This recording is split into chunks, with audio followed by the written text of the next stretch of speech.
What if dreams aren't random at all, but messages from a deeper part of yourself, trying to show you things? In this video, you're going to learn exactly what dreams are from an esoteric view, how to control dreams, and how to dream more frequently. Dreams are not nonsense. They are expressions of the subconscious mind. In the daytime, we're using our conscious mind, what we are aware of. This represents the daytime, the sun, the external world. We're operating in the external, outside the body in the day. But when we go to sleep, we return inward. Everything does this breath. We breathe in through the nose and out through the nose. Everything does this in and out process in the universe. We live, we die every single day. We wake up, we express things in the external. Then at nighttime, we return back to darkness, back to the internal. This is the breath of the universe. We have summer, we have winter. This is the breath of the sun and the seasons with the earth. You have an internal world and an external world. External is physical, the internal is spiritual. Like I said, when we go to sleep, we are returning back to the internal world of your own consciousness and subconscious mind. Your subconscious mind holds everything about you, your memories, your traumas, everything you've ever learnt, your language, your name, your job, everything you identify with is stored within this vast network of the subconscious mind. It is your own personal consciousness.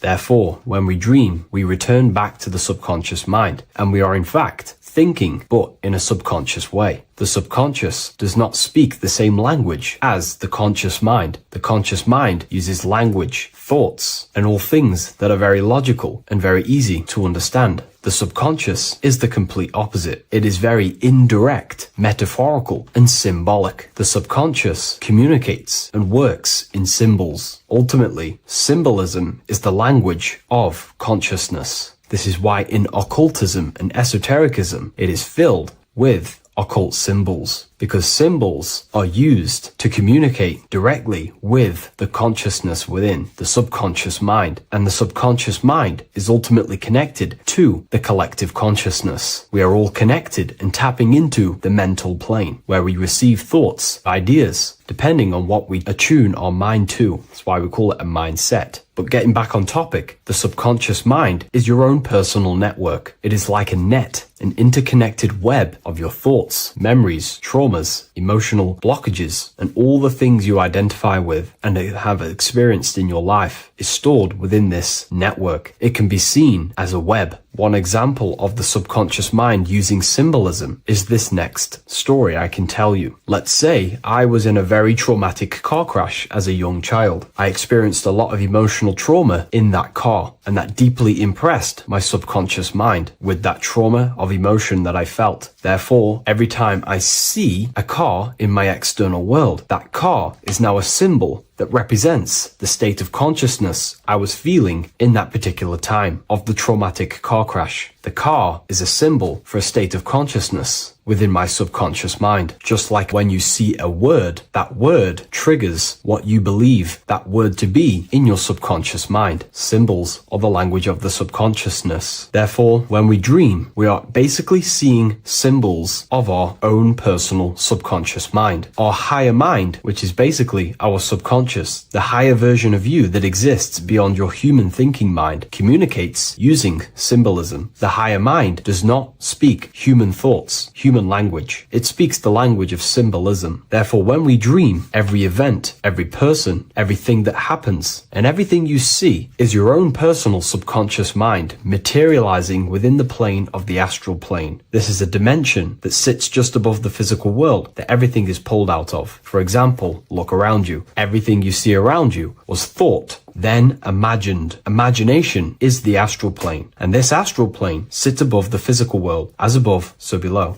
These objects were thought, imagined within someone's mind, and then pulled into a physical reality. Therefore, the imagination is what you're experiencing within a dream. It is your subconscious mind thinking and materializing within the imaginative plane. For example, let's say you are a Christian, you believe in Jesus your whole life, you have lots of emotion towards Jesus. This deeply impresses your subconscious mind. You believe in him so much, you go to sleep, you have a dream that you meet Jesus. You did not meet directly with Jesus. You met with your own belief. It was your own belief materializing within the imaginative plane and revealing itself to you. Dreams are materializations of your memories, your subconscious beliefs, traumas, and anything that could be inside the subconscious mind. It is your subconsciousness revealing itself to you in a material form. Let's say you have a nightmare. There is a big dark figure chasing you and you are running away in fear, away from this dark figure chasing you. That dark figure is not an external entity. It is not a spirit or a jinn or a demon. It is in fact an aspect of your own mind. It is a symbol that represents maybe a fear, a trauma, or something you are running away from internally, inside your subconscious mind. Something that you are not addressing, but something that is fearful, something that can be controlling you on a subconscious level. Let's say you have a fear to address something in your personal life. You want to address someone who is getting on your nerves at work. You continuously put this off and you fear doing that situation. Over a long period of time, this can slowly control you subconsciously. You start to avoid the person, avoid any contact. It is subconsciously controlling you. This is not the best example, but you can see what I mean. Hidden fears and traumas in the subconscious mind can subconsciously control your actions and ultimately lead you to low states of consciousness, keep you from reaching your higher potential, and ultimately create blockages within your own consciousness. That figure in the dream is a materialization of something that you are fearing and running away from and not addressing. This is why people always have dreams of traumas that they have experienced as a child or when they were younger, or maybe from a year ago or two. It's because that emotion is deeply impressed in the subconscious, and the subconscious is always trying to reveal things to you, communicate to you that you need to change, purify, and maybe heal within your own consciousness. This is how the higher self communicates to you, through the language of symbolism. Once you understand this, dreams can become a very powerful tool, not just entertainment at nighttime. Your consciousness never rests. Your consciousness is eternal. It is the very spark of the divine. Your body needs rest. Your consciousness is not physical. It does not need rest. So this is a way you can identify what your dreams are trying to show you is by writing them down. A dream journal. Every single dream that you have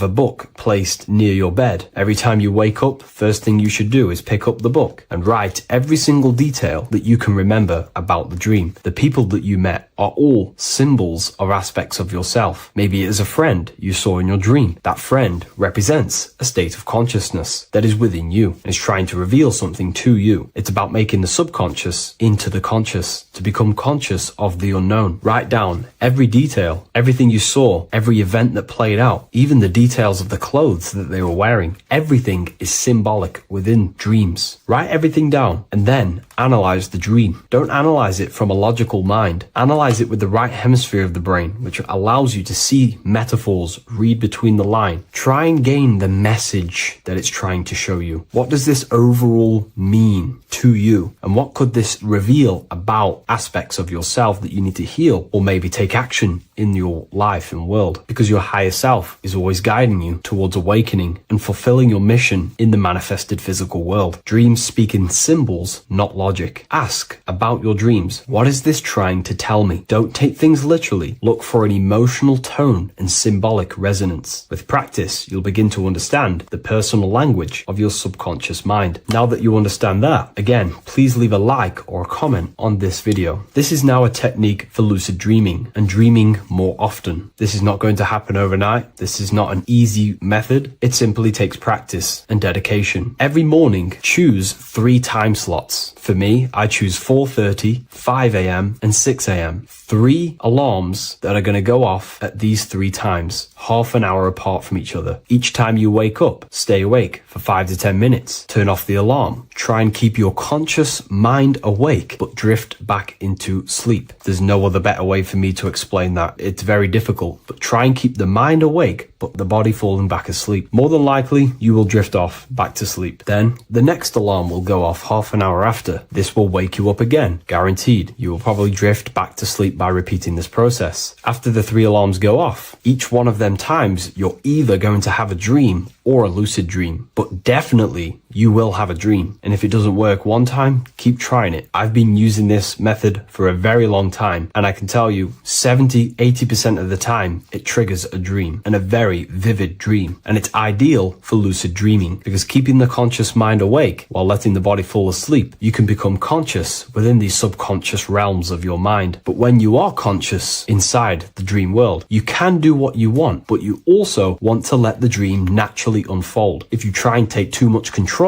then you will wake back up. If you feel any fear in your dream, you will wake back up into the material world. Another tip to dream more often is to meditate before bed. Simply close your eyes and think about nothing for 5 to 30 minutes. Detach from everything outside you, your name, your job, work, thoughts. Mentally detach from the world and the physical pleasures and become pure awareness before you try and go to sleep. This will help you become conscious while being within the self. If you wish to learn more about consciousness yourself, the Book of Wisdom Volume 2 can definitely help you. I'll leave a link in the description. Thank you for watching this video, and I'll see you in the next one.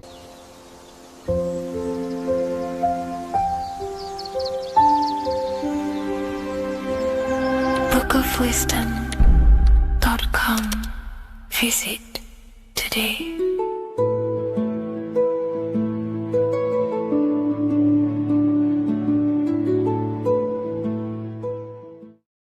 What is good, people? It's Revival of Wisdom. I hope you're all doing well.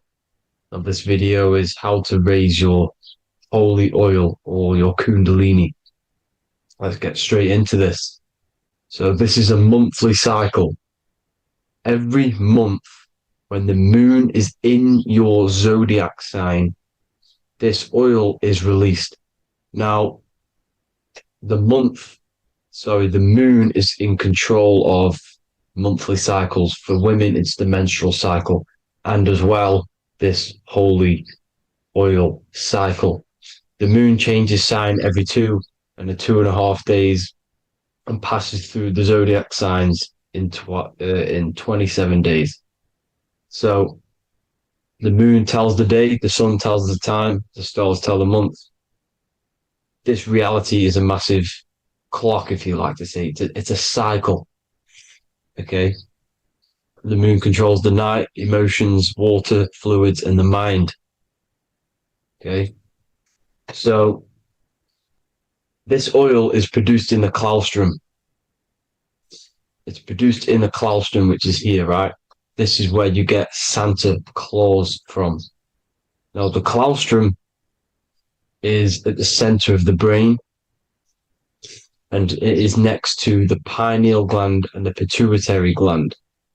Once it starts in the claustrum, this is the holy present. This is the present that Santa gives to us, Santa Claus.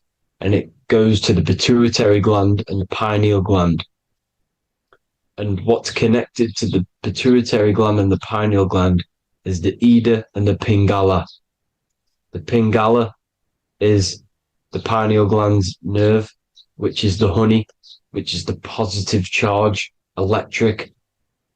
And the pituitary is the Ida nerve, which is the magnetic charge. This is the milk, the land flowing with milk and honey.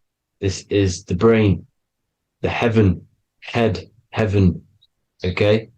And it travels down the spine using these two nerves, these electromagnetic charge. And this is what the ancients symbolized with the two serpents wrapped around the spinal cord, the Ida and the Pingala.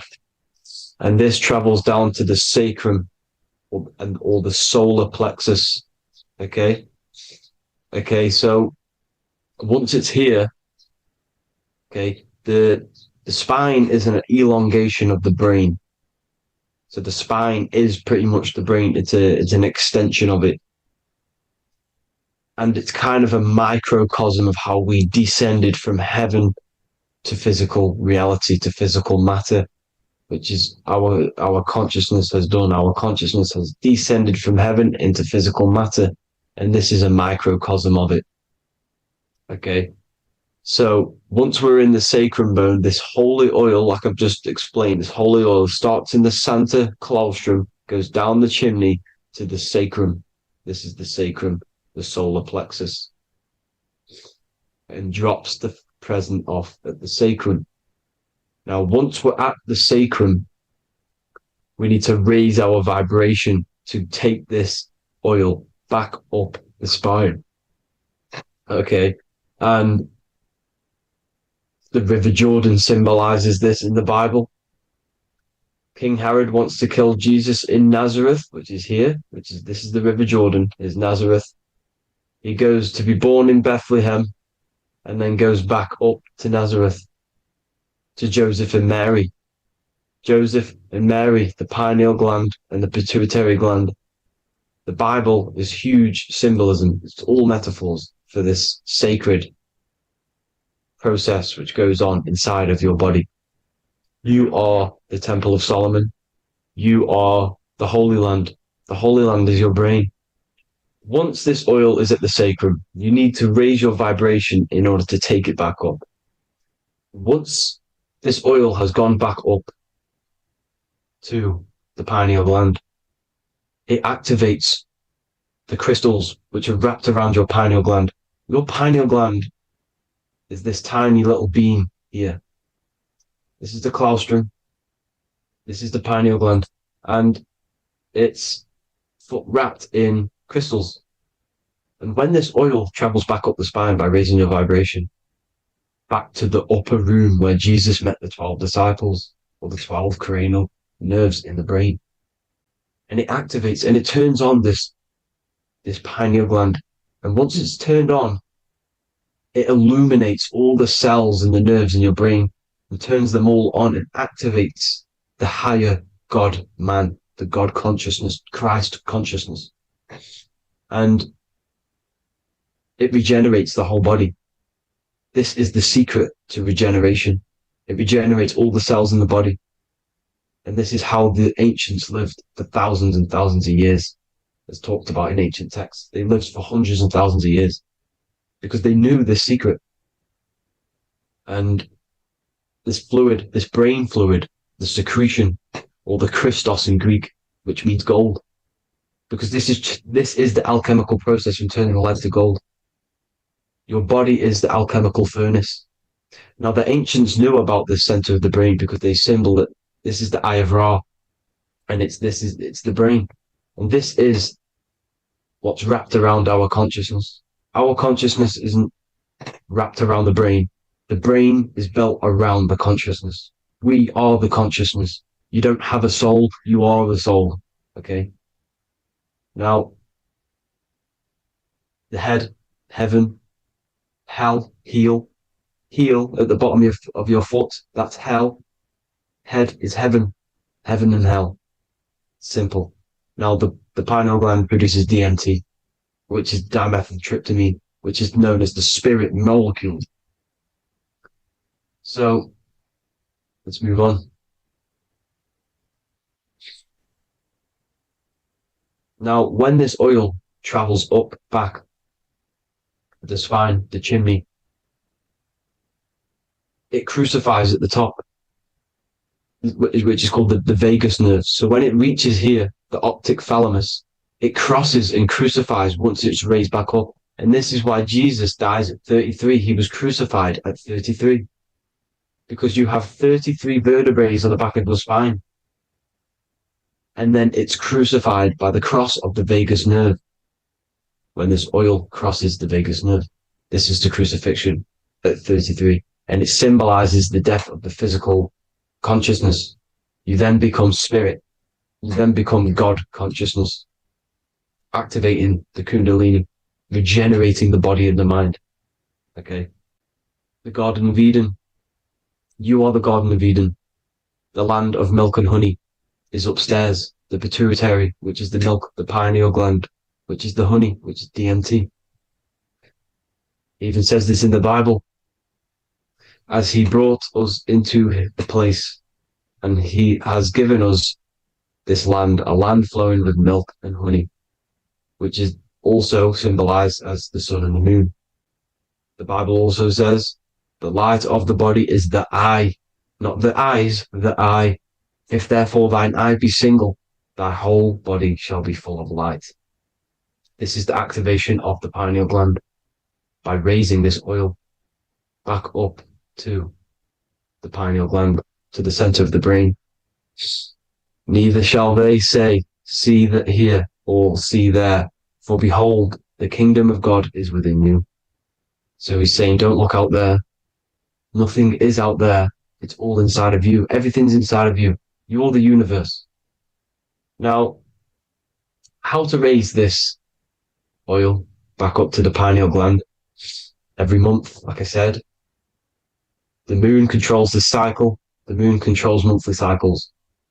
When the moon is going into your zodiac sign every month, this oil goes down the spine and you must raise your frequency to get it back up. You must retain your seed. This is the most important. Your fluid, your secret, your holy fluid, your life force. You can't let that go. That life force is the reason you're alive. This holy oil is the reason you're alive, because it feeds all of the systems in your body. It feeds all the systems in your body. You have to retain your seed, alkaline diet, positive thinking, and meditation. Okay? When you retain your seed, you will live longer. The moment you release it, you're killing yourself. You're killing a piece of yourself every time you release your seed. Every single time. You're killing a part of yourself. Okay? Now, this could be why this could be the illumination, the single eye on the Illuminati's symbol, the Freemasonic symbol, the illuminated eye, the triangle, which could symbolize the body, mind, and spirit, but the eye illuminated. Now, in the Bible, it talks about the two trees, the tree of knowledge and the tree of life. The tree of knowledge is the tree of good and evil, which is the most important system in your body, which is the nervous system. The nervous system, the most important. The tree of good and evil. And the tree of life, which is the cardiovascular system. Now, this oil, when it's released every month, feeds these two systems, and these two systems feed everything. Now, it's important you understand that. Okay? The ancients knew all of this knowledge. The Bible's telling you this knowledge. But it's in a metaphorical way. You have to understand the context behind it so you can read it properly. Now, eating of the tree of life, which is when it talks about in the Bible, eating from the tree of life is actually symbolizing a bad diet, ejaculation, because you're eating from these two systems. You're killing yourself with a bad diet. You're killing yourself with an ejaculation. Okay? So, that's important to understand. Now, this is Jacob's ladder in the Freemasons. Jacob's ladder, which is the spinal cord, it's the stairway to heaven. And this is Jack and the Beanstalk when he goes up the beanstalk and finds the golden egg in the grey clouds. The grey clouds symbolize the grey matter in your brain. Now, the Garden of Eden talks about the 4 different rivers in Garden of Eden. As we see here, the North Pole map, the ancient North Pole map, because the center of the earth is the center of the torus field. Everything's the torus field. Atoms are torus fields. Everything's torus fields. You are the universe. Everything is within you. The North Pole is your spinal cord. This is why they say Santa Claustrum comes from the North Pole. This is the North Pole. And the Santa Claustrum is the center of your brain. Now, there's 4 rivers which come from the Garden of Eden. There's the blood, the Christ oil, which is the oil we're talking about, urine, and saliva. These are the 4 sacred oil, 4 sacred fluids in your body. And these are constantly abused in today's society. These secret societies are targeting these fluids. Okay? This is why porn is free. They sexualize society through Disney. Go and look at some of the Disney movies. There's so many subliminal messages which sexualize these children because they want you sexualized. So you release your seed, which is one of the holy fluids in your body, especially your semen, your sexual energy. So important you retain this. So important. because it's your life force. It keeps you alive. Okay. Now, let's recap on this. If you want to raise your oil every month, it's not, you can't just retain your seed for the month. You have to retain your seed forever. Don't just do it for a couple of days. You have to do it. It's a lifestyle. You want to become God consciousness, you got to do what it takes. It's hard in this society because this society is made around, it's designed to kill you pretty much.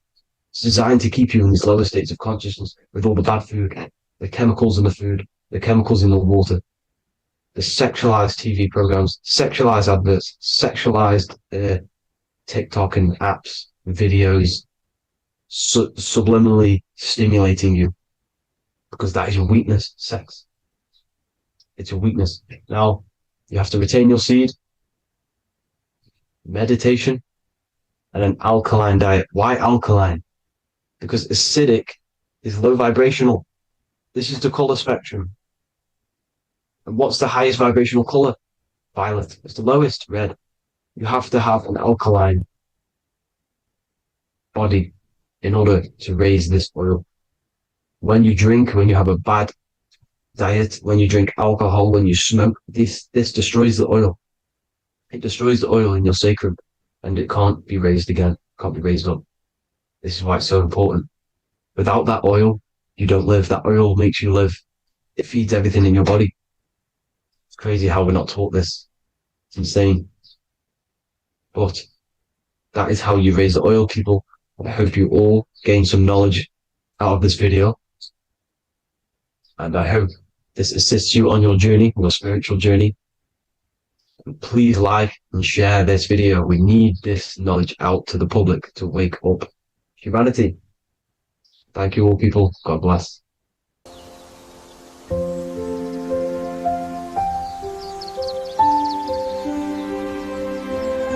bookofwisdom.com. Visit today.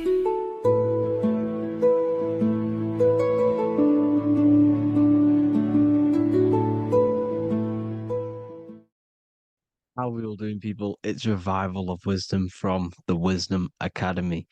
Today we're going to be breaking down God, consciousness, and the higher and the lower self, and how to overcome the lower self. Now, the first thing you need to understand is that you are the invisible intelligence within the brain, within the body. This invisible intelligence is known as the mind. But you are not the mind. You are the observer of the mind, which is the soul, the invisible entity. The mind is your intellect, your intelligence. Now, the mind is, it's hard to put this in words, but the mind is something that gives you the ability to explore the universe. And this inner self is the I am. It's the quiet, the inner self, the voice you see in you hear in your head. This is why within spells high twin, inside, internal. The I is also the number one, which is one line. Because the one and only, is the inner self, which is the I am. This is why you say, my name is Harry. You are not Harry, you are the I, the inner self, the intelligence. Okay, this is why Jesus in French is I am. You look with the two eyes and you see with the inner eye. I and I, the same thing. Okay, because the I inside is what gives you the perception of what you're looking at. So when someone's trying to explain something and then you catch on saying, I see now, it's because you're seeing with your inner eye, the one that gives you perception, gives you intelligence, gives you the ability to understand things. This is the internal eye, the invisible self, which the physical body is nowhere near as complicated as this inner self. It's infinite potential, infinite potential. God, God, generator, operator, destroyer, soul, mind, and body. Brahma, Vishnu, Shiva, the Father, the Holy Spirit, and the Son. They're all. The reason why you see God is always a triad is because it represents yourself. Your invisible intelligence is God. Me and you are the same invisible intelligence. We are the invisible intelligence experiencing the program being run by the central nervous system and the brain. I always say this in my videos, but I have to, in order for you to understand the things that I'm going to say later on in the video, you need to understand this concept, is that you are the consciousness experiencing the nervous system, the tree of knowledge of good and evil, which is you here. You would be in this invisible intelligence right here in the center of the brain. Now, this is why the ancient Christians show God is in the brain. This is the brain stem. This is the brain. This is also the brain stem and the brain. The brain stem and the brain. It's all depictions of the brain because the brain's the computer, the electromagnetic computer, which decodes the demands created by the invisible intelligence, the I, the inner self, you, your true self. The person moving, if you observe what someone moving, this is going to sound, but if you observe someone walking, it's not the body. The body is moving, but the thing telling it to move is the invisible intelligence. Before you kick a football, a decision is made within your invisible intelligence, your mind. And this consciousness, this invisible intelligence, is either stuck between the lower self and the higher self. Okay? When the invisible intelligence, meaning the true self, identifies itself with the physical body, it will trap its mind within physicality. This consciousness that we have is either operating in the lower self or the higher self. It's either feeding the material body or it's feeding the spirit. Okay? But because we are physical and spiritual, we need to be even. We don't want to be meditating all day long because we do have a physical body as well whilst we are here. We are playing a game in physical matter. Okay? Now, the reason that you incarnated here is to learn a lesson because the mind can manifest anything it wants within the astral planes, within the world of imagination. It can manifest anything it likes, but it incarnates into matter, into this game, so we can understand labor, because anything in matter you have to labor to manifest. But in the astral, you can manifest at the click of a finger. You come here to learn the knowledge of good and evil. And your consciousness, I came out a bit off topic there, but your consciousness is experiencing the lower or higher self. The lower self is manifested in the lower parts of the body. Sex, food, and power, the lower three energy centers. These centers are like mini brains. You are literally thinking with these centers. And when your mind is stuck within these lower centers, you'll think, have you ever heard the term of thinking with your penis or thinking with your, you know what, as a man? Even females maybe, but mainly this is a boy saying, you're thinking with your penis. This is a truth. It's truth in plain sight. You think with these energy centers. When you're living off the lower three centers, all you care about is sex, food, and power. Eating, sleeping, and greed. Power's kind of like greed. Now, when we move up to the higher parts of the body, when we live our life within the higher parts of the body, this is considered heaven. Love, expression, intuition, and wisdom.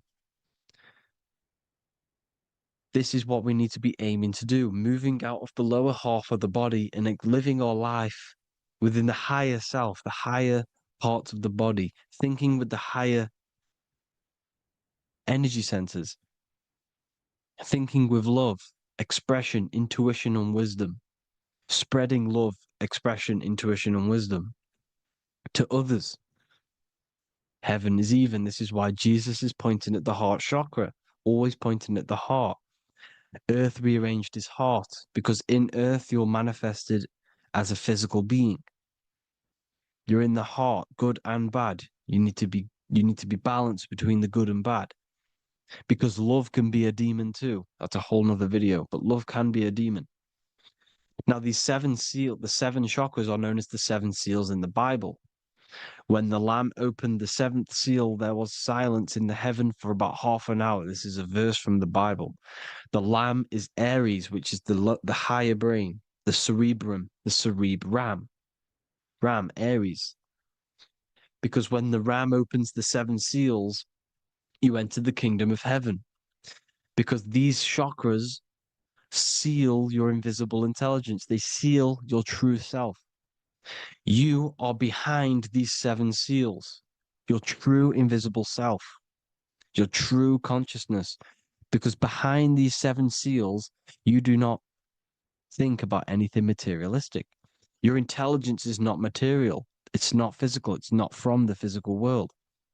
It does not desire the physical world. The body is the beast. The body's the animal, the lower self, which can corrupt our intelligence. It can corrupt the intelligence. Okay? Now, we need to balance these chakras so that we gain a deeper connection between this intelligence and the brain.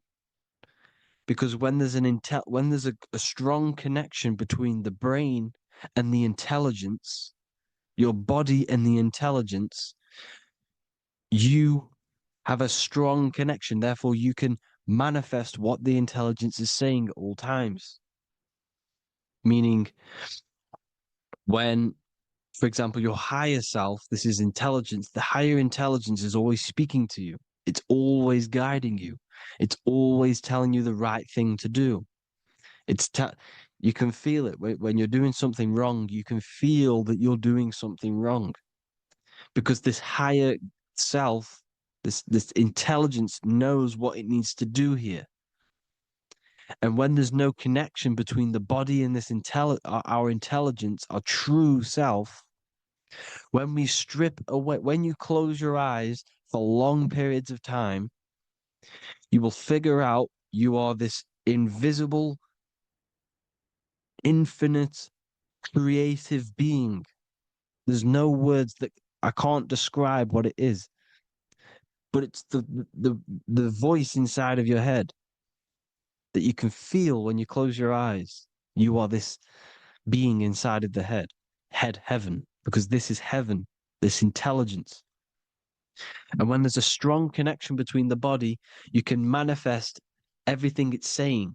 When everything is balanced, when you're no longer thinking with the lower centers, when they're all balanced, you're not thinking in particular with every center, you balance them all, you can manifest everything it says. Your body will act out what the intelligence is always saying. This is God in the brain, the intelligence, trying to touch Adam, representing the lower self. This is why they're not touching. Notice how Adam is resting, but the intelligence is always reaching out, stretching, symbolizing metaphorically saying it's guiding. I'm always reaching out. The intelligence, your intelligence is always guiding you. It's always reaching out to you. But Adam is ignorant of it. The lower self is ignorant of it. And that's why he's so relaxed and God is so stretching out. Because at our highest self, that when you think of when you want to better your life, that highest true version of yourself is God. When you're manifesting this, your highest self, this is God. Your truest form, your most perfect form, that is God. Your highest version of yourself, that is God. Emotions are not what you've been taught. Emotions are not something that should be reactive, okay? You should not let the emotion be you, except that you should experience them instead of letting them become you. You need to understand there's a separation in our consciousness. You have the soul, which is the person who is observing your thoughts. When you think a thought, who's the one observing that thought? The soul, you, the I am, the I, the inner self, the one and only. And inside of every single body, inside of me, inside of you watching this video, there is this same intelligence that is inside of me, inside of you. And it's the exact same intelligence, experiencing a different body. And this is what we mean by the universe is mental. We all are all sharing the same ball of consciousness in a different body. The animals, the fish, the cells, all expressing this one consciousness. Me and you are the same. This is why the golden rule is treat others like others should be treated, because I am you and you are me in a different body. Now, going back, you need to identify that there's different levels of consciousness: soul, mind, emotion, and body. Okay?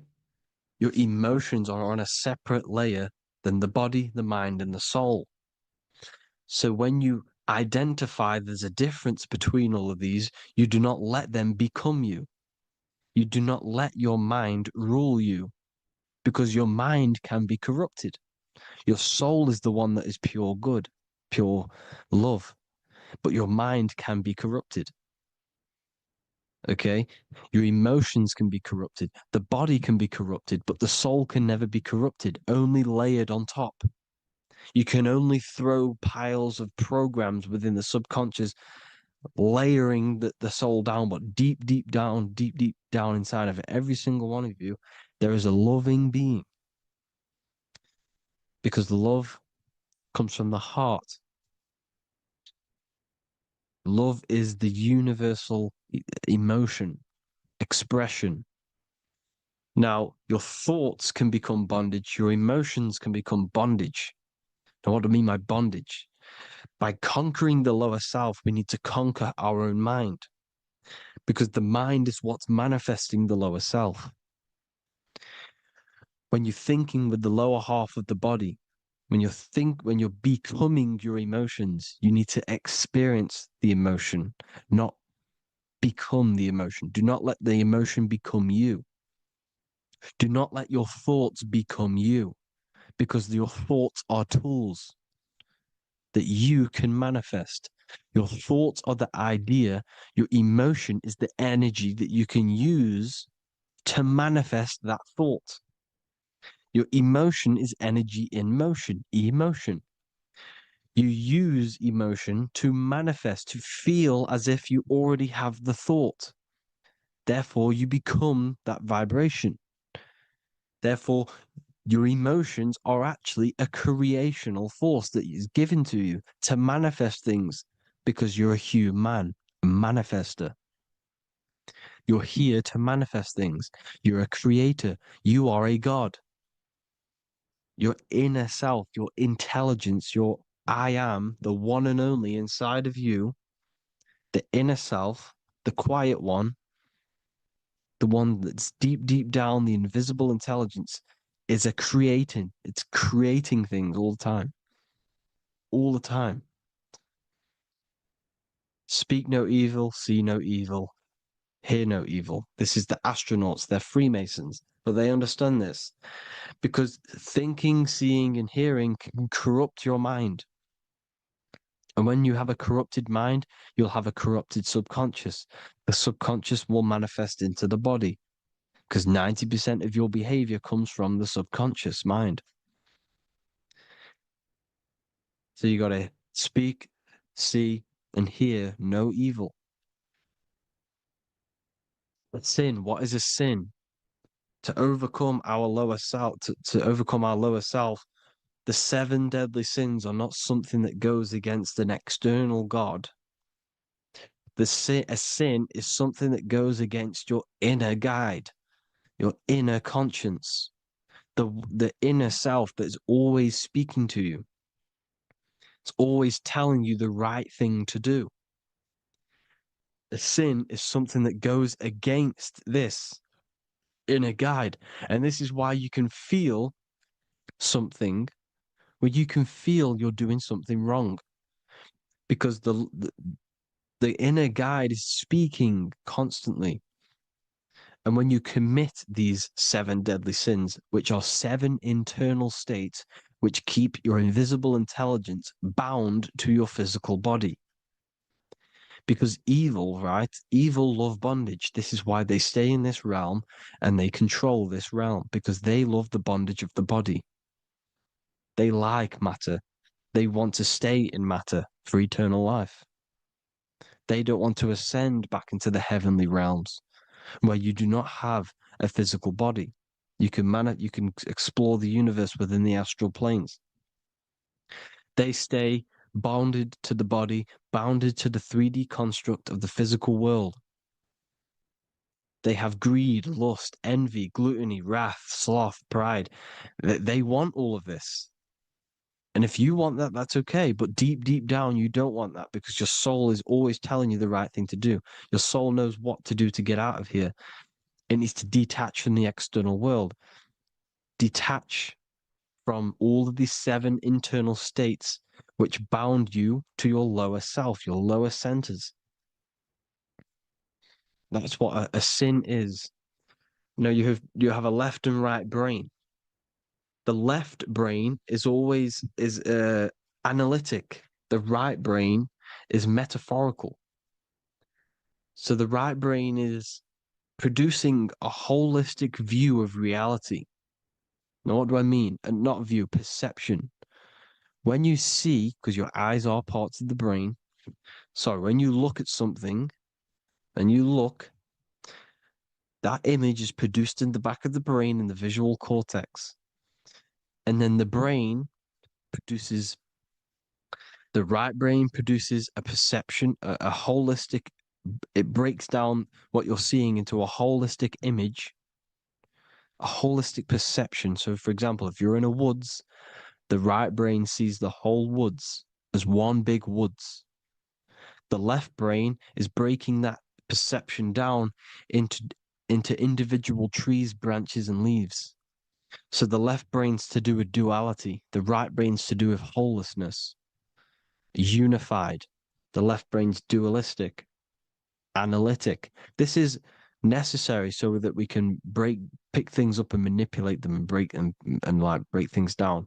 We need the left brain. We need the right brain. I'm not saying any of them's bad, but the left brain, sinister in Latin, means left. Because when you're left-brained, you see everything in dualistic. You see everything is dual, when everything's actually one. We need to be focusing and strengthening our right hemisphere. I'm not saying sit in the right hemisphere all the time, but we need to be strengthening our right hemisphere. And this is why left is sin and right is right. Because when you focus on the right hemisphere, you see the holistic perception of creation. The right hemisphere sees humanity as one unified consciousness. The left hemisphere sees everyone as individual persons and egos.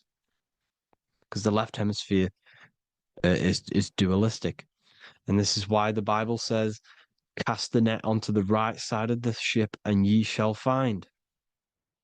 John 21:6. What does that mean?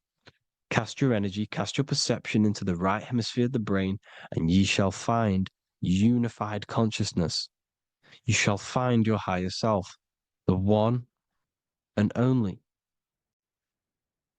If then you have been raised with Christ, seek the things that are above where Christ is seated at the right hand of God.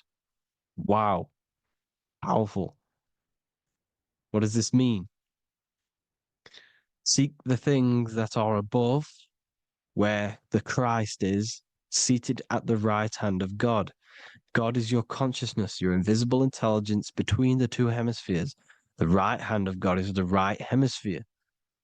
Seek the things that are above the heart. Love, intuition, expression, and wisdom. Seek the things that are above the heart, the higher self, the higher part of the body. Because when you seek the things of love, expression, intuition, and wisdom, you create a strong aura. You attract the same frequency. And this frequency is heaven, God. This is the Sumerian artwork showing the lamb. This is a step symbolizing stepping upwards, raising up. He's stepping over the lamb up to the bird. His hand is going to the bird. The lamb symbolizes the lower self. Okay? The bird with the wings is in the sky. It represents the higher self. This is why angels always have wings, because it represents the higher self in the sky. The lamb is a ground animal, symbolizing the lower self. He's stepping over the lamb to the bird, his higher self, his invisible intelligence. Horus and Set, Jesus and Satan. Look, Horus has an evil brother, Set, just like Jesus and Satan. Horus is a bird, higher self. Set is a ground animal, lower self, which is the devil and the angel on your shoulder. You see? The right and the left hemisphere, the two wings. So the devil and angels always speaking to you. The higher and the lower self. It's the battle between the higher and the lower self, between the invisible intelligence and the physical body, because the body's the one that wants the sugar, it wants the pleasure, it wants the sex, it wants the porn, it wants all of the materialistic things, it wants the 7 deadly things. Okay, it wants this. There's a battle between the higher and the lower self, your intelligence and the body. This is why you need to become balanced, so that there's a deep connection between the body and the invisible intelligence, the I am.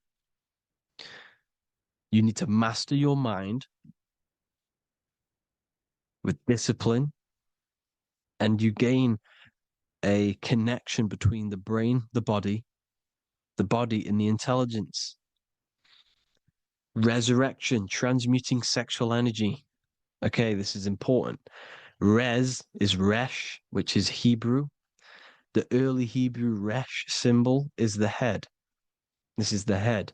Resh, erection. Erection is a sexual stimulation. Resurrection is rise erection. You got to raise your sexual energy up the base from the spine to the head. This is the Christ, the Christos. Because there's a psychophysical psychophysical oil produced in the brain every month.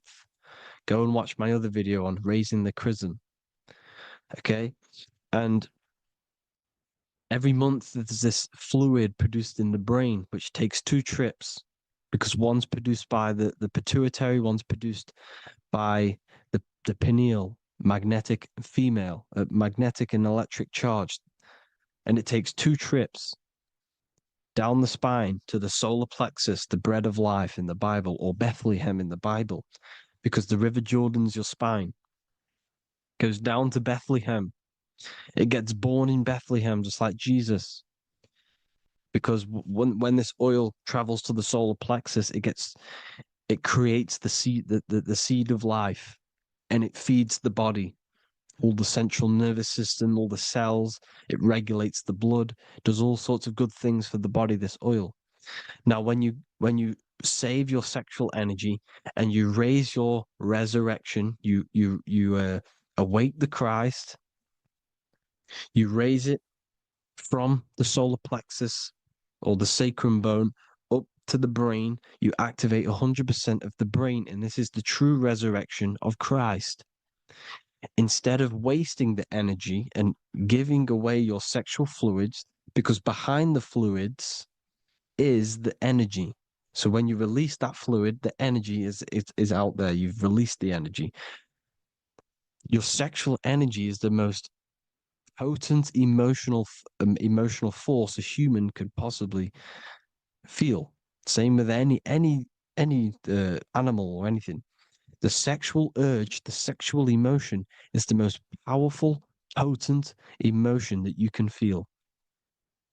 It takes over the whole body. When you feel sexually aroused, it takes over everything because it's so potent. And when you fight the serpent, when you fight the sexual energy, which is shown here in the Egyptians, the cat cutting off the head of the serpent, or Hercules fighting the serpent, or in the Greek mythology fighting the seven-headed dragon, the seven chakras. The serpent is your sexual energy because it symbolizes your kundalini. When you fight it and you transmute this energy instead of releasing it, instead of acting sexually on it, you can transmute the energy, transfer it from the solar plexus up to the brain. You can do this with other tasks. Instead of releasing it, instead of raising it from the solar plexus to the brain, you can use it for other things. So, for example, you want to think critically. You can use it for critical thinking. You can use it for going to do exercise. You can transmute sexual energy into anything, but you can do this. You can raise the sexual energy and you can use this energy to push the cerebrospinal fluid from the solar plexus up through the spine, up the 33 vertebrae to the brain, and it'll activate 100% of the brain. And this is the resurrection of Christ. Jesus was never dead. Jesus was never rose from the dead. It symbolizes the Christ, Jesus Christ. Christ is Christos, which means oil in Greek. The resurrection of the Christ, the Christos, the oil. When it activates 100% of the brain when it's raised, and it can regulate all the systems, it can regulate all the blood, it can regenerate the body. And this is the true antichrist. They don't want us doing this process. The antichrist is not against Jesus, it's against the fluid in our body that makes us live hundreds and hundreds of years and makes us live as gods. This is the true resurrection. And when you fight the serpent, you fight your sexual urges, your sexual emotion, the most strong emotion that you could ever feel. You can do this process. And this is the true secret of transmuting sexual energy. Because when you transmute the sexual energy, you can become a god. And this is why Hercules is fighting the serpent. Notice how the serpent is low. He's reaching down to it. It represents the lower self. Because the lower self wants the lust. It desires sex. The body desires sex. There's a fight between the higher and the lower self. But when there's balance, there's even. Heaven is even. When there's evenness between these, this is the kingdom of heaven. This is when heaven is on earth. So at our highest levels of ourselves, the highest level of our intelligence, this is God. God is something that we manifest. We need to achieve Christ consciousness by battling the body. There is no battle outside of the physical body. It's an internal battle. Jesus and Satan have been externalized. Nothing exists outside of you, because I explained in the beginning how you are the consciousness experiencing the central nervous system. Therefore, there is nothing outside of you. It's all internal. Jesus and Satan have been externalized. Why? Because it's business. The church is a business. It's all a business. They've created these figures to be historical when they're not historical. The Bible's not historical. It's all externalized. It's called exoteric when the truth is esoteric, internal teachings. So, anyways, people, balance the chakras, balance the two hemispheres of the brain, balance the conscious and the subconscious. Balance is perfect, the yin and yang. You are spiritual and physical. You live in day and night. You need to be balanced. Oneness. Seek oneness. And this is the true kingdom of heaven. And when we all realize that we are all the same intelligence, the same consciousness expressed in different bodies. When we all realize this, we all realize we're all one. Doesn't matter what race you are. It doesn't matter what race you are, where you're from, your nationality, because none of you are actually from here. None of you are from the physical world. You're manipulating the physical world through the physical body. You are the I am. We all have a soul. Every single one of you has a soul. We all have souls. The reason why they say some people don't have souls is because they're trying to suppress your mind. They don't want you to know that you have a mind. That sounds crazy, I know. But a lot of people haven't realized that they have an infinite intelligence called a mind. And behind that mind, if you can observe your thoughts, the person who is observing the thoughts, you have a soul. Everyone has a soul. Don't listen to all these people saying some people don't have a soul, some people do. We all have a soul. Every single one of us. So anyway, you need to break the lower nature of yourself. At our highest levels, we are gods. Our intelligence, our universal intelligence, the I am, the intelligence that's inside of the brain, is God. Our minds are being corrupted within believing that you are the body, and the result of this is a society like today, because everyone thinks they're the body, and everyone's living in the lower nature of self, where everyone only cares about themselves. But when we realize we're all one big consciousness ball, we're all the same consciousness expressed in different bodies, there will be peace. So thank you all, people. If you do want to learn more, if you do want to read my book, it's called The Book of Wisdom. I'll put it in the description. It's an amazing book, people. It's going to give you the best understanding possible about creation, yourself, and the world. It's amazing. The Bible, everything. I have just launched a new cymatic library. A friend of mine has just added this to the website. He creates beats, and he creates the purest beats. So they are actually the frequency that it tells you. Most of the stuff on YouTube and Spotify and Apple Music it says it's a certain frequency, but we know these major platforms are all playing with the frequencies of the app. So if you want a real binaural beats, solfeggio scale frequencies to meditate on or listen to throughout the day, join the Occult Library. You can get a 2-day free trial. I'll put the link in the description. Thank you all, people. Hope you all enjoyed this video. God bless you all.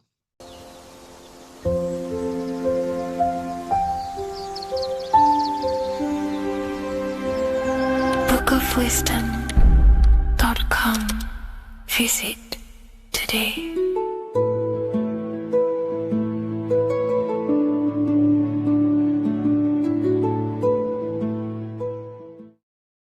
Greetings everyone, it's Revival of Wisdom. I facilitate human enlightenment through occult and esoteric teachings.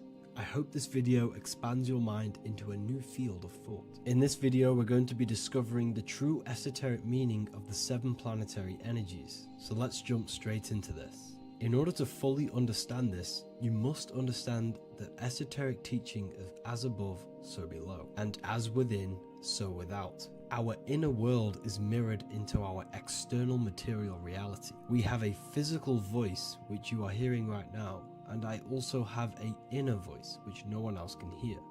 The inner world is invisible, and the external world is visible. In other words, the inner world is the spiritual world, and the outer world is the material world. The inner world of ourselves reflects and projects our outer world, which means everything in our external reality is somewhat reflection of our internal self. You are made in the image and likeness of God. You yourself are the universe experiencing itself in a 3-dimensional physical form.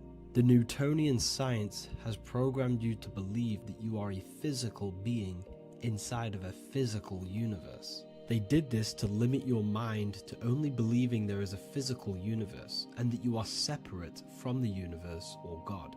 But you yourself are the divine essence of the universe, experiencing itself in a physical plane, which means everything you see is inside of you, including the stars, the planets, and the elements.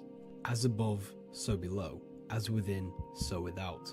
An example of this is the four physical elements: fire, earth, water, and air. In the external world, these are physical elements. In our internal world, they represent the four bodies of consciousness. We have four different bodies. We have a material body, we have a spiritual body, an emotional body, and a mental body. The mind is not made out of the same substance as the body. The emotions is not made out of the same substance of the mind and the body. These bodies exist in four different dimensions, four layers of consciousness. With that being said, the four physical elements are inside of us. The earth is our material physical body. Fire represents our spiritual astral light body. Water represents our transformative and emotional body. Air represents the mental body, the communicative and thinking body. This is the teaching as above, so below. If that resonates with you and you can comprehend it, please leave a like and a subscribe to this channel to see more content. And feel free to leave a comment on any video suggestions. Okay, so now we've gone over the four physical elements and how they correspond with your inner world of consciousness. This is going to make it easier for you to understand what the planets actually are. The planets are a bit more in-depth and more detailed aspects of our consciousness. The four physical elements are generic, but the 7 planets go deeper. They are deeper aspects of ourselves. On a macrocosmic scale, the 7 planets rule the material realm. Every object, every animal, every plant, every stone, everything we see in this plane is governed and created under one of the 7 planets. I don't really like calling them planets. They are energies. They are spiritual forces that drive things into existence. An example of this is if we look at a tree. The roots of the tree are governed by Saturn. The stem of the tree is governed by the sun. The leaves of the tree are governed by the moon. Any offspring or fruit of the tree is governed by Jupiter. Any defense mechanisms of the tree is governed by Mars. The communication and networking of the tree is governed by Mercury. The smell and the look of the tree is governed by Venus. Everything we see in this material plane is governed by one of these specific energies. Everything material has a spiritual force that brings it into physical existence. This is the reason why we have 7 days of creation in the Bible. The 7 days of the week, all governed by the planetary energies. Monday is Moon Day for the moon. Mars governs Tuesday. Mercury is Wednesday. Jupiter is Thursday. Venus is Friday. Saturn is Saturn Day. And Sunday is for the sun. This is the reason why there are so many 7s in this physical plane. 7 days of the week, the 7 colors, the 7 chakras, the 7 diatonic musical notes, the 7 lamps on the Jewish candlestick. The G inside of the Masonic square and compass, G is the 7th letter. Now let's go a little bit deeper into every planetary energy. Saturn in the external material plane governs the foundational and enduring aspects of existence, such as roots of plants, the bones of our body, and even the insects that dwell beneath the ground. Saturn represents the dull, hard, and unyielding forces of life, symbolizing structure, limitation, and conditioning. Under Saturn's influence, things become rigid, bound by restrictions and boundaries. This is the reason why Saturn is known as Father Time, because Saturn rules anything that is a restriction and a limitation, which is time. The whole of this material plane is governed by time.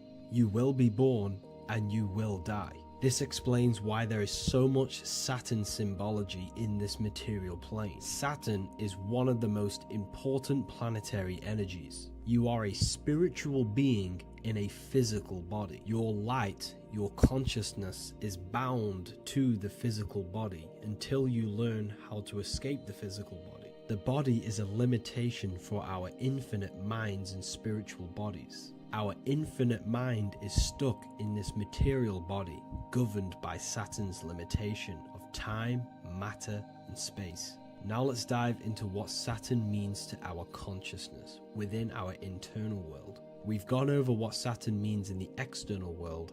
What does it mean to our consciousness? Internally, Saturn embodies the conditioning within our consciousness.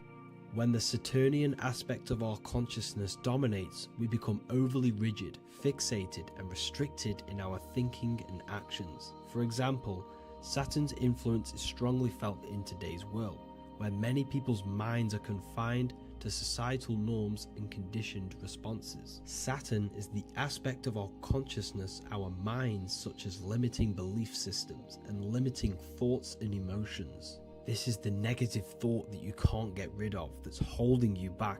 This is a Saturn aspect of our consciousness. However, this is not a negative thing. The Saturnian aspect of our consciousness is a great teacher, guiding us through difficult life lessons that ultimately lead us to growth and expansion. Saturn's energy allows us to experience and overcome fears and limitations so our minds can expand into new fields of thought, into new life. Although Saturn's energy is harsh and often challenging, it helps us develop resilience, discipline, and wisdom. However, in the modern day, this Saturnian energy has overpowered the minds of the masses, fostering excessive rigidity and limitation. This is why we see so much Saturn symbolism. It's literally everywhere because our minds are being dominated by the Saturnian limiting aspect of our consciousness. Now, let's move on to the moon.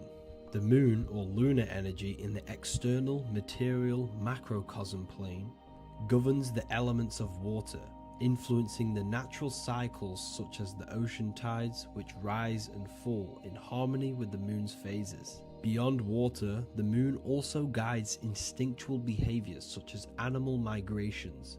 Birds, insects, and other creatures rely on the moon's subtle energies to navigate their journeys. For example, dung beetles use polarization patterns in the moonlight to orient themselves and travel safely home. The moon creates the months. M-O-N is moon. There are 28-day cycles, and this 28-day cycle of the moon is reflected in the woman's body, known as the menstrual cycle. The moon is a feminine energy, governing the feminine elements such as water and the feminine cycles of the body. The moon is the womb. This is why eggs have the same color as the moon, because eggs are ruled by the moon's energy. Now that's the external world. The internal world, the moon symbolizes the emotion aspect of our consciousness. It represents the subconscious mind, the seat of intuition and psychic abilities. Just like in the external world, things are born out of the moon, such as eggs and the womb. The subconscious mind acts as a womb for our conscious mind. Our deep subconscious emotions and programs are born into light into the conscious mind and controls the conscious mind. The moon represents our hidden psyche, our shadow self.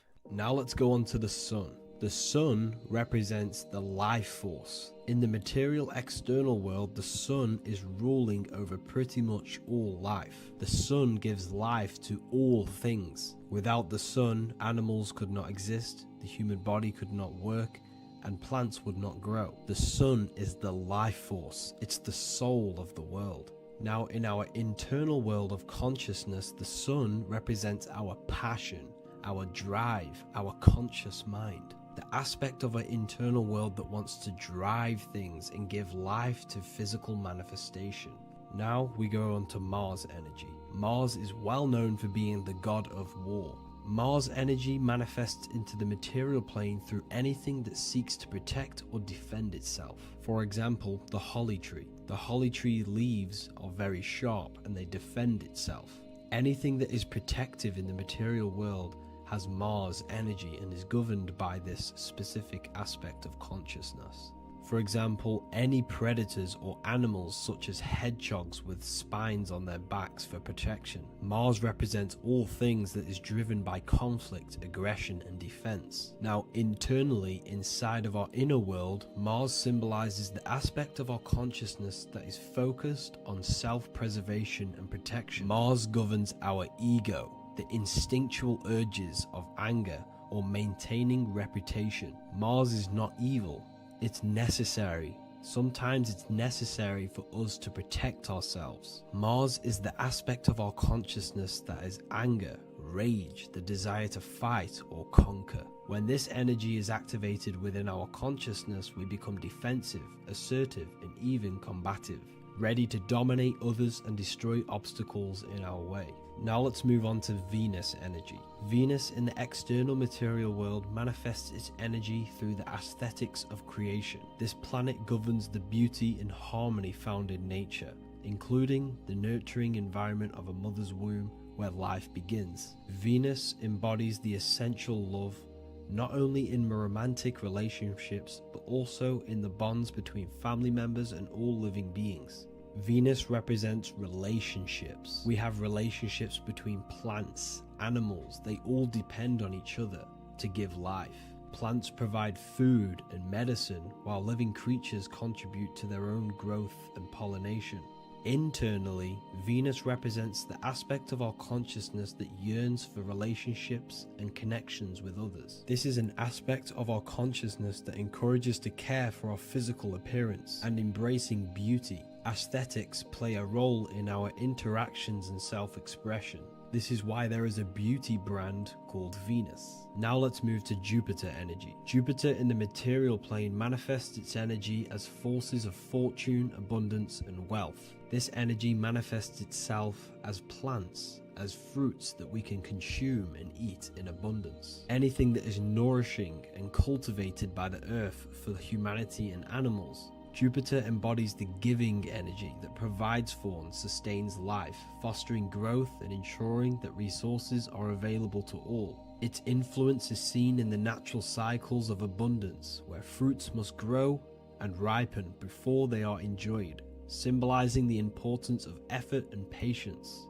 Internally, in our spiritual world, Jupiter represents the aspect of our consciousness that yearns for abundance and seeks growth in various aspects of our lives, including wealth, knowledge, and personal development of the mind, spirit, and the soul. This is the aspect of our consciousness that wants to gain wealth, that wants to gain expansion and abundance in our lives. However, when Jupiter's energy dominates our consciousness excessively, it can lead to feelings of stinginess and greed. It represents material possession. The last planet is Mercury. Mercury in the external world governs the vital elements such as seeds, air, communication, education, and electricity. Known as the messenger of the gods, Mercury rules over intellect, communication, and the transmission of knowledge. Mercury's states of consciousness manifests itself in the material plane as the network between trees and plants, how they all communicate together. It represents the intelligence behind all physical things. It's the intelligence behind the seed that allows it to grow into a plant. Mercury's creative energy is manifested in the nervous system of the human body and all living animals. The intricate messenger that transmits signals from the body to the brain and then to the mind. This intelligence within us allows us to facilitate thought and movement. Internally, in our spiritual aspects of consciousness, Mercury is the state of consciousness that seeks knowledge, understanding, and intellectual growth and expansion. This part of us is curious, eager to learn, and driven to communicate ideas and information. It represents our mental body. The Roman god Mercury is often depicting flying because this symbolizes the air. Air represents our mental body. When the Mercury aspect of our consciousness dominates, we become highly intellectual, constantly seeking information, analyzing situation, and communicating our ideas. While this can enhance our understanding and ability to interact with the world, an excess of Mercury's influence can lead to overthinking, excessive analysis, and focus on intellect over emotions or intuition. Okay, so they are the 7 planetary energies in the external world and your internal world of consciousness. These energies are manifested in the Roman mythology as human beings. They are depicted as human beings, but this is nothing but symbolism. These gods never existed physically. They represent aspects of our consciousness and spiritual forces that govern the material plane. Every material object, every intelligence, every piece of life in this universe is governed and brought into existence by one of these spiritual forces. Now, I hope this video has expanded your mind into a new realm of thought. Make sure to leave a like, a comment, and subscribe to the channel for more occult and esoteric information. You can read more about this topic and many more occult and esoteric teachings inside of my books, the Book of Wisdom Volume 1 and the Book of Wisdom Volume 2. I honestly advise that not everyone reads these books. These are books which will completely transform your view on reality. You will feel a lot better reading these books because you will find a connection with yourself and the universe. Understanding truth and knowing thyself gives you a sense of well-being. Like I said, this is not just a book. This is a beginning of your journey of expansion and growth. Reading them can be life-changing. Inside my university, I host live calls where you can ask me questions, and you can watch all the pre-recorded live calls. You also gain the ability to manifest your own reality through the Manifestation Mastery course. There is also a library with all of the PDFs that I've read in the past of occultism, symbolism, and esotericism that you can gain access to. There is a whole lecture section where you can watch all of my occult lectures. This is a place of transformation. The price of the university will be going up very soon. If you join now, you will gain a free sexual alchemy course which will teach you how to transmute sexual energy into creativity. I'll leave all the links in the description for the university and also my website where you can get my books. I hope you enjoyed this video. Take care.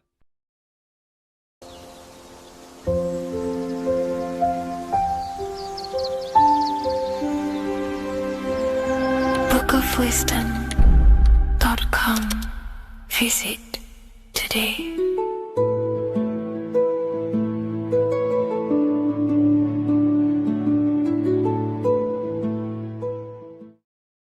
Hello and welcome to another video, people. Before we start, please like, comment, and subscribe if you wish to see more content. Today we're going to be talking about the mental universe and how everything is mental. This is the #1 law on the Kabbalion. If you've never read that book, it's called The Kabbalion. A very good book. It's the first law because this is the most important thing you need to understand, is how everything exists within the mind. Behind every single one of these eyes is the same consciousness expressed in different bodies. The mind is what gives perception to what you're experiencing.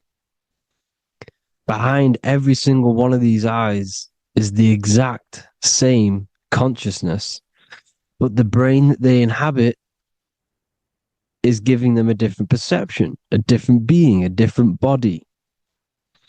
Now, this is the difference between humans and animals. Humans possess a advanced consciousness, an advanced mind that gives us the ability to be aware of ourselves mentally, physically, and spiritually. We can reflect on ourselves. When a dog looks in the mirror or an animal looks in the mirror, it doesn't know what it's looking at. It doesn't realize it has a consciousness. It can't reflect on itself. It can't say, I want to improve in this area. It doesn't have that consciousness. We have a divine consciousness. Take away the N for divine, and you get with a D, put it with a D, you get divide, because we have a divided two-way consciousness. An animal only has one. However, it's still the same mind. We're all mind. We're all mental. We all exist within the mental plane. Look at this person walking. The body The brain is sending electrical signals through the 12 cranial nerves, which the 12 disciples that spread the gospel of Jesus, right? You have 12 cranial nerves in your brain. There are 12 disciples which spread the gospel of Jesus. Jesus represents the mind, the intelligence, the invisible intelligence that we all are, the same intelligence, the same exact consciousness, which then sends a command into the brain. Then the brain sends these 12 electrical signals through the 12 cranial nerves to control the rest of the body through the nervous system. This person walking is not, the body is not walking. The mind is telling it to walk. And the brain is it's a supercomputer which is decoding these demands given to it by the mind. Because the pineal gland will have something to do with the ether, because the ether is physical and non-physical. The mind is sending the commands through the ether to the pineal gland, which is then getting broken down into electrical codes within the brain and sent throughout the nervous system to control the body. And this is why in the Sims simulation, because the body's the simulation, it's a false reality. It's the fake reality. It's not the real you. You are formless. There is no form. But the third dimension is a dimension within your mind. Matter, mind, light is all a product of your mind. It's all in the mind. Now, this is why The Sims has this green little diamond on top of the head. Because this is you. This is your invisible intelligence controlling the character. Okay? It's controlling the character. And this character is in the world. Your consciousness isn't in the world. The world exists within you, but the body is a vehicle for that realm that you land in. When you have a dream, your mind transcends this body into another body, duplicates your body into another universe, unite. Unite is one. We're all one. It's all one universe, expressed in many different ways, infinitely. And the vehicle that you land in is the body to operate in that realm. This is the all-seeing eye, as you see here. The eye, this is all the intelligence. This is the ball of consciousness, God, expressed in different bodies. We're all this same one in different bodies, as you can see here. And this intelligence is expressing infinitely throughout the universe. An infinite universe. There's no beginning, no end. There was no beginning of the universe. There is no end. It's infinite, always has and always will. But the mind is what gives you the ability to explore the universe, to make perception of it. We are God in disguise. We are God in disguise. We are God in flesh. But the body can become attached to the mind, can become attached to the body if the mind is not aware of itself. When the mind is that blinded by matter, and we lack knowledge and understanding of what we truly are, a formless, infinite being, a traveler. This is why Freemasons are called Freemasons. Mason means traveler. Free. You're a free traveler because your consciousness is a traveler of the universe. When we lack understanding, our mind bounds to the body because we don't separate the body with our different layers of consciousness. When we separate them and identify that we are mind, body, emotion, you then can apply this knowledge to when you want to astral travel and explore the different realms of your mind, because the mind is the universe. People, this is what we need to understand. The mind is the universe. I am you and you are me. This is the Egyptians showing you this. The Ankh is the symbol of life. This is the one ball of consciousness, mind, giving it the Ankh life to all the different life forms. The cows, the birds, the snakes, and the big Ankh given to the humans, because the humans are the most intelligent. We have the most advanced consciousness. We have the most advanced consciousness. This is why the one is giving a big Ankh to the humans here. Here you see it again. This is not the sun. This is also showing Ankh giving out its life to all things infinitely. And this is the Most High. We are the Most High in disguise. When we strip off the body, we strip off the desires for the physical world, we strip off all these fake identities that the mind gets attached to. That is God. The universe. You are the universe experiencing itself. I and I. The letter I and the number one is just one line. The letter I is the number one.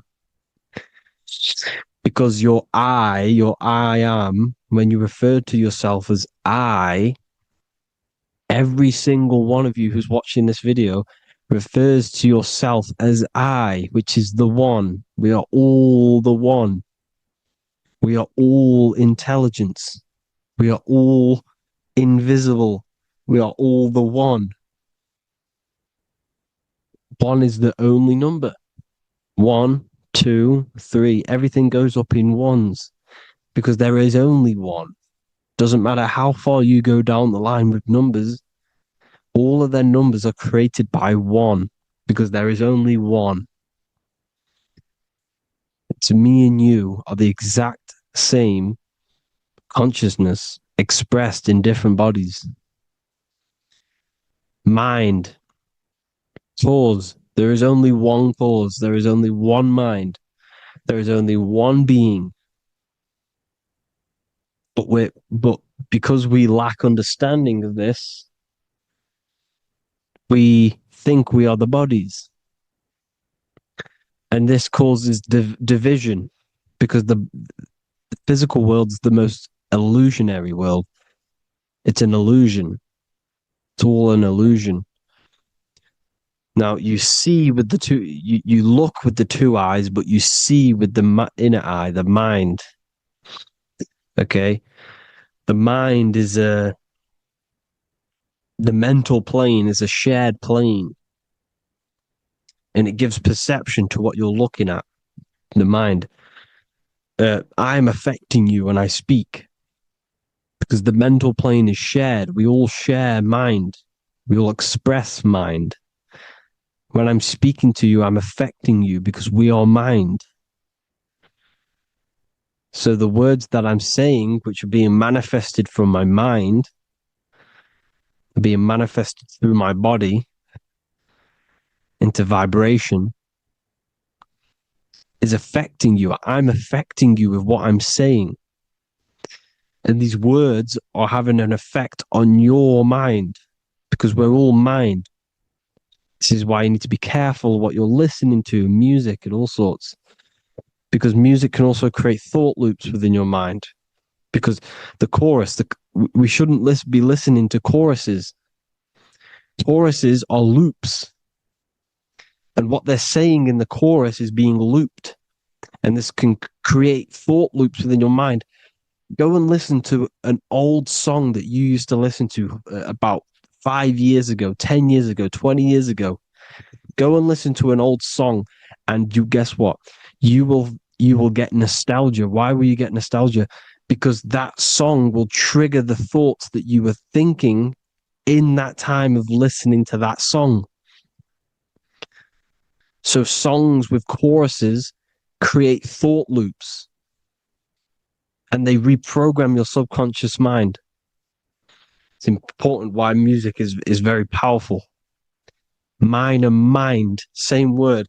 See, language is the truth, people. This is why I use language in all of my presentations, especially the English language. It's riddled with occult truth. I is my me, I, you, and me, or I, one. We are not the name, we are I. Every single one of you is I, because we are all the one, all mind. Now, the only thing that is truly mine is my mind. When you say something is mine, it's an illusion. It's not yours. The only thing that is mine is mind, my mind. Okay? It's my mind. It's the only thing. It's the same word, mind and mind. Like I said before, everything's one. Hot and cold is different degrees of the same thing, of the one substance, of degrees. The 7 colors are different frequencies of the one white light. Everything is one. There is only one. We are all one. Everything is one. Hot, cold, day, night. It's the same degree of one, which is mind. The mind's perception is what's giving it, labeling it hot or cold. The mind's perception of colors is what is giving it red or purple, hot or cold. There is only mind. The mind gives things perception. There is only one, that is mind. The conscious and the subconscious mind. The male and the female, these are married. The subconscious mind is your hidden part of the mind. Okay, it's hidden. You can access it through different meditations and Reiki teachings and dreams or manifestations of your subconscious. This is how you know mind and matter are one, because your mind creates matter in dreams. Your subconscious manifests everything in a dream, in the astral realms. The conscious is what you're conscious of, what you're consciously thinking of.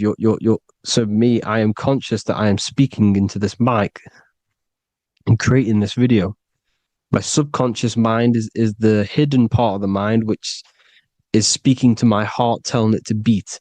It's telling my food to digest. It's regulating all my blood. It's doing everything in my body without me being conscious of it. Without me being conscious. The subconscious is the feminine. The conscious is the male. The Bible, of course. Proverbs 12:4. Helpful, not helpful, an excellent wife is the crown of her husband, but she who brings shame is like rottenness in his bones. In the same way, husbands should love their wives as their own bodies. He who loves his wife loves himself. You can take that physically, you can take that literally, or you can take it metaphysically. See, the Bible's written in such a way where you can take it as your level of realization. He who loves his wife loves himself. If you love your subconscious, if you love yourself, you speak good about yourself, because your subconscious takes everything literally. If you say, I hate you to someone, your subconscious does not know the difference between me and someone else. It only thinks me, me, me. Why? Because mind is the only thing that exists. You are mind, I am mind. If I say I hate you, you're saying that to yourself, your subconscious picks that up and says, I hate myself. And that's telling your subconscious that's what you want.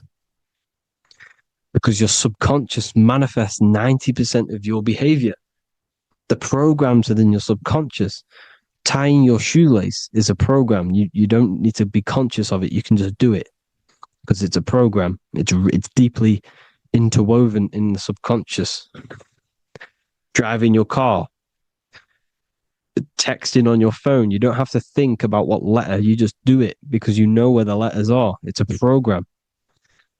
Therefore, if you look after your subconscious, they are a married couple.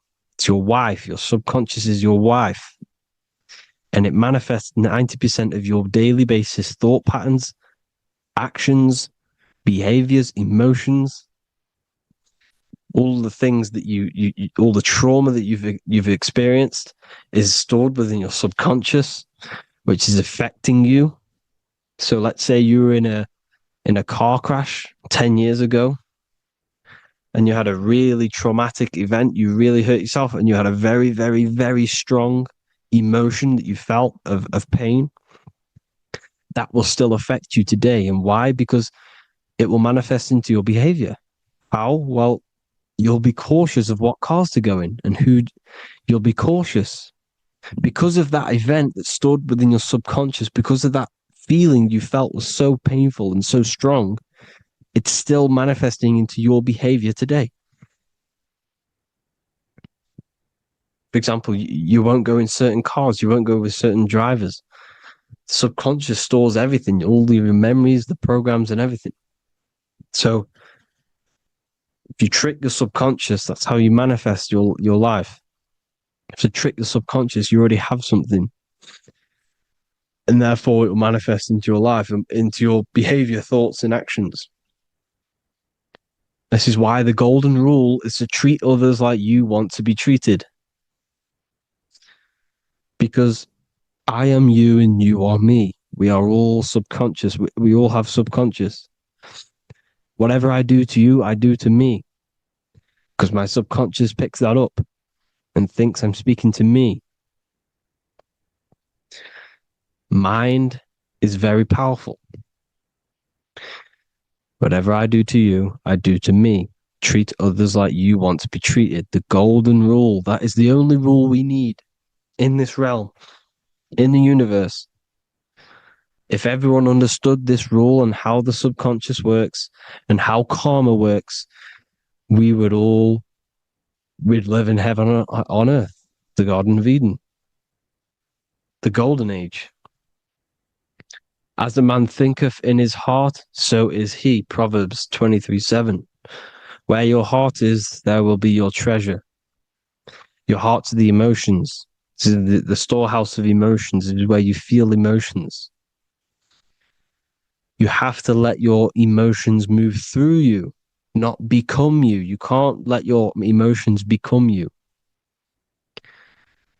Or except be like the sky and let them pass through you. Be like the clouds and the stars passing over. Let them pass through you. Do not let them become you. And this is how emotions can take over your mind. We are driven by, when a man is driven by emotions, he has no self to control. You must control the mind because the mind can be corrupted. Because your thoughts are electrical in the brain. Your thoughts come from the mental plane. So how the mind works is that you place your attentions on something in the mind and infinite information just flows in. Think about it. When you think of a certain topic, as soon as you think of that topic, information comes flying into your mind. Different ideas, ping, ping, ping. It's all connected. It's why we call it a mindset. Because your mind sets itself to frequencies.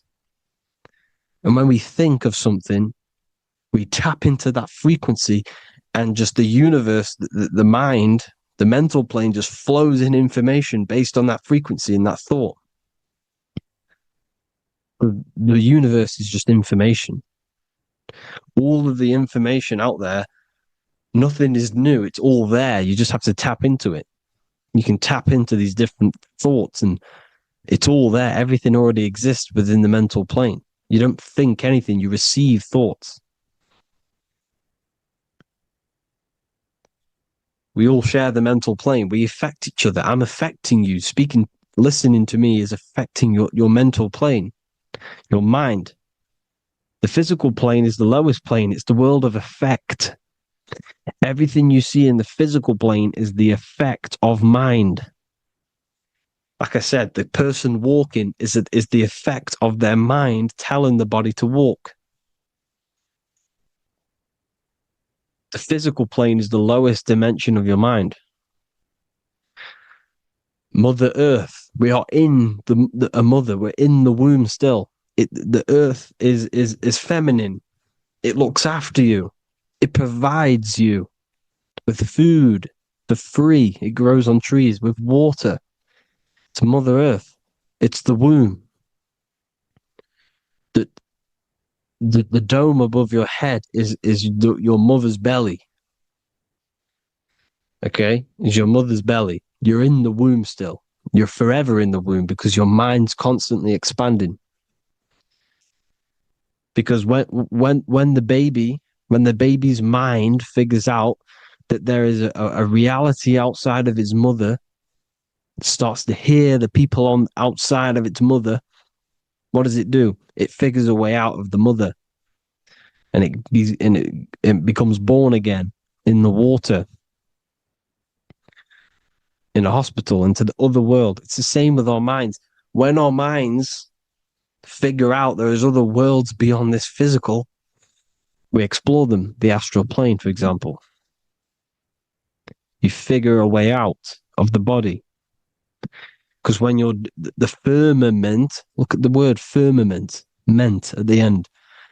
Firm is firm, something strong, something like a rock is firm.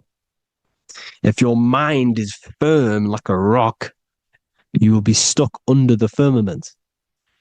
So, for example, people who are very programmed and can't think outside the box, they have a firm mind and they'll be stuck under the firmament because your mind is the only thing that's keeping you under the firmament. It's the only thing. When you're doomed, doom is dome. This is the dome, which is your head. Your head is the dome. Above your head, above the earth is the dome, the ethereal barrier. But that's just an external manifestation of your head. You don't leave the earth, you leave your body to leave the earth, because your body is the earth. It's a dimension within your mind. So when you're doomed, you're domed. Your reality is your level of realization. You realize something, or when you have an idea, the mind, and the EYE or I. Same thing, mind. It's all mind. Reality is your level of realization. You realize there's other worlds. That's your reality. Your perception's your reality. Mind in Latin is mens. Jesus was known as the fisher of men, which is the fisher of minds. He was fishing minds worthy of knowing the higher truth, the deeper occult knowledge. Jesus figured out that we are all God. And he got killed for it because in that age they were trying to suppress this information. Jesus figured out he was God because we are all God, every single one of you, and they killed him because we're all mind. We are not the body. We're the invisible intelligence, which is God. But you are not God if your mind is attached to this physical world, to the worldly pleasures. If you master your mind, and travel the depths of your mind, that is God. Mental and men. Look at the word mental. It has men in it. Men in the Bible means mind. Here you see the Masonic symbol with the eye, the mind. Looking over, everything is the one. Everything comes from the one. Look at all the lines coming off it, giving its life to all of the life forms. Down here on the bottom, you have duality, black and white. Up here, you have singularity. One and the two. Unification and division. The lower self is divided into the left and the right. So the Bible even says, I forgot what verse it is, but it says, it's better to go through life with one eye than to have two and be cast into the fiery abyss of hell. I'm not sure what verse it is, but you can research it yourself. It's better to go through life with one eye, to be unified consciousness, dimension. No brainer. The language tells you the truth, people. Dimension. The dimensions are in your mind. Entertainment. Entertain the mind. Disappointment. It's all in the mind. Environment. The environment that you are in is a product of your mind. Within, rearrange spells high twin. Within is your mind, and your external world is mirrored from the decisions you make in your mind. Advertisement, commitment, it's all meant, it's all mind. Everything is mind. Everything. So, this is important. The collective thoughts and collective beliefs. The collective, because we all share the mental plane. And because of this is why we are in a weakened state of consciousness at the moment. Because the collective thoughts and the collective minds overall are asleep. And they don't believe in anything. You see, everything is true within the mind. You think of something, it is there instantly. You think of a chair, it's there in your mind. You think of anything, it's there instantly. So everything's true within the mind. Anything can happen in the mind. Anything can happen on the physical plane if the collective consciousness, the collective minds, believe it to be true. This is why back in the days, in the ancient days, you look at all the old world stuff, you see all this crazy technology, and it's because as a collective, as humanity back then, they believed that they had much more open minds. Therefore, the things manifested in the physical world were a lot more out of the box, so to say, compared to today. For example, magic is not as powerful today because the masses don't believe in it. It's still powerful, don't get me wrong. But if the masses believed, or if everyone knew magic could be real, because it is, anything's real in the mind, it would be a lot more powerful. You see? So and what they're trying to do is create a hive mind worldwide. They're trying to make one religion, an external God. What happens when you worship something external? You give energy to it, because where attention goes, energy flows. Where your mind gives attention to, energy goes there. And when we all believe in external gods and give our worship and our power to these external things, we all give energy to it, which will manifest as a demon in the astral planes. It's a hive mind. They're trying to make a hive mind to summon our energy. Trying to summon our energy. and it through mind, through collective thoughts, the hive mind. They want one religion, one government, one currency, one belief system, and that will create a hive mind, which will limit our consciousness, which will limit what we can do in the physical world. Because if everyone doesn't believe in certain things, it cannot happen because it's all in mind. Mind is so powerful. I am you and you are me. I hope you all enjoyed this video, people. If you haven't already, join the Wisdom Academy. The Wisdom Academy, we have many occult lectures just like this one. Also, we have just launched Mindwave Hub. If you want genuine frequencies, genuine binaural beats, because the ones on YouTube, the ones on Spotify, Apple Music, they're all tuned to A440 hertz, which shuts down the right hemisphere of the brain. If you want to gain access to your true consciousness, your mind, you need to balance the two hemispheres and balance the chakras. You can do that externally by listening to binaural beats. If you want true frequencies, true binaural beats to hemisync the chakras, hemisync the brain, to gain access to the different dimensions of your mind, well, you can gain access anyway, but it's going to help you if you're trying to learn this. Join Mindwave Hub. The link will be in the description. Listen to the binaural beats, meditate to them, listen to when you go to sleep. They'll massively benefit you. Thank you all, people. Hope you had an amazing, lesson. Hope you learned a lot. And please subscribe. God bless you all.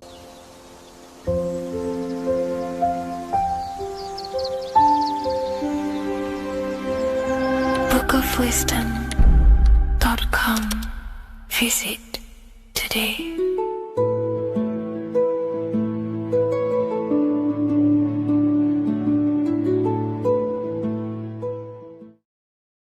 Hello, everyone, and welcome to another lecture inside Ethereal University. In this lecture, you will learn about the death process and how to prepare for it, and why that preparation is so important. So let's get straight into this. You must understand, as a spiritual creature that you are, you have a visible nature and an invisible nature. You never truly die. You are an eternal soul experiencing a temporary physical world. The inner world of thought and emotion is eternal, while the outer world of matter is mortal. Everything that is seen is mortal. Everything that is unseen by the eyes is immortal. When you die, your external physical world will be stripped away, leaving only your pure consciousness in its raw form, drifting within the astral plane. So here you see your physical external body and your internal world. And your internal world is your state of consciousness. It's your state of consciousness. Your thought and emotion is one overall state. Okay? So you must understand these planes.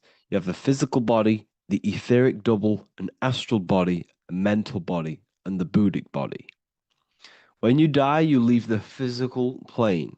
Then you will more than likely leave the etheric plane, because the ether acts as like a portal. Everything comes out of the ether and returns back to the ether. I can break that down in another video in electromagnetism.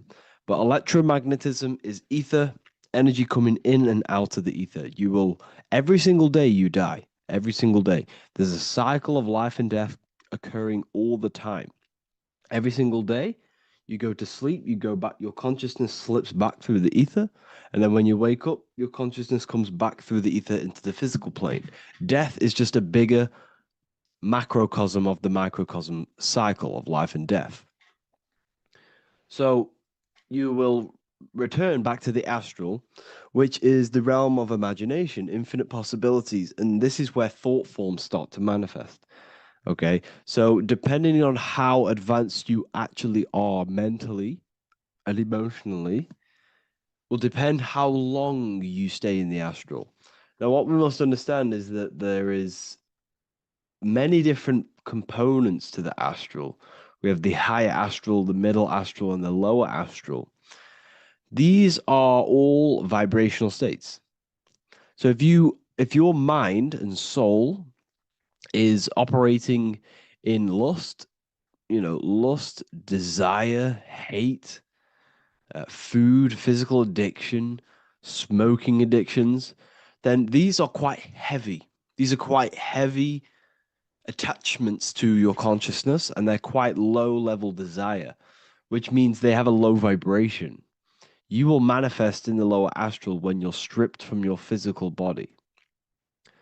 The lower astral is not inherently evil. However, there's just low vibrating things going on there. Low vibration does not mean evil. Okay. So just like bad doesn't mean evil. Okay. In the lower astral, you are going to see lower astral beings. You're going to see spirits, souls with low level desire. Okay. People who are attached to the physical plane, people that lust, people that do these things. Technically, this is hell, but you can escape it by escaping yourself. Now we're gonna break all this down. I'll break all this down properly once you understand the full context. So depending on your level of desire, you will manifest in a corresponding layer of the astral plane. If your mind is still attached to the low physical desires, you will find yourself in the lower astral realms. But if you have few desires and have detached from the worldly attachments while you are encased in a body, then you will rise into a higher or middle astral plane, mainly the middle. Okay. The higher astral plane is very formless. So as I broke down here, this is the physical plane is the lowest dimension. This is the most form, the most matter. It's quite heavy. The higher you go, the lighter it becomes, the more fluid, the more formless it becomes. So you see here it says denser down and lucidic up. So this is more lucidic in these higher realms. This is more dense in the lower realms. So this is why the ancient Egyptians were always talking about, I'll show you this. This is showing you death. So first of all, we have Anubis, which represents death. Here you have the heart, which represents the soul. And here you have a feather. And this is a scale. You see how this is a balanced scale? So what this is symbolizing, this represents death. This represents your heart, and this is a feather.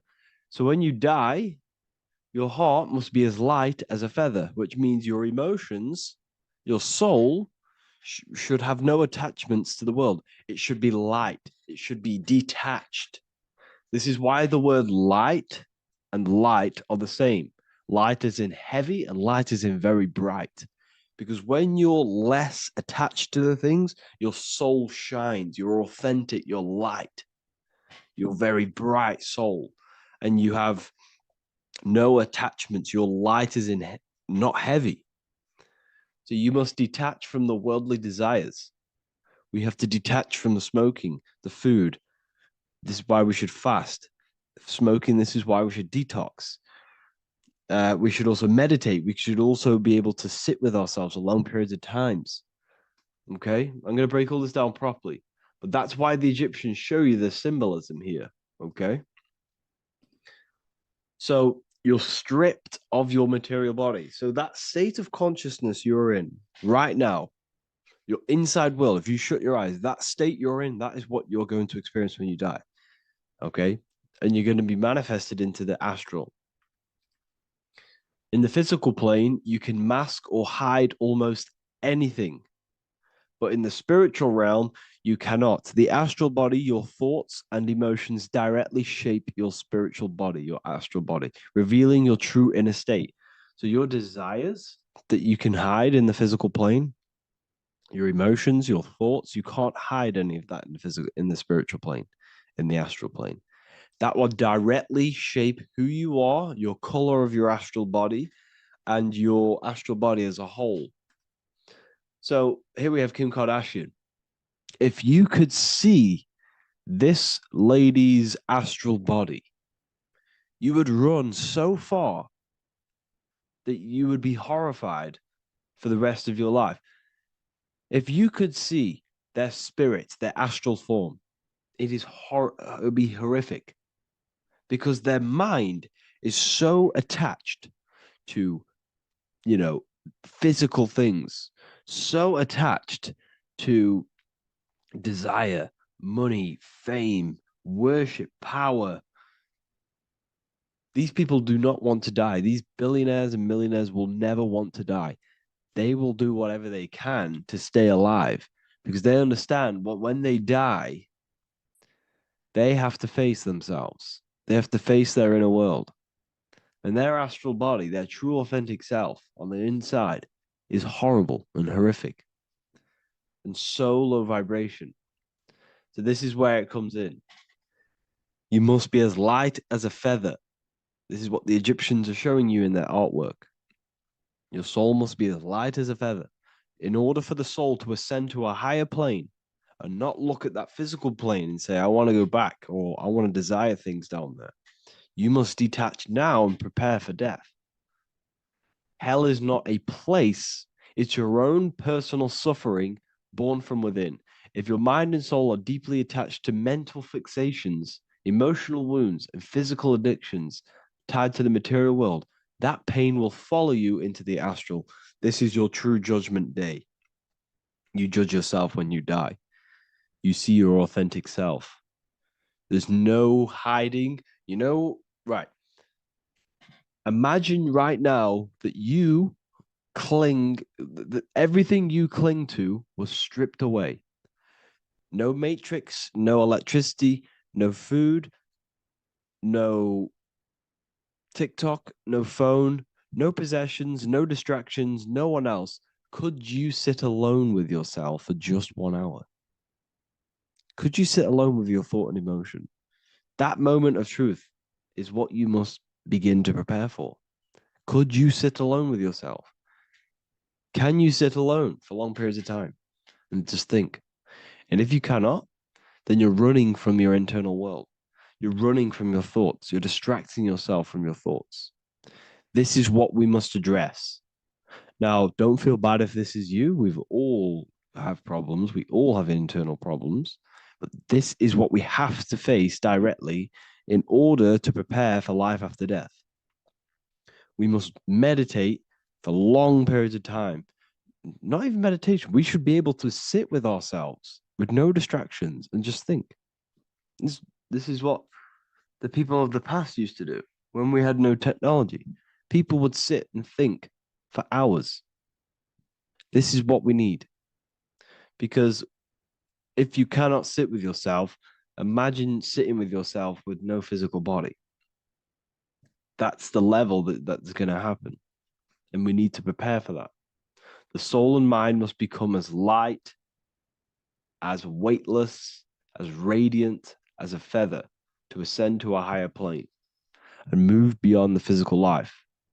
To rise, they must release heaviness, attachments, burdens, fears, and desires. The lighter and brighter your inner being becomes, the more freely it can rise into a higher state of existence. Ascension is not about going somewhere, it's about becoming something pure, clear, and luminous. Okay, this is very important. Very, very important. We must detach from the worldly things. So, enough of that. How do we do it? How do we attach? How do we prepare? Number one, you must detach from the material things. Start loosening your grip on things, possessions, titles, even identities. They are temporary. Appreciate them, but don't let them define you. Let nothing outside of you define you. Nothing. Your name is not you. Your job is not you. Your reputation is not you. Your bad past is not you. Your good past is not you. Your business is not you. Everything outside of you is not you. Now, what I'm saying is, I'm not saying go full right hand path and never care about anything physical, never care about your family, don't love your family. I'm not saying that. What I am saying, love love these things, love these outside things, but do not become attached and do not let them define you.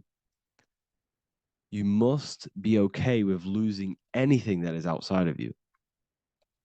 You must be okay with that because you must understand the physical plane is it's promised that everything is temporary.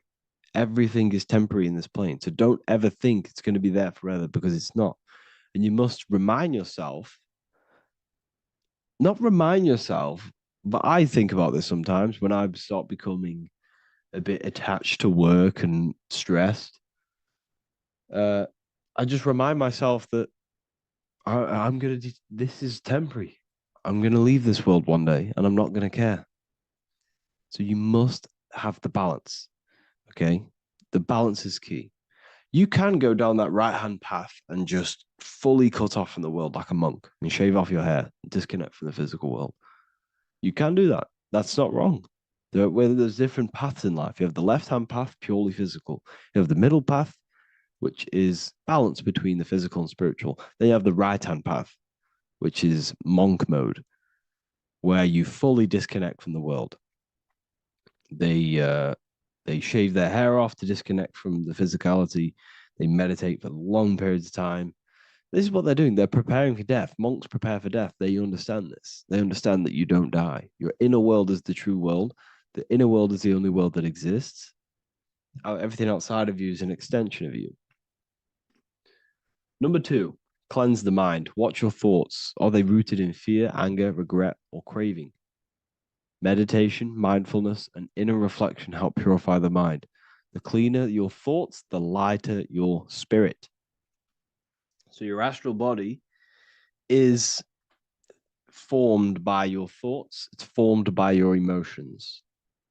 If you sit around thinking about eating all day, you're going to have a very heavy astral body. It's going to manifest in the lower planes. But if your mind is thinking about good things with good intentions, love, knowledge, expansion, you're going to manifest even the middle or the higher. And there are ways to even ascend out of your astral body.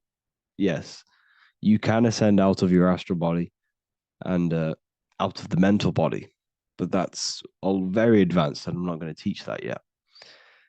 I'll make another video on that, but you can ascend from them bodies. The astral plane is not the end.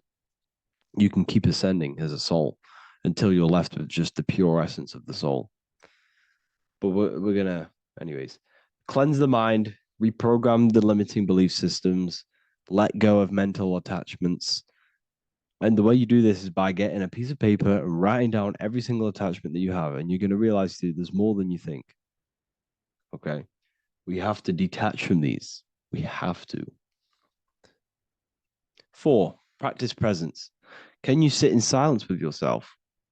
The more at ease you are with your own inner being, the less you'll fear death. The afterlife is just an extension of your inner world. It's so important.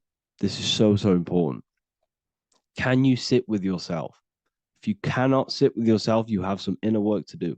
You have some thoughts to address, some beliefs to address, and some feelings to address. Okay, so practice sitting in the present, meditation, or just literally sit there and try and be okay with yourself. And if you can't be okay with yourself, then there's something you need to address, whether it's a belief system, whether it's an emotional trauma, or something. This is what we must reshape, refine, and let go of. Live truthfully, speak and act from your soul, not from fear or ego. The more authentic you are, the more aligned you become with your true self, which carries beyond this life. The ego is your mind's perception of itself while being incarnated in this world. It's been shaped by your experiences, your thoughts, your beliefs, and your emotions. So your ego is basically this false thought form that you've created. It's a false layer of yourself that sits on top of your true authentic self. It's basically your physical character. When you were young, you had no ego. You were pure. You had a pure consciousness. But then as you grew older, your ego started to grow, and it still is growing because it was shaped by experiences, things you've gone through, things you said, things you believe, things you think. It's created by you, by your mind. And the ego is close to the word echo. The ego is the echo. It's an echo, it's a layer, it's a false identity. It's a false layer that sits on top of your soul. And if you don't get rid of that ego, if you don't know how, well, not get rid of it, but balance it, if you don't know how to rise above that ego and you die, it's that ego that's going to be pulling down when you die. It's that ego that's going to be your suffering. Okay. 7, connect with the divine, whether through prayer, meditation, tune into something greater than yourself. The connection is the soul's compass beyond this world. If you can meditate and rise above them clouds of thought, that's the soul, that's the observer. We must connect with that. Okay, this will definitely help with just allowing yourself to connect with your true self. Meditation's great because you can just fully detach from the world. And the more you meditate, the more you can prepare for death. A powerful way to cultivate detachment is through daily detachment meditation, done either at night or in the morning or the first breath upon waking. Or do this as many times as possible per day. Start by physically grounding yourself in the present moment. Say out loud, I am here right now, nothing else matters. Let that phrase draw your awareness into the now. Just keep saying it until you're present. Then begin to slowly list everything you identify yourself with, one by one. I am not your body. I am not my body. I am not my name. I am not my possessions. I'm not my house. I'm not my children. I'm not my everything. I am not my thoughts. Release each layer gently. Imagine if you want to, if you have a good imagination, imagine placing these things into a big box. Placing your body, placing your name, placing your possessions, placing your house, your car, your thoughts, your beliefs into a box, and then shut that box. If you have a good imagination, do that. That can help. And you'll be left with yourself. And you're not even that. It goes even deeper. Eventually, you'll reach the mind itself. Detach from the language that the mind is even using. Now, that's very difficult. And not many people have ever thought about that, and they've ever even been there. Detach from the language that the mind is using. Think about that for a second. Your mind is not what you actually think. It goes very deeper. Your mind is not that little voice. It's that voice that the language is using. So even the language is a spell on your mind. Okay, it's an attachment. Eventually, you'll reach the mind itself, detached from the language it uses, the voice in your head, the need to define. What remains is something beyond thought and beyond words. I can't even describe what's left because words, once the language is gone, it's purely metaphysical. All I can say is pure awareness, and it's symbolized. This is why symbols are so amazing because they can symbolize things that are beyond words. A flame, it's just a flame, and you won't be able to understand that until you've been there. It's just a flame. It's pure cause. Words can't describe it. You'd have to experience it. Connect with this essence daily. This is truly who you are. So this is a great way to detach. We can do these detachments every single day during meditation. This will definitely help over long periods of time. Of course, you're not going to be ready tomorrow for death, but just try and prepare for these things. This is the whole reason people used to meditate. It's the whole reason why people do these spiritual practices because they understood that this plane is temporary and your soul moves on from this plane. And you'll never truly believe in the soul until you experience it. So I can show you these things, but you must go out and experience it. The soul is real, but you won't understand unless you cast off everything else. Okay. So I hope this video helps. It's a very deep video. I'm going to be making more of these stuff, of more self-mastery. And of course, we've made the self-mastery section now. So I'm going to be start filling up this place with lectures. And I think it's a great time to start this because a lot of people have been asking on how to master yourself, prepare to death. So hope this video helps. See you in the next one.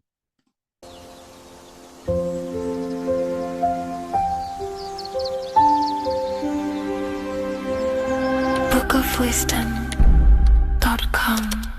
Visit today.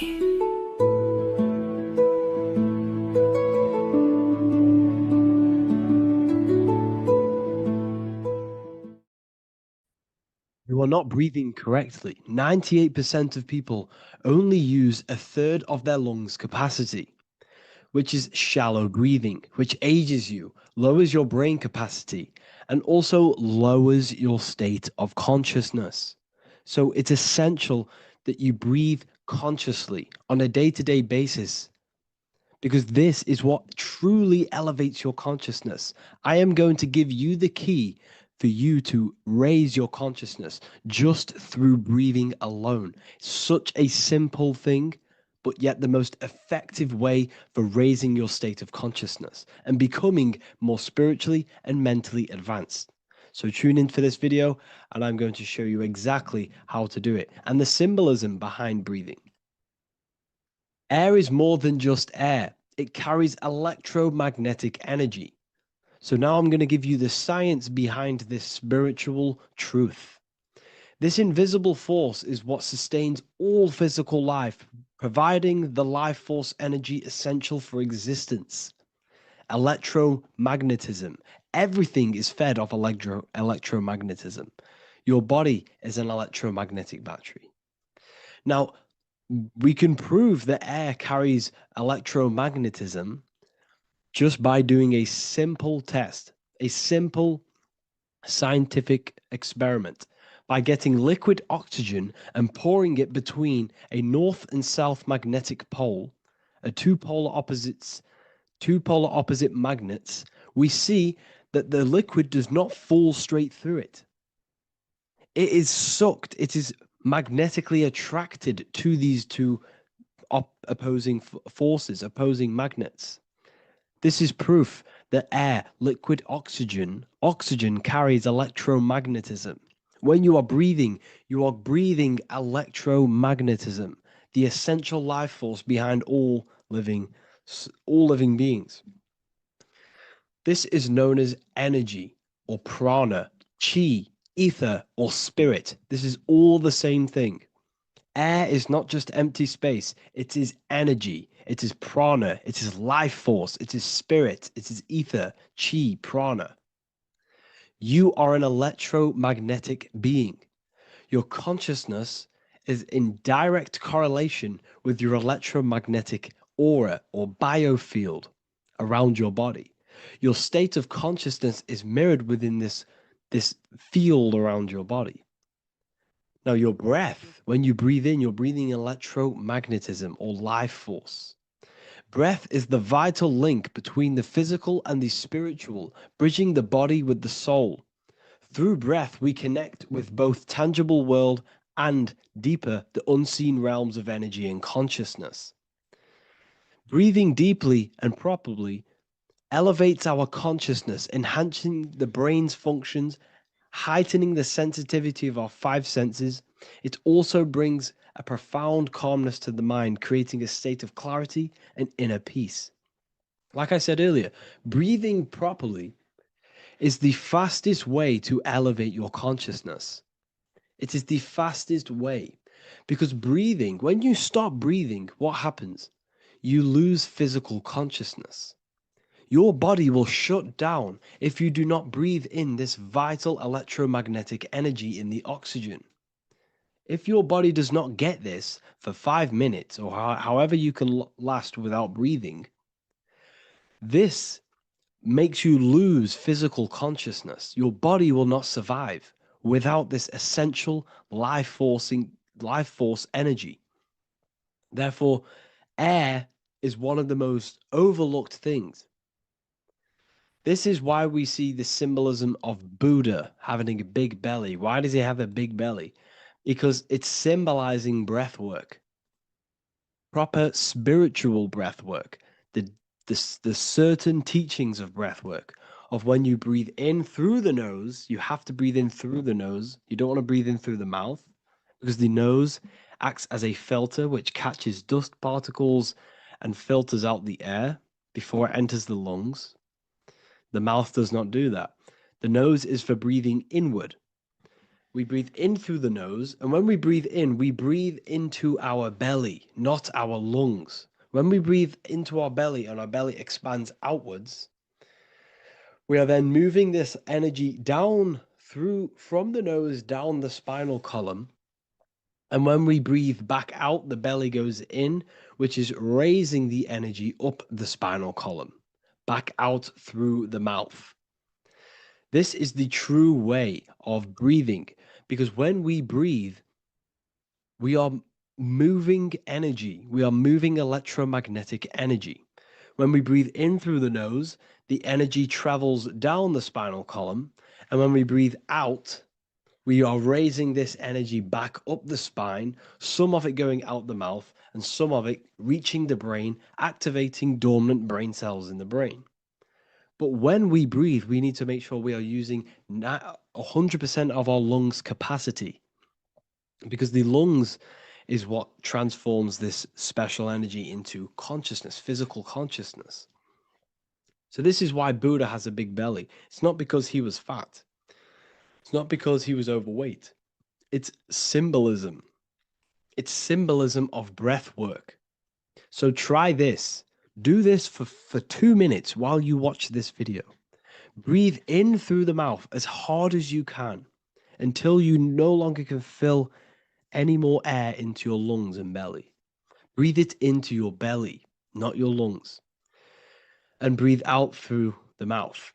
Do this for 5 minutes or 2 minutes, however long. I promise you, breath affects your consciousness. You will notice the difference. If you do it quicker, the quicker it'll affect your consciousness and you might go lightheaded. But that lightheaded is you activating your spirit, your energy body. So try this just when watching this video. When you breathe consciously, you are renewing both your energy body and astral body, aligning your consciousness with a higher state. This practice feeds new life force energy into the body, revitalizing and enhancing your overall well-being. Like I said, your brain requires the most amount of oxygen.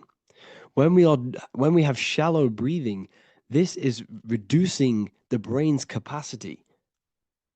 Because when we are not breathing properly, which 98% of people are only using a third of their lungs capacity, we are essentially only using a third of our consciousness because your breath is directly correlated to your consciousness, your state of consciousness.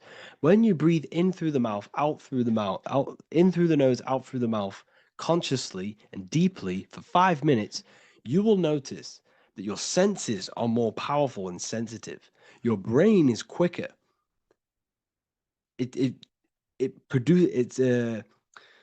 What's the word? It processes information quicker. You become quicker. You become a superhuman, and you feel more spiritual because it activates your spirit, your astral and energy body. So when we meditate, it's definitely important to breathe in through the nose and out through the mouth as deeply as possible to align with a higher state of consciousness. And this is the easiest way to separate your consciousness from the body. When you breathe in deeply for long periods of time, while meditating, while taking no thought, when no thought is present and you gain a rhythm of deep breathing, this is the gateway. This is the gateway to opening your consciousness. Because when you stop thinking, other aspects of your consciousness can open up. All of our lives we've been thinking, which is blocked off the higher states of consciousness. So breathing is very, very important. It affects our overall well-being. And this is Yahweh, the in and the out of breathing. When we breathe in, this is Yah. You can hear it. It sounds like Yah. And when we breathe out, that is way. This is the name of God, apparently. But God is within you. You can connect with God. You can connect with source consciousness within you by breathing, by raising your state of consciousness through breathing and meditation. This is why the Bible tells you the Spirit of God has made me, and the breath of the Almighty gives me life. You are consciousness. You are God. You're an extension of God's consciousness. Job 27:3. As long as my breath is in me and the Spirit of God is in my nostrils. The Spirit of God is through breath. John 20:22. And when he said this, he breathed on them and said to them, receive the Holy Spirit. The word spirit means breath.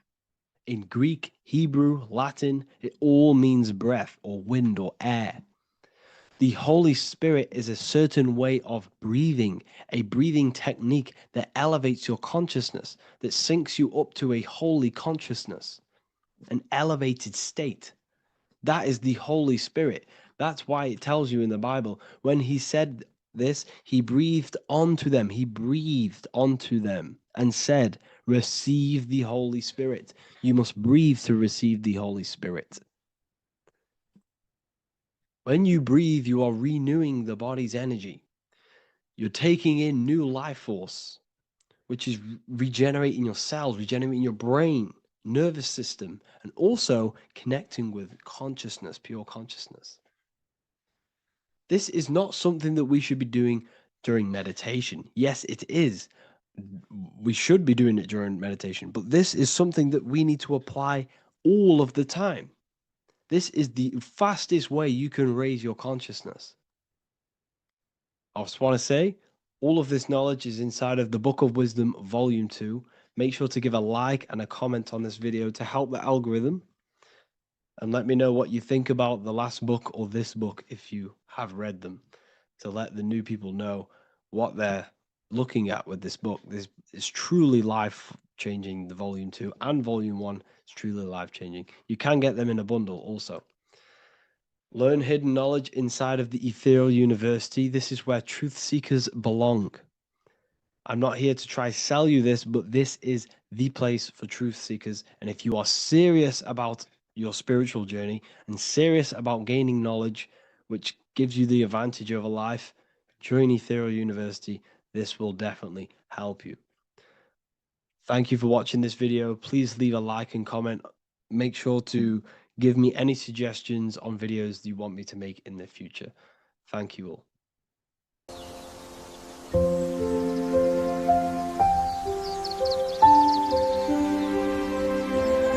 bookofwisdom.com.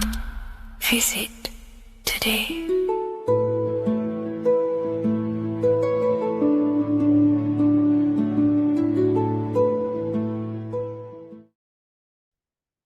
As above, so below. This is one of the most crucial teachings within esotericism, occultism, or what we like to call it today, spirituality. I don't like calling it spirituality because it's not spirituality. I teach human consciousness. I teach the science of you and your consciousness alone and your being. And in order to fully understand you and this world around you, you must understand this number one principle of as above, so below. There is many misconceptions of this, and there is many simple teachings of this. But I'm going to break it down today from the most simplest to the most complex, and you will see the connections between all things. This is the most important lesson you could ever learn, and I'm going to teach it you today. So what you must understand is with the term as above, so below, it applies with everything you see in this world and about yourself. We have something called the macro, which means the bigger scale. On the bigger scale, we have the whole earth. If we look down from the sky on top of rivers, this is what we see. We see this tree pattern. Then on a smaller scale, we see trees have the same pattern. Then we look even closer. We're going smaller and smaller into the leaves of the tree. We see the same pattern. Then we go even more micro into the human brain and look at the human brain cells, and we see the same pattern. This is proof this is a fractal universe, and everything is in the micro is reflected in the macro. As above, so below. As within, so without. On the macro is a reflection of the micro. So now that you understand this, we can go a bit further. A yearly cycle of spring, summer, fall, winter is a macro. A micro is a daily cycle. So a day is a mini year.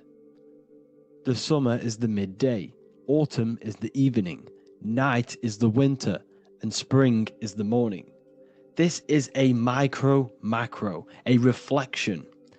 We have a miniature cycle of the zodiac every single day. And this cycle is also reflecting the cycle of life and death. We live, we are born, which is the spring. We live, which is the summer. We then age, which is the autumn. And then we die, which is the winter. And then we are reborn again. This is the cycle of life and death. And you do this every single day. You see, death is a macrocosm of sleep. This is why we say sleep is the cousin of death. Because you die every single night. You do this process of life and death every single day. As above, so below. What's in the micro is in the macro. So when you go to sleep, you are essentially dying. And then in the morning when you wake up, you are then born again. This is a fractal cycle that we live in. Everything in this whole world is fractal. Everything applies to as above, so below. We have the sun, we have the moon, we have the day, we have the night. We have the life, we have the death. We have the conscious, we have sleep. As above, so below. We have the conscious mind, because now we're diving into as within, so without. As above, so below more refers to the external world. As within, so without is referring to your inner world and the outer world. What you must understand is about yourself. You exist in two realms. You're an individual. The dual nature of you. You exist in two realms at once. You have an inner world of your thought, emotion. This is the inner world that no one else can see but yourself. And you have an outer world with a physical body which everyone can see. So you exist in two worlds. You have the inner voice, you have the outer physical voice, which I'm speaking to you with now. But I also have an inner voice, which no one can hear, only but me. So you exist in the light and you exist in the darkness. The sun represents your external self, your physical, conscious mind. The moon represents your shadow self, the inner self, the psyche self, the spirit self. There is an as above, so below. The sun is within you. The moon is within you. Everything is within you. Now that you understand as above, so below, what is your body? Your body is a miniature earth. Let me repeat, your body is an earth. Your body is the earth. Okay? Because like I say many times in all of my videos, you are not in the world. The world is you. You are the universe. Your brain is a computer creating this reality. What you see with your eyes is produced in the back of the brain called the visual cortex. You don't look into the world, the brain produces the world. The body produces the world. When you touch something, you're not actually touching something. This is the electrical nervous system. When you touch something, what you feel is actually electrical signals on your nervous system reporting back to your brain. Therefore, when this body dies, you leave the earth because this body is the earth. Okay? As above, so below. You have the mental plane, the astral plane, the etheric plane, and the physical plane. This is essential for understanding reality and the teaching of as above, so below. Everything in this material plane began in the thinking mind. For example, the microphone I'm speaking into, the phone you're watching this video off, or the laptop or iPad. Where did this begin? It didn't begin in the factory. The first ever place this item begun was in the mind of an individual. The invisible realms of mind is where all physical things and physical items begun. Essentially, this physical plane is the effect of the thinking mind. This world is the world of effect. It's the world of outcomes. When you see something, it is already manifest. It is already being manifested. It is an effect. And in the effect of the cause, which is the thinking mind. Therefore, the mind creates thoughts, which is the mental plane. Then after thoughts creates imagination, which is the astral plane. These two are spiritual. They are non-physical. So spirit kind of means non-physical. Then you have the physical planes, the etheric and the physical plane. As above, so below. What happens in the mind is manifest on the physical plane. Like I said, the phone that you are holding, it was a thought, and then it brought down into a physical reality. As above, so below. You change the mind, you change your reality. Your environment. The word environment has ment in it because your environment is mental. So now that you understand this, so what is the world around you? The world around you was created by the mind of God. It was manifested through God's thought. So you are living in the mind of God. You are a thought in the mind of God. God thought you into existence. But like I said, we are all fractals. Everything is fractal. If God exists, this means that you are God, as above, so below. God created you through the thinking mind, and he gave you a thinking mind. So God created the macrocosm. God created the macro, the whole world. He designed the whole world, the sun, the stars, the moving. He designed this. But then he gave you the thinking mind to design your own life and create your own life in his world. You are a microcosm of God's macrocosm. Just like God thought you into existence and the whole world into existence, you are a microcosm thinking your world, your reality into existence. You see this now? Everything is a reflection. Everything is a mirror. Everything is fractal. So in order for you to change your reality, you must change these higher planes. Your thought and imagination are the two key aspects of creating physical reality. Every object you see around you was begun in these higher planes of the non-physical, and they were brought out of spirit into physical matter through the thinking mind and physical action. So now we're going to get a bit deeper. The brain is not the mind. Now that you understand, we have spirit and matter. As above, so below. You have a non-physical side of reality and a physical side of reality. The mind is the spiritual brain. The brain is a physical manifestation, a physical effect of the mind. The mind uses the brain to operate in the physical world, and it's the same with the heart.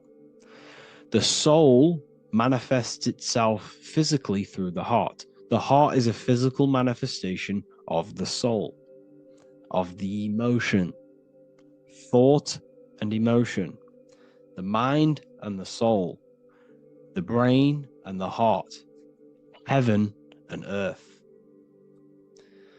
So you have the inner world and the outer world, the spiritual, non-physical, and the physical. So we are all on this process of awakening, an expansion of our minds into new fields of thought, into new fields of awakening ourselves. Because essentially we are born into this world, but you are born many, many times. You can be born physically and you can be born spiritually. Like I said, everything is fractal. So just like when the baby finds out that there is a world outside of its mother, what does the baby do? The baby seeks a way out of its mother, and then the baby is now born into a new world, a world outside of its mother's womb. It's the same with you and your spiritual process. As your mind becomes aware that there are other realities beyond your physical body, it then seeks a way out. And this is why you are probably watching my YouTube, because you are now on the path. Something within you has guided you to this path of knowledge, truth, enlightenment, and expanding your consciousness. And it is your soul who brought you here. Your soul speaks through emotion, like guidance.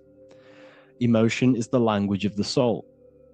When you feel very bad, this is your soul telling you you're not in the right place. You're doing the wrong things. Because the soul is always unfolding its purpose, which is expansion and learning. That is it. The mastery of the self and the learning of the mind is the only thing that counts in the end after this life. So you are on a journey of expansion, of learning, creating, and spiritual rebirth. As above, so below. What does this body tell you? When I see someone overweight, I don't see the overweight. I don't see the body. I see the mind. I see an undisciplined mind. I see a mind that lacks self-control. I see a mind that seeks external validation. That's what I see when I see an overweight person. I don't see his body. I see the result of his mind. Because what does the Bible tell you? You shall know them by their fruits. It's the same saying as above, so below. You shall know them by their fruit. The fruit is their manifestation. Your body is a direct correlation and manifestation of your mind. Your inner world projects your outer world. As within, so without. As above, so below. Now, what do you see when you see this man's body? I see discipline. I see strength, mental strength, not physical strength. I see mental resilience of pain. Because all of this man's mental energy has been manifested physically within his muscle. This body is a direct manifestation of this man's mind's pain and suffering. And it shows discipline. This is why people instantly respect you if you are in shape. You walk into a room and you are in shape, people will instantly give you respect because they know that you are mentally disciplined. The body is a reflection of your inner world, and it's the same with your friends, your family, your connections with people. If you think about yourself very negatively all the time, and you don't have a good connection with yourself, you don't have a connection with your true self, this will manifest into every single relationship you have in your life. If you don't have a good relationship with your inner self, you don't have a good relationship with the people and the friends around you. Because as within, so without. If you think negative about yourself, you will only pick up the negative in other people. If I think very highly of myself and I think very happy and good things about myself, I will then see the good things in other people. Because it's as above, so below. As the inner world is, so is the outer world. It's the same with your life circumstances. Your life is a direct correlation of every thought you thought in the past. If you possess millions of pounds, millions of dollars, this is because you have thought this into physical reality. You live the life you are deserved. You live the life that you manifest through your thoughts. If you live a very poor life, this is a reflection of your mind. This is a reflection of what you have thought into physical existence. Because like I said, everything begins in the mind, as above, so below. And this is even present within the body. So where is the head? The head is at the very top of the body. And where does all manifestation begin? In the mind. That's where the mind is, in the head. And then the thoughts we think travel down the body into the heart, which is the emotion. Every thought we think is in the emotion. Every thought we think creates an emotion. This emotion then drives the action. Where does the action come from? The feet, because the feet move our body. We move with our feet to take action. Our hands. You see, so the body is even a micro reflection. I can't even say it. Reflection of the order of manifestation. This blew my mind when I figured this out. You see, the head, the thoughts begin here. This is the beginning of all manifestation. Then it comes down to the heart. This is the emotion. Then you take the action. The thought and emotion then sparks the action, which is taken with the hands and the feet. And where's the lowest point on the body? The feet, and that's touching the physical earth. So the head is where the thought is, the non-physical, and the lowest point on the body, which is touching the physical earth. So the head represents spirit, the feet represent matter, spirit and matter. Your room, if I walk into your room and I see a messy room, I don't see the room, I see a messy mind.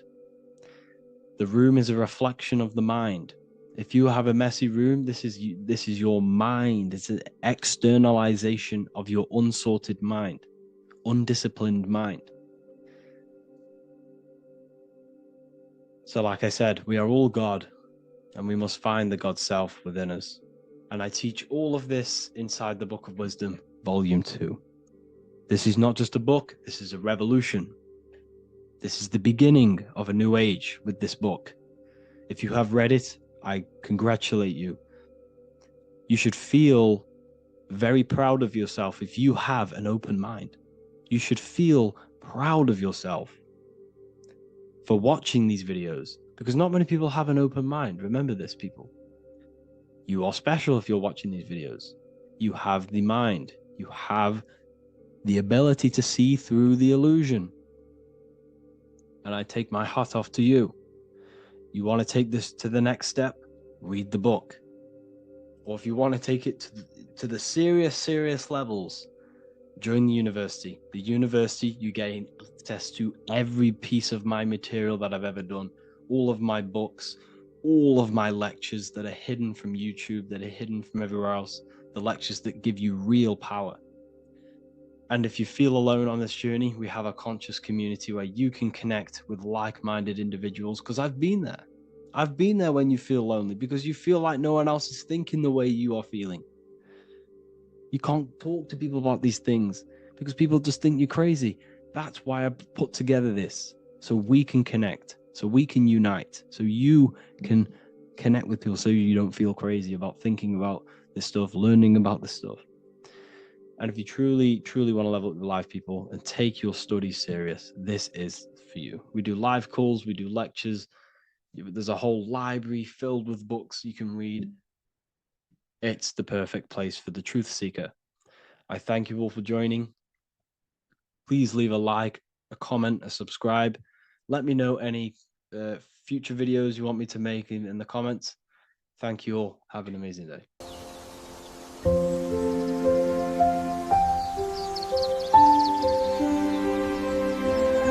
bookofwisdom.com. Visit today.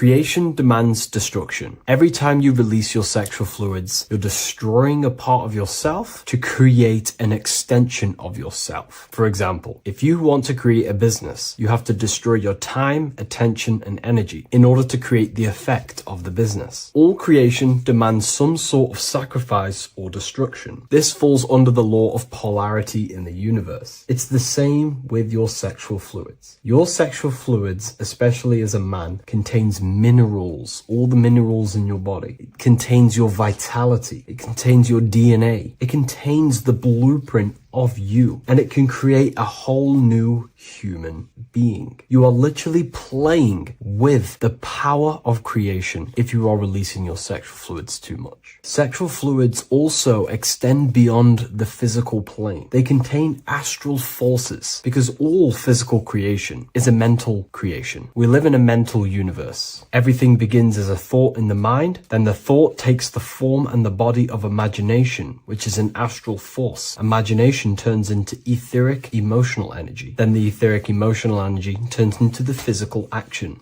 and the physical manifestation. We live in a mental universe. Therefore, these dimensions do not exist separately. They are permeating and mixing in with all. Your physical body has an astral body. Everything physical has astral forces behind it. Semen is known as the astral fluid of the soul. It feeds nerves, the channels of life force and consciousness within the body. And every time you release it, you're destroying a part of your vitality, your brain, your nerves, your energy levels, your creativity, and your DNA to create an extension of you. Therefore, it is a sacred fluid within your body and not something to be played with and to be released too much. Think about it. This is a very creative energy, your sexual fluids. It can create a whole new human being. This is how powerful it actually is. It is the power of creation, and the misuse of this power can destroy your own vitality and your life of your body, because that life you are giving in order to create an extension or a child is the same life you could keep inside of you and not waste to recycle and regenerate the body. Sexual energy has been for thousands of years associated with regenerating the body, longevity of life, and maintaining youth.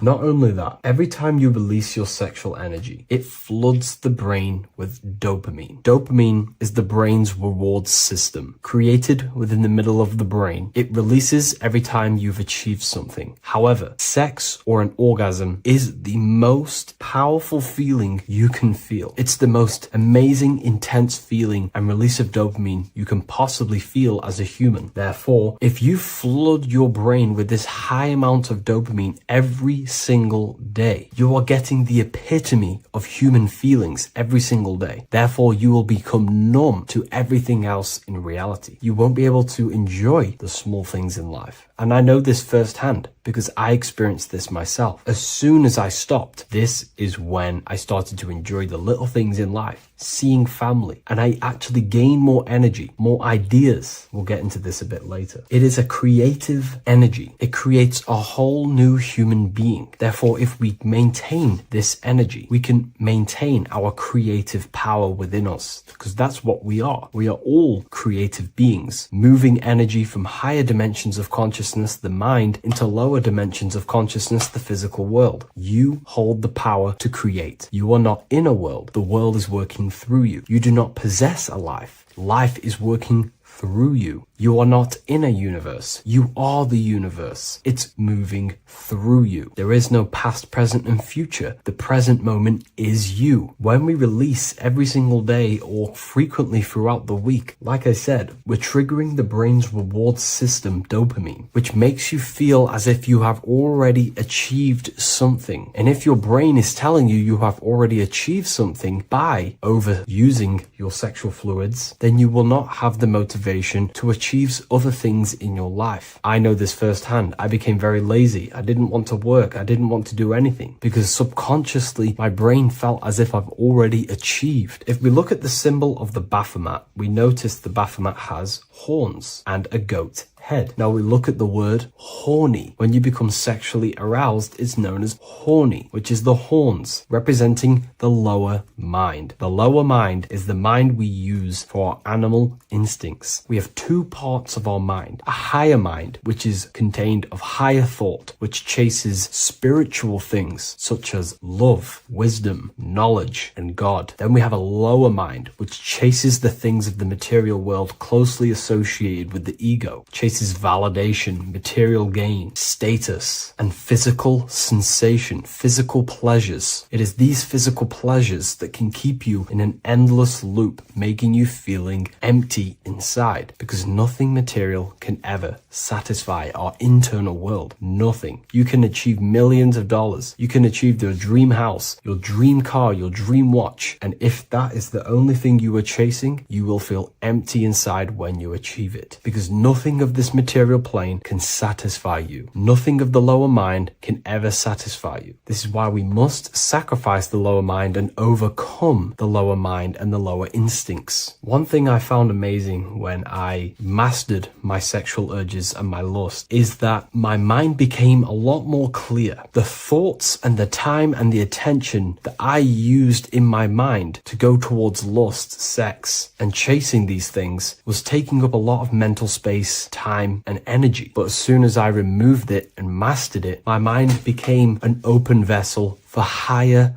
thoughts to be received from the higher mind. The mind is like a radio antenna. Whatever we attune it with, that's what we receive. If we're constantly thinking about lust and low-level pleasures, we're gonna just receive low-level thoughts. But once we remove all of the lower mind and we conquer our physical body and physical urges, our mind becomes an open channel for divine thoughts and spiritual thoughts. This is what most people call today as downloads. You receive wisdom from your higher self. Not only do you receive more wisdom, you just receive more power to create. The male and the female come together to create a child. That's how you were created. Now, the law of correspondence teaches as above, so below. It refers to everything in the universe. Therefore, in order for you to create a reality, to give birth to something, you have to bring together the masculine and the feminine. Your masculine forces are willpower and actions. Your feminine forces are emotions and imagination. When you combine the willpower, action, emotions, and imagination and combine them together, you can give birth to reality. But it's important to only give birth to things that are spiritual, that are good,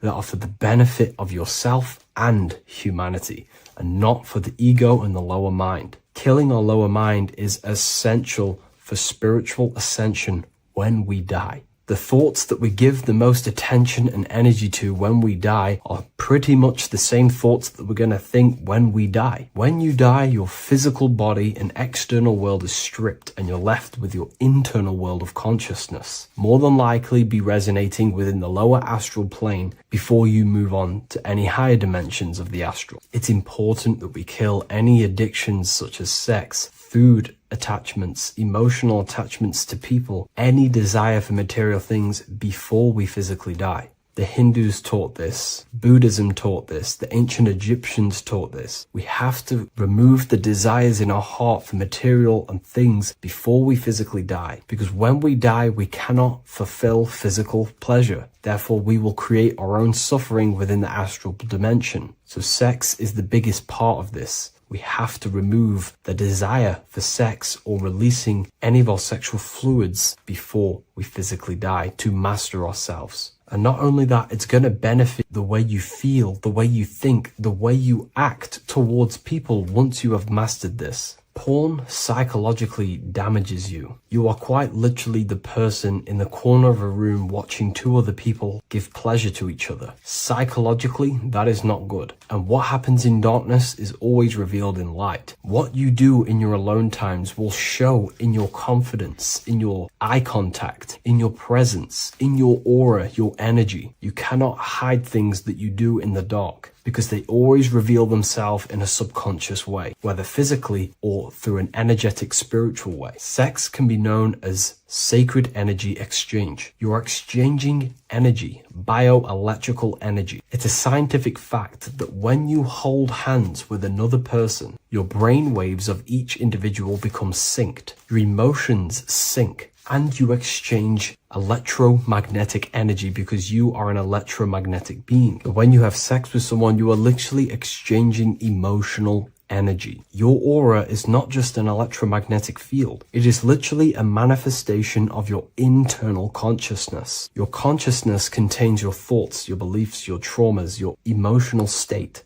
And this manifests externally through the vortex of your heart into an energy presence around your body. This is why you can feel sad when someone else is sad next to you, because their energy is merging with yours. When you have sex with someone, you are quite literally exchanging consciousness, beliefs, traumas, emotions, feelings, vibrations, and your consciousness merges with their consciousness. So be careful with just having casual sex. Now, I'm not here trying to say never release, never have sex with your partner. I'm not saying that. I'm saying take caution with these things. Take my teachings with a pinch of salt. If it benefits you, that's great. I'm not here to tell you how to live. I'm simply giving you my research and the things that have helped me in my life on my esoteric research, awakening, or spiritual path. I don't like calling it a spiritual path, because it's not spiritual. It's simply just life, the knowledge of consciousness and the self. So I hope this video helps. If you'd love to read this book, I'll leave a link in the description. This book I wrote myself called The Book of Wisdom, Volume 2.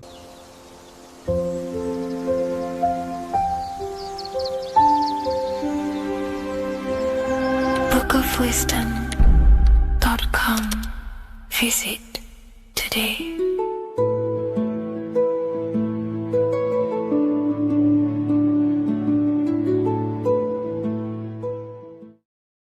In this video, we're going to be talking about the evolution of consciousness. You are born human, however, you possess consciousness, which is the awareness behind your being, the awareness behind your thoughts, the experiencer behind your five senses, the experiencer, the observer behind your thought, emotions, and senses. You are an eye, an invisible consciousness looking through a lens, which is your body. Your body produces this physical world that you experience. Your brain produces this world. Your brain and body is a technological computer. However, you are an infinite, ever-expanding consciousness behind this physical body. And there is an evolution of consciousness, a cosmic journey of expansion. And this is why we see so much pyramid symbolism in the occult and esoteric world, and especially within Freemasonry. Because the pyramid represents climbing, an evolution, a raising state of consciousness, a journey. Steps symbolize a journey upwards.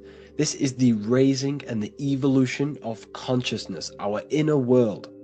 The transmutation of our inner selves, of our souls and consciousness and our minds. So when we see this pyramid, we're seeing a evolution, a way up to source consciousness. And the eye in the pyramid represents your source consciousness. It represents illumination. It represents divine guidance through this evolution of consciousness. This is why we see the ladder. Consciousness is ever expanding on an infinite journey of evolution.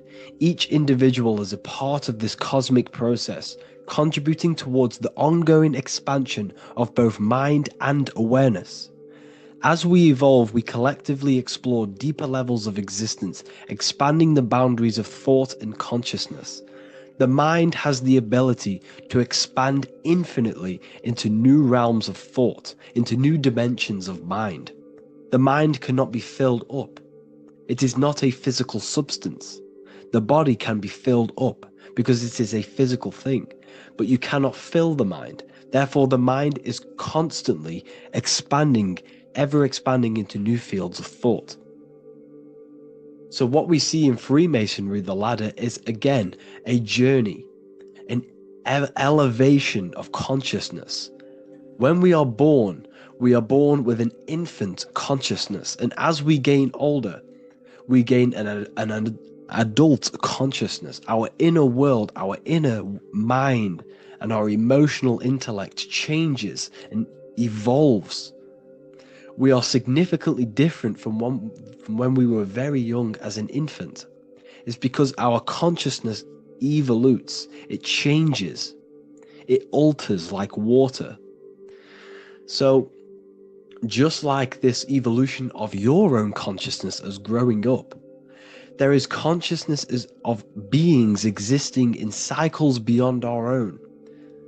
And their consciousness is unimaginably different from ours. They operate on a higher level of understanding and knowing, experiencing reality in ways that transcend our current comprehension. Our minds right now cannot comprehend the highest states of consciousness. There are entities, there are beings beyond our own, existing in higher dimensions of consciousness that we cannot comprehend because they have expanded. They are on a further way up the ladder of consciousness. However, we are all on the same journey. None of us can take the same journey.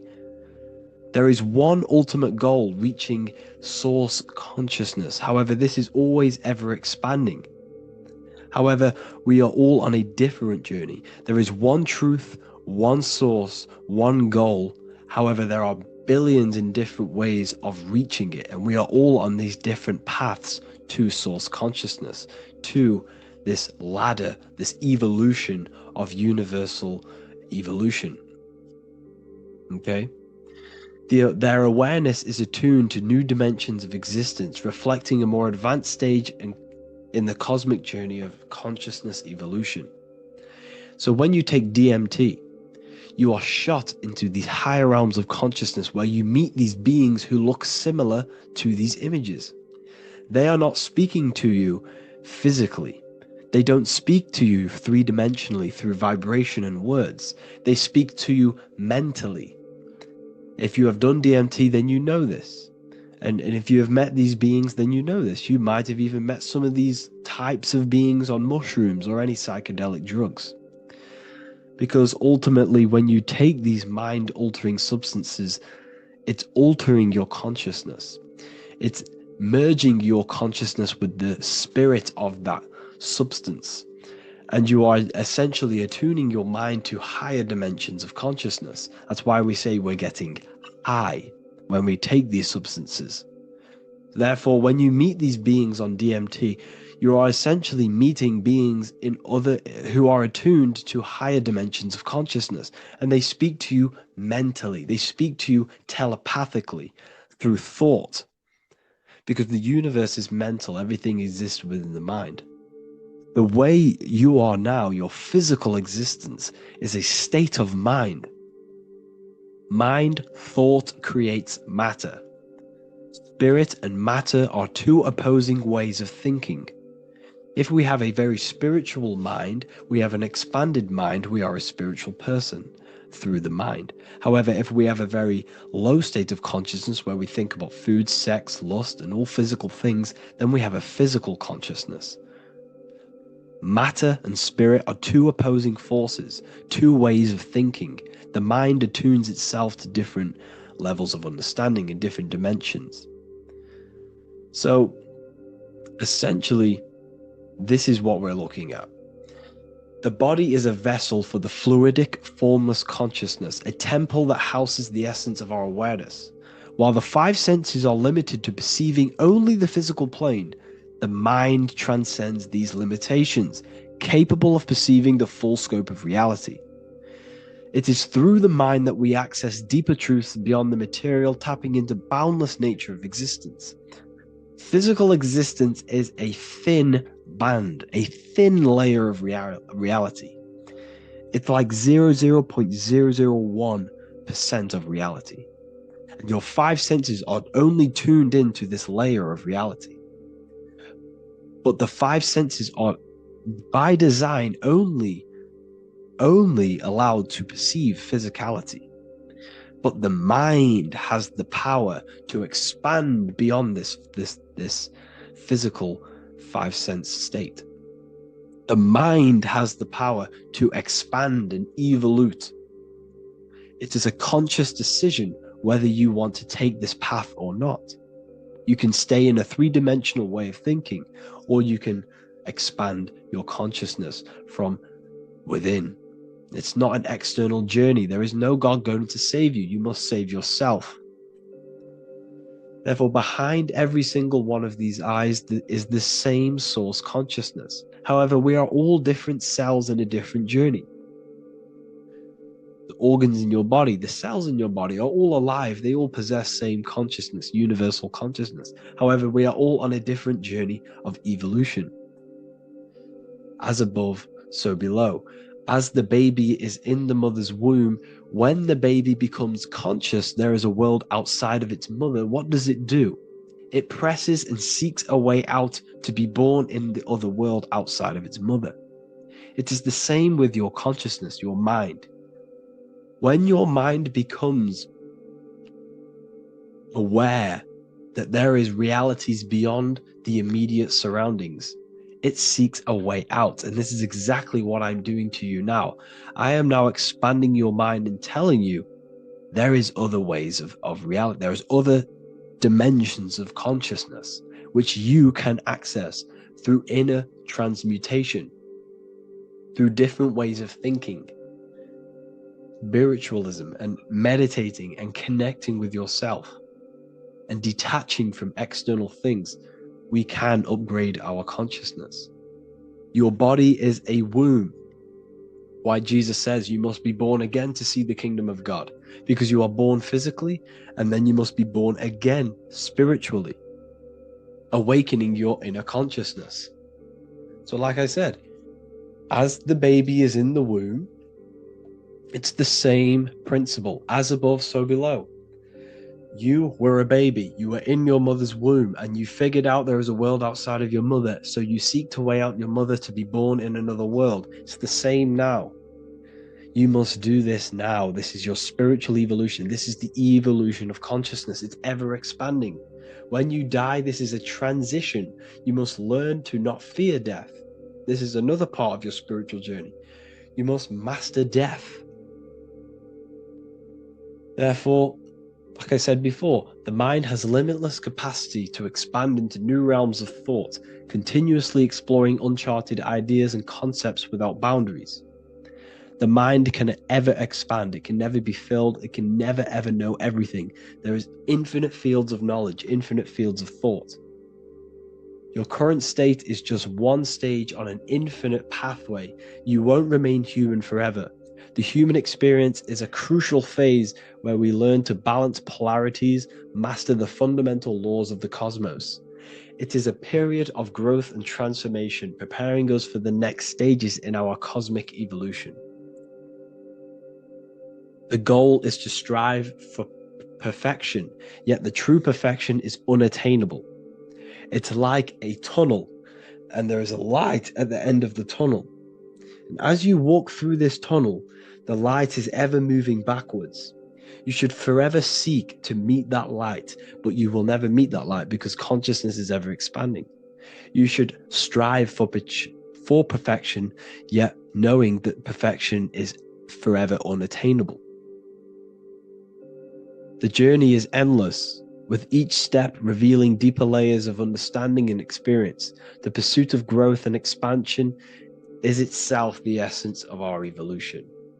You can find all of this knowledge in the amazing book that I have read for years. I have read this book, The Emerald Tablets of Thoth, the Atlantean, by M. Dorial, translated by M. Dorial. I'm telling you now, this book, now that I've told you this, you have some context on the book. The whole book is about evolution of consciousness. He's talking about higher dimensions beings. He's talking about how you can transcend this physical plane. It is truly the most amazing book you will probably read. One of the best spiritual texts you'll see. It's hard to understand. So you must read it over and over again. And the more your mind progresses, like for me, I read this every couple months. And the more I learn about consciousness, the more I expand my own consciousness. And every time I read this book, I pick out something new that just completely blows my mind, because you can only understand this book to your level of consciousness, to your level of understanding. So now that I've told you all this information, go and read this book and it will absolutely blow your mind. And so will the Book of Wisdom Volume 2, which is now available. I released it the other day. I'm just going to read a page out now. This page is called Spirit and Matter. The Earth is not merely a dense, lifeless rock drifting through space. It possesses spirit, a living essence that animates its form. But what do we mean by spirit? Spirit in esoteric terms refers to the energy, the life force, animating the principles infused in matter. So essentially, what this page is talking about is how everything has spirit, consciousness within it. You are the middle, you are spirit and matter. You have the ability to expand your mind to the God self and raise above our animal instinct, our material self, and know the divine and expand. Animals cannot do this. Animals are not self-aware. Humans possess self-awareness. We can observe our consciousness. We can say, why do I exist? We can look in the mirror and know that we need growth. And this is what Anunnaki means. Anu means above. Anu was the supreme god of the sky, which is a metaphor. He represents spirit above, heaven. Anu came down to earth and married Ki, the goddess of the earth, which represents matter. It's a myth, it's an allegory. Anu married Ki and gave birth to the Anunnaki. Spirit came down and infused with matter and gave birth to the human, which is you. You are spirit infused in matter, Anu and Ki, Anunnaki. You are the Anunnaki. And this is just one of the teachings in my book. Honestly, this book is absolutely amazing. If you truly, truly want to expand your consciousness, give this book a read. And obviously, if you're inside the university, I give you this book for free, a paperback version. If you join the university, follow the steps inside of the general chat, you'll be able to download this book. Sorry, not download it. Order a paperback for free. All you have to do is pay for the shipping. You'll also gain amazing knowledge inside of my library, where your mind will just be overblown with the amount of esoteric books. There's over 45 rare occult books, plus you get a PDF of the Volume 1 and Human Health Guide. You get reoccurring updates where I expand on symbolism, occultism, where you will just feel absolutely amazing once you understand esotericism in yourself. You'll also learn how to create the dream reality that you want with the Manifestation Mastery course, where I teach you how your consciousness creates reality. You'll have a real lectures where I post lectures on symbolism, occultism, esotericism. There's a conscious community and live calls and Q&A where you can ask me questions and I'll answer your questions. I just want to say thank you to everyone who has joined the university. Thank you for even liking and watching this video. Any support I just appreciate every single one of you. Please, if you can, leave a comment and a like on this video and let me know any videos you want me to make in the future. And I will start uploading a lot more to the YouTube. So yeah, thank you all for tuning in today. Have an amazing day.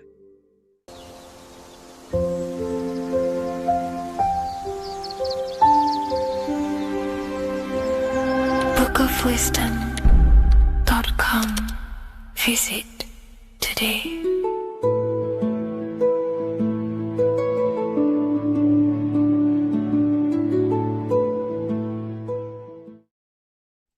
Today's topic is the binary code behind the universe. You will learn the fundamentals of the binary code, deeper understanding of reality, which will give you more of a connection to the universe, evidence supporting the existence of this code, and how to use the binary code to shape your reality. And this is an important one. We have 0 and 1. This is the binary code of the universe. It underlies everything. It is the source of all creation. The universe is binary in nature, meaning it exists as both something and nothing, on and off, male and female, light and dark. Everything has its polar opposite. At its core, all that exists is zero, representing nothingness, infinite potential, and one, representing something, order. Zero represents the feminine, vast, formless, and infinite potential. It is the space from which all things emerge, the womb of creation, the receptive and expansive force. One represents the masculine, structure, form, and order. It is the active principle, the initiator, the force that defines and shapes reality. Together, they create the fundamental duality that underlines existence, the balance between chaos and order, the void and creation, yin and yang. We see this in the masculine and feminine bodies. This is deeply encoded into the fabric of reality. And once you see this, you will never unsee this. So please leave a like on this video if you love my content and you love the wisdom that I share with the world. So we see this with the masculine genital areas. Remember, this is the genital area. This is all to do with creation. These are the generative principles, the generative organs in the body that allow creation to continually outfold into new life. The genital areas are all to do with the code. The male is the one, the action. He's the initiator. The feminine is the zero, which is the infinite potential, the womb of creation. 0 and 1. This is why we have 10 numbers. 0 and 1. Masculine and feminine. We even see this in the bodies. The feminine body is made out of curves, which is 0, curves. And the masculine body is made out of lines. So please leave a like and comment if you love this. And if you have any lecture ideas, feel free and I can make a lecture on any suggestions that you have. So look at the word masculine. Masculine, line. Line is just one line, which represents order. 1. Feminine. 9. 1 and 9 equals 10. 0 and 1. The binary code of all creation. Why is feminine? Why the number 9 for feminine? Because the moon has to go around 9 times to create a human in the feminine's womb. And look at this image of nature. All nature is zeros and ones. Now you can tell. The stick is a one. It's a line, and here we have curves. It's curves and lines. Curves and lines create reality. Creates matter. Everything is 0 and 1. We even see this with the sky. The sky represents zeros. They represent curves, the heavens, the heavenly bodies, the sun. These are circles, the moon, circles, the planets, circles. Down here is matter, representing the square. We have the Freemasonic square and compass, representing lines and circles, masculine and feminine. We see this with Leonardo da Vinci, with the circle representing the spirit, the void, the womb of creation, and matter, which is the body. This is the soul in matter, infinite potential in matter. This represents spirit over matter. This represents the architect of reality, zeros and ones, spirit and matter. This is all the same thing. Understanding this binary nature of the universe, where 0 feminine represents the infinite potential and 1 masculine symbolizes order and structure, can benefit you in several ways. Manifestation and creation is the first way it can benefit you. Now that you understand this, you understand that everything comes out of infinite potential. 0, infinite potential. 1, action equals manifestation equals creation. So you must pull things out of infinite potential. If you have ideas but don't take action, too much 0, nothing materializes. You'll never materialize if you sit there imagining all day, visualizing all day. You have to take action. They both come hand in hand. If you only take action without tapping into intuition and creativity, too much 1, your actions may feel hollow and misdirected. Using both effectively leads to greater success in life, work, and relationships. This is the 33rd degree motto, or this is on the 33rd degree of Freemasonry Scottish Rite logo, and it's called Order ab chaos, order out of chaos. Chaos is the zero, infinite potential. Chaos is the dimension of the imagination. This is where this all ties in now.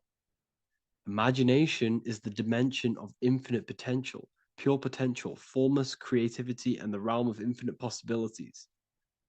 It is the void, the unmanifested energy that contains all that could ever be. That is the imagination. The imagination is the dimension that you are connected to, and you can pull any idea out of and materialize it into a reality. Matter, on the other hand, is order brought out of the imagination, chaos. It is when raw potential is structured, defined, and crystallized into form. This is the fundamental principle of order out of chaos, the process of turning the unseen into the seen, the abstract into the concrete, the dream into reality. That's why we say dreams into reality. Dreams are in the imagination, infinite potential, and the human mind is connected to high dimensions of consciousness, which we can pull ideas, things out of, and materialize it into our lives. Whether that's good or bad, that's completely up to you. But we have access to higher dimensions beyond the physical plane. And this is the secret that the human mind is connected to, and that you are not just a physical body. Okay? The universe itself was born from chaos. Before form, there was only energy and potential. Our minds function the same way. The mind is a microcosm of the universe. Our thoughts exist in an infinite field of possibility, but they only become real when we take action and give them form. If your inner world is filled with chaotic thoughts and impulsive emotions and negativity, then creating order within is essential for balance, clarity, and growth. What do I mean? Order out of chaos, 0 and 1. All creation comes out of infinite potential. The mind, the imagination, is the infinite potential. The material world is the order. It's the effect. Therefore, if your material world has chaos, if your room is messy, if your body is out of shape, if you do not look after yourself, everything in the physical world is just a reflection of what's going inside of you, what's going on inside of you. So if you have a messy room in a messy house, this reflects as a messy mind, a chaotic mind, and we must create order in our mind. So this applies to all realms of your life. This applies with your mind, it applies with your emotions, it applies with your manifestation, it applies with the physical world, with the masculine, feminine. Zero and one is heaven and earth. It's everything. It's duality. It's on and off. It's everything. So it applies to all realms of your life. Okay. So in order for this to benefit our lives, we must one, have awareness and observe the chaos. Step back and observe your thoughts and emotions without reacting to them. Recognize that you are not your thoughts. You are the observer of them. You are the soul. You are in between them. You are the midpoint between the left and the right, the 0 and the 1. You are the soul. Journaling or meditation can help you identify patterns and negativity and impulsivity. So it's important that we recognize these patterns, we recognize the chaos within us, and we transmute it. 2, implement structure, mental discipline, mindful practices, meditation, breath work, and slowing down your reactions. Cognitive reframing, replace destructive thoughts with constructive ones. This is so important. For every negative thought that you place attention to, place your attention onto 5 more positive. Never think about something that you don't want to manifest, because whatever you're placing attention on inside that mental field of consciousness, you're giving attention to, which then can manifest into your action, and that will materialize into your world. Routine and ritual. Create daily habits that anchor you. Morning routines, exercise, or creative outlets bring stability. We must master the inner world of thought and emotion. We must bring chaos into order. In order to create anything in your life, you're turning chaos into order. Order out of chaos. You're turning 0 into 1. This is the binary code. All things underlie it, 0 and 1. So it's so important that we master our minds, we master our emotions, we master our inner world so we can produce effect in the outer world. We cannot create consciously and effectively if we have chaotic thoughts and impulsive emotions. So I hope this has made more clarity to you so you can implement this into your life. I know I haven't given you much strategic things to implement into your life, but now that you have a better understanding of how this world is pulled out of infinite potential, you can use that. Everything in your life is pulled out of your imagination. Every text you send, everything you think of, oh, I'm going to do this later, that is your imagination thinking about the future. So you just have to do this on a mass scale to create something big in your reality. So I hope this gives you a better understanding of how the universe works and has benefited your life. If you have any comments or any suggestions or how this video made you feel, let me know in the comment section. I would really appreciate it.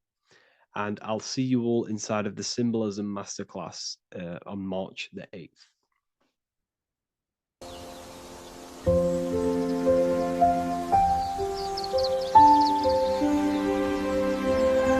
bookofwisdom.com.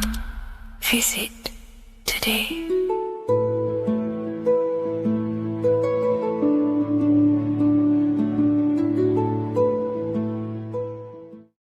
Neo is plugged into the matrix on the back of his neck. And if we look at the human brain, the back of the neck is the reptilian brain stem. And when one operates their life out of the reptilian brain stem, they are unaware, unconscious. They are consciously dead because the reptilian brain does not really critically think. It acts on instinct, fight or flight mode. This is considered in the occult spiritually dead. When one is taking actions without intention, simply very reactive to life. They're not living, they're simply experiencing. When you're walking down the street and you see someone, and in your mind you think me versus them versus me. That is an animalistic way of thinking. I used to be trapped in this way of thinking, always thinking of fight or flight, always judging people, always reacting to the world, never consciously creating and commanding with intention in the world. This could be considered the matrix when one lives unconsciously, simply surviving in the world. Another symptom of living in the reptilian brain could be obsession, a constant need to assert your power over others to feel safe or superior. Views relationships as power hierarchies, not as mutual connections. It could be a conquest for sex, lust, seeking validation through sexual activity. Sex becomes a tool for dominance, escape, and self-worth. Intimacy is avoided. Pleasure is pursued without emotional depth. Seeking pleasure all the time. This is all to do with the reptilian brain. Seeking safety. It could be compulsive eating or food hoarding, driven by craving and not actual hunger. Eats to soothe fear or emotional discomfort, often unconsciously. This is the unconscious. Fear-based decision-making. Every choice is shaped by perceived threat or insecurity or fear within the subconscious mind. Long-term vision is sacrificed for immediate safety and gratification. All the reptilian brain. Territorial behavior overacts when personal space, possessions, or status is threatened. Acts as though survival depends on ownership or status. Addiction repeats patterns to feel safe, even if they are harmful. Avoids anything unfamiliar or unpredictable. Low empathy. No empathy or emotional care for one another and for fellow beings in the world. Sees people as threats, tools, or competitors. This is all to do with the reptilian brain. Intense jealousy or possessiveness. Sees others as rivals or objects to control. Cannot tolerate perceived threats to loyalty or status. Quick to be angry. Slow to reflect. Reacts with rage, withdrawal when challenged. Lacks emotional regulation or deep self-awareness. So this is considered, this brain could be considered the matrix, hence why Neo is plugged into this brain. He's operating the life out of this brain, unconscious, simply navigating life like an animal. I was in this state, and you can only really realize this when you come out of this brain and you start to function from the higher regions of the brain, which we will discuss very soon. And my life was chaos because there was chaos operating internally. I was never thinking about the future. I was always operating life out of fear, out of lack, never had care for another person. When you operate life out of this brain, the matrix, things outside you, can easily control you. This is why they keep us in a constant state of fear. So we operate life out of this. So we never gain full control over our reality, over our actions, over our thoughts. So Neo is called Neo, and he works at a place called meta cortex, very symbolic of the neocortex, the higher region of the brain. Now, this brain makes you human. It ultimately allows you to hold control over the animal urges, okay? The neocortex is the brain that allows you to have self-mastery, that allows you to control your urges, your instinctual survival urges. So humans can overcome their reptilian animalistic state and start to operate their life in a conscious mastery state. And Neo is plugged out of the reptilian brain, and he starts to use his neocortex, the human brain. This allows one to learn to have self-control, allows one to create, allows one to think about others. It allows one to critically think deeply. It allows one to be self-aware. Who am I? Where did I come from? And where am I going? This is ultimately the brain that has shaped the world. We look at humans. We built technology. We built all of these amazing things. They all come from the neocortex. This is the higher region of the brain that allows consciousness to function on a higher degree. It allows you to truly become a creator and have self-control instead of living in a reactive animal state. You see, animals are only aware of their five senses. They're only aware of surviving. If you notice, look at animals, they're always looking around. Even in their home, they're always looking around, sniffing around. That's because they operate in an animalistic brain. Humans have the neocortex. This is a higher region of the brain, which if you wish to master yourself, this is the brain that you will be using. This allows you to operate life on a higher degree. We see this reptilian brain symbolized everywhere. See it as reptiles. Reptiles are symbols of this brain. We see the Egyptian god Osiris with the green skin representing a reptile, a crocodile. Sometimes we see Osiris depicted in Egyptian artwork with crocodiles or reptiles, if you do a little bit of research on that. And also, if we look at the overall symbolism of Osiris and his story, we notice that he is the god of the dead or the underworld. This is not literal, but the dead or the god of the death,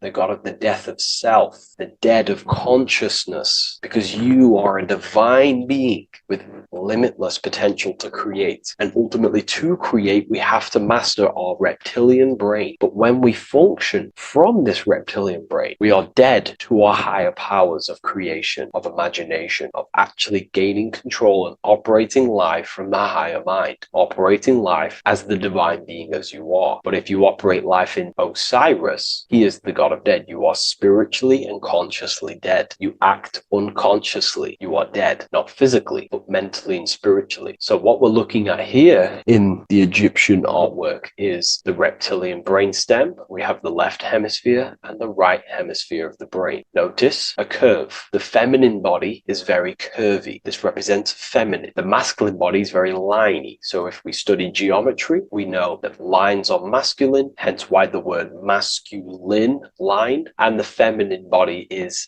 in geometry, feminine is represented as curves. So this is the left masculine brain on the left side, and this is the right feminine brain on the right side, with Osiris, the reptilian brainstem, in the middle. So we're going to go deeper into some Mesopotamian artwork now. Now let's have a look at this. We're looking at the reptile on the very bottom. We see the left brain and the right brain, the Eye of Ra and the Eye of Horus on the left and right. In Freemasonry, Freemasonry, we still see the symbolism, the two pillars. Yakinimbo as in Freemasonry, with the two pillars symbolizing masculine, feminine forces of consciousness, also representing the masculine left brain and the feminine right brain, with the reptile down here. But if we have a little look here, right, we have a little look at these reptiles. This person is standing on top of the reptiles. When you are on top of something, you have power over the below. You are standing atop of something. You have mastery over it. You have control over it, symbolizing gaining control over the reptilian brain, the reactive actions, the sexual urges, the addictions, the territorial behavior, the fear-based decisions, constant internal tension, never being able to focus. It's symbolizing gaining control over these internal qualities that happen within us, in our mind, because the universe is mental. And if we do not gain control over this brain, it will dominate our mind, which will ultimately dominate our actions and destroy our life and live in an unconscious state. So this is basically instructions in this ancient Mesopotamian artwork of becoming self-mastery, to operate on a God consciousness level. So we have a person symbolizing your awareness, the internal you, having mastery over the reptilian urges, the reptilian brain, the reptile thinking. We have a person, a face in between, and it's standing in between these pillars, symbolizing balance of the brain hemispheres. Because the face, we see the eyes in the middle, we see the person is you, your consciousness, standing in the middle pillar. So representing seeing reality as neutral. Everything in the world is neutral. It's the mind's perception that gives it a positive or negative charge. When we adapt this mindset, this view of reality, this knowingness of reality, we see the world for what it truly is. And if you see things as neutral, it allows one to transform the situations in your life accordingly, instead of simply choosing a side. This is a major problem in society, and this was a problem within myself also. We like to choose sides, and choosing sides can keep your consciousness locked in a certain mindset, in a certain belief. And belief is what is ultimately destroying humanity. It's about knowingness, and knowingness is in the middle. We want to seek to know things. Knowing things allows you to go out there, directly experience it, and know it for yourself. For example, I know I'm not on a spinning global ball flying through space. Why? Because my senses tell me I'm not doing that. My senses tell me I'm not going 1,000 miles per hour and 360,000 miles per hour through space while spinning around the sun. I know that because I know myself. I know I'm not my body because I've had direct mystical experiences beyond the physical body. So we should seek to know things, and that's what we call gnosis, direct knowledge obtained through direct experience, knowingness. And that is a middle pillar quality. So in Freemasonry, we see the middle pillar. The matrix is designed to give you two wings all the time. Democrats, Republicans, feminism, and then there's another side. There's always two sides that they're giving you because they want you locked in either way, which is seek the middle pillar, seeing things as neutral, seeing things as the middle pillar, seeking direct experience, gnosis. And this aligns with the brain because the brain gives us these two perceptions also. The right brain sees the woods, the whole woods, but the left brain sees the individual trees and branches and leaves. If we're too left hemisphered, we're going to see everything as divided. If you're too left hemisphered, you're only going to see yourself. You're only going to think about me, myself, my ego, my consciousness, my life. And I'm only going to operate in the world, take actions only towards me without considering the collective, which is the right hemisphere quality. The right hemisphere allows you to see the bigger picture, how we're all connected, we're all one family of consciousness, we're all one being separated in different bodies, one consciousness operating in different bodies. So it's about aligning these perceptions of the brain and standing in the middle, and also conquering the reptilian brain. This allows us to operate in the world and see the world for what it truly is and operate from a place of balance. We also see some more symbolism in Egypt of the Ram Sphinx in Egypt. Ram Sphinx. Please leave a comment, and please leave a like and a subscribe onto the YouTube if you like my content. Smash that like button and we'll get straight to this. So this is the Ram Sphinx in Egypt, also symbolizing the brain. This is my research.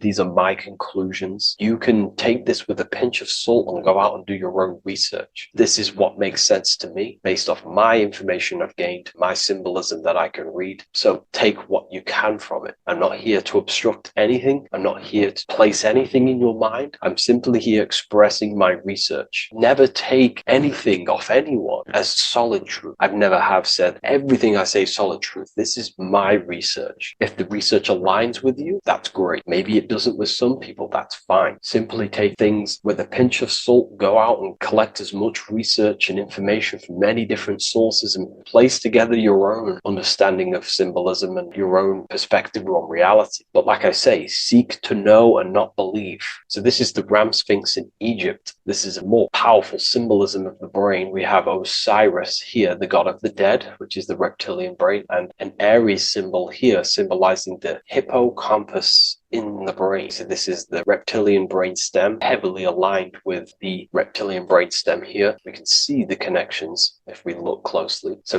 this represents the dead of consciousness. This is the dead of self, living in impulsive animalistic state, the symptoms that I listed earlier. I'm not going to go over the symptoms again. And Aries symbolizes the hippocampus in the middle of the brain. It's the hippocampus. And Aries is a symbol of a state of being. Why? You see, ancients and the ancient Egyptians, according to my research, Freemasons still use this symbolism today. So what they do is they use the path of the sun to symbolize a state of consciousness or a journey in consciousness. So what do I mean? So Aries here is the transition from the winter arc. So this is the winter arc from Libra, Scorpio, Sagittarius, Capricorn, Aquarius, Pisces. This is when the sun is dead. This is when the electromagnetic waves of the sun are not very present. This is the winter. This is when there's more darkness in the world. However, from Aries, Taurus, Gemini, Cancer, Leo, Virgo, and to Libra, this is when the sun is giving more electromagnetic rays. Everything grows. Everything is reborn again. Everything's growing. There's more light. There's more warmth. You can grow crops. So this is very symbolic as a state of consciousness. Aries is used heavily to represent the rebirth of the sun, but internally as an esoteric interpretation of Aries, it symbolizes the resurrection of awakening of the self. It is the rebirth of the sun, of the soul, the rebirth of becoming aware out of the darkness into the light, living in the reptilian unconscious state, the unconscious, not being aware that I possess consciousness, not being aware of my thought, emotion, actions. And Aries is that symbol of the rebirth of the spirit, the rebirth of the self, becoming self-aware. So that's what we're looking at here with the Ram Sphinx. We're looking at Osiris, dead, the reptilian brain, operating life in an unconscious state, not really thinking, not self-aware of thought, emotion, actions, not aware of the soul, not aware of good and evil, not aware of the laws that are in the heart of love, not aware that there's always an intelligence in the heart telling us what's the right thing to do at all times, not aware of anything, just simply reacting to the world. But then we have a symbol of Aries above, which is the resurrection of self. So again, this is symbolizing by the Egyptians to me and my research going from darkness to light. This is the resurrection of consciousness when we start to deepen our self-awareness, which is ultimately what I'm doing to you in these videos. Hopefully I can awaken some people's minds and make people think deeper. And that process of internally what's happening within you that's what Aries represents when you're starting to say, wow, my mind's going deeper and deeper into the self and I'm realizing more. That is what Aries symbolizes. When the sun returns, it's also a symbol of a sacrifice, because obviously when the sun returns back to Aries, we're sacrificing the winter, when we're transitioning, and all transitions require sacrifice. So in Aries, the Jews celebrate the Passover. It's the Passover of the sun. And what do? They eat lambs in the Passover Aries, because it's all symbolic of this internal process. In Aries, Christians celebrate with the Easter, which is the resurrection of Jesus, the resurrection of the sun. Remember, it goes deeper. There's deeper layers to this. It's the resurrection of the self and the mind deepening into a deeper awakening. So again, we're going from the lower regions of the brain, and when we start to critically think and become self-aware, we're starting to use the mid part of the brain, and the mid part of the brain then expands into the neocortex, which is the resurrection of the self. The mind is no longer functioning in just the reptilian brain, but then it's going into the light of the higher brain, the neocortex, And this is the reptilian brain. This is the midbrain, what we're looking at here with the Ram Sphinx. Yeah. So this is the resurrection. This is the transition point of going from the reptilian brain into the midbrain, into the neocortex. We're now resurrecting ourselves. Now, this is not putting anything negative on the reptilian brain. Without the reptilian brain, we wouldn't be able to live. We need the reptilian brain, but it's an abuse of the reptilian brain that can keep us in a very low state. It keeps us stuck in an unconscious state. But the reptilian brain is what's allowing you to breathe, to eat, to scan the environment for any threats. If there are threats, we do need the reptilian brain. That's not to say it's evil, but what I'm saying is an abuse of this brain, which is what most people are stuck in. They're operating their life out of this brain. And this is what the Egyptians, I think, are symbolizing, trying to tell us to resurrect ourselves, to become self-mastered, to become the highest version of yourself, to actively create in the world. Because when we are only operating from this brain, we're unconscious, well, then other people can use you as a vessel to create their reality. This is how the world is at the moment. The ones who know how to use the mind are controlling the other ones who do not know how to control the mind. So I hope this makes sense to you. Let me know if you have any video recommendations, and I'll see you inside Ethereal University. If you wish to take your research to the next level, I have things inside of there that are very powerful. We happily invite you. I'll see you inside of Join. If not, I'll see you in the next YouTube video.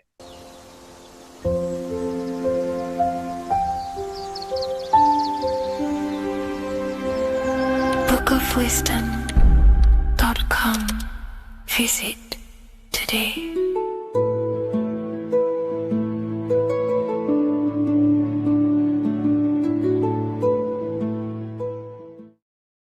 The earth has become a realm in order to trap souls within so that they can harness our electricity, our energy. Even the Bible is talking about how this realm is controlled by the wicked one in John 5:19. We know that we are the children of God and that the whole world is under the control of the evil one. Ephesians 6:12.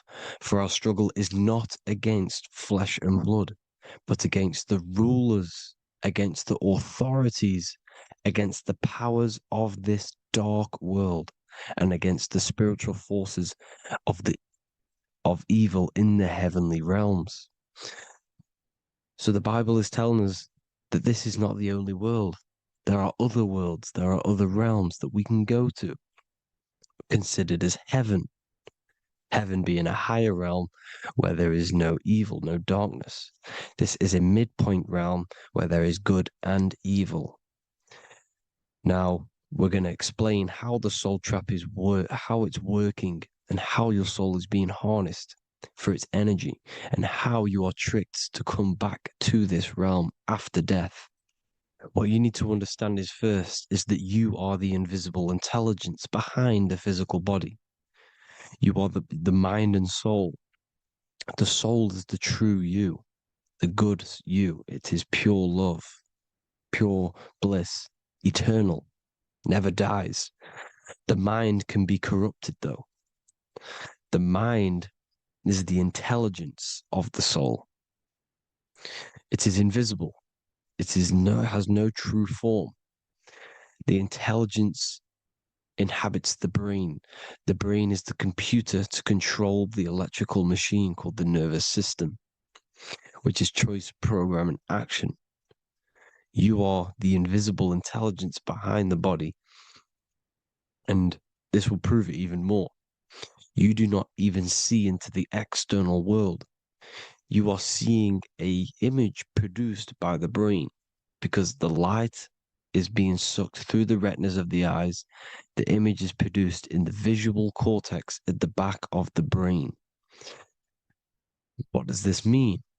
This means that we are the consciousness in the center of the brain, in the pineal gland, that is experiencing the program being ran by the central nervous system in the brain. This is the sigil of Lucifer. Lucifer in Latin is Lucy. Lucy is light in Latin. Lucifer is known as the light bearer. This is how the eyes work, people. It's not a demon or a devil. The sigil for Lucifer is how the eyes work, and how the left eye is controlled by the right brain. The right eye is controlled by the left brain. There is a crossover. It's the same with the body. The left side of the body is controlled by the right brain. The right side of the body is controlled by the left brain. There's a crossover with our hemispheres in the brain.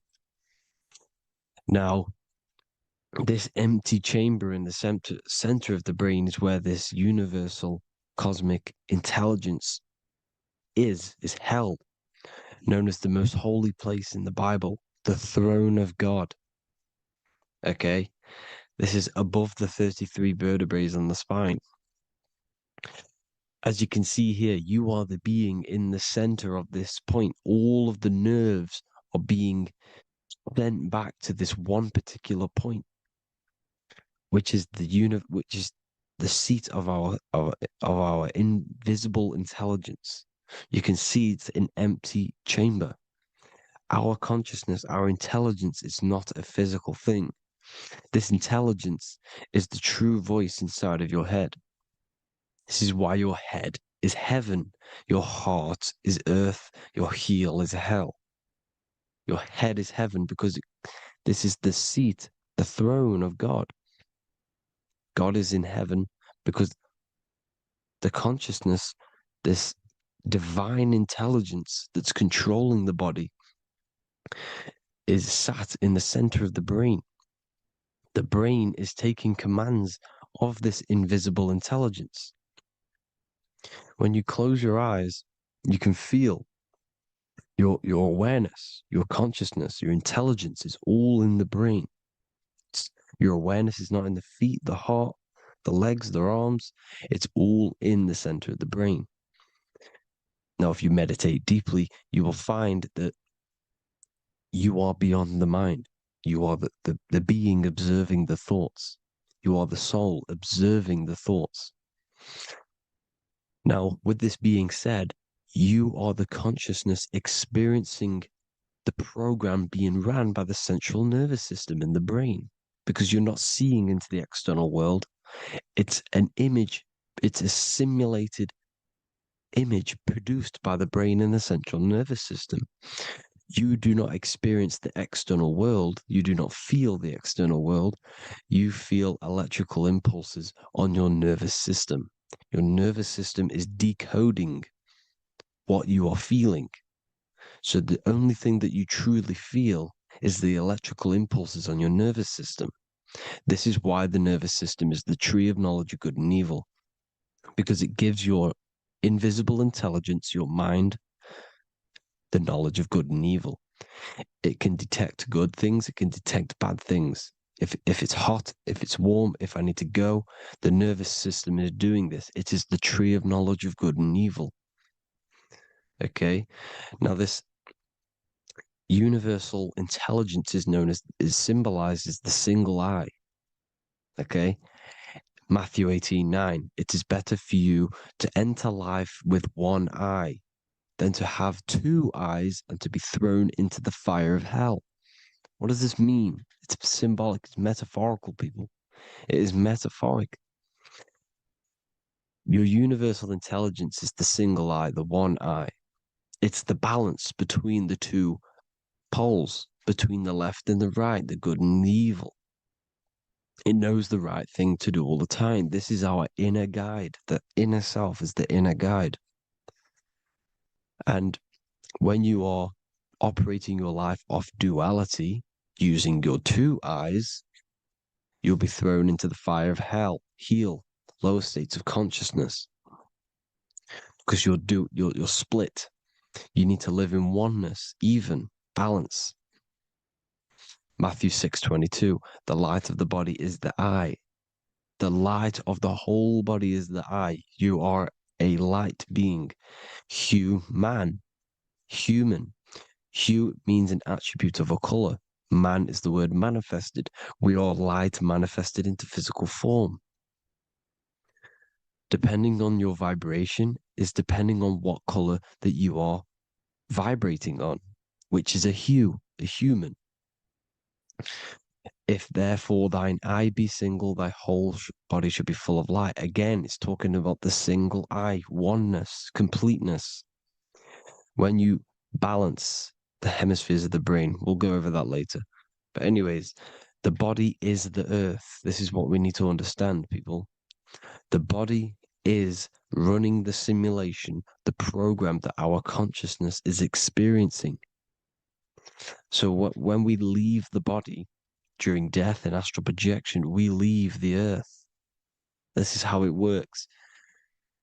The body is the vehicle for the earth, for this realm. Everything exists within our mind. You have the soul, mind, and body. The soul is the observer, the watcher, the true being. This is why she has many different heads, because the soul inhabits different bodies. This is the serpent, which means knowledge, which is the mind, wisdom. And this is the body, soul, mind, and body, Brahma, Vishnu, Shiva. The mind is the bridge between the soul and the body. So what do I mean? When you astral project, you are using your mind to project your awareness, your observing consciousness outside of the physical body. The mind is the projector, projecting consciousness. By using your mind, you can project your consciousness outside of the body, which is known as the astral realms, which is known as walking on water. Jesus was never walking on physical water, people. It's metaphorical. Believing the physical body. The water is the ether, which is the veil between the physical and the astral realm. It's a fluid substance. It's on either side. It's physical and astral. The ether is the fifth element that they hide from us. Why? Because they're trapping you in the physical. They are hiding all of these realms.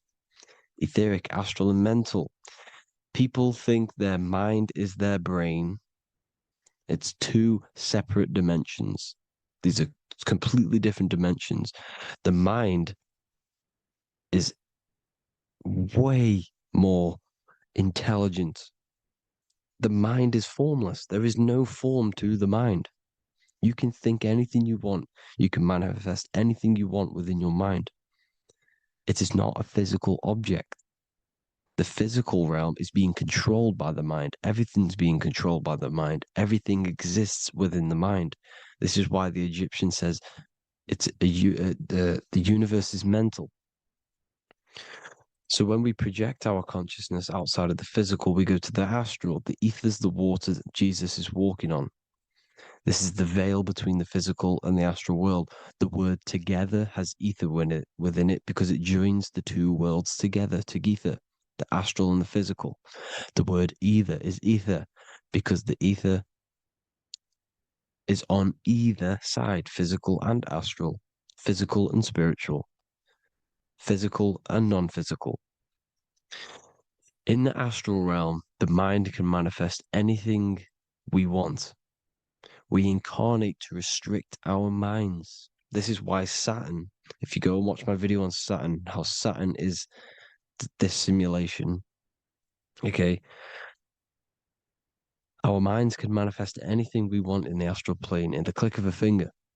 However, when we incarnate in matter, we now have to labor for our manifestations. This is why Saturn's known as the great teacher in astrology, because he teaches you a lesson. When your mind incarnates into matter, it's teaching your mind a lesson, the knowledge of good and evil. This is why the Bible says you shall be gods and know the knowledge of good and evil. When you incarnate here, you have to know the knowledge, you need to know the knowledge of good and evil to become a god. Okay? Now, the square is the physical plane, the triangle's the ethereal plane, the circle's the eternal plane. The circle has no beginning, no end, it's eternal. The physical plane is the square, it's limited. The square is limited. The cube is the geometric shape which gives rise to matter. Now, the term think outside the box has truth in plain sight. You have to think outside the box to project your consciousness, use your mind to project your consciousness outside of the box, the physical plane, into the astrals. The astral realm is the realm of the stars. Above us is the stars. Through the stars is the astral plane. This is why astral has the word star within it. The devil is the de-veil. When you sell your soul to the devil, quote unquote, it's metaphorical. The devil exists in the physical plane. It's the lowest state of consciousness. The de-veil, you de-veil yourself into the physical when you are the devil. The de-veil. The ethereal plane. Now, we all know what the famous symbol of the all-seeing eye, right? The all-seeing eye with the eye in the triangle. Look at the Masonic artwork showing you the triangle above in the sky. This is symbolizing the ethereal planes. The eye in the triangle symbolizes your invisible intelligence, your mind, which has the ability to see on either side. Because the triangle's the ethereal plane. The eye is your consciousness, your intelligence. And this intelligence has the ability to see in the physical plane and to see in the ethereal planes, in the astral planes. This is why it's above the earth, it's above the ground. Because it can see here, it can see in the heavenly realms. Now, the stars are, well, this is known as heaven, the realms of the astral planes. This is some quotes from the Emerald Tablets of Thoth. Out of the darkness ye must rise upwards, one with the light and one with the stars. Man is in process of changing to forms that are not of this world. Grows he in time to the formless, a plane on the cycle above. So there's other worlds. The Bible's telling you there's other worlds, there's other realms. Know ye must become formless before ye are one with the light, the astral light above, which shining through the stars. Not of the earth are ye, earthy, but a child of the infinite cosmic light. You are the invisible intelligence controlling the physical body. The body's not you. It's the vehicle that your soul lands in when your mind projects your consciousness into that realm. Free from the body, I flashed through the night. Unlocked at last for me was the star space. Wow, that's powerful. The star space, the astral planes. This is what he's talking about. We are all a star. We descended from the astrals, which is the star. We are all a star. Look at the ancient paintings of Jesus' birth. It's the star beaming his consciousness down into the physical plane. Here's another one. Here's some Freemasonic artwork showing you, again, the ether, that invisible intelligence, the eye, manifesting itself inside of here, in the physical realm, where the people are. You see? It's the same here. This is Jesus. Here's the bird symbolizes the Holy Spirit, your invisible intelligence, descending into the waters, the ether, the ethereal, everything. The ether is the base of all physical matter. Here's Truth in Plain Sight. Mr. Bean, the famous TV program in England, in the UK. He begins the program like we all begin the program for falling from the stars. He falls down with a beam of light. And this is truth in plain sight. This is false. The aliens don't exist. They're a lie, alien. But this symbolizes the star beaming our consciousness. And when we die, this star will suck us back up. Just like this UFO is doing. It's truth in plain sight. So, this is some more Freemasonic artwork going from duality to singularity. Sun, moon, masculine, feminine. Right hemisphere, feminine, left hemisphere, masculine. The consciousness in the center, the balance point. Here's another more Freemasonic artwork. The two pillars, left and right hemispheres, and the invisible intelligence between the left and right hemispheres, the light of the body. This is why light's coming off it. Because it's light, it's pure light. The blazing star. The stairs go from the checkered board, the duality, up to oneness, in between the sun and the moon, the masculine and the feminine. This is symbolizing going into oneness. What did the Emerald Tablet say?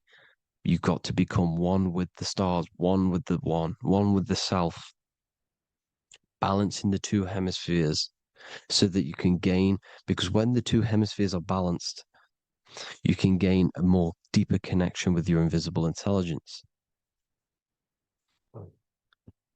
Same with the chakras.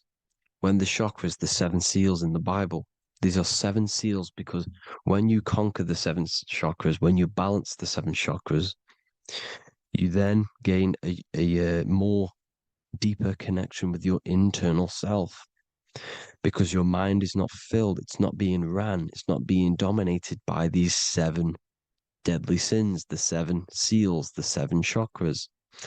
These are seven energy centers which are concealing our true form. Balance makes us have a stronger connection with our true cosmic intelligence. Heaven is even. This is why Jesus is pointing at the heart. The even point is the heart. You got to balance the chakras and live from the heart because the heart is the earth. You're in good and evil. The body manifests the lower and the higher self. The higher self is in the higher parts of the body. Wisdom, intuition, expression.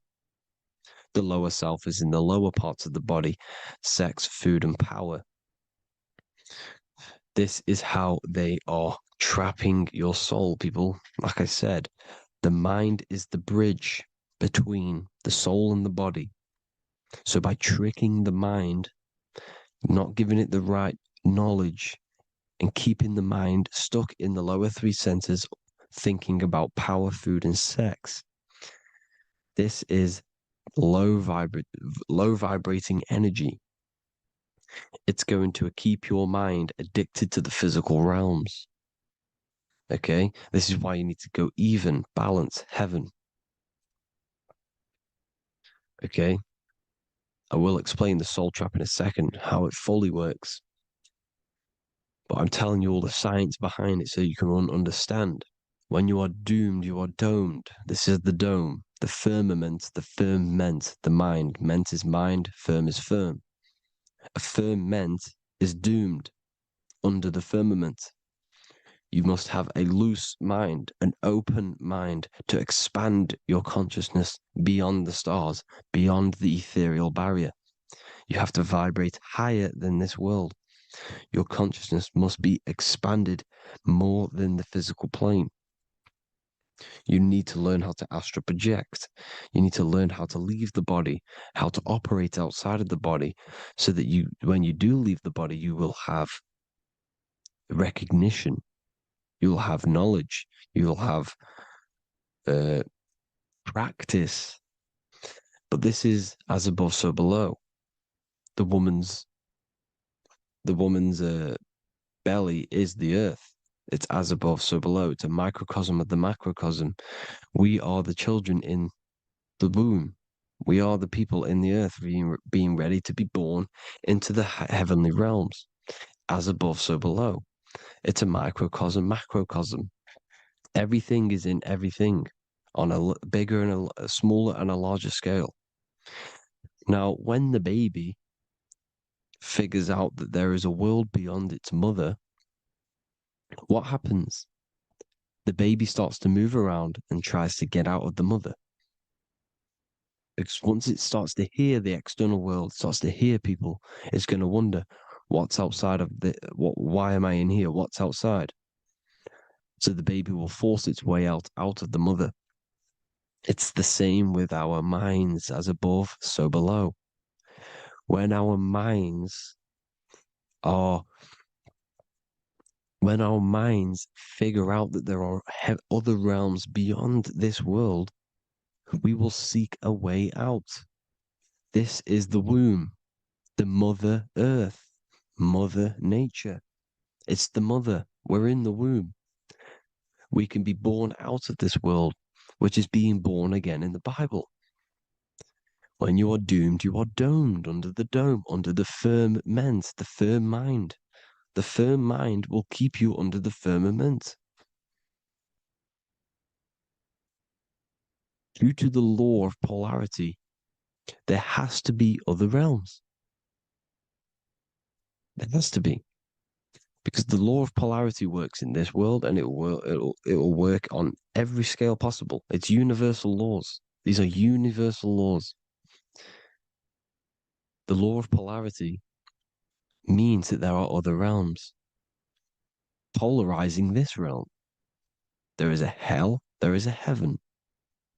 There is a midpoint, which is Midgard, which is the one we are in now. Earth, heart. Earth is the heart. Heart is the center, good and bad. The balance between good and bad. Your reality is your level of realization. Your mind realizes other worlds, you will seek a way to them worlds. It's that simple. The soul trap is to keep you stuck in this physical body, which is the earth. This body is the earth. It's running the program, like I said at the beginning. It's running the simulation that your consciousness is experiencing. You are an electromagnetic being, and you're hidden in a cage, your rib cage, and you're stuck in cells, a prison cells. Look, you're in cells. We produce electromagnetic energy. Your soul produces this energy. And by trapping your consciousness inside of this physical realm, they harness this energy within the astral realms. They're using you to manifest demons, because your mind creates demons through emotions and mental thought energy, which is a whole nother video. I could make a video on that. You're manifesting everything for them because they're trying to create a hive mind. This is why they want everyone to believe in one belief system, one government, one belief system, one religion, because they're creating a hive mind. This hive mind will manifest and be summoned within the astral planes, because the mind manifests the astral plane. The astral plane is the realm of imagination. The mental plane is the realm of just thought alone. The etheric plane is the energy. The physical plane is the matter.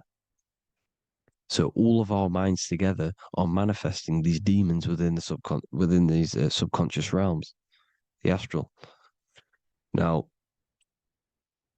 how are they keeping you stuck to this realm? Well, when you die and you're stuck in your lower three chakras, okay, when your mind and soul detaches from the body, which is the earth, when you leave the earth, you're still going to have these mental addictions to the food, the sex, the materialism, the phone, the cigarettes, everything. This is why they get you addicted to everything possible. The TikTok, the YouTube, they get you addicted to as many things possible. Because when your mind is addicted to these things, and when this mind leaves the physical body, you're still going to have these addictions. Okay? You're still going to have these thoughts. And you will be manifested into the lower astral realms because you're thinking materialistic, you're thinking negative, because your level of realization was your reality. You were manifesting hell on the earth. When you leave the body, you're going to manifest hell in the astral planes, which means you'll be vibrating on the very low, which will put you in the lower astral realms. So guess what? You're going to come back. You're going to come back into materialism. You're going to reincarnate.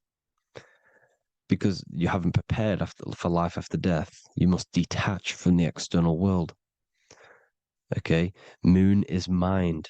The sun is the soul. The earth is the body. The moon is the mind. This is why we say lunatic. In your mind, you have a specific mood. Moon. Money, M-O-N, is the moon. Money exists in the mind. They get you addicted to the money. The Bible's telling you this. Do not conform to the pattern of this world. but be transformed by the renewing of your mind. It's telling you, of this world, but be transformed by the renewing of your mind. Who knew that the Bible was this deep? Matthew 16:26, what good will it be for someone to gain the whole world yet forfeit their soul? James 4:4, don't you know that friendship with this world means enmity against God? Therefore, anyone who chooses to be a friend of this world, of the world, becomes an enemy of God. John 4:4, dear children, are from God and have overcome them, because the one who is in you is greater than the one who is in the world. It's talking about the invisible intelligence. It's greater than the physical world.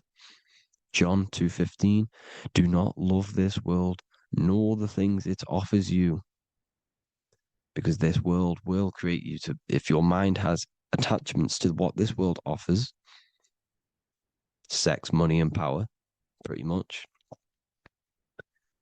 you will reincarnate here. You will come back here, because when you leave the body, your mind will still have these addictions. Do not love the world, nor the things it has to offer you. All of this is in my newly published book. The paperback versions are now available. Finally, for all the people who have been waiting, the Book of Wisdom. All of this knowledge is inside of the Book of Wisdom. The paperbacks are available. There's worldwide shipping. You can get it anywhere, pretty much, any country.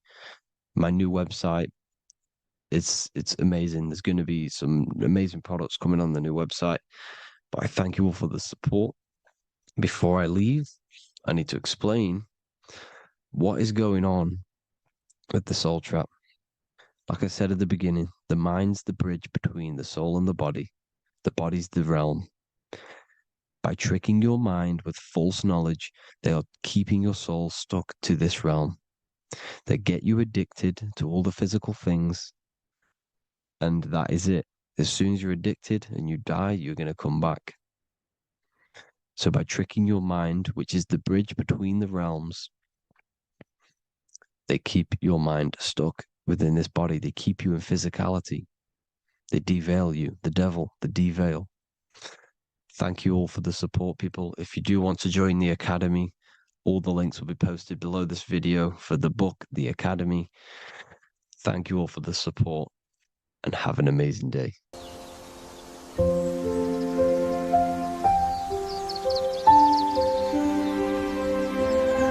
bookofwisdom.com. Visit today.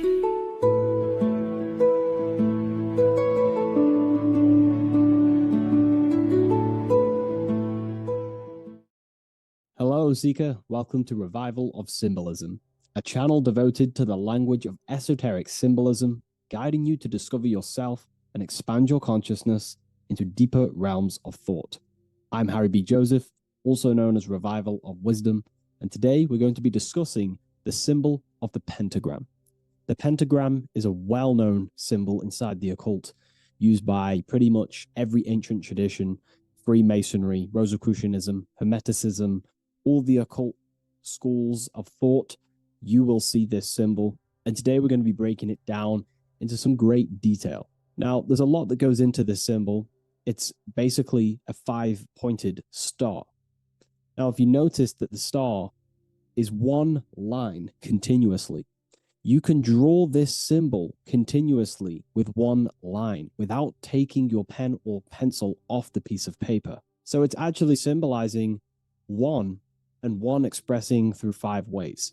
So if we look at this symbol and each one of their points, we're looking at the 5 elements that create life, the universe, or creation itself. So the element of spirit simply represents the divine, the unseen world, the things that we can't really put our hands on, we can't feel, touch, taste, or see, but they hold influence over the material plane. So spirit covers a large category of things such as spiritual forces that drive physical existence. So it's one of the elements. Now, what are the elements? Well, they make up the entirety of physical creation: air, water, earth, fire. These are the four tangible that we can see, feel elements that make up physical creation. They create the whole universe. However, the spirit is the invisible forces, the invisible element that creates the visible, tangible world. Before you take a physical action, there is a force inside of you that moves the body. There is an intention, which is a spiritual force, an invisible, intangible force that makes a physical action be taken in the world of manifestation called Earth. This is the element of the divine. The divine comes down creating the world. Okay? So, as I previously mentioned, how this pentagram is one line. It's a one continuous line. So if we draw this pentagram together, let me make this a little bit thicker for you. If we draw this pentagram together, it goes from spirit to fire, to air, to water, to earth, back to spirit. So it's one continuous line, and the elements are always in their proper place. These elements always have to be in this specific order. This is the correct order. If you see air down here, then the pentagram is incorrect. Okay? So it always goes spirit, water, fire, earth, air. This is the correct order of the elements. Now, this is highly symbolic, which is what we'll break down in just a minute. But before we go into the deeper aspects of this, I will explain pretty much what it means on a basic level. So we'll come back to this drawing. So spirit is on the top, which means spirit over or more superior or more dominated over the earthly elements. Now, what does this mean to an individual, to yourself or me? If I wear this pentagram, I am basically saying my spiritual divine self, my internal self, is more superior than anything the material world can pretty much give me. My spiritual journey is more superior. My spiritual self is more dominant over the earthly world and the material things. Okay? Now, not many people are like that in today's society. Most people chase the material things, which means they're ignorant of their spirit. They're ignorant of their divine nature. They're ignorant to consciousness and their internal world. They have no connection with their internal world. All of their thought, emotion, and action, their three creative powers, is totally expressed only on material gain and external things. However, if you see an upright pentagram, you're seeing someone who is basically saying, my spiritual nature is more important than my earthly nature. My spirit comes first before anything material. And ultimately, this is how you become more happy and fulfilled in life, by chasing, well, not chasing, but putting your spirit first, putting your internal world first. You know, seeking the things that are untangible. For example, knowledge. I'm addicted to knowledge. You know, I would rather chase knowledge because knowledge is power. Knowledge of self is so important. When we die, it is the only thing that matters in the end. When you die, you are immortal. And if you have no knowledge of yourself, then you're going to struggle in the afterlife. If you have no self-control over your thoughts and emotions and desires, then you will suffer in the afterlife because you have no control of your thoughts, and your thoughts will be creating your reality in the realm of imagination or the astral plane. But that's a whole other lecture. But this symbol is pretty much saying placing the invisible over the visible. So there's many different avenues we can go with this. So this symbol is also used in magic. We could use the symbol for manifestation. It represents controlling the inner world to produce then effect inside of the external world. You see? So we have to put this first in magic spirit. We have to change the internal so we can produce change in the external. Reality is created from the inside out. Okay? So this symbol is heavily associated with magic as well, which is a whole other lecture. In this lecture, I'm going to give you a good detailed explanation, but this symbol is so vast and wide, it would take many breakdowns to go into each meaning of the symbol. So it's representing the divine element of spirit coming down and manifesting the physical plane through that process of this. So as I mentioned earlier that I'd come back to this, what we're looking at is the process of spirit turning into matter. This is the process of how spirit condenses into a material form, how higher energy, higher forms, which are invisible, come down and manifest and crystallize into a physical object or a physical reality. So this pentagram is explaining the process of creation. So it comes from the higher realm, spirit, the source, the emanation. An emanation is a thought or an emotion or a desire, which comes down to fire first. Fire represents the will. This is the willpower. This is the willpower. It's still kind of more of an invisible force, but fire is the closest element that represents spirit. This is why we light candles in magic and rituals, because it's literally opening a doorway to spirit. It's the closest element to spirit. So this is why sometimes in alchemical artworks, they use fire to represent spirit. Because, it's quite difficult to use a symbol for spirit because it's totally invisible. So it goes down to fire first, the will. Then it goes up to the air, which represents intellect, the intelligence of the mind. This is thinking, mind, intellect, logic. Then it goes down to water.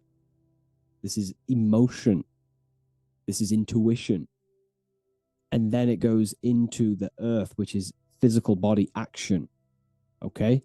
So spirit represents an emanation. So an emanation is something descending out of the void, out of the nothingness. And the first thing that descends is will, then intellect, then emotion, then a physical action. Then everything returns back to spirit from earth. So it's showing you how spirit manifests into matter.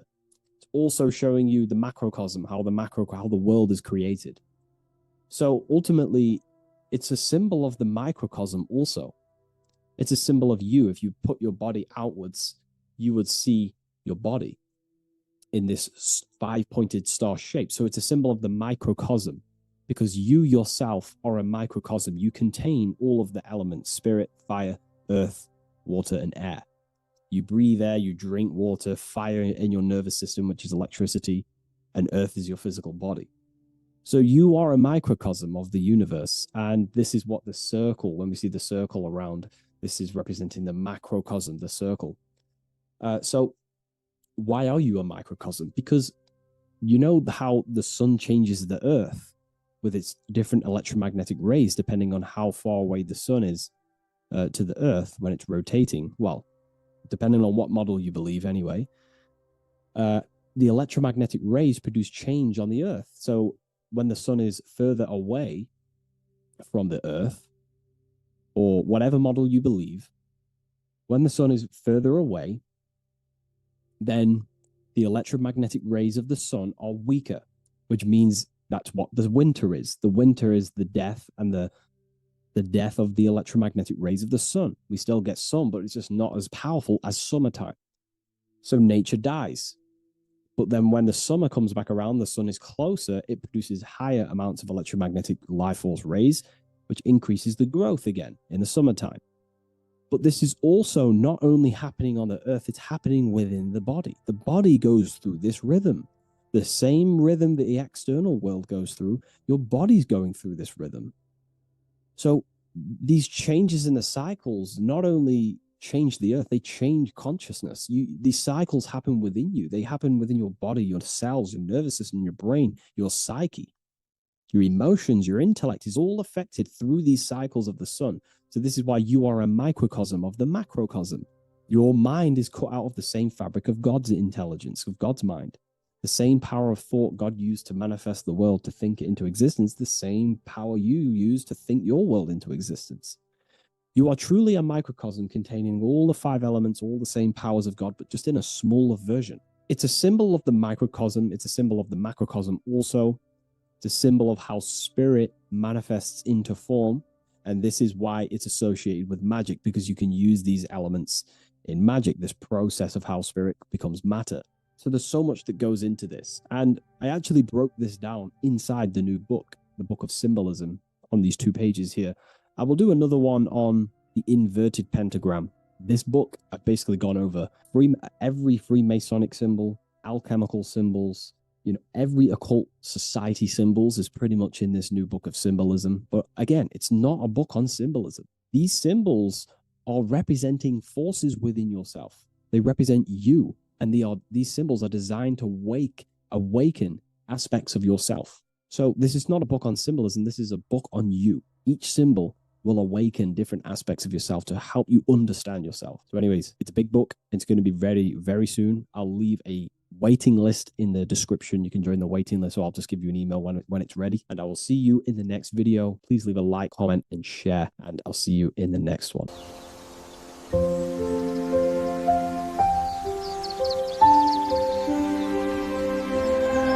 bookofwisdom.com. Visit today.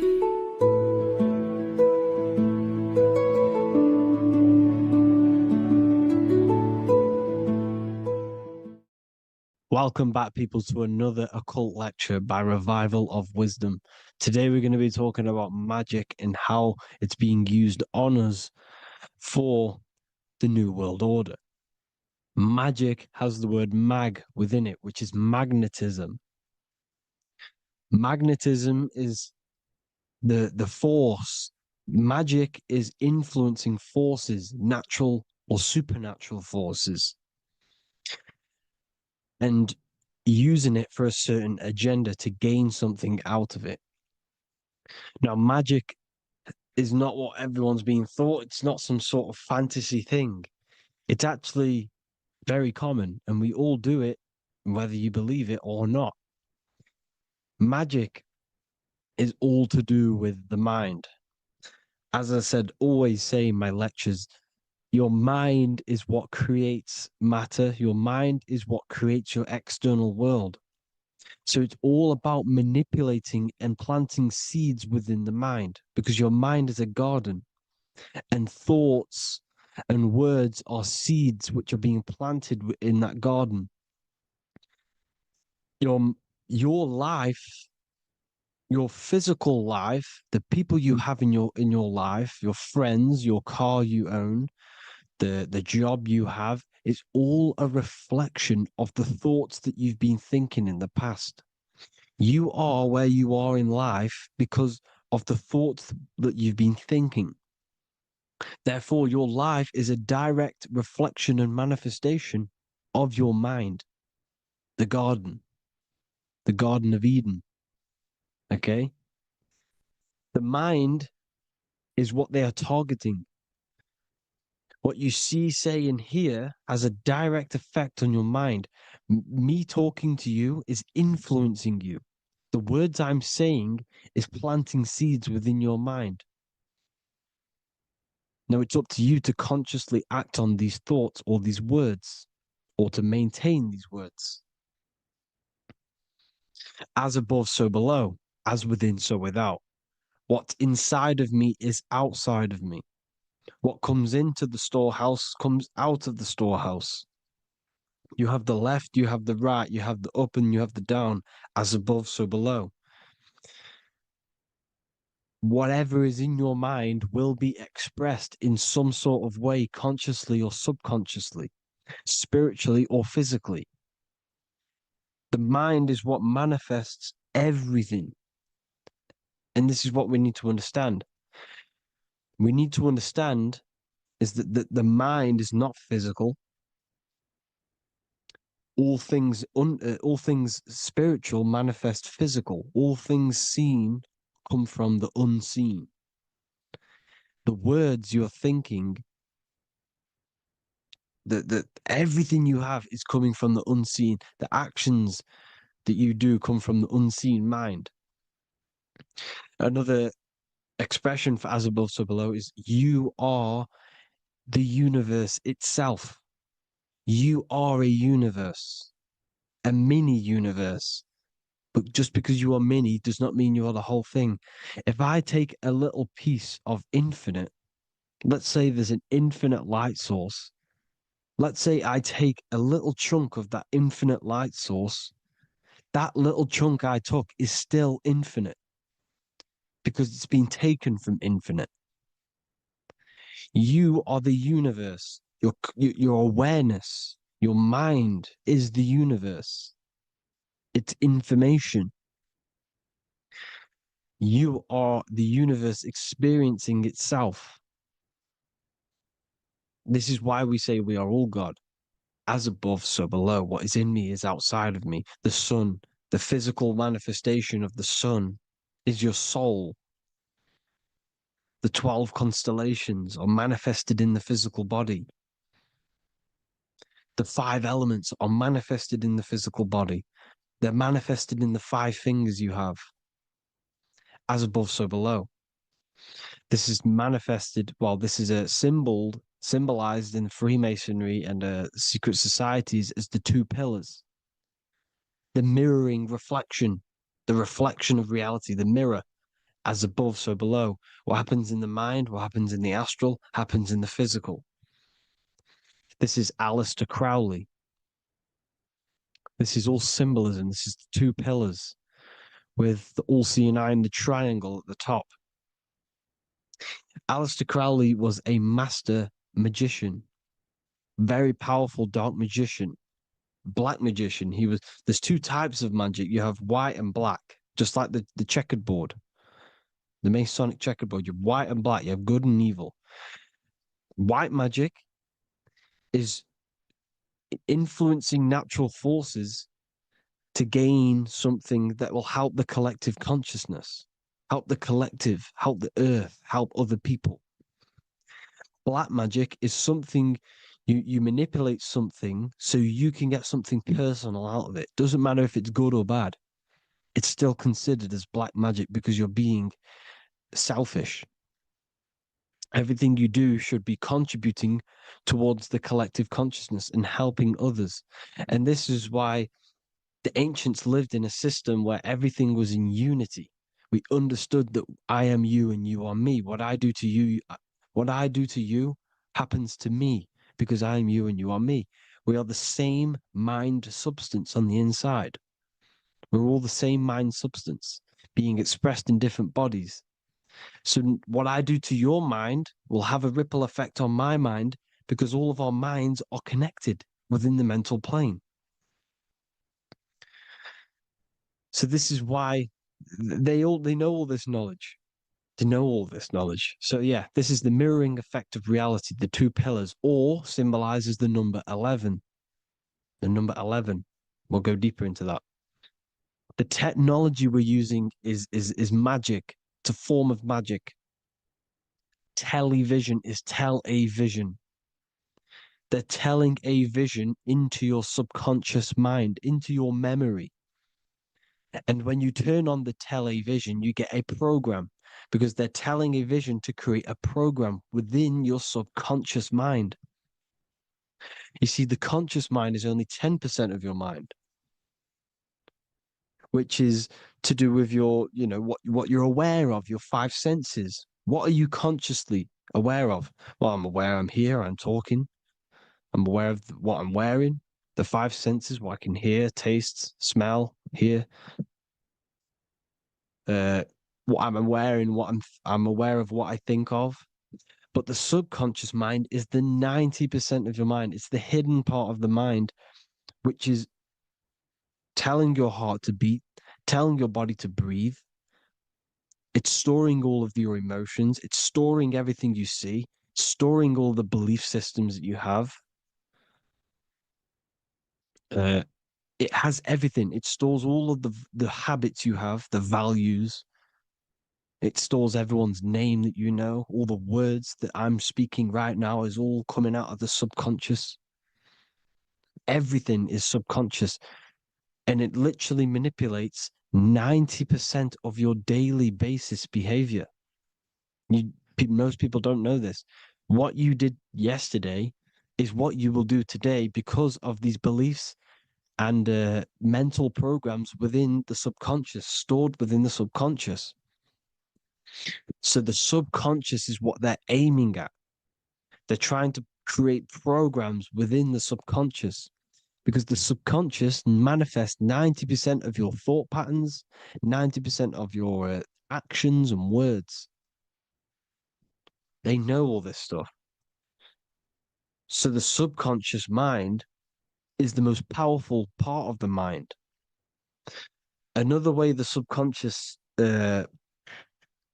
manifests and influences your life is, let's say you were in a car crash years and years ago, 10 years ago. Let's say you're in this car crash, right? And you really hurt yourself. The emotion you felt in that time when you were injured in that car crash had a great impression on your subconscious mind. You see, the stronger you feel something emotionally, the stronger impact it has on the subconscious. You can remember and recall that moment and very vividly because of the impact it had on the subconscious. Another, for example, you become that terrified of cars that it manifests into your life today, that you are wary to go in certain cars. You don't want to go in cars at all, maybe, because of that moment that stood within the subconscious. And it will manifest into anxiety. It will manifest into not going into cars. It will manifest into depression, maybe. These things, these emotional, very emotional, traumatic events have a great impression on our subconscious and they control your life.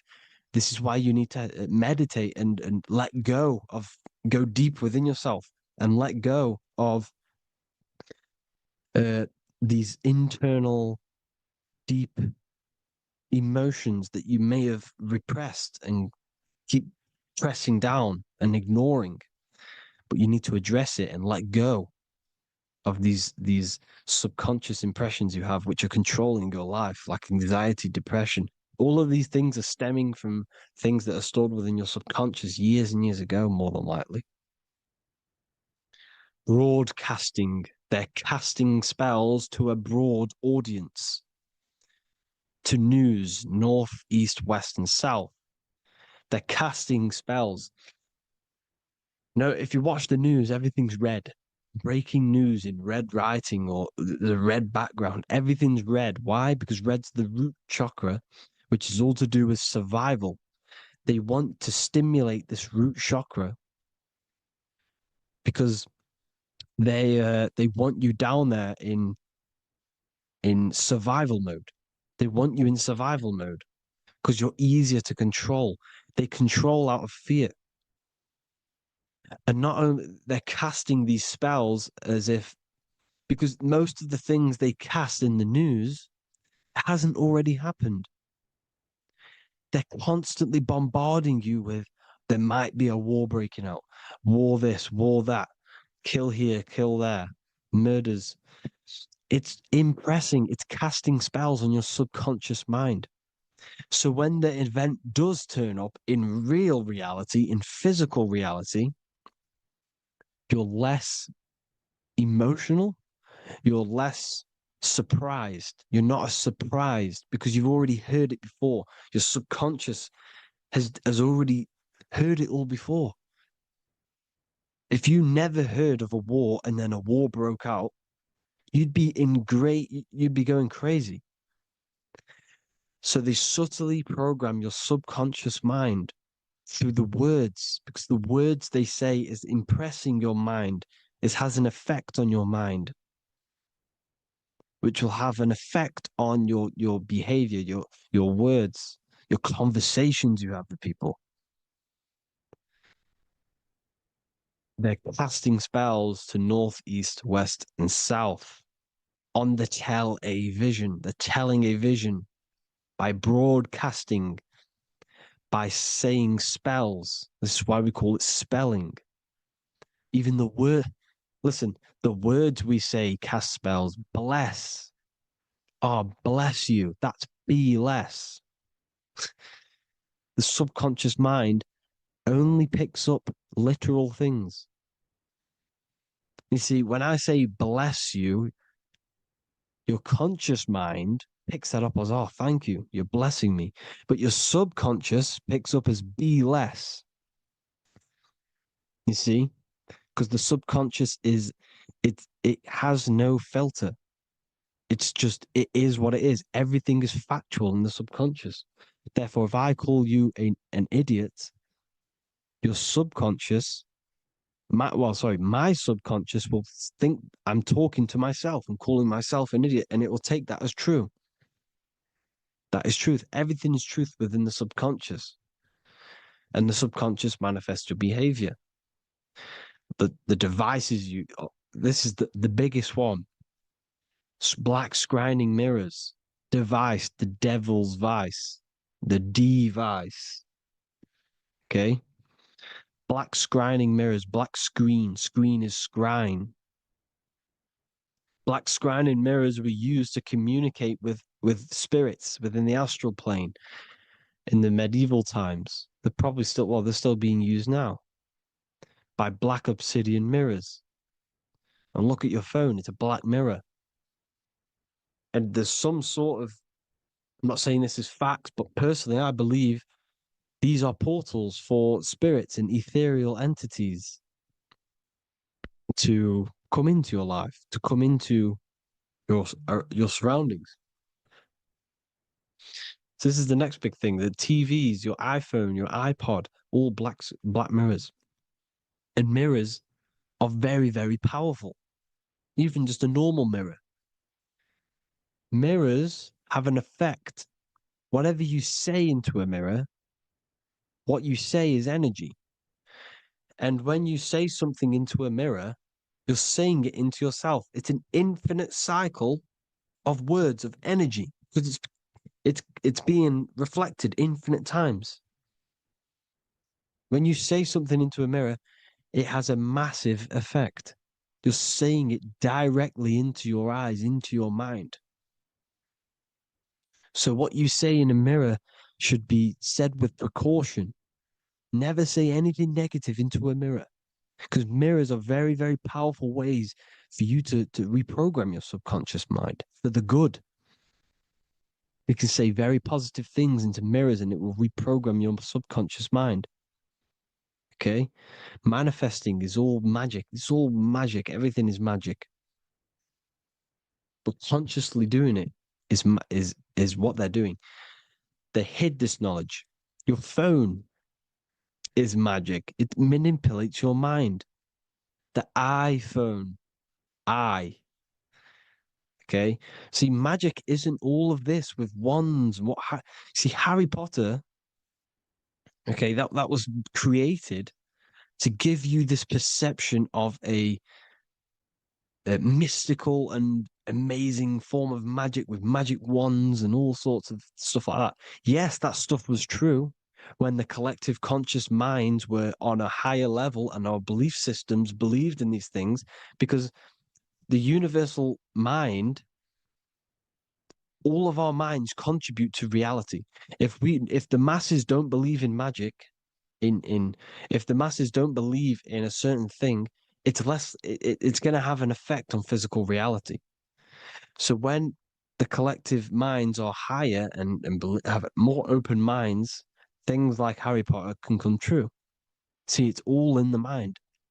The iPhone, the I is the symbol for the mind, the invisible intelligence. The triangle is the ethereal plane.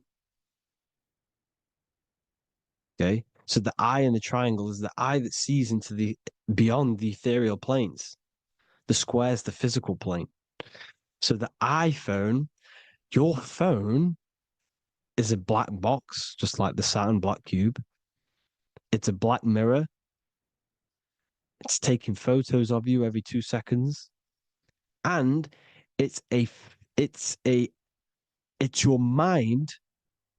Your mind is in that phone. Everything you like, everything you text, Everything you type in Google, everything you say to someone, every conversation is all recorded on the phone. Therefore, it is a direct reflection of your mind. Your mind is imprinted into your phone because your mind, everything you think in your mind, you're manifesting into typing, saying, taking pictures into the phone, and it's collecting it and storing it. And what they're doing, and this is for all forms of magic, it's manipulating the mind. It's all manipulating the mind. Reels, Instagram, TikTok, this is all dopamine. It's all controlling the mind. Every like you get, every follow you get, every share that you get is dopamine within your brain. They're they're literally targeting your brain and mind. It's all manipulating because what they're pushing through the phones, through the media, through the news, through the televisions is visions and programs. You are the one manifesting the New World Order. They're not doing they're not manifesting the New World Order. They're giving you the information so you can manifest the New World Order. Everything they say is contributing to your mind. For example, digital money and all the information they put out for you to see is contributing to your enslavement. Your mind is manifesting the New World Order. They know this. They don't manifest it. There's billions of us. We could easily run over them physically, but on a mental level, these people have the knowledge and they hide it from us, and they let us manifest reality because we are the collective. They give us the information which manifests their agenda. It's all magic through the phones, the media, the television. So your phone is a manifestation of your mind. It's a record of your mind. Hollywood, holly tree, holy tree. They used to make wands out of holy trees, because it was the most holiest wood, the best for casting and transmitting energy. So they used holly trees to cast spells. That's what Hollywood is. And in Hollywood, they have the red tear, the blood drop next to the Hollywood sign, because it's all satanic. They're all black magicians. They use Hollywood to cast the spells through the music, through the films.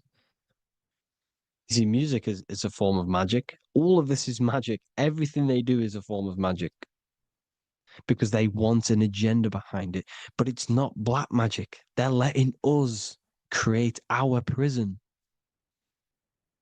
This is what you have to see. Yes, they're evil, but they're not doing anything evil, or else they would face the karma. They let us manifest this agenda through giving in the information, by telling you what's going to happen in the movies. Everything that happens in a movie, it's all there on purpose to program your subconscious, to plant a seed within your garden, your subconscious, your mind. Because when the mind is already seen something, when it comes up and turns up in physical reality, you will be less shocked and you won't rebel.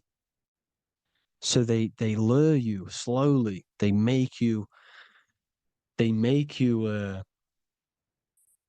aware of these things over time. They make you gradually think it's okay.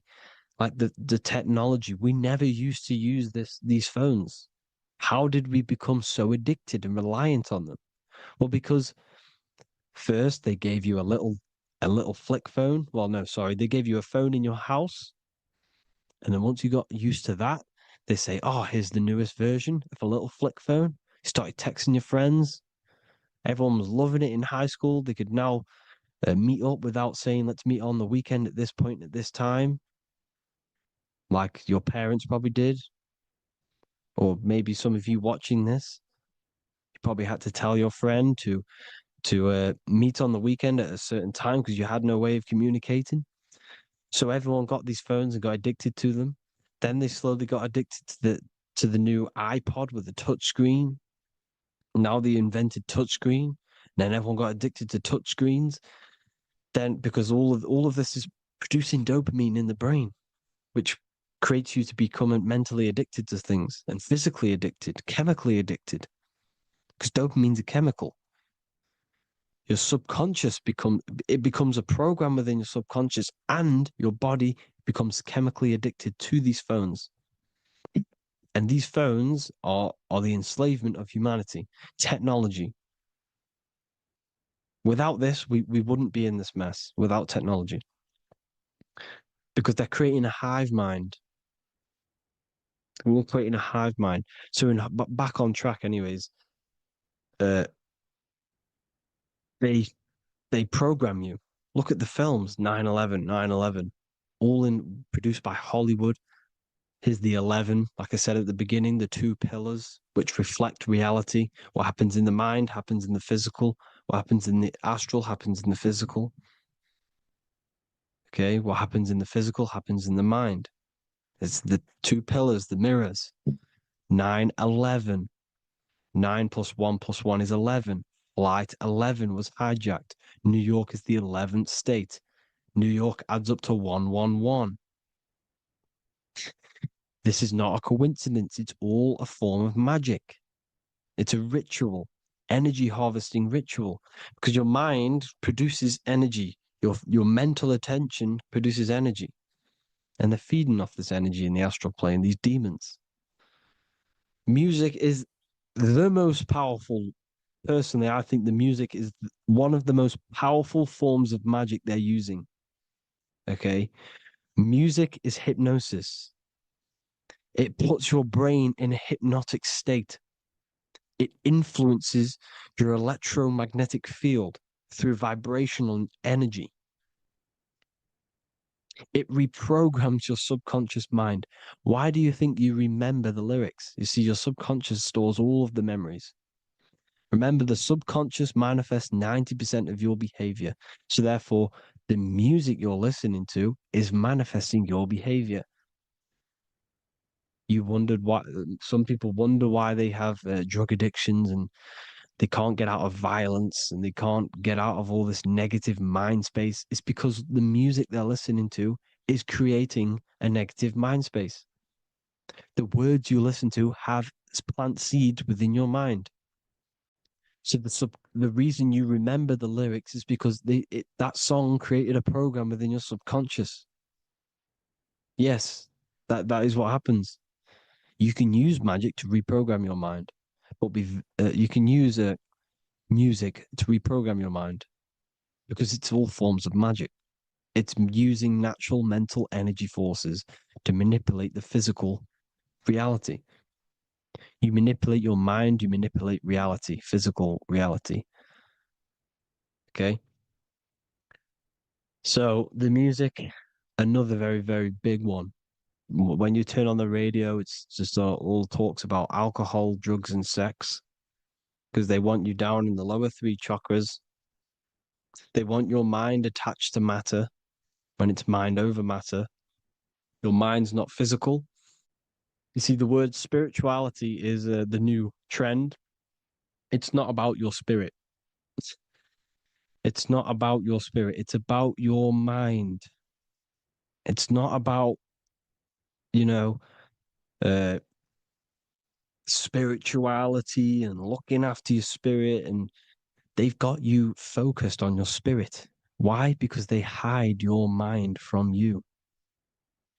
You see, a lot of people think their mind is their brain, but the mind is everything. There is no physical reality without mind. You can have a brain. Imagine if you had no mind but a brain. It wouldn't work. The mind is everything. The mind controls your avatar. It begins in the mind before it happens in the brain. Then the brain manifests through the body. The brain's just an electrical computer. So that, you know, they've got people scared, or do I have a soul or not, and all this stuff. Listen, if you have a mind, you have a soul, because you are not the mind. This is why everything is sort of an illusion, because beyond the mind is your soul. But what is the soul without a mind? You can't have a you can't have a soul without the mind. But if the mind didn't exist, the soul doesn't exist. You are the person listening to your mind. I shouldn't say person because you're not the body. You're the entity behind the mind. But if you didn't have that mind, you couldn't understand what you even were. You would just be an observer who couldn't think. So yes, we all have a soul. If you have a mind, you have a soul. Everything is mind. Everything has mind. Mind creates everything. God is mind. And then manipulating your mind through TV, your phone, uh, every little thing, the school, it's all about the mind, people. Control your mind, you control your reality. Just the last thing, here you go. Aleister Crowley, the dark magician, Kanye West doing the exact same thing because they're implementing magic in the music. Here's the Beatles with Aleister Crowley in the background. Bet you never noticed that. Aleister Crowley was influencing music and placing magic within the music to influence the subconscious. This is what Baal worship was. This is why they kill children. They sacrifice these children. Why? Well, because in order to ascend, in order to raise your consciousness internally, godly, by being good, God, or being in order to be good and raise your consciousness and to get something in the physical world, you have to sacrifice yourself. And what do I mean by that? In order to raise your consciousness and ascend, you have to sacrifice the lower nature of yourself. You know, you got to abstain from having sex to retain your sexual energy, to transmute it, or staying away from negative, some poisonous foods like meat. So, staying away from blood. We shouldn't be consuming other animals' blood. We should be keeping our blood pure. We are humans. We shouldn't consume chicken blood, chicken germs. We are the most divine creatures on this creation. We are the most intellectual creatures in this creation. Therefore, we should keep our temples pure. We are not animals. If you want to associate yourself with an animal, go out in the wild, go and find a wild boar and go and try rip its guts out with your bare teeth, because you can't do it. You're not a cat. You're not a carnivore. Okay? So in order to ascend, you have to kill and sacrifice your lower part of yourself to ascend up to your spirit self, your mind self, the highest version. And the elites don't want to do this. So they sacrifice other things like babies to kill them, to exchange their life over to the astral plane, so these demigods in the astral plane can give them something in return in physical. They don't want to sacrifice their lower self, so they sacrifice other things for exchange, for physical pleasure. But the godly person sacrifices their lower self for their higher self to do good and ascend. So this is what all the Baal worship is, people, and this is why they're doing it. Hope you all had an amazing lecture. If you haven't already, go and get the Book of Wisdom for more information. You know, I don't go into dark stuff in this book because all I do is enlighten people in this book. You can get it in Spanish, English, German, Italian, and French. Worldwide shipping, you can get the PDF or paperback. Or there is also a new one called the Human Health Guide 2.0. It gives you a list of all the foods, grains, oils, nuts, everything that's alkaline and positive for the body and not man-made and hybrid. It tells you all the products to stay away from, how to fast, how to improve vision, how to improve everything, literally. So the Human Health Guide has been released. If you want that, I'll pull all the links in the bottom of the description. Hope you all enjoyed the lecture, people. God bless you all.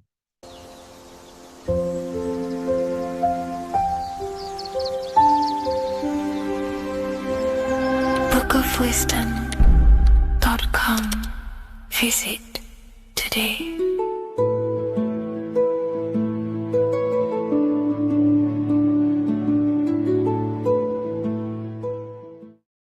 There is a massive mystery around the Freemasonic G, and in this video we're going to be discussing it. Some people call it geometry, God, gnosis, genesis, generation, but in fact it's all of these things, and all of these things relate back to one concept that links them all. And in this video, you will be discovering this secret force, which pretty much creates everything in your reality, in your life, and has done unconsciously, whether you are aware of it or not. The Freemasonic G is the 7th letter in the English alphabet. This is important because the number 7 has many mysteries inside the esoteric and occult traditions. Some people say the number 7 represents the 7 colors of light, the 7 major planets, or the 7 musical tones, 7 days of creation. The number 7 is a massive mystery. But what we have to understand is that in the context of Masonry, Freemasonry is all about building the self. Every day we wake up, we are either building our prison of our mind or freedom of our mind. Everything inside of esoteric Freemasonry is about building the self and reconstructing our consciousness, our inner dialogue, the inner voice. We're transforming the mind from low awareness to high awareness. This is why Freemasonry uses the allegory of stonemasonry, stones, chipping away at stones. The stone is in fact you, and we are perfecting the stone, which is your very own mind. Because the universe is a mental construct. Life is happening to us inside our minds. We are all the universal mind expressed and clothed in a different body. Therefore, now we understand that everything is about the internal inside of Masonry. This G relates to something inside of you. Hence why you see the G inside of the square and the compass. It's something internal in you. G is the 7th letter of the English alphabet, and the number 7 symbolizes the 7 cognitions of the mind. In esoteric and initiatory traditions, the 7 psychological cognitions of the mind refer to the 7 distinct modes through which human consciousness perceives, interprets, and transforms reality. Different schools use different names, but across Hermetic, occult, Gnostic, and mystical systems, the same underlying pattern emerges. The mind has 7 functional powers, each representing a layer of awareness and a stage of inner development. Number 1 would be perception. The first cognition is the raw reception of sensory and subtle impressions. It is the gateway where the outer world enters the inner world of our minds. Perception involves learning to see without distortion, to notice the symbolic dimension behind ordinary appearances in an occult interpretation of perception. The second one is interpretation. After perception comes the act of making meaning. The mind organizes impressions into patterns, beliefs, and judgments. Esoterically, this cognition determines whether a person interprets life through the ego or through the higher insight of their higher consciousness. The goal is to purify interpretations so that the intuition can speak through it, to clear our minds of the clutter, master it, and let our higher consciousness shine through it. Number 3 is the imagination. This is the creative faculty that produces images, symbols, and visions in the mind's eye. This is associated with the astral plane. We live in a mental universe of thought. Thought wraps itself inside of imagination. The thought alone has no true form, but then the thought wraps itself in a vehicle of consciousness, what we call imagination, and we give form to the thought. Imagination becomes active Imagination becomes active imagination, the foundation for rituals, alchemy, meditation, and visionary insights inside of occult traditions. Working on your imagination is a key part on developing your consciousness, as it is literally the sight into the astral plane, your internal vision of the mind. The fourth cognition of the mind is emotion. Emotion is energetic response that gives intensity, direction, and magnetism to thoughts. Emotion fuels the magical will. Unrefined emotion binds us to lower impulses. Refined emotions become devotion, compassion, and the inner fire to transform thought into a tangible reality, to become a conscious creator. The fifth cognition is will, the faculty of intention, decision, and directed energy. Will is the power that aligns personality with the higher self. It is the driver of discipline, transformation, and the capacity to act consciously rather than react unconsciously. Most people walk through life as an unconscious zombie, living day to day, running off subconscious programmings, never actually using their conscious mind. We develop our will and try to align our will with the highest will possible so we can align our will with our higher mind. So the higher mind can manifest through us in the material plane. The sixth cognition of the mind is memory, the storehouse of experience, impressions, and archetypes. It shapes identity, determines how one repeats and transcends past patterns. Memory includes not only personal memory, but also a deep strata of the subconscious and the collective subconscious field, what we call the Akashic records. Memory is a massive quality that you must work on inside the Masonic system. You are required to remember certain rituals and certain things so that you can regurgitate them to pass on along the degrees. Based off my research, I myself personally am not a Mason. The seventh cognition of the mind is intuition, the highest cognition possible. It's direct knowing. It bypasses the linear reasoning and reveals truth as the inner illumination. Intuition is the voice of the soul. It is the guiding force, guiding our physical vehicle of consciousness through this physical experience, providing revelations, insights, and even sometimes gnosis and higher understandings.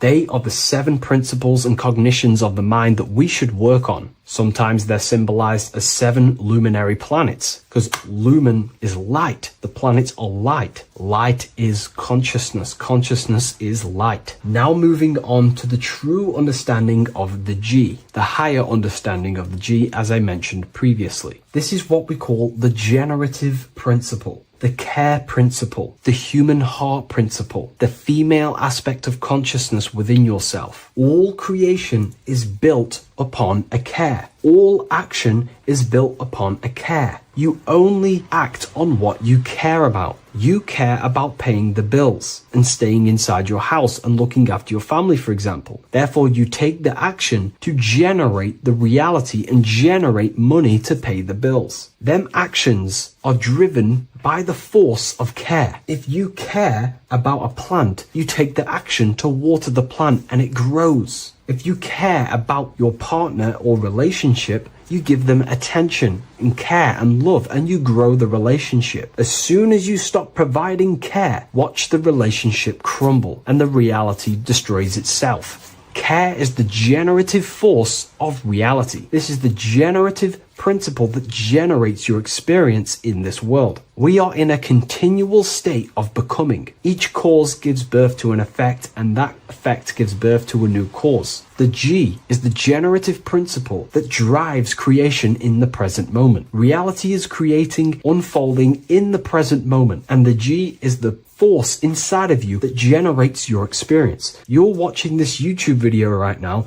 because you have a care in your heart for the information I have provided in the past, and you have a care about watching this video. As soon as you don't care, you take action to do something else with your time that you actually care about. The G is the generative force of the heart. It is the love energy. You only take action on what you love or care about. The whole world is built upon this principle. This is why we say money makes the world go round, because the whole world has a G or a care for money, and it's making everyone wake up in the morning, take actions, and make the world go round. It is the G, the care for that principle or money object to generate that reality. It is the force that drives you, hence why the G is sometimes surrounding with light rays. because it represents a force, emanation, something that is invisible but driving the physical body. The G is the internal force that focuses thought into an action. We can think many thoughts, but the thoughts you don't care about, you don't take action on. But the thought you care about, that you have a G for, intensifies that thought, focuses and directs it into an action to generate that experience and reality. The whole world is built upon this principle. The sun is a perfect example of the generative principle. The sun gives all of its life, light, never asking for anything back, making everything grow and generate on the earth. Everything in your life is built upon this principle, and gaining control over your care gives you control over your actions and your reality and what you generate. Once you see this, it is truly beautiful that the world is actually built upon love. This is why they say love is the force of God. It is.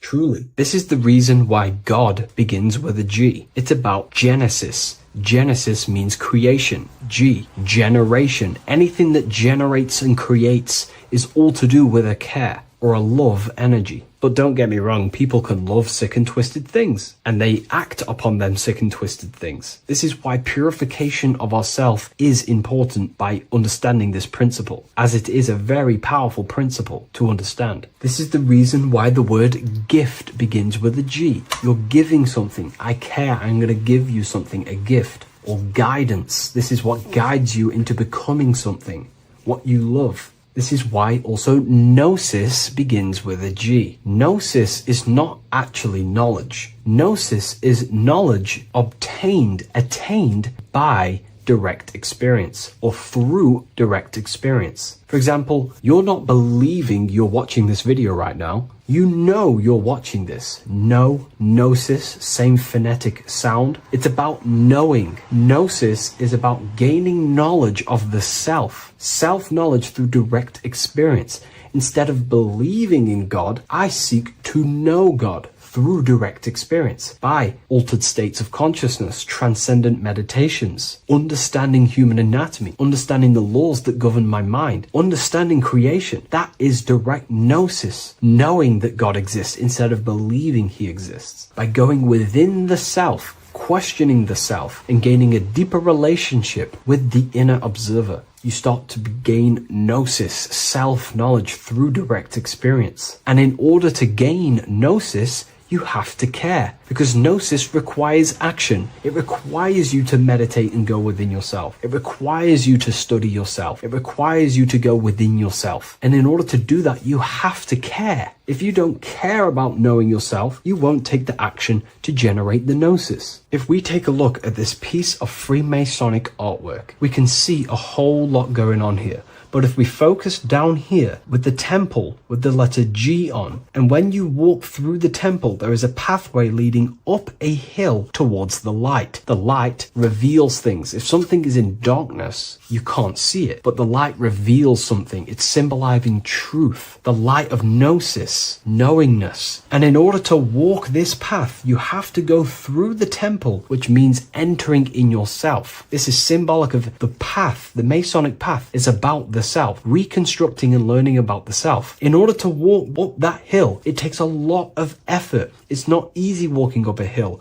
You're going to be tired. It's not easy. It's horrible. Who likes walking up a hill? I know I don't, but people like hiking and stuff. I understand that, but it's symbolizing this is hard work working on yourself, because the labor of working on your mind is the hardest labor you will ever do. It's called the great work or the Masonic work. And in order to climb that mountain, you go through the G. You have to have the care. If you do not have the care, you will not walk up that mountain. You will not generate the gnosis. You will not get close to the light. You have to have the G to walk that path of self-mastery and working on your mind. This is very, very important. If you want to gain the light, you have to have the G inside of you. You have to have the care to generate a higher consciousness. If you want to earn more money, you have to have the care, or else you will not take the action necessary to generate that reality. This is why we have to master ourselves and write down everything you love. It could be even the bad things. It could be lust. It could be anything you're wasting your care energy on. Try and remove them one by one. Master them and become disciplined. And then you'll have more G energy, care energy to direct towards something else in your life to generate and grow that experience or reality. Again, the word grow, G. It is a growing force. What you place your love and care into grows and expands. What you have a G for is what you spend your time and attention on, your two spiritual currencies. So this is the Masonic G, and I hope you gain a deeper understanding of this. So that is pretty much everything about the Masonic G that you need to know, and hopefully this has helped you. If you wish to learn more and gain guidance through your life and understand yourself on a deeper level, the book I've used today is called The Book of Symbolism. I'll leave a link in the description.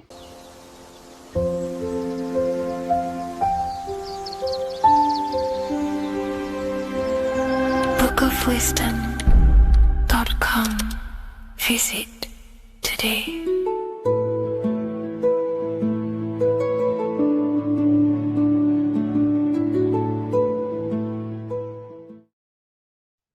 Hello, everyone. Today we're going to be discussing the esoteric and occult meaning behind the story inside of Genesis, the story of Adam and Eve. This is a widely known story, but not many people know the true esoteric meaning behind it.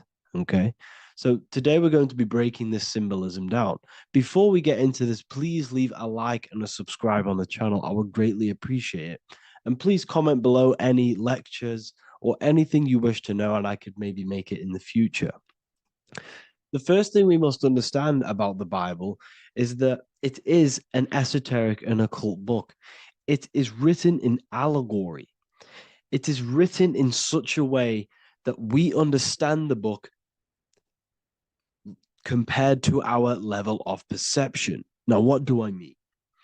If a child read the Bible, they would gain a standard meaning and story behind it. They would gain a normal interpretation of the book, of being good, praise God, and be a good person. However, me, who have studied the occult and esoteric and symbolism for a very long time, when I read the Bible, I see a deeper meaning. I can read between the lines of the allegories, which means the Bible is written in such a genius way that it speaks to your level of intelligence. Depending on how advanced you are mentally and with knowledge, will depend on how you decipher this book and how the parables inside the book can speak to you in your personal life. Okay, so the Bible is the greatest psychological book ever written in history. This is why it's known as the greatest story ever told. It's a story. What we must understand with the Bible is that the Bible creates on the surface a logical way of thinking, which is what we call religion. We read the Bible and if we think logically and we take that book literally, then we gain a religion. But if we look beyond the surface, this is what we call esoteric, metaphorical, symbolic. You can read between the lines using our right hemisphere of the brain in deciphering this book and what it truly means to us and the evolution of our mind, body, and soul. What this book actually reveals between the lines is instructions and stories which teach you how to level up your consciousness, how you can sync the mind, body, and spirit and the soul all together so you can live like a god. This is what the esoteric is. It's the purification of consciousness. Now, when it comes to Adam and Eve, okay, what we must understand is that this is the beginning of creation. This represents the beginning of your life in an esoteric way. This is symbolic for the beginning of your incarnation into this physical world. Okay. And we have Adam, masculine, Eve representing feminine. These are the two masculine and feminine energies which create the whole material universe. Okay. And as we are born with a pure consciousness. We are born with pure consciousness. Well, now, what do I mean? As a baby, we have no knowledge. We are pure essence of the soul. You know, we don't gain the knowledge of good and evil. We are pure. Yes, we're not happy all the time as a baby, and we're not sad all the time, but we have no ego. This is what I mean. Our consciousness is not split. As a baby, you are whole.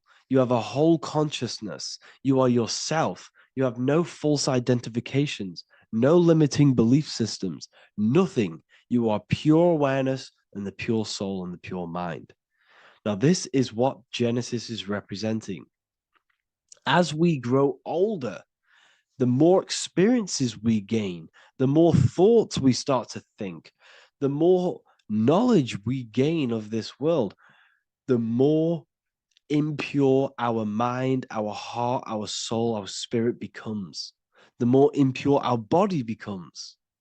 As we grow older, we're infected with negative beliefs, negative thoughts, and society norms. This is a big one.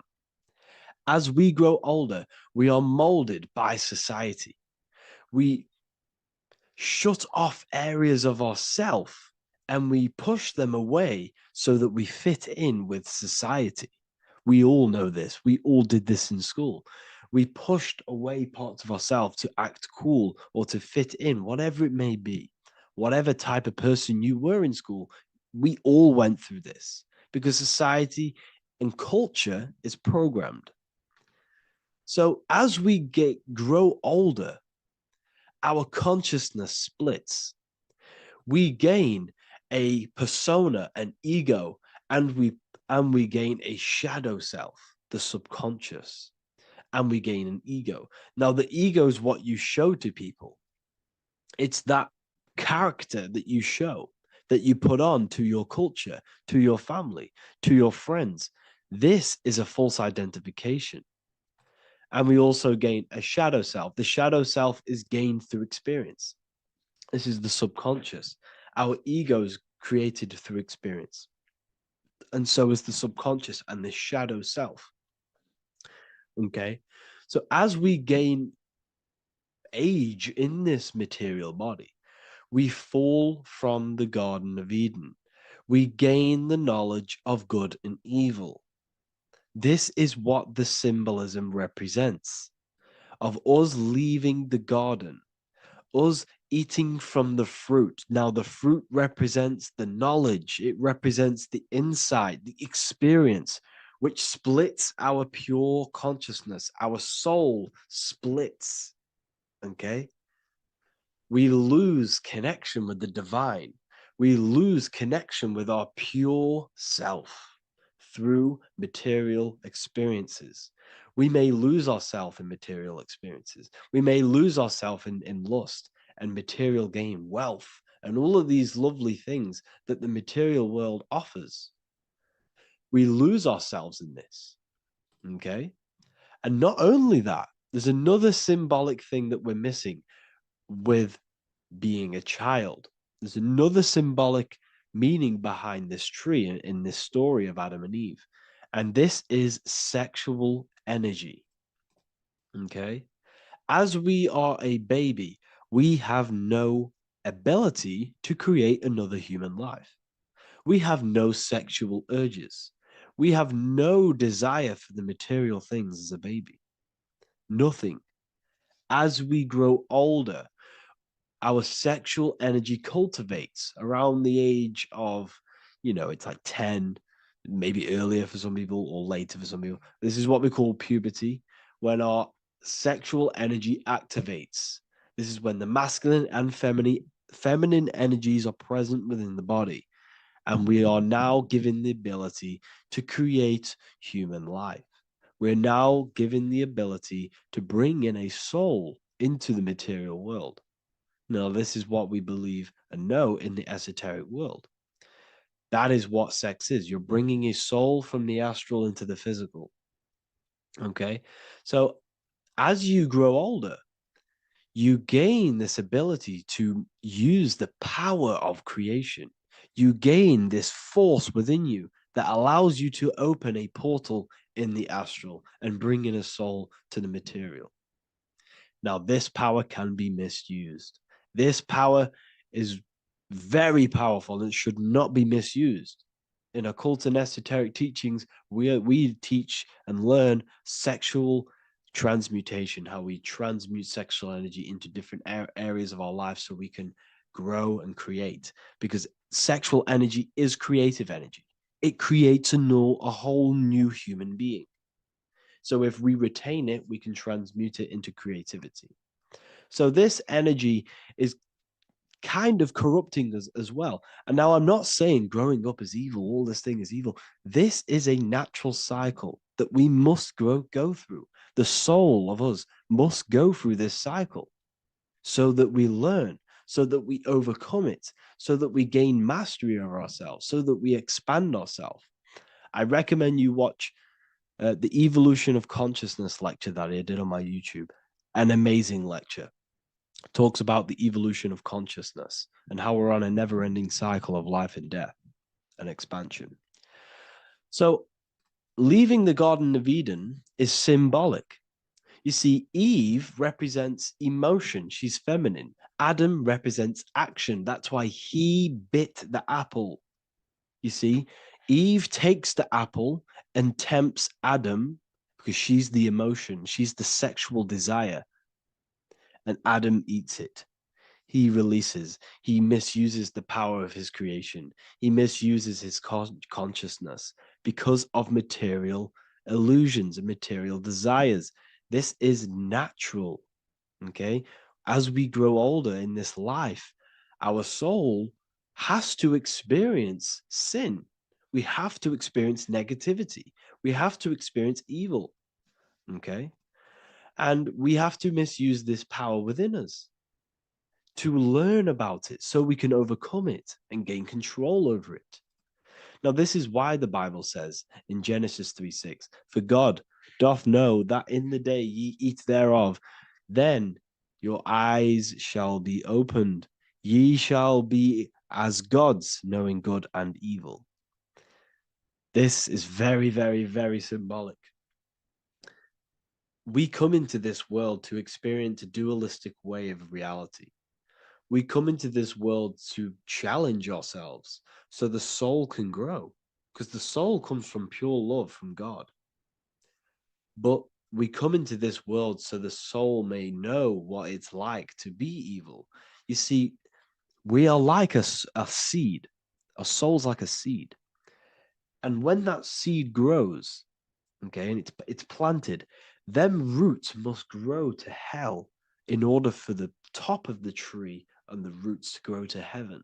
In order for the soul to reach the highest states, it must descend down into the lowest states. Good and evil. This is the story of good and evil, okay? And this is the story, a psychological story of how the human mind has functioned in this life. This is what this story is representing of how our soul and mind is functioning, how our consciousness is splitting and growing up and evoluting. Okay.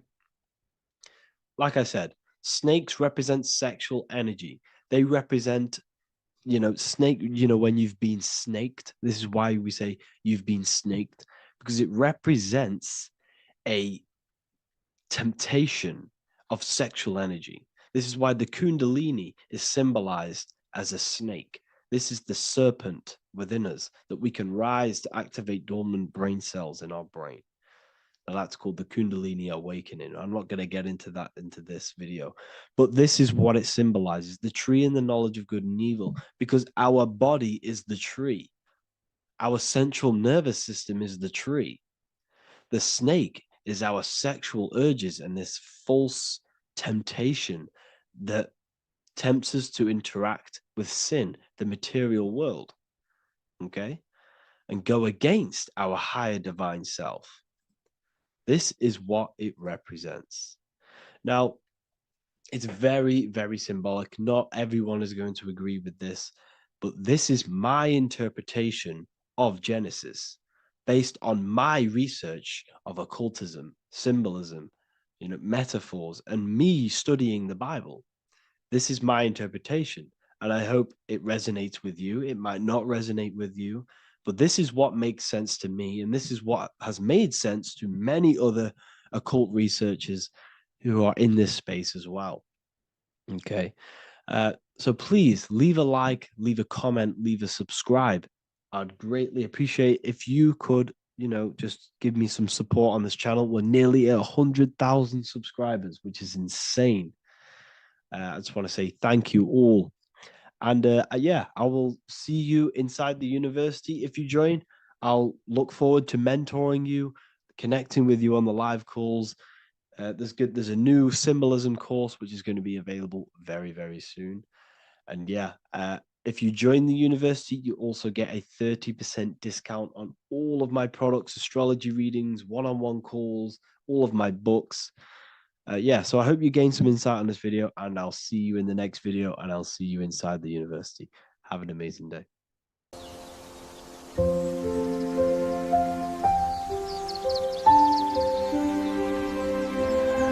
bookofwisdom.com. Visit today.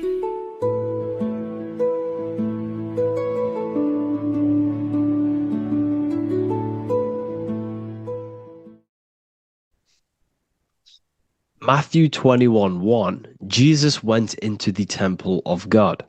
Corinthians 3:16, do you not know that you are the temple of God? Now, what is this telling you? That God is within you. Hence why in Luke 21:12 it tells you the kingdom of God is within you. And the side of your head region is called a temple for a reason. Because the brain encapsulates the mind. The brain is a physical manifestation of the mind. The heart is a physical manifestation of emotion. So we have these different layers of our consciousness. We have an intellectual, communicative aspect of our consciousness, which we would call the mind. We have an emotional aspect of our consciousness, which is the heart. And to communicate with the divine, it's all to do with the mind. Hence why the ancients always symbolize the mind being God. This is why Michelangelo always placed God inside of the brain on top of Sistine Chapel in the middle of the Vatican. He understood that God is in the brain. God is within you, not outside of you. The church tells you that God is in the sky because they are creating a externalization of the truth to create a business and a distraction so that you don't find the divinity within you, so that you don't find your power. Now you have Adam, the physical man, the physical body, the ego, the lower self. And he is resting. He's not trying to reach to God, but God is reaching because the higher consciousness within you is always trying to communicate with you. It's always trying to wake you up to your divinity. But the lower mind, the lower self, Adam, the physical self, is always in ignorance of truth, always in ignorance, and stays in a materialistic way of thinking, which is the lower animal self. And this is what we call a sleep or an NPC. This is the lower mind of man. But all you have to do is to move your finger to touch God. You have to look within yourself, within the brain, meditate, and you can find God. This is why in the Bible we see many references to the human body and anatomy to truly connect with God. Kings 6:8, the door to the middle chamber was in the right side of the house, which is the right hemisphere of the brain. The middle chamber is the pineal gland, where the seat of your consciousness is, where the seat of your higher consciousness is, the mind. And they went up the winding stairs, which is your spinal column, into the middle chamber, and out of the middle chamber into the third. So they went up the winding stairs. This represents raising your consciousness up the winding stairs. Your spinal column acts as a stairway of consciousness. Depending on what sort of consciousness you are operating in, depends on what part of the spinal column you are using. Because the spinal column ascends and descends consciousness. What do I mean? If you are in a reproductive way of thinking and you're always thinking about sex, you're jerking off all the time and you're always eating, all of your brain's power and your mind's power is being descended into the lower aspects of the spinal column, which represents hell, the physical state of man, Adam, the ignorant state. We're basically living off low-level pleasures like an animal. And the stairway to heaven is your spinal column. They went up the winding stairs into the middle chamber, which is your mind, your pineal gland, and out of the middle into the third stage of consciousness, physical, etheric, astral. When you meditate and you start to raise your consciousness during meditation, you enter the astral plane when you turn off thought. But this is the middle chamber inside of the brain. Here we see another painting inside of Sistine's chapel of God inside of the brain. This is the brainstem. This is the brain. This is the frontal lobe. This is the back lobe. This is the back lobe. This is the cerebellum. Here's the reptilian brainstem. Here's the claustrum. This is what we are seeing here. Anatomy. Here is another one in Sistine's chapel in the middle of the Vatican. This is depicting the brainstem. God's neck looks exactly like the brainstem. Here we see a real brain compared to God's neck, because the neck is just below the brainstem. And this is what they are symbolizing, because they knew that God is within you. God is a part of the human body. God is inside of the body, because the body is a vessel for consciousness, for universal consciousness. Inside of you, inside of me, is the same spark of consciousness. And this same consciousness is spread out into every living essence, because everything comes from the one source, the one God, the one consciousness. Matthew 6:22-23. The light of the body is the eye. If therefore thine eye be single, thy whole body shall be full of light. Practicing the single eye. What is this? This is meditation. This is entering within yourself. So the Bible's telling you to practice the single eye. But if thine eye be evil, thy whole body shall be full of darkness. What does this mean? If your consciousness is in an evil way of thinking, if your mind is filled with an evil, negative mind space, then your body shall be filled with darkness, with evil, with negativity. Because negative thoughts destruct the body. Positive thoughts heal and regenerate the body. So he tells you to be, the light of the body is the eye, your consciousness, the inner eye of consciousness, the eye that lets you see. And what do I mean? You look with your two physical eyes, but you see with the inner eye. What you see is perception. You look with the two eyes, and what you see is perception. You are seeing, you are understanding, and that's what consciousness, the mind, gives you. Consciousness, or the mind, is the force that allows you to be a human being, that allows you to understand things and interact with things and make decisions. It's an infinite intelligence. See, the mind is not the brain. This is a big confusion with people. Hence why the eye on top of the pyramid is separate from the bottom half of the pyramid, because the consciousness is separate from the body, the eye, the all-seeing eye. It represents the observer, the eye that sees into this body, into this world, into this. You are the perceiver. You are the invisible spirit within the body. Theologians 4:17. After that, we are still alive, and our left will be caught up together with them in the clouds to meet the Lord in the air. You don't meet the Lord in the physical air. Okay?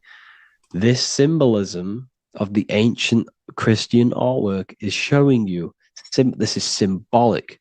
These things never happened. There's no man in the sky. Moses didn't go on a mountain to meet with God.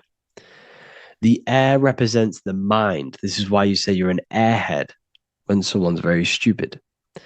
Earth is your body. Water is your emotions, fire is your spirit, air is your mind, the invisible mind.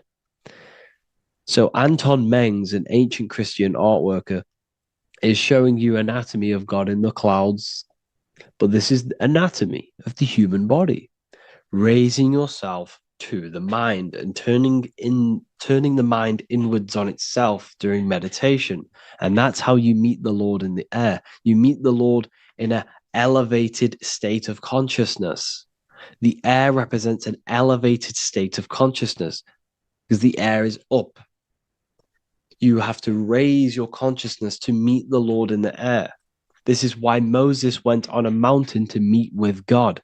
The mountain represents elevation of consciousness, raising the mind up the spinal column, taking all of the mind's attention away from the reproduction and the physical aspects of self and raising it to the brain and turning off the brain and going inward into the air. It's talking about raising consciousness. It's allegorical. It's a spiritual, metaphorical text. The side of your head's called a temple because inside that where that temple is, right in the middle of where you call the temple, is the inner chamber, the open room, the holies of holies in the Bible, or the land flowing with milk and honey, or Mount Zion. There's so many different names for the brain, or the upper room where Jesus meets his 12 disciples, the 12 cranial nerves in your brain. This is the temple of God. Your body is a temple of consciousness. It encapsulates the consciousness. It encapsulates the mind and soul. John 10:30, Jesus states, I and the Father are one. Psalms 46:10, be still and know that I am God. He's talking about the I am within you, not within Jesus. Everyone refers to ourselves as I. I am God. When you say I, you're referring to the highest aspect of yourself, the aspect that is above all thought, above all emotion, and above all things. When you say I, you're referring to your pure awareness, your pure consciousness, the highest aspect of yourself. And anything after I is egotistical. I is God. The letter I is the Roman numerals for one, because there is one God, one consciousness. The letter I is one line, just like the number one. Matthew 6:3-4, take no thought. Therefore, take no thought. Take no thought. He says this 5 times because you must turn off the 5 senses and take no thought to connect with God. Be still. This is telling you to meditate and know that I am God. The I am within you. I and the Father are one. I and God are one. You, who you think you are, is a completely wrong. The body is matter. Your name isn't you. Your job isn't you. Your reputation, your trauma, your memories, your friends, family, worries, bills, interests, dislikes, goals, passions. Anything to do with the thinking mind is not you.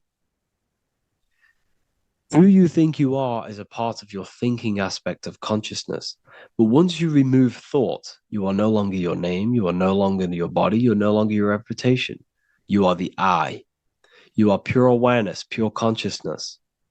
Pure consciousness. And this pure consciousness has latched on to this name, this job, the body, and your traumas. Your pure consciousness has attached itself to this character who you're playing in the physical world. And this is essentially who you think you are, but you are not. You are the I, you are the self, you are pure awareness. So, in order for you to detach from these things, you must learn how to detach from your name, your job, your reputation. And you do this through meditation by turning off the thinking mind. Turning off the thinking mind allows other aspects of your consciousness to open up. What do I mean? Your whole life you've been thinking, and all of these thoughts has attached you to this physical body. You haven't allowed your consciousness to open up. And you can only do this by taking no thought. That's why Jesus tells you, take no thought. When you turn off the thinking mind, other aspects of your consciousness starts to open up. Other aspects of your being can open up. And this is how you astral project. This is how you do all these mystical things and things to do with consciousness. It's taking no thought. Imagination, emotions, thought, and memory are all to do with consciousness. These things are not physical. You can't touch thought. You can't touch emotions. You can't touch these things because they are not a physical thing. So you must turn off these things for other aspects of your consciousness to open up. Okay. So essentially, the Bible is a metaphorical, astrological, numerological, metaphysical, spiritual, encoded text that talks about human anatomy, spirituality, and the true nature of the human experience. Everything they teach you in school is to make you think that you are this body. Everything they teach you in church is the externalization of the true teachings of Jesus. Jesus was telling you to meditate. Jesus was telling you to practice the single eye. Jesus was telling you to look within yourself and find God. He wasn't telling you to pray to him. Mark 16:19, he was taken up to heaven and sat at the right hand of God, the right hemisphere of your brain. John 21:6, cast the net onto the right hand side of the boat and you shall find fish. Fish is understanding. The boat is your body, your brain. Cast your awareness into the right side of your brain and you will find understanding, because the right side of your brain is all to do with the creative aspect and the intuition and the spiritual sides of your consciousness. This is why God is here. This is why Michelangelo depicted God in the right hemisphere of your brain, because this is all human anatomy. And I speak about all of this in the brand new Book of Wisdom, Volume 2, which is now available. The start of the revolution has begun. This book is truly going to change the way people see the world. It's got so many more topics than the last one. It's truly a revolution. It's written in so much detail. It's very practical. I cannot wait to share this one with you. I just want to say thank you for the opportunity for me to create this book, because without you, I couldn't have created this. And I just love sharing my work with you. And I thank every single one of you for the support, the watch, like the views and the likes, everything, especially the people who have joined the university and stuff like that. And for people who have joined the university, you do get a free Book of Wisdom paperback if you just go to the general chat and follow the description, follow what the instructions that I gave you in the chat, and you'll be able to order a free Book of Wisdom if you are inside of the university. Plus, you get all of my other books, 2 books, and over 45 occult books on occult and esoteric things. You get lectures, live calls, a community, a manifestation mastery course, and a whole library and reoccurring updates every month, every week. So yeah, I hope you all enjoyed this video. Thank you all. Please leave a comment to help the algorithm, and leave a comment on what videos I should make. And yeah, I'll get to uploading on the YouTube a lot more now. The second book is now released. I have a lot more time on my hands. No longer using my energy to create the book. I'm now going to redirect this mental energy into the YouTube. So there will be a lot more content coming. So I need some content ideas. So feel free to comment some ideas, some YouTube videos that I can create. Thank you all, people. Have an amazing day.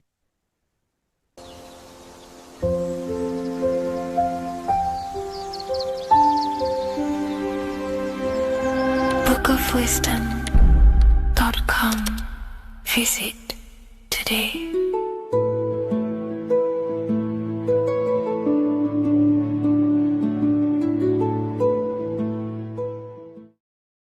What if the word Yahweh is proof that God is embedded in our very own being. Stay with me because what I'm about to show you might change the way you see yourself forever.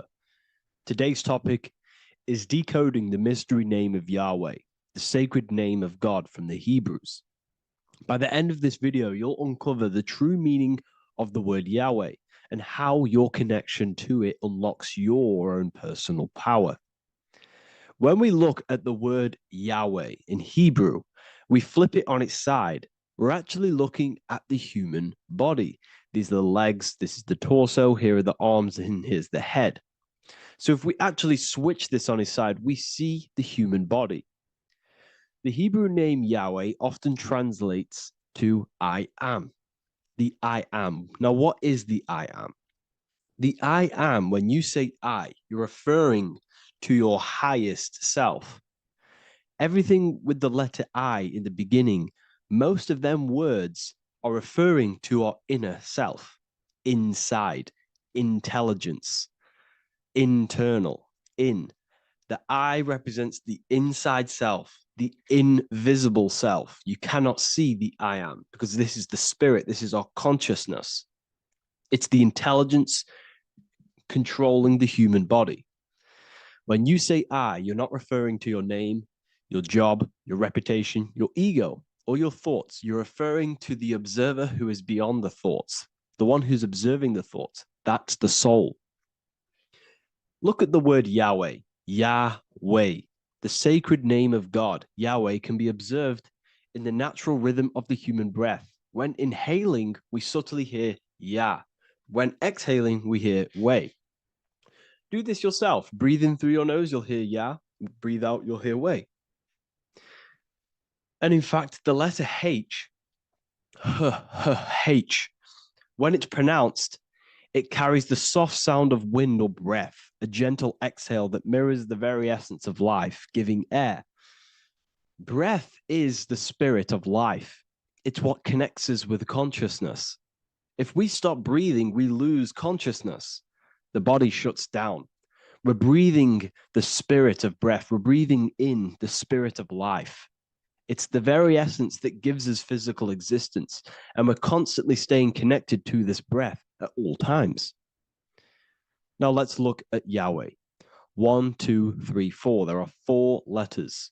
The tetragrammaton is the 4-letter Hebrew name for God. Okay? Tetra meaning 4. We have 4 gospels of Jesus. Jesus is depicted with a cross with 4 sections. Jesus has the 4 sacred animals around the side of him, always depicted with these 4. A bull or an ox, an eagle, a man, and a lion. These are the 4 fixed signs of the zodiac. Aquarius, the man, Scorpio, the eagle, Leo, the lion, Taurus, the bull or the ox, which are related to the elements. Leo is a fire sign, Aquarius is an air sign, Taurus is an earth sign, Scorpio is a water sign. These are the 4 elements. And the 4 elements correspond to the 4 bodies of consciousness, as we see here. This is fire, this is air, this is water, this is earth. So we are made out of the 4 elements, which represent the 4 bodies of consciousness: mind, emotion, spirit, and body. The soul is incarnated into 4 sections. Hence why Jesus has 4 gospels. Hence why Yahweh is a four-named word, because we are tetraform. We have 4 bodies of consciousness. There are 4 pillars to reality: the mind, emotion, spirit, and the body. So what we're actually looking at here is the name of the very essence of the self. Yahweh represents the universal consciousness that we're all tapped into, because the body is like a radio. The body is basically a radio antenna, which is picking up the stream of consciousness, and we're all the same consciousness, just experiencing it in a different body. And Yahweh is the name for this intelligence that we're all acting out, that we're all manifestations of. So now let's look at the word Yahweh, where we read it this way in Hebrew, which is 10, 5, 6, 5. 10565 in the Hebrew letters and the numerical values. And the DNA is made up of 4 bases. These 4 things which create the DNA. This basis is the genetic code for all living things. Each DNA strand is held together by sulfur bridges that appear in a repeating pattern of 10-5-6-5. This pattern matches the numerical value of the Hebrew letters of Yahweh, Yod, He, Va, He, which are 10-5-6-5.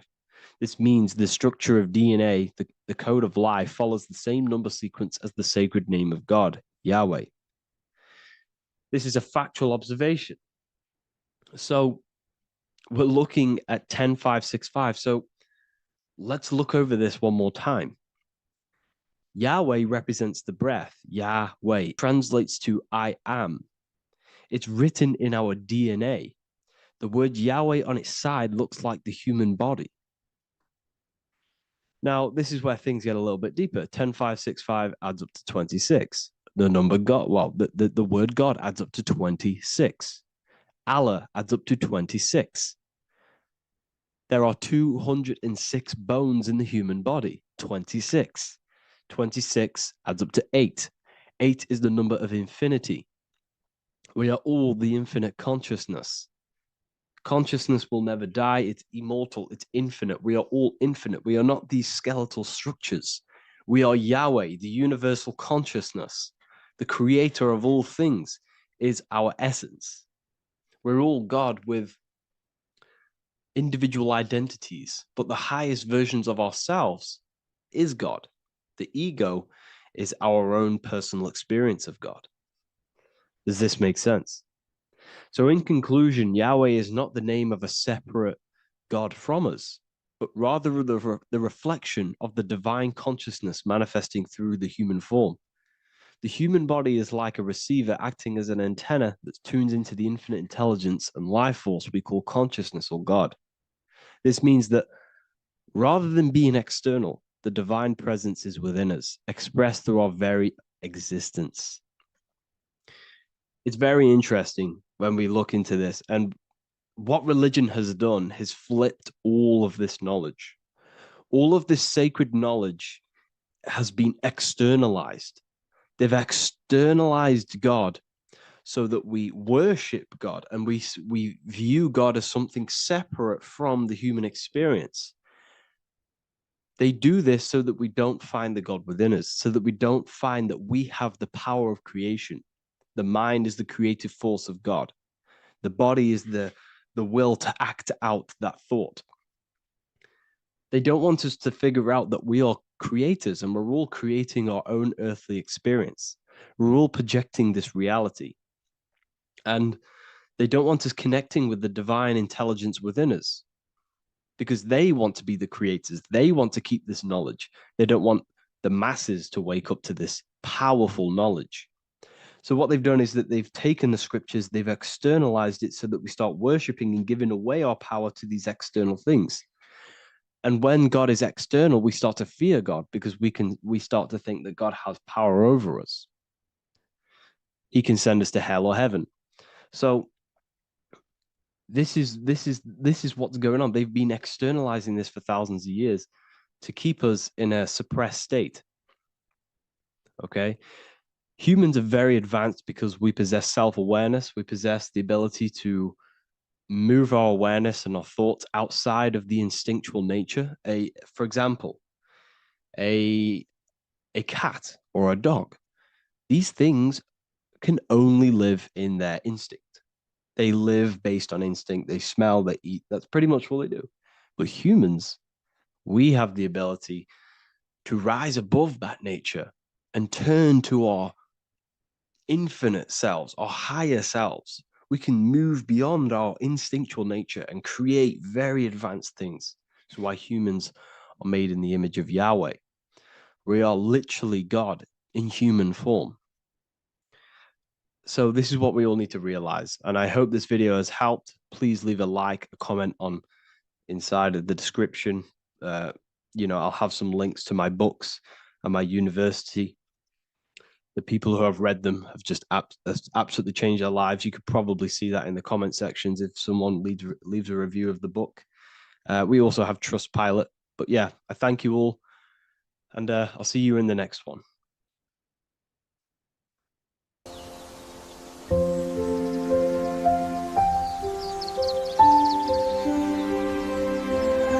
bookofwisdom.com. Visit today.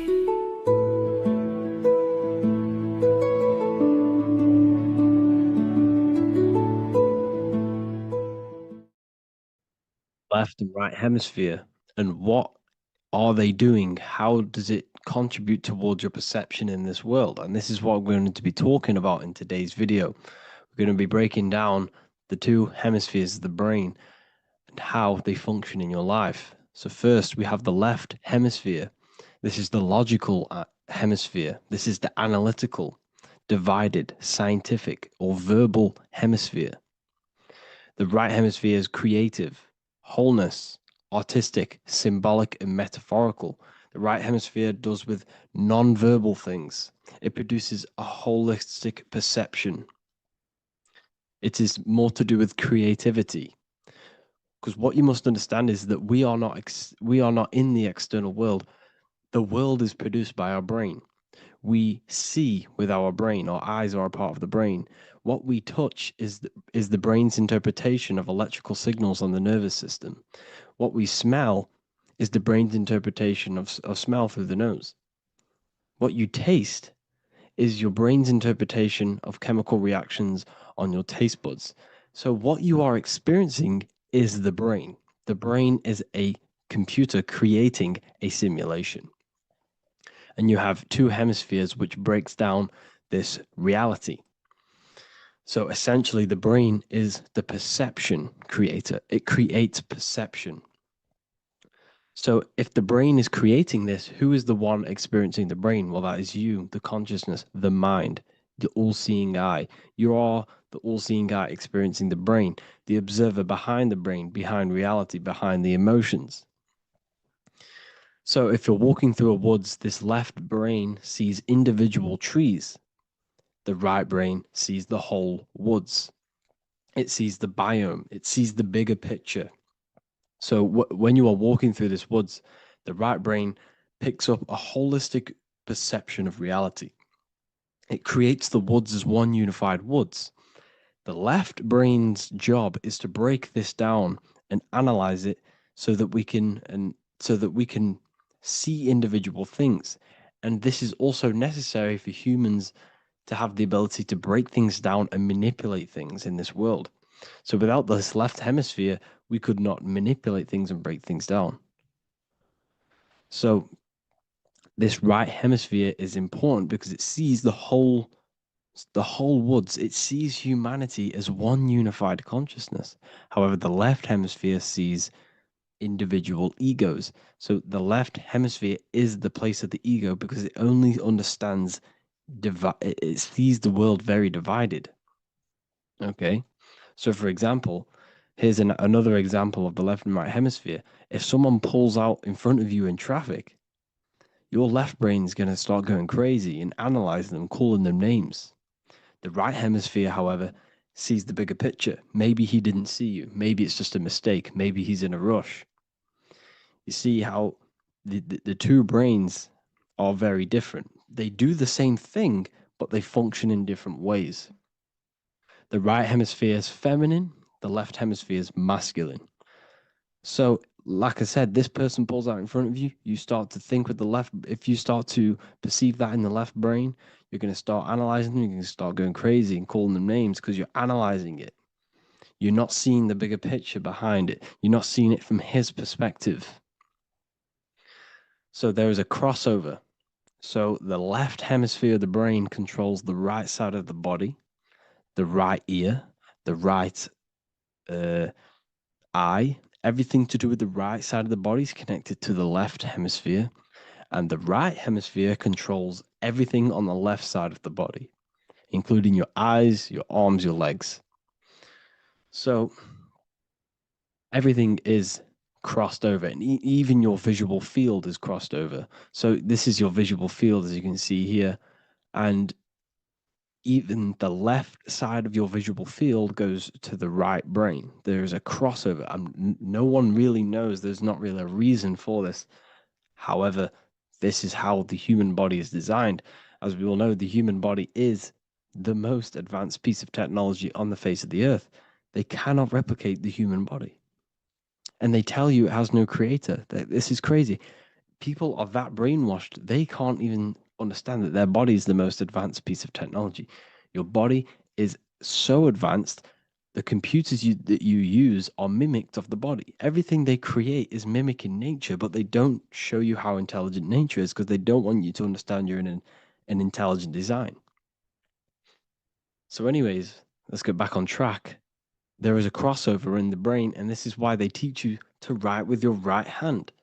And I was speaking to someone who's in a nunnery, or whatever you want to call it. They were a nun, or they knew someone who was who was a nun, and they forced these people, these nuns, to write with their right hand. You had to write with your right hand.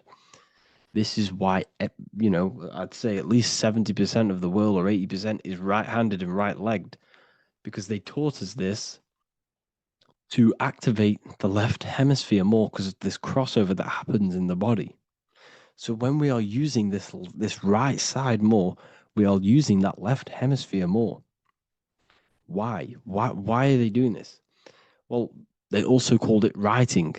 Writing is a spell to cast a spell on you to use that right side of the body so that you use this left hemisphere because they want you to see the world as a divided perception. They don't want you using the right hemisphere, using that left side of the body to activate the right hemisphere to see the bigger picture and see how everything is all one and everything is created. This left hemisphere, this left hemisphere domination keeps you from seeing the connections between everything because that left hemisphere analyzes, it breaks things down. So when we are left hemisphere dominated by using the right side of the body, we are essentially seeing everything as divided. And this is why so many people will not understand my work because my work connects dots and connects fields of knowledge and makes you see the bigger picture. So people who are left hemisphere dominated will see my work and think this guy's crazy. But everything, it's all about activating that right hemisphere. So they called it writing because every word you say is molding your mind in some sort of way. The things you see is molding your mind. Everything you take in through the five senses is molding your mind. And language is a massive spell, especially the English language. They called it writing so that you use that right side. It's a spell because your subconscious mind picks up everything you say. And 90% of your daily basis behavior and thought patterns is produced by these subconscious programs within the subconscious mind. Essentially, your conscious mind is only the 10% of you. The conscious mind is just what you're aware of, what you're wearing, how you're feeling, what you're thinking. That's your conscious mind. The subconscious mind is controlling every system in your body. It's telling your heart to beat without you being conscious of it. So essentially, this is what they're programming. They're programming this system in the back of the mind, which is controlling everything through the words. And this is what spells are, because it's all about creating perception in the subconscious. So they want you to use that right side more. I truly believe the ancients, they were balanced. They used the left and the right side of the body. They didn't have a stronger side because they understood this science of the body and how the body works. So this is actually called phonetics. It's not etymology. Etymology is the study of root words. Phonetics is the study of how words sound similar. The way words are spoken. So phonetics, phone is why we call them a phone. Because you speak into a phone. So this is write and writing to use that right side to activate the left hemisphere more. So your hands are a manifestation of your brain. The left hand is the right brain, the right hand is the left brain. And as a child, we were always taught that when you place your hands together like this is the size of your brain, which is true because your hands are a part of your brain. They're an extension of your brain. Everything, every part of your body other than your brain is an extension of the brain. Everything's working and feeding back information to the brain because you're experiencing the brain. So another trick that you can do, or another exercise, is looking in the mirror and closing one eye at a time. If you close your right eye, if you take your top off, for example, you'll analyze your body if you close your right eye because you're using that left hemisphere. Sorry, other way around. If you look at yourself through your right eye, you'll use that left hemisphere, which will analyze yourself. You'll see individual body parts. If you close the right eye and use the left eye, you'll see your body as a whole. You won't really analyze it. This is how you can analyze yourself using these two hemispheres. So this whole system is created to keep you thinking logically and to restrict you from creating and restrict you from understanding symbolism, allegories, metaphors, and teamwork. They want you stuck in a logical way of thinking and a logical way of seeing the world. This is why when you go to school, you are told exactly what to do. You're told to think this way and no other way. You're told to do orders, do this. It's a very left-brained system because if we all started to open up this right hemisphere, we'd all see, wow, everything is all one, everything's all connected. And this is what my work is doing. I'm showing you everything is one. The physical world is an illusion of duality, but everything comes from the one source, the one mind. The universe is a giant mind. I am mind, you express mind. We all possess mind. Behind the physical body is the same mind consciousness. And we are all expressions and fractals of this infinite consciousness called mind. And this is what they don't want us to figure out, is that we are all just one consciousness expressed. It's an infinite consciousness. It's even in the squirrel, it's in the dog. All of these different animals, they're just different bodies, but behind the bodies is the same consciousness, which is mind. That's what the pineal gland is. The pineal gland is not the mind, and it's not the third eye. The third eye is your mind. If you have a closed third eye, it just means you have a closed mind.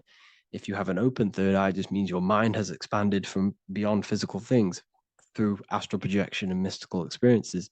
This is how you gain an open third eye. It's just an open mind. A mind that has astral traveled, has explored the realities within the mind. So everything they do is to keep us in a divided state. Divide and conquer, right? That's their motto. All to keep you thinking how everything is divided. Everything they've done is division. Postcodes, countries, everything is divided. Like football teams and all this stuff. It's also a natural process when you grow up, because as you grow up, your brain is constantly analyzing the world. So this is sort of a natural process of how you become more left hemisphere dominated, because your brain is always analyzing. And unless something awakens you, you can awaken that right hemisphere where you can start to see the bigger picture. Even the music, all tuned to 440 hertz, shuts down the right hemisphere of the brain. 440 hertz, Spotify, Apple Music, the radio. Every time you turn on the radio, it's tuned to 440 hertz. This was specifically tuned. It never used to be tuned to this. It was in the 1950s. It was changed. The standard music tuning was changed to 440 hertz because it shuts down that right hemisphere of the brain. They don't want you thinking, seeing the world in this way and perceiving things as one. And I'm going to show you. It tells you this in the Bible. Cast the net onto the right-hand side of the boat and you will find the fish. What was Jesus saying? You see, people read the Bible and they don't understand it. If the Bible is not talking about you, then it has no meaning.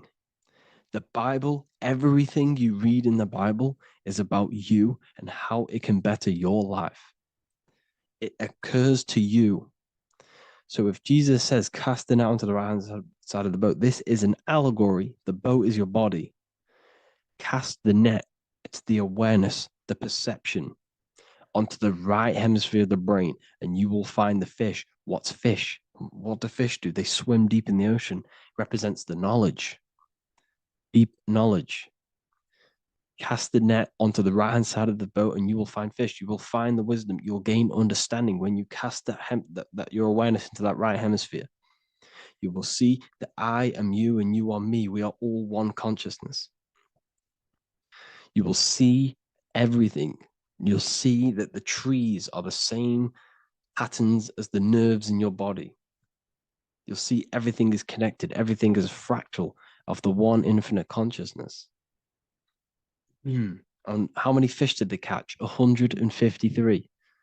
That adds up to 9. This is now numerology. The Bible's filled with numerology. Adds up to 9. What's 9? Human consciousness. It represents consciousness. You're in the womb for 9 months. Feminine. It's all about consciousness. And in Revelation 14, and I looked and behold, the Lamb standing on Mount Zion. That's the spines, the mountain. With him, 144,000. 144 adds up to 9. It represents consciousness on top of the spine. You see? And he had his name the name of his father written on the forehead. What's the father? The higher mind, the higher consciousness within you. Where is that? In the forehead, the pineal gland. The pineal gland is the radio receiver for the higher consciousness. Because every body part of the body has consciousness. Your heart has consciousness. Your gut has consciousness. You are thinking with these different consciousnesses. You think with the gut. You think with your penis. You are thinking with all these consciousness. And it's about raising your consciousness to the higher consciousness, which is the father, the mind in the head. Don't think with the lower parts of the body because that is your animal nature. Think with the higher parts of the body. It's all representing consciousness. How to activate the right hemisphere of the brain? Well, it's all to do with non-verbal things. So music will activate the right hemisphere. Make sure it's tuned to the right frequency though, 432 hertz, 528 hertz. Any frequency that adds up to 3, 6, or 9 is good for you. Meditation, turning off the thoughts, and you raise yourself to the higher brain. Symbolism. Symbolism is all right hemisphered. Reading between lines, metaphors, determining the Bible, it's all right hemisphered. Seeing the bigger picture, it's reading between the lines. So tithing in the Bible. These people in the churches are giving 10% of their money to the church. It's nothing but a scam. What these people have done is they have externalized the Bible. They have taken the Bible and literalized it so that they can make a business out of it. So what they're doing is 1/10 of the produce of what it says in the Bible, 1/10 of the produce of the land, whether grain or fruit, is the Lord's and is holy. So what's that saying? The 10th of it's basically saying give the 10% to the Lord, to God. What does that mean? Well, what's the land and the fruit? This represents physical things, the physical things that you have. The 10th of the physical things that you have. What's that? That's your ego. All the physical things that you have is all to do with your ego. That's the lower self. The ego, what is the ego? It's the mind's perception of the physical self. You had no ego when you were a child. Okay, when you were a child, you had no ego. As you grew older, you created the ego. The ego is the full self. It's the echo. Ego, echo. It's the echo of the full self. So it's saying give the ego over. Take away the animal self. In that left hemisphere, that's all to do with the left hemisphere. That left hemisphere sees the ego. It sees individuality. It's divided. So it's saying give that 10%. Give that 10% of you over to the right hemisphere. The 90%. The 90% of you is in that right hemisphere. The higher self. Now, I'm not saying the left hemisphere is bad. Okay, I'm not saying that at all. But it sees things divided. It's like I said, the left, the hands are manifestations of the brain. So when these Christians are praying, they're putting their hands together. What are they doing? They're syncing the brain hemispheres. What you're doing, because everything's an extension of your brain. So if you put your hands together, you're putting the two hemispheres together. And what's happening when you place the hands together? All the electricity in the body is now running in a circuit. So once you connect these two hands, The electrical energy is now running in a circuit, and energy can move around the body quicker and more efficiently. So when you pray, when these people are praying, they don't realize that they're engaging in ancient forms of meditation, of balancing the two hemispheres. So now we're talking about balancing the hemispheres, not the right hemisphere. This is what Israel is. Look at the symbol for Israel, the up triangle and the downward triangle. What's that? The up triangle represents male. The downward triangle represents female. Okay? This is talking about the brains. Israel is Ra. Isis, which is female, the Egyptian god. Ra, El. El means God. Electricity. That's the force of the physical world. It's the force that runs this world, electricity. It's the force of God. El, consciousness. It means God. Is Ra, El. Isis, Ra, and El. It's the two hemispheres of the brain, the holy land of Israel. It's the holy land, it's the brain. Once these two hemispheres are synced, this is how you unlock your consciousness. This is the easiest way of astral projecting. Hemisphering, I forgot the word for it. Hemisphere syncretization, something like that. It's about syncing the hemispheres. This is how you unlock your consciousness. Once the brain is running as one electrical system, this is how you balance the two masculine and male opposing energies. Once these opposing energies are no longer in war with each other, the brain, they come together to work as one. You unlock your consciousness. You are born again. What happens when a male and female have sex? It creates a new child. It becomes one. You are born again. Once the two hemispheres of the brain, you are born again. You can then have an out-of-body experiences. So this is why the symbol of the Holy Land, Israel, is the up and down triangle back combined together, because it represents unification of the male and female, unification of the hemispheres. You're born again. You unlock consciousness. And you can get this for free. It's called the Gateway Tapes on my website. Basically, it's a audio track from the government, and they did this in the Gateway Experience. It's a CIA document, and what they do is there are different forms of meditations you go through. I think there's about 5 waves of meditations you do, half an hour each one, and it will teach you. It will sync your hemisphere, because what does it do? They understood that playing one frequency into one ear and another frequency into the other, they understood that the right ear is connected to the left hemisphere, the left ear is connected to the right hemisphere.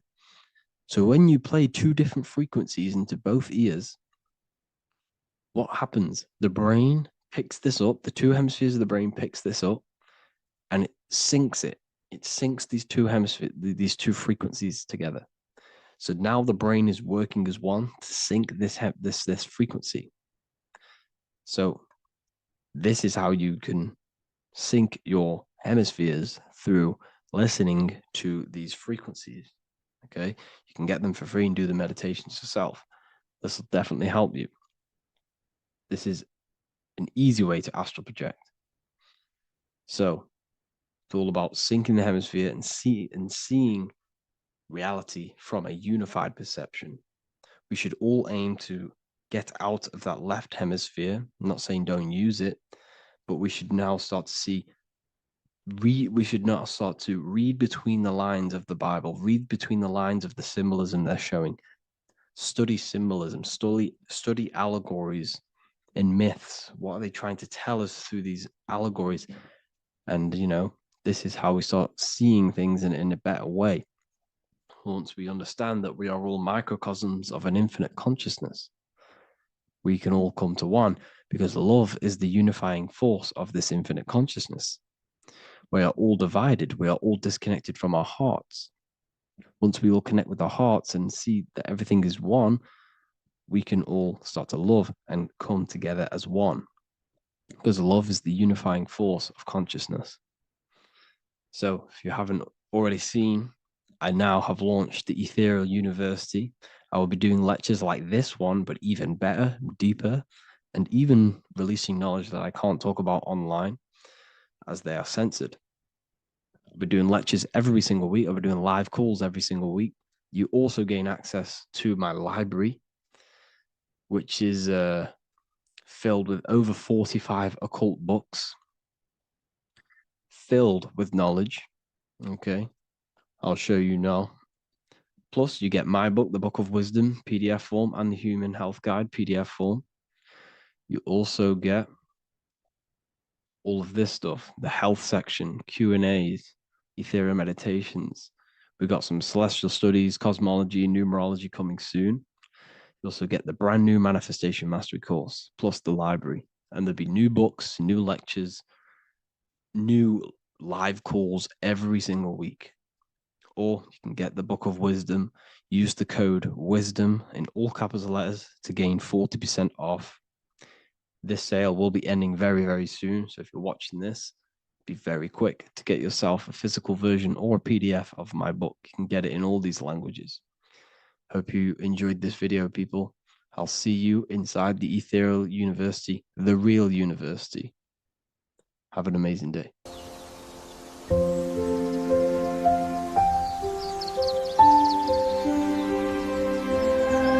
bookofwisdom.com.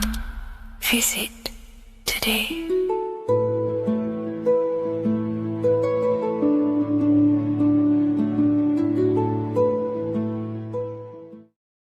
Neo is plugged in on the back of the neck, which is the reptilian brain stem. The reptilian brain is all to do with survival mode, survival state. It's always scanning the environment for safety, whether that's physically, emotionally, or mentally. It does not think. It is instant. For example, do I smack the guy or run off? If something happens to you, like a car's coming really quick to you, you do not think about this. The reptilian brain is the animal instinct that will instantly move your body on the instant reactions. Hence why it's the closest brain to the rest of the body. It has instant access to the electrical nervous system to control the body at instant reactions. Now, Neo is plugged in on the back of the neck, which is the reptilian brain. Therefore, the matrix is the body itself. It is the lowest state of consciousness. This is what it represents. The word matrix means womb. It translates to womb because your body is a womb. Your body is a vessel for universal consciousness, for God consciousness. And the body is also a womb where you can be born again outside of this body by raising your consciousness, by awakening the neocortex. This is why Neo is called Neo, because it represents the neocortex. This is the higher aspect of our brain. This is all to do with new things, higher reasoning, higher thinking, new learning. You see, the brain is a receiver for universal consciousness. Now, what do I mean? It is a radio receiver. Think of it like this. You have a radio tower which emits frequencies. And each little frequency, 00.1, 00.2, 00.3, each 00 point is a different person. We are all the same universal consciousness encapsulated inside of a different vessel. This is why our body is the temple of God inside of the Bible. Your body is a sacred temple of the divine essence of the universe. However, consciousness is controlling this physical body. And I'll show you this diagram here. Consciousness consists of imagination, emotions, thought, and memory. All of these things are not physical. They're not made out of atoms. You cannot think with atoms. If I split open your brain while you are thinking of a cheesecake, I would not see a cheesecake. It's because these things exist metaphysically within consciousness. They are not physical. The body is physical. It's part of matter. It's part of time. You see the Leonardo da Vinci, the circle and the square. The square represents limitation, beginning and end, because when you draw a square, there is a beginning and end. It represents the body, the mortal self, the ego, the echo. Then you have the spirit raised above, which represents spirit over matter, mind over matter. Invisible forces create physical forces. Everything physical exists in non-physical. This is also the Freemasonic square and compass, why the square is below the compass, because the compass creates the circle, which is spirit or mind. Then you have the square, which is matter. Mind and matter are the same substance. Mind creates matter through thought. Everything in this physical universe manifested through thought. Everything began as thought. So you are spirit and matter. You have a material body and a spiritual body.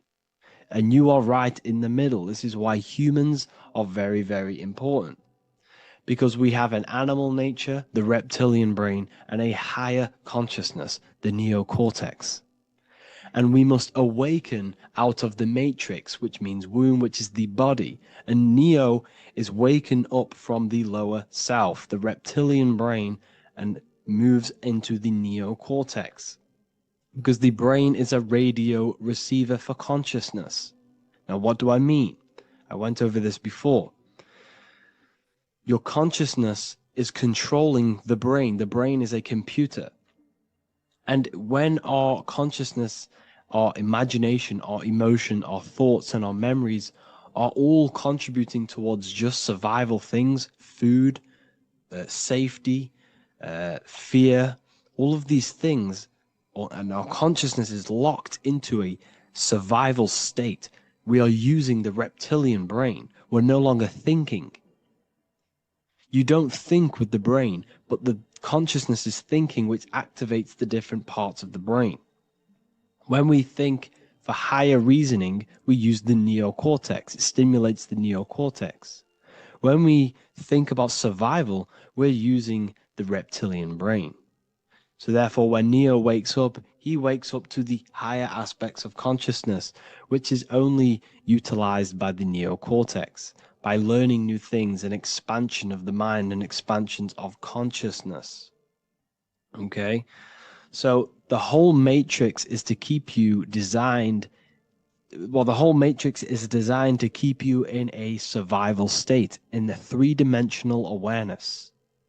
They want you constantly scanning for safety, scanning for food, scanning for emotional safety in relationships in other people. You see, they do not want you to think. They want you stuck in that reptile, that animal state, that beastly state that most people are in. Most people, all they do is eat, listen to music, consume, have sex, lust, desire. This is all the reptilian brain. So when we say the world's being ran by reptilians, it's symbolic. There is no physical reptilian humanoid beings controlling, manipulating human consciousness. We are all the same consciousness. However, there is a corrupted state of consciousness running this world. And this consciousness worships the physical plane. And they control the physical plane. So by doing that, they keep you stuck in a reptilian way of thinking, the animal state, to keep you stuck in the lowest state of consciousness. Now, this is the god Osiris, which represents the reptilian brain. None of the Egyptian gods ever existed. They are all symbolic for the brain and anatomy of the human body. Osiris represents the reptilian brain. As you can see, this anatomy compare to the brain stem and Osiris statue found in Egypt. And we also see an ancient artwork of Osiris with green skin and two reptile crocodile alligators next to him, which also symbolizes the reptilian survival state of human consciousness and the activation of the reptilian brain. This is what it symbolizes. Now, this is what the Matrix is all talking about. It's talking about the awakening, the expansion of consciousness. The word divine is dive in because you connect with the divine by diving inward. There is no man in the sky going to save you. You must connect with the self. Know thyself. Truth comes from within. All of these things I'm telling you comes from within you. I'm just pointing it out. All of this is self-realization. A lot of people say, well, what are my sources? My sources is knowing thyself, observing thyself, using the neocortex of critically thinking, sitting down and thinking about yourself and having deep realization of yourself. You can realize that your thoughts are not of this physical world. It's quite simple. The brain does not think. The brain does not imagine. The brain does not hold memory. All of these things exist in consciousness, the one consciousness, but we are all fractal, infinite parts of. This is the eye on the triangle, consciousness being given down to the rest. This is separate. Consciousness is separate from the rest of the pyramid. The pyramid is your body. Neo is the one consciousness. This is the Egyptians symbolizing the one consciousness giving Ankh, which is life, to all the different life forms. However, you can see that the central sphere is giving a big Ankh to the humans, because humans, like I said, possess the advanced consciousness, an advanced brain that allows us to turn above our reptilian animal self. For example, we can go against our reptilian lower animal nature and turn to our godly nature. Animals cannot do that. They are stuck in instinct. They are stuck in a reptilian animal way of thinking and operating. Everything they create is to survive. We can turn against our lower nature and create for amazing things like buildings, architecture, technology. We can use our creative consciousness for anything we wish, not just survival needs. And it's the same with your spiritual journey. You can raise your consciousness beyond this animal state that they try to keep you in through fear, consumption, food, and the reptilian brain. We must awaken, start to think critically, and awaken to our divinity, because the mind, the consciousness within you has infinite potential to expand. There are infinite fields of knowledge that you can explore. The mind can never be filled. It can never ever be full of knowledge. It always expands, and that's why you are alive. That's why you are part of this universe. That's why the science always says the universe is always expanding, because the universe exists in your mind, and the mind is always expanding into new fields of thought, new fields of knowledge and information. And that is your whole sole purpose, of expansion of mind and expansion of consciousness, and the exploration of the mind of God. We are living in the mind of God. You are a thought in the mind of God. You must awaken out of this body. This is why Jesus says you must be born again to see the kingdom of God. You must be born again. You must raise your consciousness beyond physical limitation and awaken to your divinity. And this is pretty much it for this video. I hope you all understand this, that this is all symbolic for consciousness.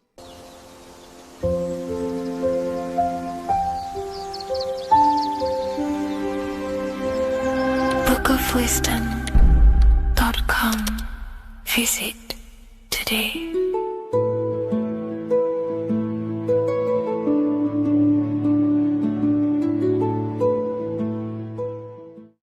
What is good, YouTube? Today we're going to be talking about the astral plane and how the cosmology fits into the astral plane. Okay, so first let's go over the astral plane and go over the different layers of reality so that you can understand reality more. You are a multi-dimensional being. You are not in these, you are in all of these realities at the same time. They all interweave into one big reality. But there are different planes. They are different vibrational dimensions. There are different dimensions of reality. The mind is the root cause of reality. We're living in the mind of God. Everything is being thought into existence from the root cause, from the universal mind. This is why the ancient Egyptians said, all is mind. We're living in the mind of God. And we are a microcosm of this mind. This is why we all have the same mind. This mind is the world of thoughts. Now, this world of thoughts is just the thought alone. For example, it is the thought of a chair. But then when you start to imagine this chair and you start to mentally see the chair, you're now manifesting the thought, the singular thought, into some sort of form. So now you're imagining the chair. You're imagining the form of this chair, which is then manifesting into the astral plane. The astral plane is the world of thought forms manifesting. So when you are imagining something, you are seeing into the astral plane. Okay? Your third eye, it is an eye because it sees the astral plane. It is seeing the other side through imagination, through dreaming. Well, we'll go over dreaming later. So the thought of a chair is a singular thought. The imagination of the chair is the manifestation of the chair. And in the astral plane, it's basically the world of all the chairs that could ever exist. So you're thinking of the chair as a singular thought, which is the mental plane. The astral plane is the imagination of that chair, is the thought, the manifestation of it. Depending on the vibrational state of the thought will depend what level of the astral plane it will go to. For example, if you're thinking about a chair to torture someone on it, it's going to go on the lower astral plane. Or if you're thinking and imagining happy things, it's going to go to the higher astral plane. So wherever your mindset is, that we call it a mindset because your mind is setting frequencies to certain things. Thoughts are frequencies. And a mindset is setting your frequency, setting your mind to a certain frequency. So when you set your mind to a certain frequency and you imagine something in that frequency, you're going to match everything in the astral plane that are on that similar frequency, just like you would in the physical world. Because we're all in these worlds right now as we speak, but we can't see them with the two physical eyes. We can feel it though. When you're around someone and you've just met a new person, for example, you can feel their vibration. And if you're not on a similar vibrational match, you will not get along with that person, or you just won't not get along, but you won't connect with that person because you're on two opposing frequencies, not matching. And this is something you can't see, you can only feel because it's the astral plane. It exists within the astral plane. Everything in the astral plane is made out of vibrations. So if you do astral project, and if you already know how to astral project, you will see beings and people and things that are on the same frequency as you. This is why before you astral project, you need to sort your vibration out before you astral project, because you are projecting your consciousness into this. It's the mind. The mind is the bridge. It can move between realities. You are a observer. You are a observing soul which observes different realities. And the mind is the bridge between all of these different realities. The mind can choose. If you want to project into the astral, you set your mind to it, you can.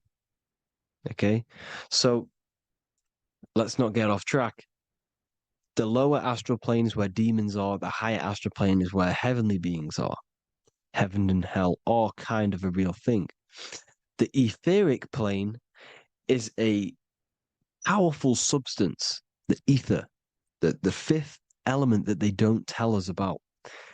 If you type in on Google the 5 elements, they will try to remove it with wood or metal because they don't want you knowing about the ether. Ether is the energy double behind all physical objects. So the ether is very important. It is the fifth element. It is part of the physical world, but it's also part of the astral world. It is on either side. You see? You see how they're showing you the truth in the language? Ether and either are the same word. The ether has 1 foot in the astral and 1 foot in the physical world. It's a substance that connects the physical to the astral world. It is the either. It's on either side of reality. It's on the other side. Other, either, same word. Ether is connecting the physical to the astral plane.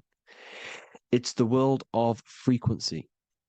Frequencies, EMFs, torus fields are in the etheric plane. It is the energy plane. It's where energy moves through the ether. Okay. So then you have the physical world, the world of effect. Everything you see in the physical world is the effect of the higher planes.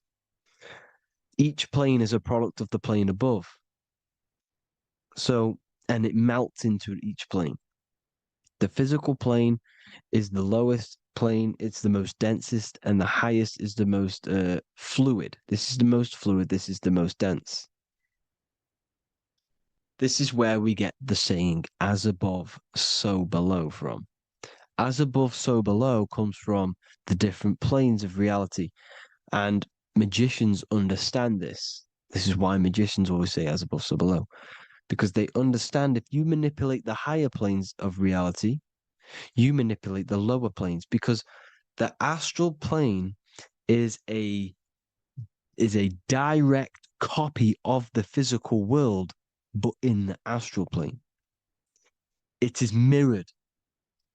The physical world is mirrored in the astral plane. They are both the same world, but just different vibrational states of the world.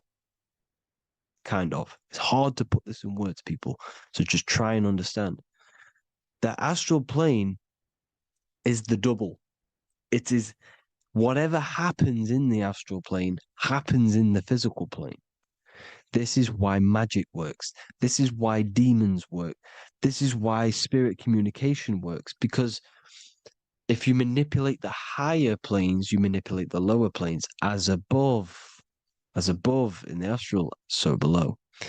Leonardo da Vinci showing you to look up, pointing up. You got to look up. He's telling you to change the mind, you change the physical world. You change your emotions, you're on the astral plane, you change the physical world. You change your reality by changing the higher planes. This is the Masonic 11, the two pillars. This is the 11 also symbolizing the two hemispheres of the brain here. But the 11 symbolizes the two mirrors. 11, 9, 11. 9, 11 adds to 11. 9 plus 1 plus 1 equals 11. The Twin Towers were in 11. Flight 11 was hijacked because it's a mass ritual within the astral plane. Now, we're going to go deep into that later, and I'll show you these rituals they do in order to manipulate the astral plane. So, this is what the 11 is. It's the mirroring of reality. If you contact spirits and conjure spirits, you can either summon or attract demons and spirits. Summoning is creating a spirit. You create demons. Okay. Like I said here, the mind is the root cause of reality. If you think of if you think of a traumatic event that happened in your life over and over and over and over again for years and years and years, where attention goes, energy flows. The mind is the director of energy. If you are directing energy into the specific emotion, the specific thing that is torturing you in your mind, that will manifest as some sort of being in the astral plane, which is called an elemental. And this elemental being that you have created through your thought forms and emotions will latch onto you and feed off this energy. So it's important that you get your mind right. It's important you sort that you file the mind and you discipline the mind. Make sure it's only entertaining positive things, because you are quite literally creating your own demons. The word demon has the word mon in it. And if you've watched my videos to know, mon means moon. The moon is your mind, the sun is your soul, the earth is your physical body. Demon is mon means mind, moon is mind. You create demons with your mind, summoning. Now, this is where the rituals come in. 9/11 was a ritual because everyone was thinking about this big fearing, the death of 9/11. Everyone was thinking about it. And all of their minds thinking about this horrific thing will manifest and summon a negative energy spirit elemental within the astral plane. That's how all of this works. This is why it was a mass ritual. Okay. Chris Brown, new album name 11/11. Release date on the 11/11. This will be my 11th album and contain 11 songs. All of these people know the occult. This is Hermes Trismegistus with the star of Saturn, the six-pointed star, as above, so below. The mirroring of reality, physical and astral, the two Masonic pillars. So as above, so below. What's above us? The stars. The stars are connected to the astral plane. This is why we call them stargates. When we dream, we are experiencing these different realities. And what are stars? They tell in the Bible, it says Genesis 1:14. And God said, "Let there be lights in the firmament of the heaven to divide the day from the night, and let them be for signs." Signs translates to things to come. Why things to come? The stars tell the future. Why? And why do we say as above, so below? As above us is the astral plane and the etheric plane. As above, so below. Whatever happens in the stars happens on Earth. The stars are connected to the astral plane. Above us is the astral plane. We are a star in a physical body. This is why we say Mr., sister, stir equals star. The E and the A are interchangeable. We are stars, and the stars are the start of our incarnation. We start in the stars, same root word, and we descend through the seven energies, which are our seven chakras. Then we enter the heart of the soul system. The heart rearranged spells earth. And this is the true cosmology. Here's the Masonic cosmology. This is Masonic now. Here's the firmament. Let there be a firmament in the midst of the waters to divide the waters from above, from the waters that below. Genesis 1:6. The firmament, firmament comes from the word firma, Latin, I'm pretty sure, which means firm. When something is firm, meaning it's stable, it does not move, it is firm. The firmament is firm. So, is the firmament Genesis 1:6. What does it say? Genesis 1:3, sorry. Let there be light. This is before the sun and the moon was created. Let there be light. Before the sun and the moon was created, light was appeared. So what's that tell you? This is a holographic projection from some sort of light being, some sort of projector. And that projector is the all-seeing eye you see in the Masonic cosmology. This is the all-seeing eye projecting the light beams. Let there be light. Everything is made out of light. The universe is created out of light waves. The torus field is one unit of light. The light projecting this reality is Polaris. Okay, the famous all-seeing eye. Now, what else? Then we have after let there be light in Genesis 1:16, and God made the two great lights. This is the sun and the moon, electric, magnetic, male and female. Then we have the Masonic checkered board, the black and white symbolizing dualities within the dualistic reality we're in, spirit and matter, light and matter, rest and motion, positive and negative, good and evil. Everything's dualistic here. Okay? And it's a dance. The universe is a dance between flickering of white and black light, which is the torus field. We're not going to go over that, but this is all connected to the astral plane. This is the true cosmology. The astral plane cannot work on a spinning monkey ball in the middle of space. Does not work. Cannot work. It's impossible. Okay? Impossible. So even in the Quran, it says, Allah has made the earth for you as a carpet, flat. Quran 15:19. And the earth we have spread out like a carpet, set there on mountains, firm and immovable. It is immovable. In the Quran, it also says 65:12, it is Allah who has created the seven heavens of the earth. The seven heavens, meaning the seven layers of heaven, the seven planets. And Psalms 104:5, he set the earth on its foundations and it can never be moved.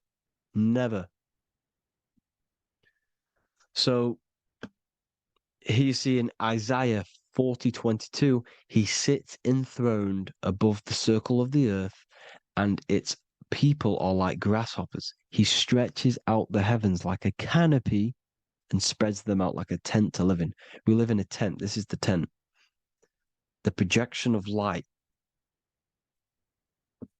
Here you see an ancient picture here. Here you see the ethereal barrier, meaning the firmament, the etheric barrier. And here you see his head popping out. Why is his head popping out? Because your head is heaven. Your heel is hell. Your head has access to the astral plane. This is why your head is heaven. The pineal gland, when stimulated, has access to project itself, project consciousness into the astral plane. Here you see another ancient picture here with the Masonic Royal Arch, with the zodiac here, the zodiac on the top, arching, because there's a firmament above us. Here's God in the brain. Consciousness is God.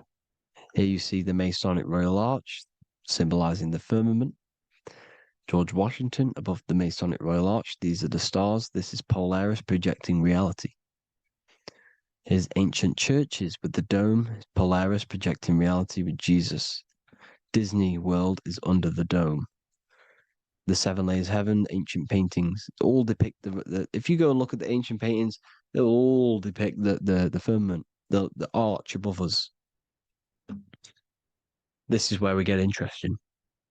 The Masonic Royal Arch has the 6-9, which is Cancer. The constellation Cancer, which is 6-9 is associated with portals because CERN is the 6-9. Okay, CERN is opening portals. They're trying to create a portal to the other side.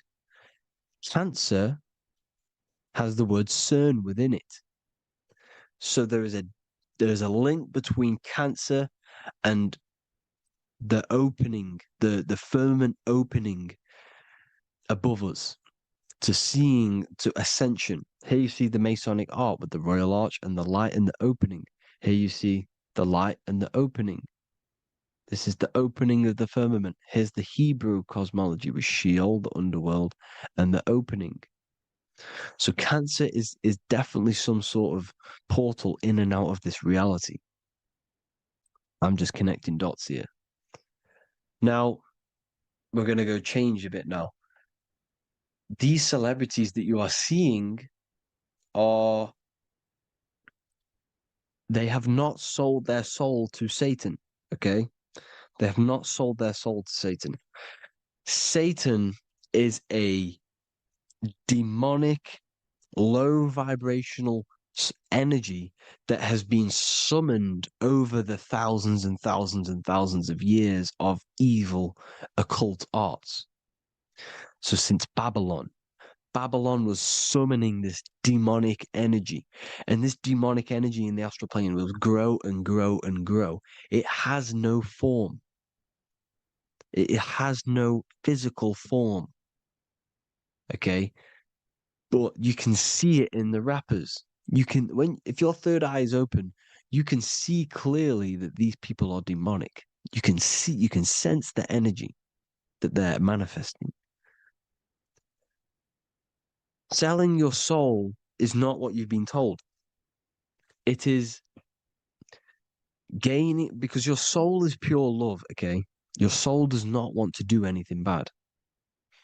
So when you sell your soul, you're gaining physical gain, you're gaining physical wealth, for example, like for these rappers, they will be given millions of pounds because the people in control of the music industry, which is the dark occultists trying to brainwash the masses, the people in charge, are they're dark occultists. They understand Satan and the energy. They are satanic energy, which has been summoned in the astral plane.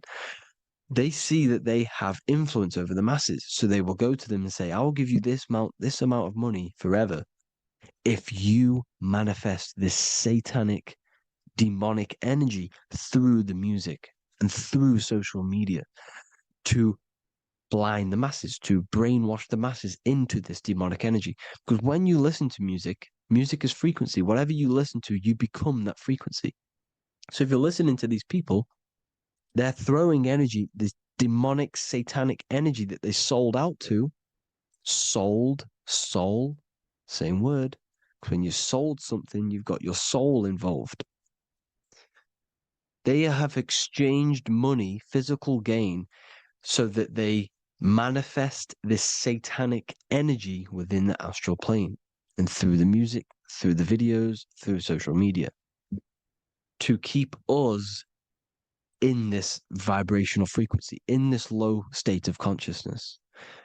This is what it actually is. It's not, you're not selling your soul to some sort of devil. This satanic energy has no physical form it is formless in the astral plane. It's a summoned energy. Now, the root chakra is red. This is why the devil is red, because it symbolizes the animal nature of man.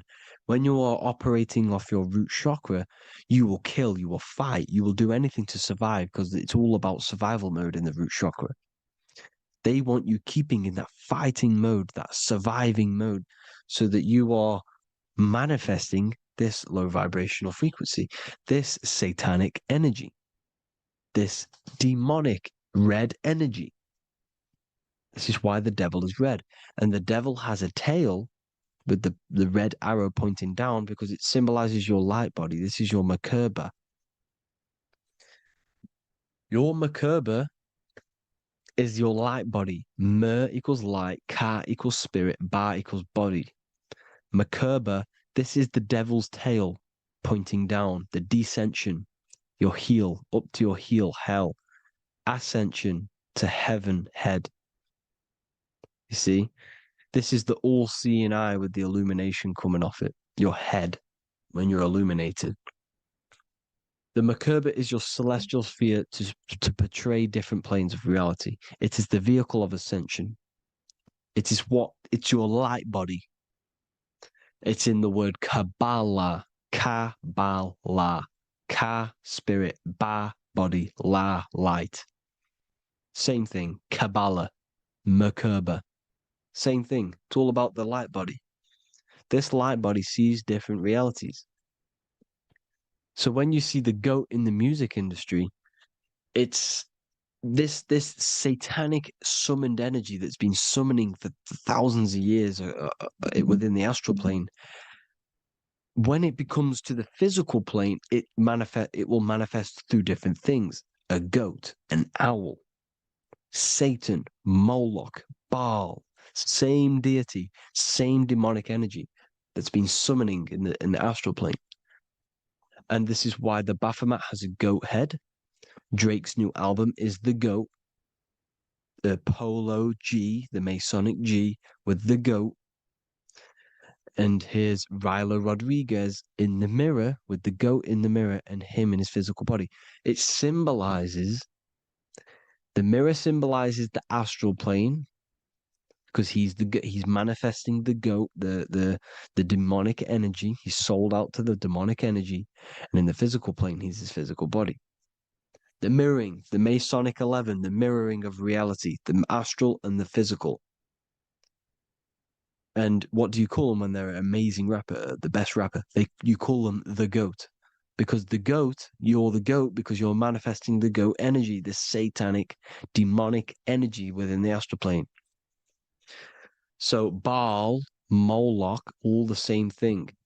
Because in the astral plane, if you want to gain spirits to come to you and communicate you in the physical world, if you want to communicate with spirits, you have to gain their attention. You can either gain their attention or come together and agree to create some sort of being, which is Satan. Okay. You can, like I said earlier, you can create these beings, you can summon them or attract them. One way to attract them is sacrificing. In order for you to become God, man, to turn to God, you have to sacrifice your life. You have to sacrifice, not drinking, not doing things, not doing anything demonic, not doing anything bad, not eating meat. You have to sacrifice yourself to become the light. However, if you want quick, instant gains in the physical world, you can sacrifice something else to communicate with these spirits, because these demonic energies feed off demonic energy, your demonic energy. So these dark occultists will give away babies, they'll sacrifice, torture babies so that they can communicate with these spirits for physical exchange. Yes, you can do this. These powerful spirits, these powerful demons can give you powers. They can give you certain things. And this is what they are doing. They're summoning and attracting these demonic energy. This is why, trafficking is one of the most, Balenciaga. Baal is the demonic energy in the astral plane, which requires child sacrifice for his presence. Balenciaga, and they were trafficking children. They were trafficking, killing them, and offering them to the spirits. This is what they are doing. Balenciaga. It's in the name. Here you can see here a stick man with two horns. The goat, obviously, it's all the same deity. Baal, the goat. Moloch, is Moloch the owl, the Egyptian owl, because it comes from the owl of Moloch, which is Baal, which is Satan, all the same demonic energy. And it's on the dollar bill, a tiny dollar bill, tiny on the $1 bill. All the same thing. Bohemian Grove, they worship the big owl, Moloch. It's all the same thing. It's all one big demonic energy which has been summoning in the astral plane. And it's trying to take over Earth, the physical plane. That's what it's doing. So I hope you all gained a deeper understanding of the astral plane and what's actually going on in the world. Please leave a comment if you can to help the algorithm. Drop a like if you like this content. And hope you all learned something today. And God bless you all. Thank you all.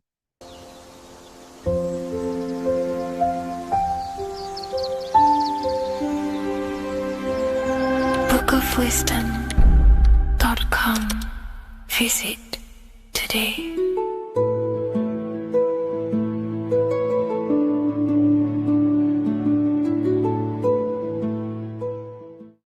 What is good, people? We're back with another video. And this is going to be talking about the connection between the micro and the macro. You are the universe. Everything is inside of you. So the first thing you need to understand is that the law of mentalism, we are a thought in the creator's mind. Everything's being thought into existence. We have a spark of this mind, this same mind of the creator. And everything is a state of mind. Particles or atoms, whatever you want to call them, are a mental thing. They're a product of the mind. Everything's thought into existence. Thoughts influence everything. Thoughts are energetic effects which send out waves into the quantum field around you. And your consciousness is actually the universe experiencing itself, expressing itself, and viewing itself. So we are the creator, but viewing itself in separate bodies. And this is why they call the material world the world of illusions, because everything's separate here, but we all forget that we're not all one. We've all been brainwashed to think we're all separate, but we're all one. We're all the same mind, the same consciousness, everything. So everything's created out of toroidal fields. God created the toroidal field. That's the only thing that exists because part of the atoms are toroidal fields. And it's the basis behind all creation. As you can see it in the owl's eyes, it creates the infinity symbol. And this was the apple. That apple is a toroidal field. And the toroidal field is made out of dielectricity, which is ether.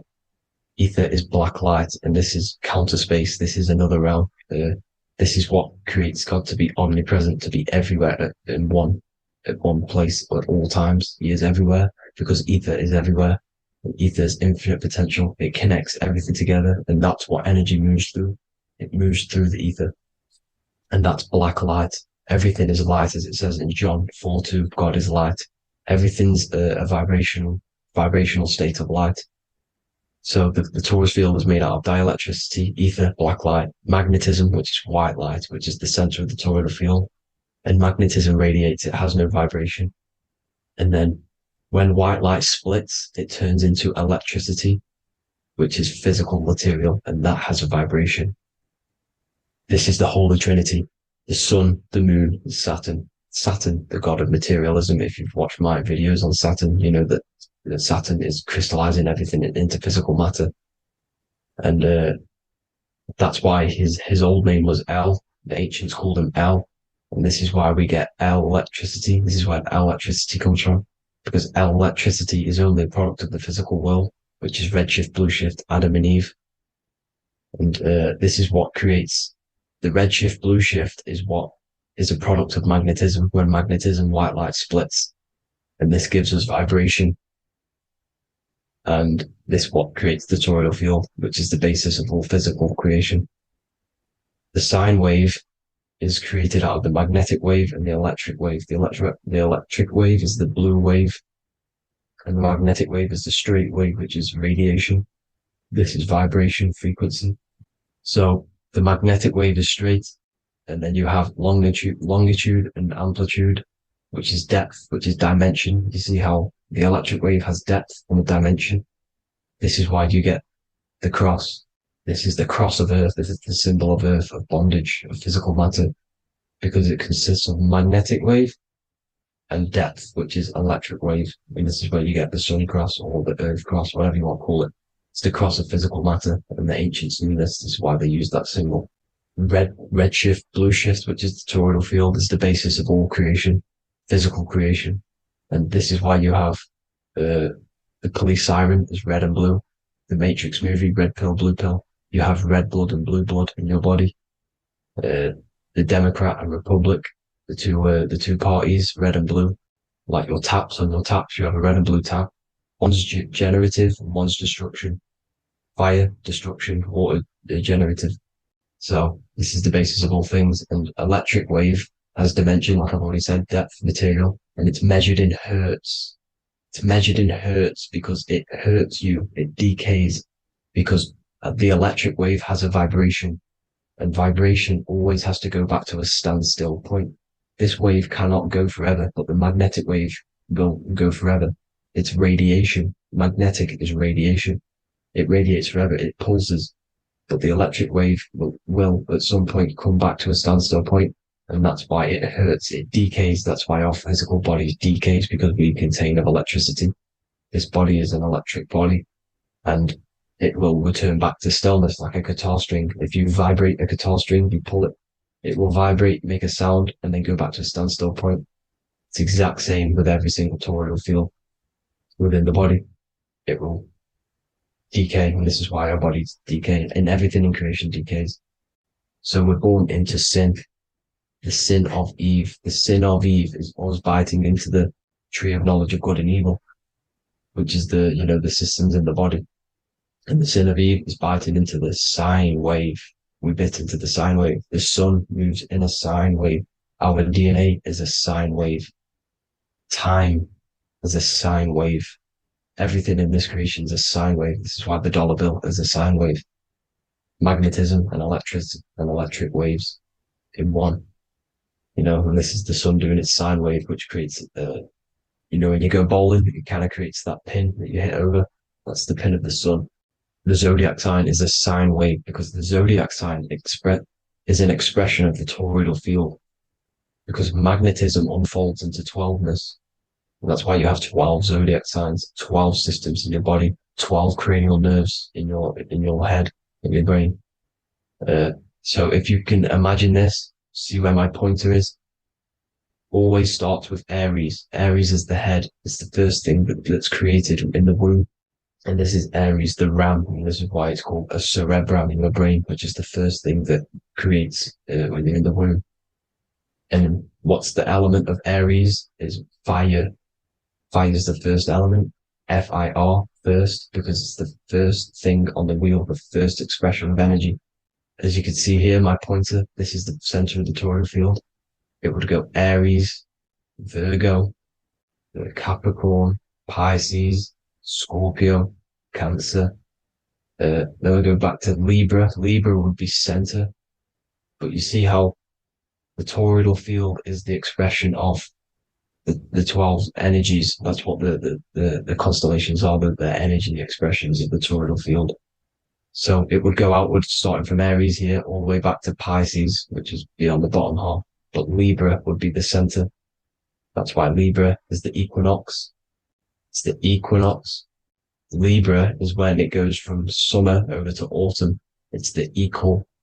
It starts to transition into the winter side. Equinox, equal, which is Libra. And that's why Libra has the two scales.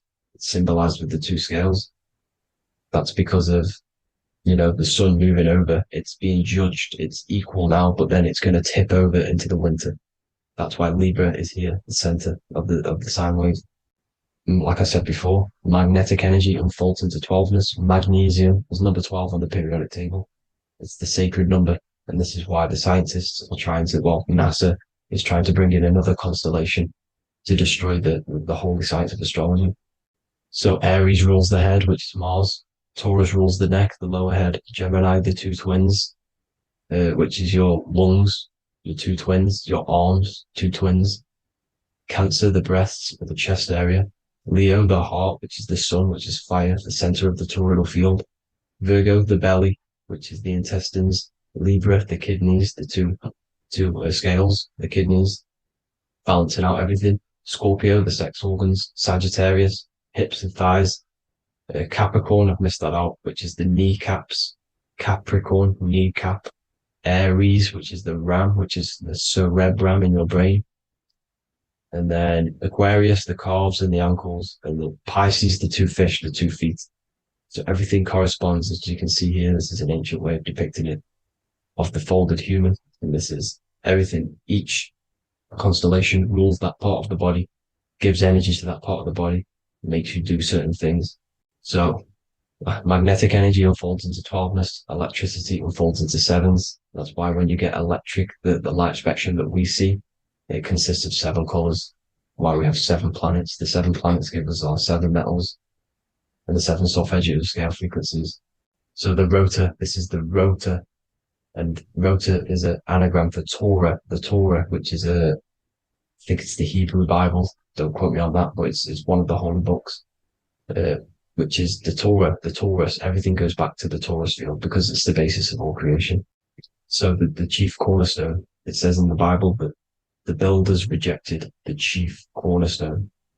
The chief cornerstone, you are the builder. You decided to incarnate into the physical world, into the electric world, El, the world of El, Saturn. When you are created in the womb, it takes you 9 months for you to be created. So, for example, if you went into the womb here, it'd take you 9 months. So let's say you're born in Scorpio. So you'd go back 9 months, 1, 2, 3, 4, 5, 6, 7, 8, 9. You consist of all of these 9 energies because it takes 9 months or however long you took to be born. Some people are born earlier. You'd have to find out how many months you were in the womb for. But you consist of these 9 energies, and each constellation has a cell salt associated with it.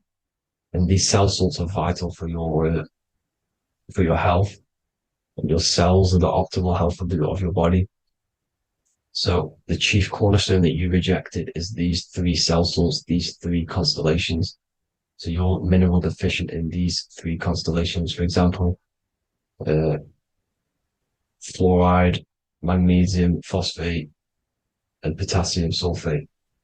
So that's the chief cornerstone. And a cornerstone, people always get it rejected with the cornerstone.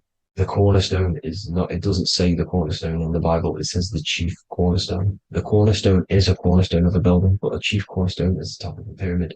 This is where we get the pyramid of the wheel. So you're mineral deficient in whatever three zodiac signs you're not. You were not in the womb for. This is the chief cornerstone you rejected. So the human body is the micro. It is the universe in a physical form. It consists of everything in the universe. Just like your consciousness is the universe watching itself, experiencing itself. Your body is the whole universe. 12 systems in the body, 12 zodiac signs, 7 chakras are the 7 planets. The Holy Trinity of you is your Temple of Solomon, the soul and the mind, the sun and the moon. You know, everything is in you. You consist of everything, all the energies, everything. Heaven and hell. Heaven and hell is a mind state. It's a state of the mind.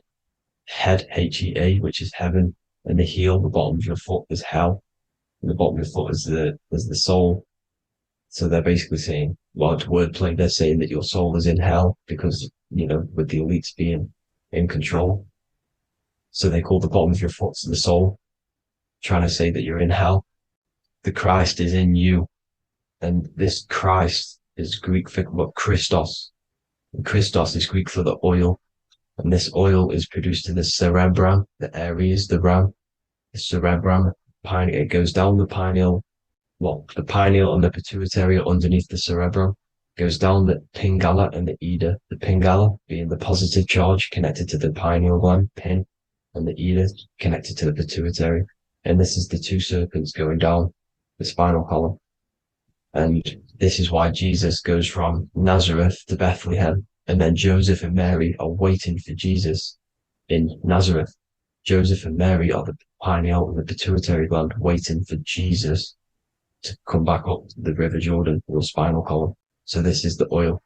This is the story of Santa as well. Santa comes from the North Pole. Why? Because the North Pole of the Earth is the center of the toroidal field, and the North Pole of you is your spinal column, which is the North Pole of the toroidal field. The North Pole. He comes from the North Pole. This is the North Pole. This is the South Pole of the toroidal field. Comes from the North Pole, which is your mind. And he goes down the chimney and then back up the chimney. This is the chimney. And he drops off the present, which is the Christos, the oil. And this is why Jesus is crucified at 33, because he crosses over the vagus nerve at the top of your spine. When this oil comes back up the 33 vertebrae, these are your vertebrae here.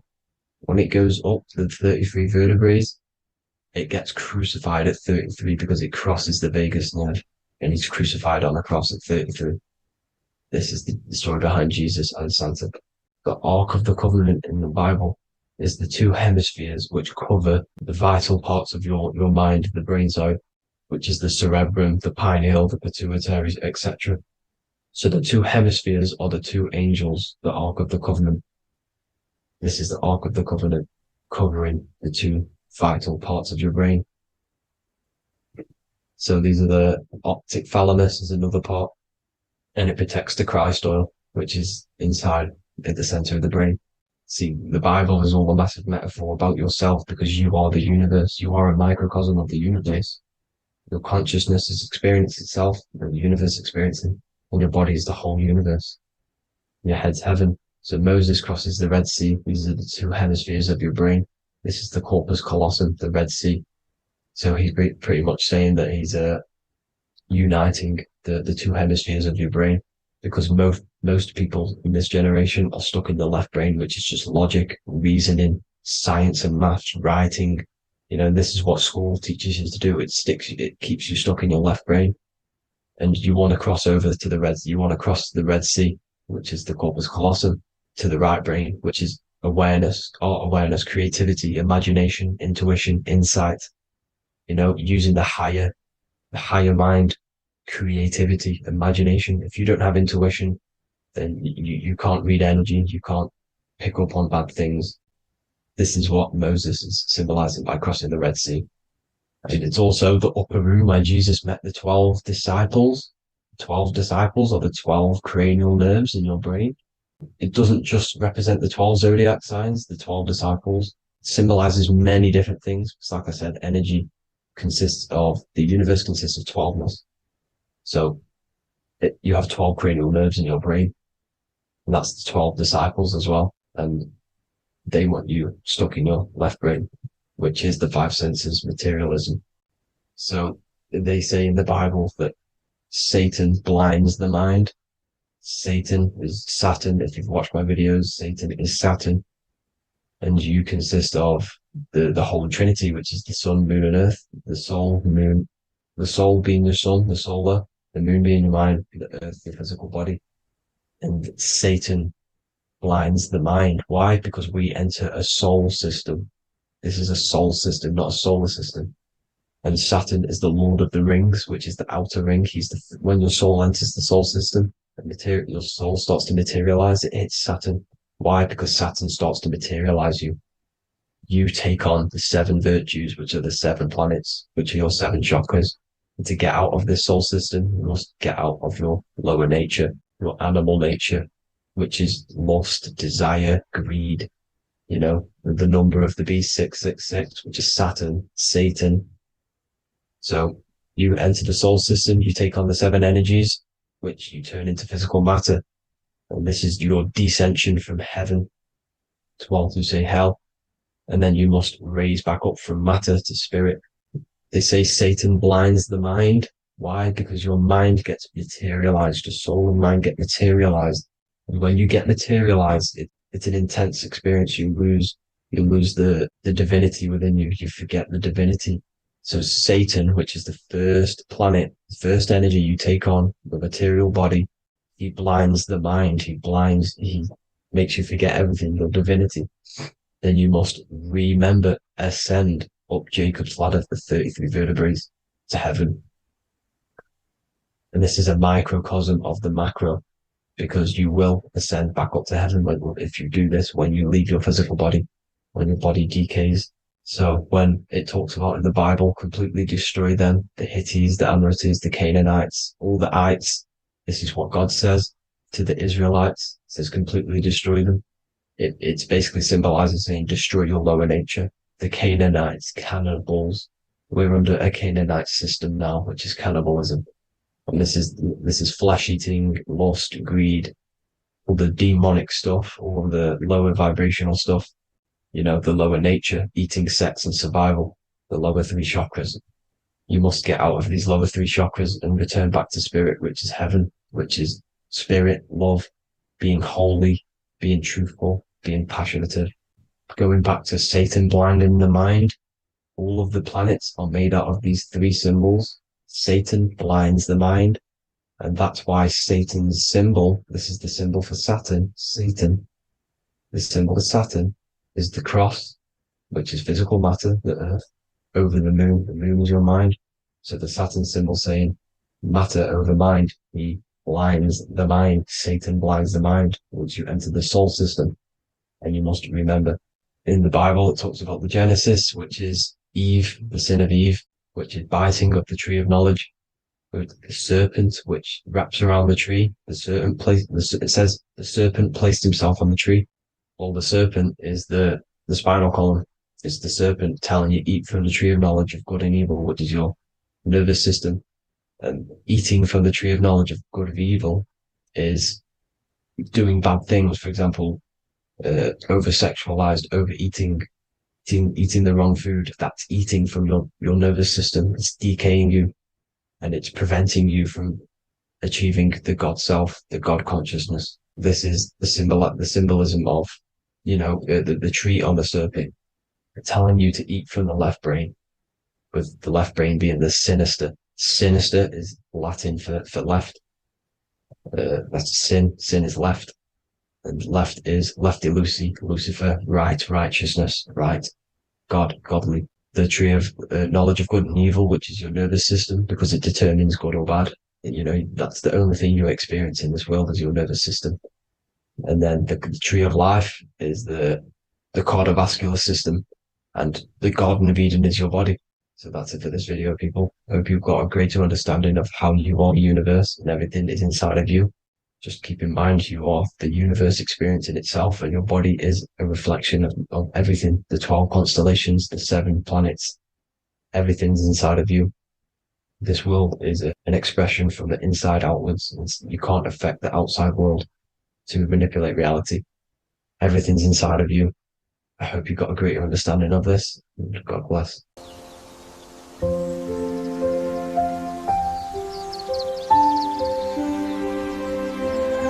bookofwisdom.com. Visit today.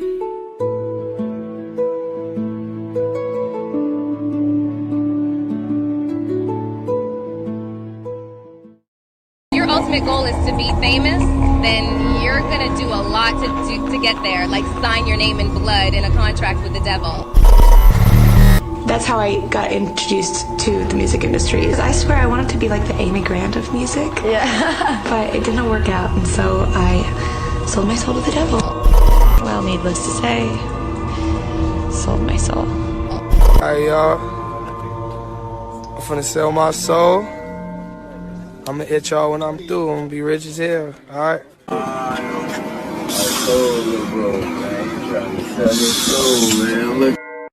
So what exactly is selling your soul? In order to understand this to its full potential, you have to understand the spirit world and the occult world which our eyes cannot visibly see. The physical world we see is nothing but an illusion and a product of the higher planes of existence.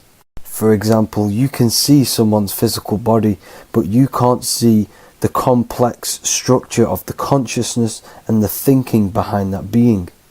With that being said, there are forces and entities not attached to physical bodies, which they exist on the astral and etheric plane behind the physical plane. Now, there are numerous videos and music with artists talking about this. For example, I sold my soul to the devil and the price was cheap. Why do you still do it? Why are you still out here? Well, it goes back to the destiny thing. I made a bargain with it, a long time ago, and I'm holding up my hand. What was your bargain? To get where I am now. Should I ask who you made the bargain with? with the chief commander. On this earth? And on this earth, and then in a world we can't see. so selling your soul is cutting a deal with an astral plane entity in exchange for wealth and fame on this physical plane. This is classed as black magic because you are bending reality against your intuition. Now, making deals with entities beyond the physical plane, you always have to give something in exchange. When it comes with demonic entities, it always involves some sort of sacrifice, bloodshed, or humiliation. Now, there are countless of rappers who someone close to them have died just before their career takes off to the next level.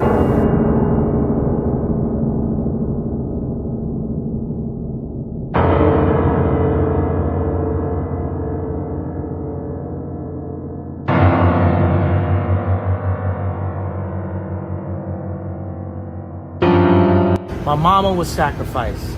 Me too. You understand? Yeah. I'm appreciative. Michael Jordan, what about him? His daddy, right?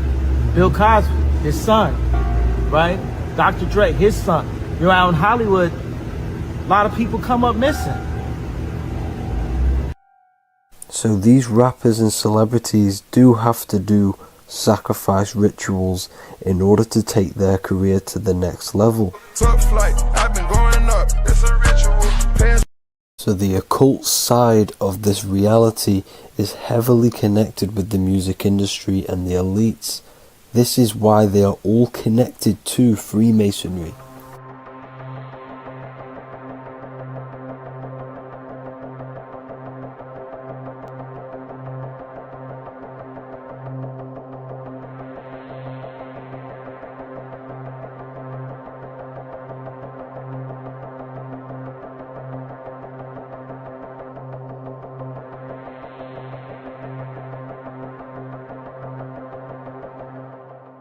Now, this is why the music industry is one of the most important industries for the elites to stay in control and keeping the masses on low states of consciousness. Frequency is one of the most powerful things in reality because it's the only thing which can enter your soul and body without consent. The frequency on Spotify and all major platforms are all tuned to 440 Hz, which was set by the Rockefellers. 440 Hz turns off the whole right side of your brain, and the right side of your brain is to do with critical thinking, imagination, and your intuition. Music has the ability to influence your intent, your emotions, your thoughts, and your actions just by frequency itself. By controlling the music the celebrities put out and the things they talk about, they're actually molding society because of the celebrities' huge amount of influence over the younger generation and cultures within society. This is why the music industry is mainly talking about sex, guns, violence, and hating other people. These are all very low vibrational acts and things to do which destroys humanity and societies, keeping us all conquered and divided in order for them to stay in power. Music can actually reprogram your subconscious mind, and it is a form of MK Ultra, which is mind control. It's in my brain. Do you know that? It's living rent free. I can't get it out. You did that. Yeah, it's hypnosis. Yeah, it's hypnosis. You're so awesome and dope. You do need to be very careful with what you're listening to and what frequency it's playing at, because all of this has an effect on your electromagnetic field and your state of consciousness. Now let's go back to selling your soul. When these rappers and celebrities sell their soul, they now gain eternal life on this physical plane. When you do sell your soul, you are allowed to live forever. And these people that are called youngins, rookies, new booties, like I was, had no idea that these people still live. They will prey, haunt, kidnap, anything to stay on top. This is their world. They have nothing but time, is what they believe. Now this explains why there's so much Saturn worship, because Saturn is the father time. He's the god of time and crystallization in the physical realm. If you want more information on that, go to my previous video. Now here is ASAP Rocky standing inside of a pentagram, but notice the way he's standing, it's an inverted pentagram. The pentagram is associated with magic, however, the upright pentagram is the 5 elements with spirit on the top. It's either called spirit or ether. It's at the top because it rules the other 4 elements, because it's the baseline of reality, which is spirit and matter. Spirit is behind the physical reality. However, when it comes to black magic, they invert the pentagram, so spirit is at the bottom because they worship the physical world. This is why the Baphomet is the inverted pentagram. These people are operating off their animal instincts. They do not want anything to do with spirit. These are antichrist. All of these celebrities know full well the effect that what they're doing on the rest of the world. They have sold themselves out, and the elites use them as puppets to push this new world order and mold society in the way they want it. This is why all the celebrities are linked to Freemasonry, because in Freemasonry you have to take the oath of silence, where you can't speak on anything that they learn inside of Freemasonry. This is the symbol of silence.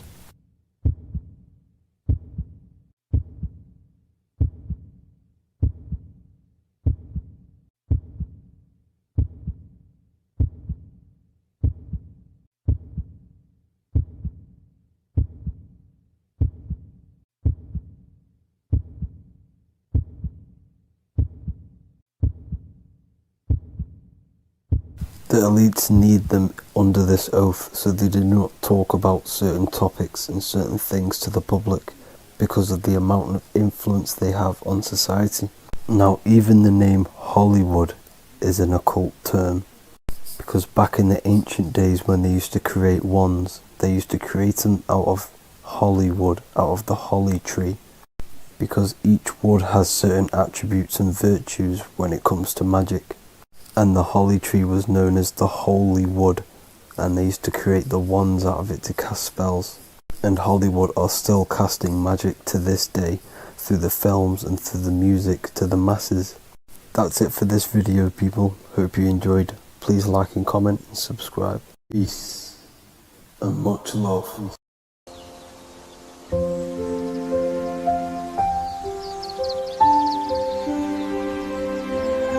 bookofwisdom.com.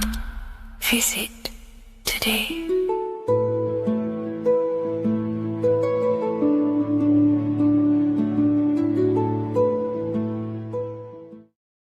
Hey people, how are you all doing? It's Revival of Wisdom, and today we're going to be talking about your birth certificates and how we are slaves to a system and how they have trapped us into this system. Okay, so the first thing you need to understand about this system is there are two types of laws. You have the law of water, which is Admiralty law, and the law of the land. So the Admiralty law is the law of water, and this is what money is. Money is water. This is why we say liquidity, currency, the current. A current is water, something moving through something. Cash flow. And this is why banks are called banks, because a river bank is on either side of the water and it directs the currency. You see? So money is water. And as you can see here, Ripple, the cryptocurrency, Ripple, water Ripple, and they're building a bridge over water, overseas, international banking with cryptocurrency. So money is water. And this has specific laws about water, but water is the same everywhere, you see. What the difference is with the law of the land is that you can have different laws in different lands. I can't do certain things in the UK that people can do in America, for example. You see, that's the law of the land, but the law of water is the same because water is everywhere. Now, this is very important to understand when it comes to, you know, these birth certificates. So, Pope Gregory, this is where we're going to start off. Pope Gregory in 1582 took the Orthodox Eastern sunrise calendar and changed it to his own Gregorian timeline, not a calendar, a timeline. This timeline was copyrighted by Pope Gregory under the name of the Vatican. So the Vatican owns the timeline that we are using today, 2023. They own it. They own the title of this Gregorian calendar. Okay. Therefore, anyone who is born under this copyrighted timeline, not calendar, they are subjected to Rome because Rome owns the timeline. They have a patent, a copyright for that timeline. What is on our birth certificates? That timeline. We are born underneath, we are subjected to the Vatican. This is why all birth certificates go to the Vatican. They own every single birth certificate. Okay? So when we use this timeline, we are subjecting ourselves to this timeline. Okay? Which the Vatican has a claim over. This calendar or timeline is set to sunset, not the sunrise, which is associated with death, darkness, and the moon, lunatics. You see, so this is a sunset calendar timeline. Okay, this is now, they've changed a couple things, right? They say that the new year is January the 1st. Okay, when we know this is in winter. January is winter, which is associated with darkness, death, the death of nature. So this is a death cult, people. These people are evil. They're so evil. The Vatican. And this is why we use April Fool's Day, because April is in Aries, and Aries is always the start of the zodiac. This is why Aries rules the head region. 12 zodiacs, 12 systems of the body. Each zodiac is associated with each part of the body, and this is why Aries is the head, cerebrum. But we're not going to talk about it in this video. But yes, that is what April Fool's Day is. They're putting it in your face. April Fool's Day is the real start of the year, when the sun starts to rise again, when the risen Savior is resurrected, when it's born again. This is when the Jews celebrate the Passover. This is when the Christians celebrate the resurrection of Jesus, and they eat lamb. The Jews eat lamb because we're in Aries, the new year. The sun is now born again, our risen Savior, the light of the world. So yes, this is what April Fool's Day is. It's the first day of the year, which they changed. Pope Gregory changed. So you need to understand is that you are in the womb. You are inside of a ship, because every ship, literally a ship, every ship is female. This is why they say she delivers the product, because she does deliver the product, you, the baby. Same thing with a ship, they deliver products. They are a she. And when they pull up to the bay, like you can see on this picture, they're pulling up to the bay. This is now called the birth canal. The ship is now in birth on paper. Okay, this is law. And when they pull up, they tie up to the bay, and now they get a certificate of manifest certifying all of the products which are on the ship and what they are bringing into that nation.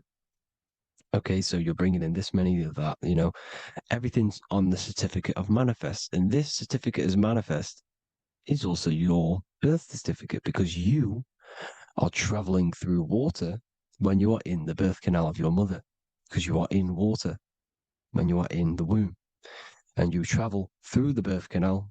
And when you arrive, you get a certificate of manifest with the name, how many, the quantity, that's your birth certificate. Okay.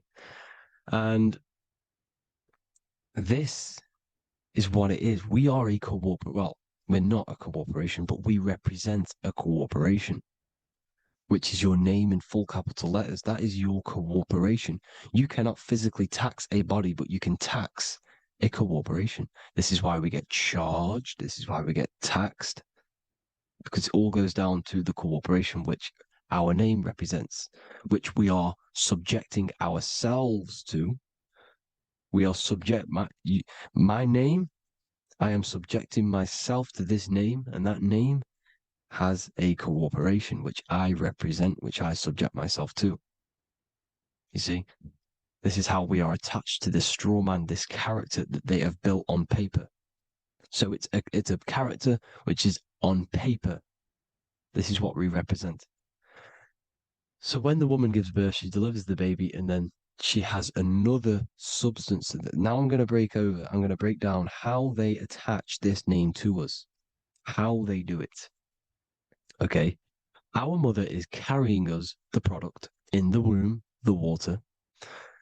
And it goes from the United Kingdom into a state-owned, corporate, federal-owned hospital, which is government-owned.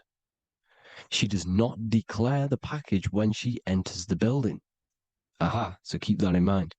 When she delivers the package in the federal territory, she does not declare the package either when she leaves. Therefore, there is no evidence that we exist when we arrive.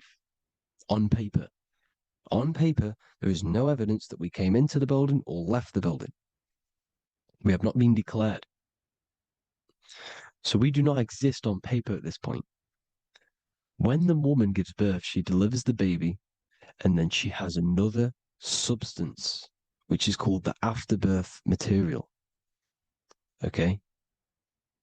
This afterbirth material has the same DNA as our physical body, with the body, mind, and spirit. Okay? This is how they get this corporation. Hold on. The afterbirth material does not get claimed by the mother nor anyone. Therefore, they salvage that substance because we are under the Vatican. Every state is all Catholic. Your birth certificate is Catholic. No matter what religion you think you are, every single birth certificate is Catholic because we are subjected to Rome. All roads lead to Rome. Rome runs all of this. Okay. We're still under the Roman Empire. Okay. So Rome are Catholic and they believe in salvation. This is how religion comes into this. This is how they use religion to get this. So they salvage the afterbirth material and they claim it and they salvage it and give it and charge it to Rome. And they give it a name. Here's the legal term, born alive. Here's what it says. Each product of such birth is considered live, born, and fully recognized as a human person. So each product of such birth, so that could be anything, the afterbirth, the person who actually comes out, the baby. So your afterbirth, which we do not take with us, we take the baby with us, they keep that in the hospital, they collect the afterbirth, and they salvage it, and they give it the name, which, it is us. We are a representative to that afterbirth material, which they put the name on, they claimed, which is subject to Rome. So we are walking around our whole lives as a representative to that claimed salvaged afterbirth material, which the federal state have. Okay. We are under the Catholic Church, Vatican. Therefore, the afterbirth material is a child of God. See, on paper, therefore, they believe in salvation and salvage the afterbirth material. This material has no mother or father. The state pick it up. It becomes a war to the courts and gets charged to the state. So we are a representative to that character they salvaged because it is the exact same DNA as you. Subject is the name or the title, and the matter is the physical aspect left behind in the hospital, which represents us. You see? So now we're moving on to Unum Sanctum. Unum Sanctum was in 1302, a very, very important year. Very important year. Unum Sanctum says this is basically how they claim everyone in the world. So the Vatican had all this power, all this gold, all these people under them. They need to get a claim for them so then they can rule over them and make them slaves. So what they did, they created Unum Sanctum. Pope Boniface VIII did this. And it says, the spiritual man judges of all things and he himself is judged by no man. The spiritual man, keep that in mind, unless he invent like Manichaeus, two beginnings, which is false and judged by heretical, since according to the testimony of Moses, it is not in the beginnings, but in the beginning that God created heaven and earth. Furthermore, we declare, we proclaim, we define that it is absolutely necessary for salvation that every human creature to be subjected to the Roman pontiff. So they are claiming us in Unum Sanctum, and it's in the vaults in the Vatican. They will put a spell on it because they are sorcerers, they are magicians. They put a spell on it, they lock it up, and whatever goes on that piece of paper goes. And this Unum Sanctum is claiming all of us. So what does it say in the beginning? The spiritual man judges of all things, and he himself is judged by no man.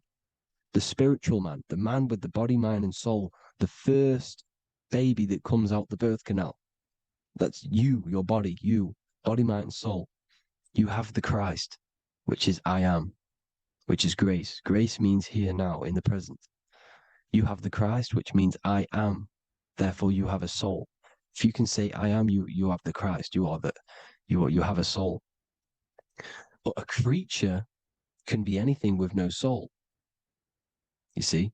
So no man can judge the man with the soul. However, as it says in the second part, we proclaim, we define that it's absolutely necessary for salvation that every human creature to be subject to the Roman pontiff. So they are subjecting the afterbirth, not the man with the body, mind, and soul, but the afterbirth to the Roman pontiff, to the Roman Catholic Church.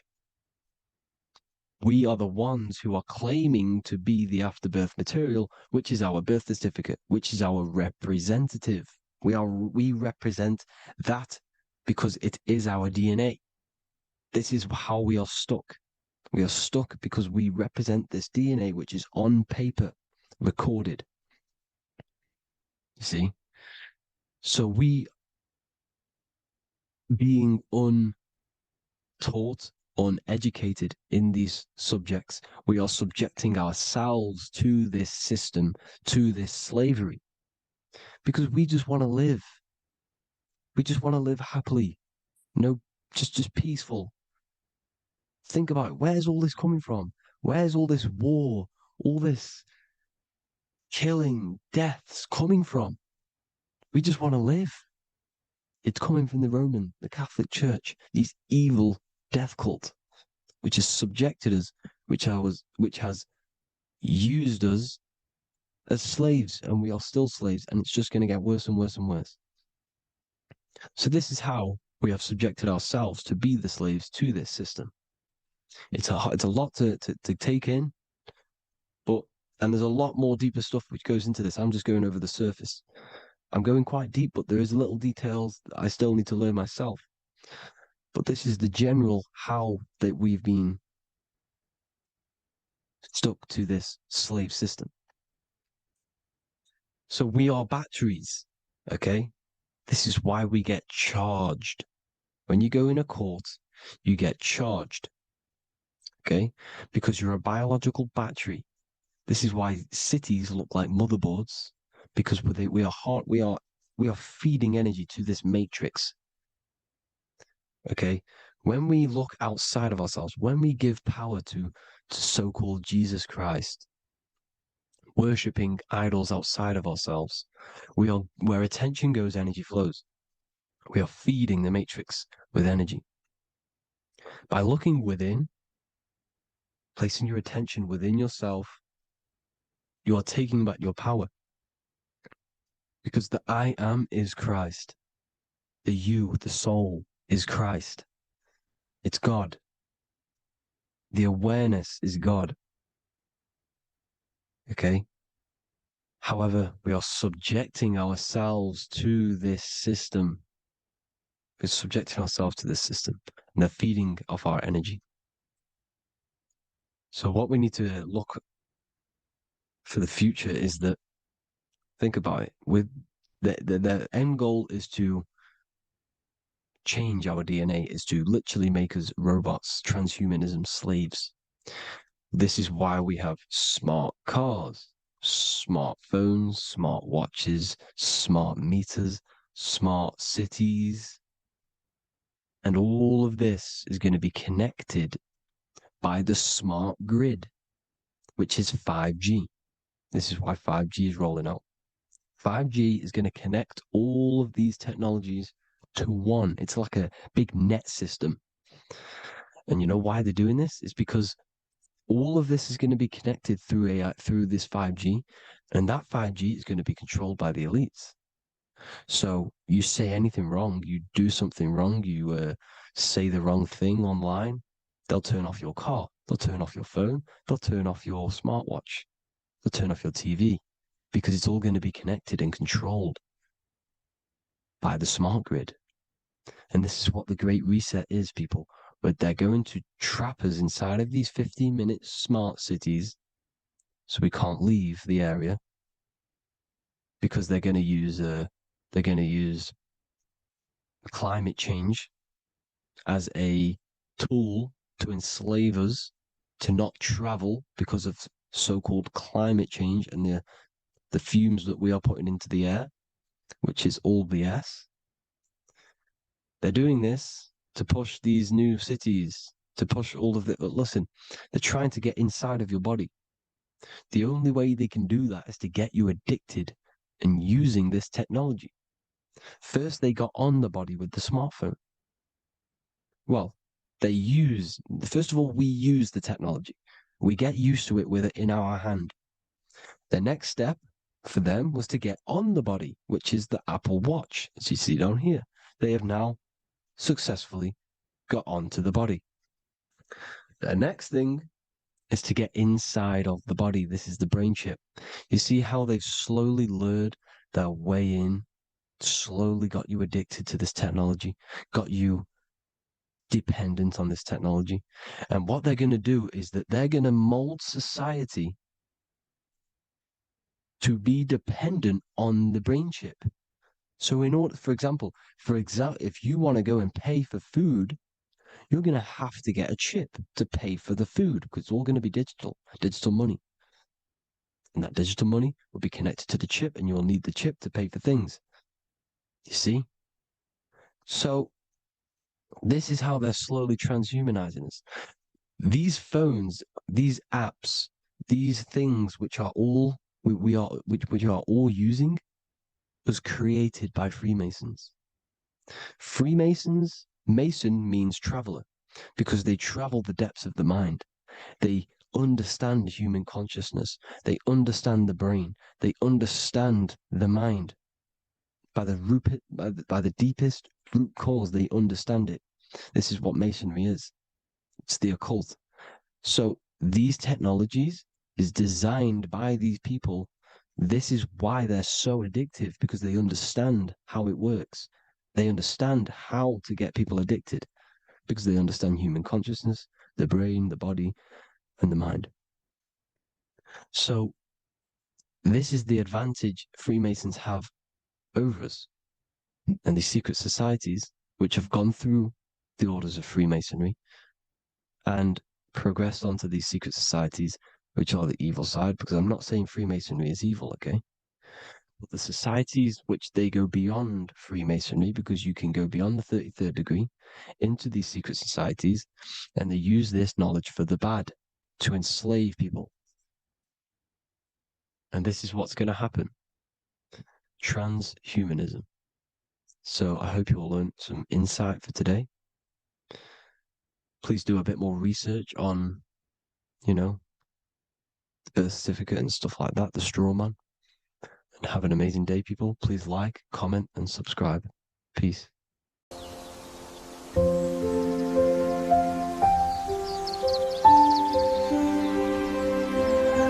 bookofwisdom.com. Visit today.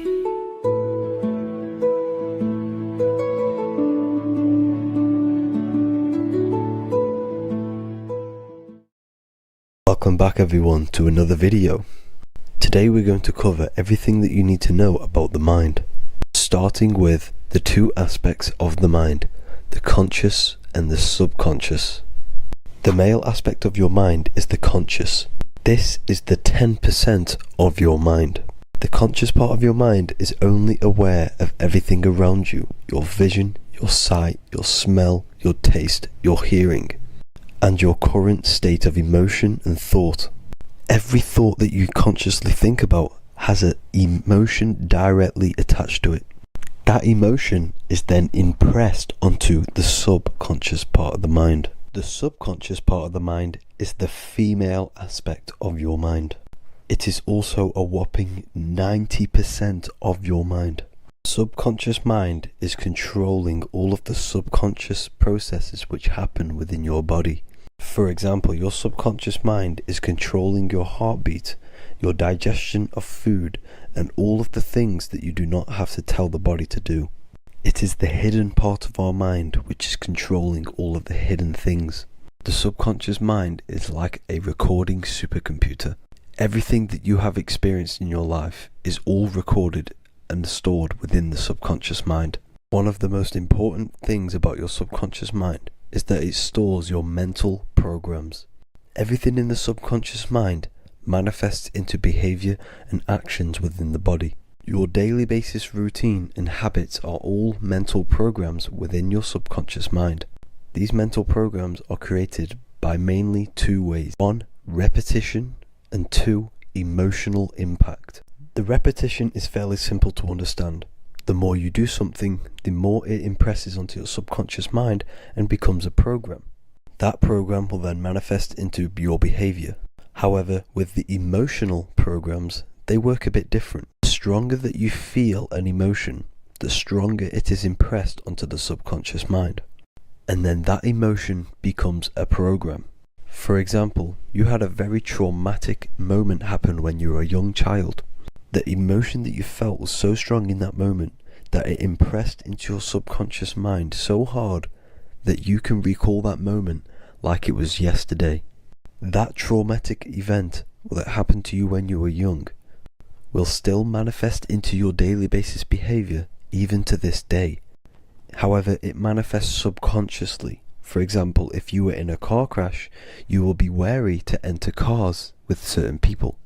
All because of that traumatic emotion that you felt and impressed onto your subconscious mind. Another example of the subconscious manifesting into our behavior is posting on Instagram. Most of the time, the reason why you post is because your subconscious mind is seeking gratification. So before you actually do something, question yourself and find out the root cause of why you are doing this. Another thing that you need to understand about the subconscious mind is that it takes everything you say in here literally. So for example, if you go and say, "You are an idiot" to someone, your subconscious mind will only pick up the word idiot. It only knows yourself. It doesn't know anyone else.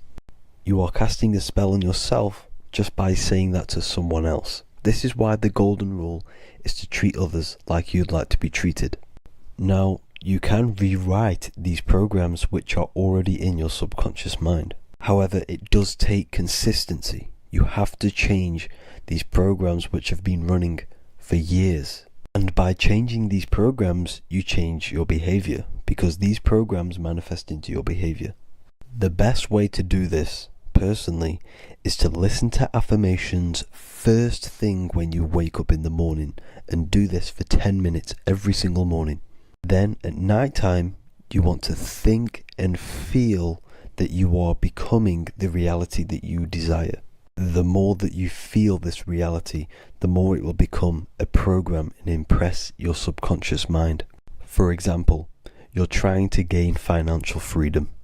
If you trick your subconscious mind into creating a program saying that you are financially free, this will manifest into your behavior.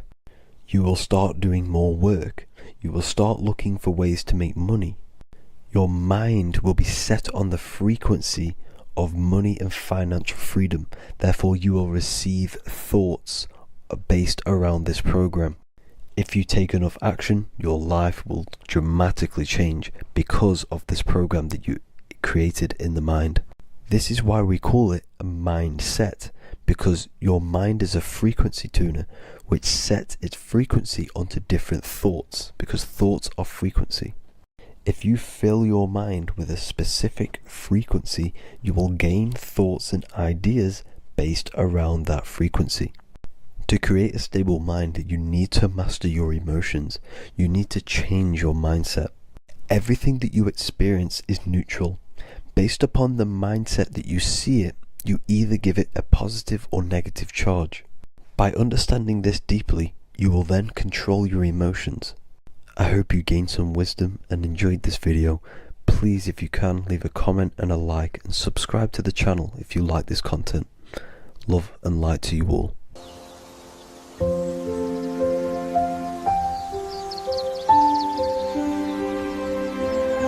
bookofwisdom.com.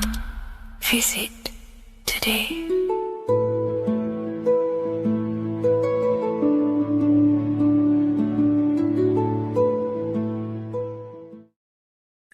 What if I told you that reincarnation is real and that there is a metaphysical, spiritual science behind this? Most people leave this world just as lost when they entered it. That they carry their fears, attachments, and addictions with them, only to be born again, trapped in the same cycle. repeating the patterns of lifetime after lifetime. This lecture is not just about preparing for death. It's about mastering yourself before death, so you don't take them burdens with you. Because the truth is, whatever addictions, fears, and unresolved emotions you cling to in this life, you carry with you into the next. Unless you break free now. You must master yourself before death. Death is not the end. It is the great passage. But how we transition depends on our mastery of the self. This was symbolized by the Ouroboros, the snake biting its tail. Every ending is a new beginning. It's an infinite cycle of consciousness. Now, your human body is basically an antenna tapped in to a stream of consciousness. Just like a radio is tapped into a specific frequency to play that radio. Your body is basically an antenna, a crystal picking up the consciousness of God. You are on an ever-ending journey, a journey of learning and expansion of the mind into new fields of thought. This was symbolized as the Ouroboros. When you die, it is a new beginning. It's a transitioning, not an ending. Everything is eternal in this universe as consciousness is formless and constantly transforms into new forms of life. Let's break down the word death. Death contains the word ether. Now, the ether can be found in the word heart or earth. Ether. Everything in this plane comes from the etheric plane. The etheric plane is the barrier between the physical plane and the spiritual plane, the astral plane. The astral plane is the screen that you have in your mind that allows you to imagine a red apple, for example. This is the imaginative plane where thought forms start to take form. Everything begins as a thought, then the thought form becomes an imagination, then energy, then physical. Everything in the physical plane is a shadow of thought. All objects manifested as thought. You came from the astral. You came from the stars. This is why we say reach for the stars. Or this is why you say you are a star. Cis star, miss star, fraud star, stir is star. And when you become famous, you become a superstar and you gain a star on the Hollywood floor. You are a star. The ether. The ether is the infinite energy source which all things come out of and return back to. This is the cycle of life and death, summer and winter, day and night, sleep and awake.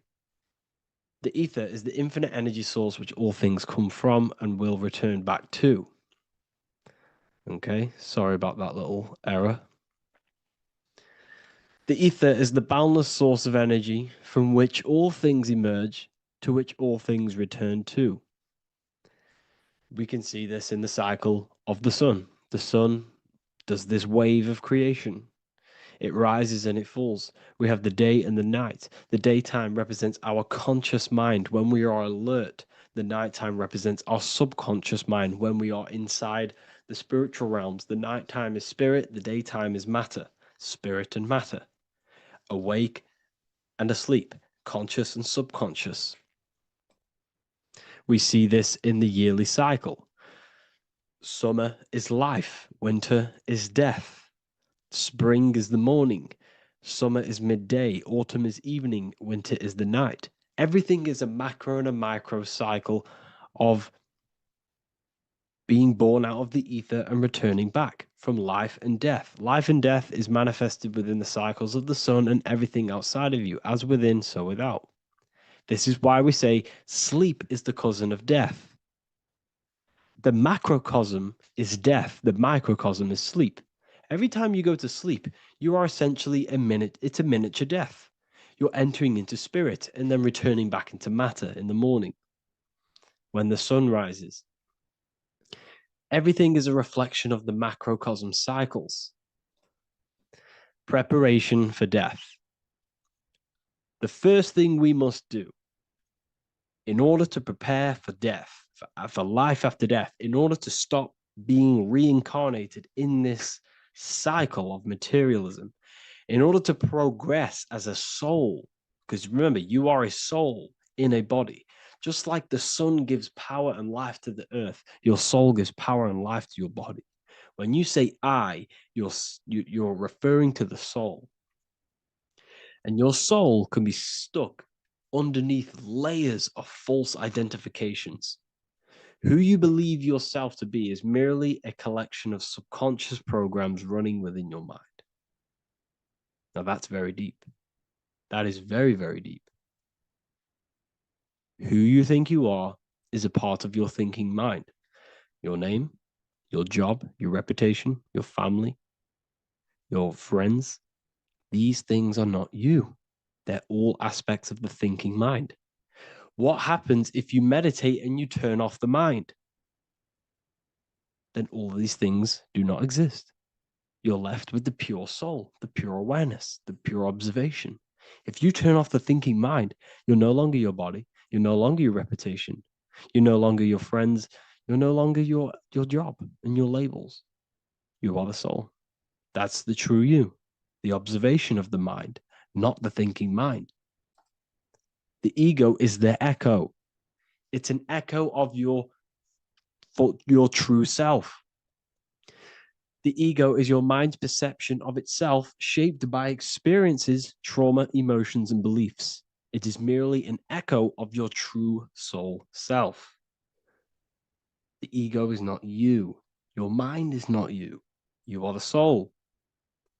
And this is the true self that we must express within our life and we must connect with before we die. Because when we die under the echo, under these false layers of the emotions, the traumas, the experiences, the addictions, the emotional attachments, when we die underneath all of this, when we don't know our true self, the soul is still hidden. The true you is hidden underneath these layers of false identification. We must remove these layers of false identifications. We must remove them. We must destroy the echo. Remember, the ego, you never had an ego when you were a child. When you were a child, you were pure. You didn't, you didn't show off things. When you were a child, you were pure. You expressed yourself freely with you didn't hide anything. You didn't hide any aspect of yourself. You didn't suppress any aspect of yourself to fit in as a child, as a baby. Because the ego was not here when you came here. The ego grows with experience. The ego is a false perception of yourself while being incarnated in this material world. It's your mind's perception of itself and it's created through your experience. Remember, you are unconditioned consciousness, and your experiences, thoughts, traumas, emotions, and beliefs have conditioned your consciousness into believing you're only a physical body. But you are the soul. We have to remove these layers. How do we remove these layers? Like I said, the best thing, meditation. Meditation. There is a great meditation that you can do every single morning and every single night time. You can sit there and repeat over and over before you meditate. You can repeat that you are not this, you are not that, you are not this. You can label them one by one. Start with, I am not my body, I am not my job, I am not my name. And then detach from absolutely everything until you are left with nothingness. And when you start to meditate, detach from everything. Nothing matters. I am here right now. And what will be left? The only thing that will be left is the language that your mind is using. Now, this is very deep. Not many people will tell you this, but I've lingered in meditation many times. And I can tell you from experience that the only thing left once you detach from everything is the language that your mind is attached to. So whether that's English, Italian, French. Once you detach the language of the mind that little voice in your head's using, you're left with the soul. Once the mind is switched off, you're left with the soul, and you have detached from all of these external things. You're left with the soul. That's you. That's the power. That's the source of all creation, where everything you've ever done has come from. Every thought, every idea has come from your soul. Number two, that's meant to say number two. Sorry about that. Mental addictions and emotional addictions. Okay. These two are very important. Mental addictions, this could be thought patterns. This could be the labels that we've just been talking about. Then you have emotional attachments, which is maybe you're too attached to an external thing. Maybe you're too attached to your phone. Maybe you're too attached to family. Maybe you're too attached to loved ones. Yes, I'm not saying don't love them, but what I'm saying is do not rely on anything in this world to make you happy, to fulfill your emotional needs. Everything is found within you. You must look within, and if you're looking without, if you're trying to find yourself in the outer world, you'll never find yourself. You'll constantly be looking around in loops. Because nothing, you cannot find yourself in the outer world. Nothing will give you long-term validation. Seeking validation in the outer world will leave you soulless, leave you feeling empty inside and sad and depressed. You have to find yourself within. You have to detach from everything you are relying on to give you emotional stableness. You have to detach from all. Yes, love your children. Yes, love these people, but do not rely on them. Because everything in this world is temporary. Do not conform to this world. The Bible tells you this. Everything in modern society nurtures the body, but neglects the soul. They keep you addicted to as many things as possible. Smoking, you have to detach. Drugs, you have to detach. Alcohol, detach. You cannot rely on anything. This is why this path is very, very difficult to walk. But I'm showing you the way. These are the things you must do before death. You have to detach from absolutely everything. If you die and your mind and soul is still addicted to these worldly things, then guess what? You're going to reincarnate. You're going to reincarnate because your mind is still thinking about these material earthly things. And if you are operating in that vibration, you're going to project that vibration and come back here. You have to detach. You have to master the soul and master the mind. Like I said, the matrix is designed to keep you addicted to as many things as possible. Your phone, food, smoking, drugs, alcohol, clubbing, all of these things. Everything in society is made to trap your soul and reincarnate in this world. That's why it's very, very, very difficult to walk this path. Very difficult. Matrix, matter tricks. John 2:15 to 17. Do not love this world, nor the things it offers you. For when you love the world, you will lose God. Do not love this world, nor the things it offers you. Do not conform to the pattern of this world, but be transformed by the renewing of your mind. Great quote. Do not conform to the pattern of this world, but be transformed. Let this world transform you. Learn from this, expand from this, but do not be mentally and emotionally attached. Okay? What good will it be for someone to gain the whole world yet forfeit their soul? Like I said, everything in the Bible is telling you the truth. You just got to read it correctly. This is spirituality. This is spirituality. The Bible is spiritual. It's a spiritual text. We must disconnect from everything outside of us and connect with the true soul. Here we have the Egyptians showing you the soul leaving the body. Here we have the soul here. Here we have the Masons showing you the soul coming out. The soul is real. You are the soul. And when you leave this physical plane, you will go into the astral plane. That's where you came from. You came from the astral. You came from the stars. You incarnated into this physical body. Your consciousness fell into this material form to experience limitation, to experience a 3D world. So in order to ascend properly before we die, We have to let go of all the attachments. Every addiction you have, write them down. And one by one, tackle them. Before you die, you have to, or else you will reincarnate. This is the teachings of Egyptians. This is the teachings of Masonry. All of these addictions contribute towards life after death.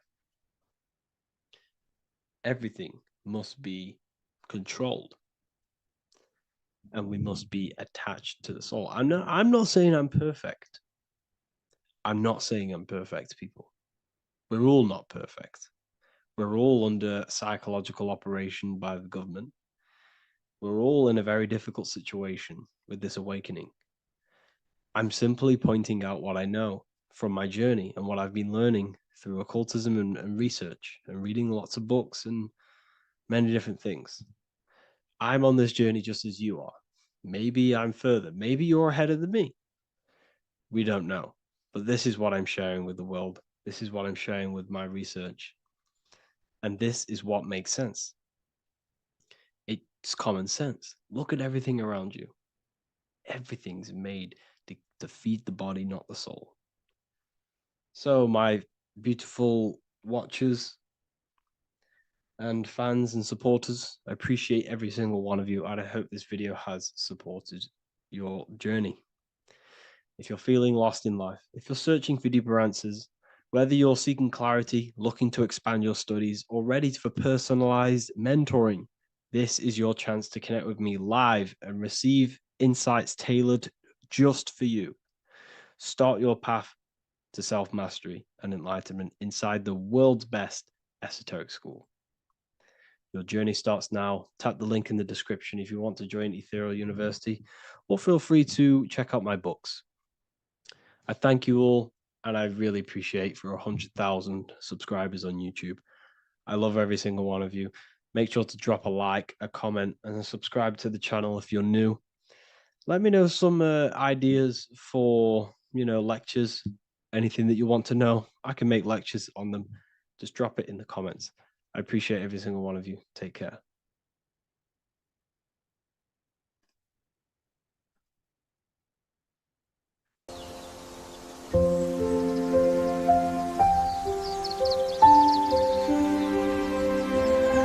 bookofwisdom.com. Visit today.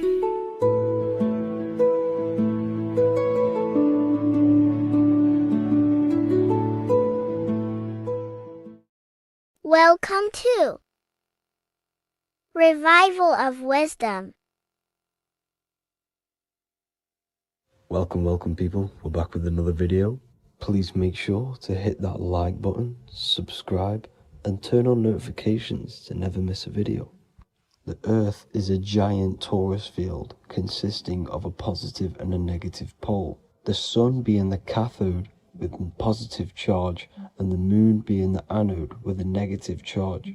This is why the Sun rules over the day, giving you lots of energy, and the Moon taking your energy from you, making you go to sleep. Now, the plane that we live on is called the plane of inertia, and at the center of this plane of inertia is the North Pole. This is where the two electromagnetical energies meet. Now, this is where the most electromagnetic energy is stored. This is why all compasses will point north, because it's the most magnetic place in this reality. So the Sun and the Moon is spinning around this center point, which is stirring the ether of this reality and making everything move in circles, meaning this is a cycle. Everything's recycling itself. It's an organic simulation. The ancients also knew about this sacred land at the center of this reality, known as the North Pole. As you can see on this map from the 1500s of the North Pole, you can see 4 islands around this center black rock. Ancient civilizations like the Mayans, the Buddhists, and ancient Chinese also depict these 4 islands. The endless symbology of these sacred lands at the center has been going on for thousands of years.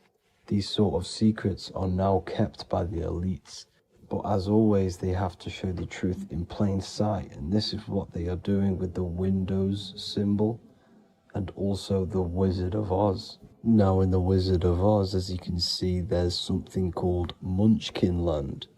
Munchkins are these unusually short people. Then on the ancient 1500s map, it says Pygmy. And then the Pygmy people in mythology are also these unusually short people. Just like Santa and his elves, they come from the North Pole. And elves are these unusually short people. These stories that we are told about Santa and Munchkins are putting truth in plain sight about this sacred land. This sacred land at the center of the earth is where the aurora borealis comes from and is being emitted from this black hole in the center, also known as the black sun. The aurora borealis is the Earth's aura, hence why it has the word aura inside of it. It is the life-giving essence to all life within this realm. As this dualistic reality we live in consists of both physical and spiritual, the black sun is like our sun for the spirit. It's our spiritual umbilical cord, connecting us to the spirit realm. And the rising sun is the opposite. It's our sun for our physical 666 carbon suits, known as our human body, our physical aspect. As it states in the 40,000-year-old emerald tablets, deep in Earth's heart lies the flower, the source of the spirit. The flower of life is as thine own place of spirit, and streams through the earth as thine flows through thy form, giving off life to the earth and its children. So the North Pole is the core of this spiritual reality, and the closer you get to it, the more spiritual and lucid it becomes. So the elites have covered this up in order for us to forget the true nature of this reality. And they did this cover up by introducing the globe model. Nicholas Copernicus was around in the 1400s and he introduced the globe model. As you can see, he is a Freemason. He depicts himself with a globe and a Masonic compass in all of his paintings and portraits. Galileo was also a Freemason, as you could see in all of his portraits with a globe and a Masonic compass. He was also a massive part of introducing the globe model after Nicholas Copernicus. So yes, the globe model was a spiritual and political move to gain more control over the masses. After the globe model was then introduced, they introduced the theory of evolution by another Freemason, Charles Darwin. See how these two theories go hand in hand? They both degrade humanity and they make you confused of where we actually came from. By hiding the true form of this divine creation and hiding the true power of each and every one of us, they maintain control over the masses. Now this is order out of chaos, known to be the 33rd degree slogan of Freemasonry. Now this is the Masonic cosmology, and as you can see you have the checkered board for the duality, the 5-pointed star for the 5 elements, the 4 corners for the 4 pillars, the all-seeing eye, which is Polaris, the sun, the moon, and the 7 stars. So even Freemasons are taught the flat earth cosmology and the true form of this reality. Now the true nature of the sun, the moon, and the earth is shown and reflected through the Masonic compass. The Masonic compass is the sun, the moon, Polaris at the top, and the black sun at the bottom. It makes sense why all the scientists who introduced the globe model all used the compass and the globe together, because it's truth in plain sight. As I explained in my other video, all Freemasons have to take the oath, so it goes to show, why are we all learning these theories from Freemasons who can't talk about certain topics that they learn about?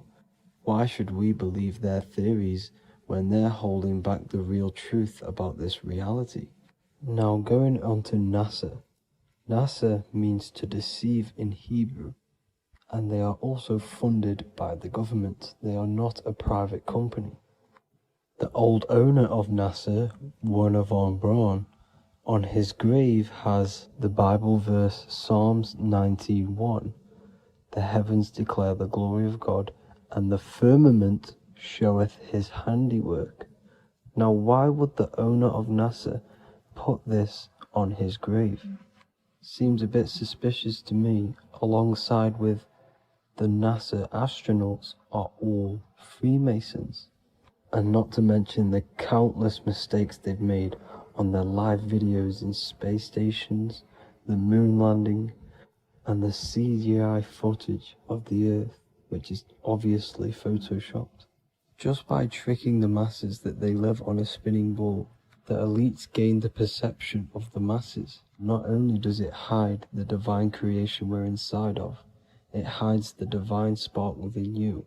It hides the creator, the source. And by believing in space and we live on a spinning ball, it makes people come to the interpretation of that we are a coincidence and we do not have any purpose. And of course this is false. When you come to realization that we are all a divine creation and we can create our own divine life in this reality, life becomes more sacred and you start to enjoy little things. The elites want you to believe everything exists only in the five senses. They want you constantly looking outside of yourself because they know that will keep you on lower states of consciousness. Now this brings me to our next point. By tricking the masses into the heliocentric model, the elites started to advertise aliens in the movies, in cartoons and magazines in the late 1940s. Now this is subconsciously programming us about aliens and extraterrestrial threats, which then they can use to their advantage. And this is something called Project Bluebeam. They are more than likely going to fake an alien invasion to push this 2040 agenda, which is for one government and one ruling currency. That's it for this video, guys and girls. Hope you all enjoyed. Please make sure to leave a like and a comment. God bless you all.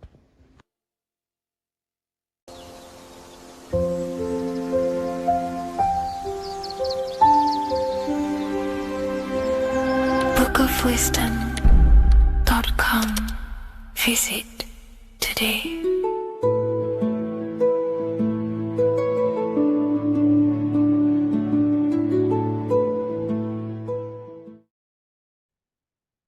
You don't just have a physical body. You have a physical, mental, spiritual, and emotional body. Each one of these aspects are a body of its own. Body does not just refer to a physical substance. You have a mental body for thinking, an emotional body for your emotions, a spiritual body for your energy in your astral form, and a physical body to encapsulate all of these. Each four of these aspects are essential for the human experience and essential to balance. Now, today we're going to be syncing the four aspects of your consciousness with the four seasons and the four elements and how this ties into the Bible.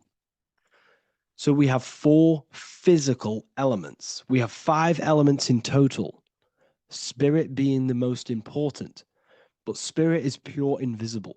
We have 4 physical elements. We have air, fire, earth, water. Earth and water are feminine. Air and fire are masculine. Air and fire are active. Water and earth are passive. The air corresponds with the mental body of consciousness. This is where your intellect, this is where your communication, this is where your thoughts, intuition all comes from. This is the mental body of consciousness that allows you to think, allows you to process, figure things out, and have intellect and gain knowledge. This is your intellectual aspect of your consciousness, located in the head region. We have a fire nature, a spiritual nature. This is our astral body. Our astral body is all to do with the subconscious realms, the higher realms of consciousness. This is the body that allows us to be free from the physical body. Our spirit is more of our energy. Water is our emotional body. This is what allows us to feel things, that allows us to gain intuitive feelings of conscience. So emotion allows us to understand what is right and what is wrong. When we feel something bad, we know that this is wrong. When we feel something good, we know that we are doing good.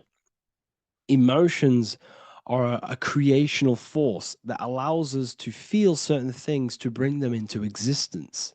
Our emotional body is a creational force and should not be reactive, and they should be controlled. Most actions are stemmed from emotions. Actions bring thought into physical existence. Emotions are the driving power. They are what drives your actions. The thought, then the emotion, then the action. Earth is your physical body. This is your physical state that allows you to take mind and emotion into action, into fruition, into physical matter.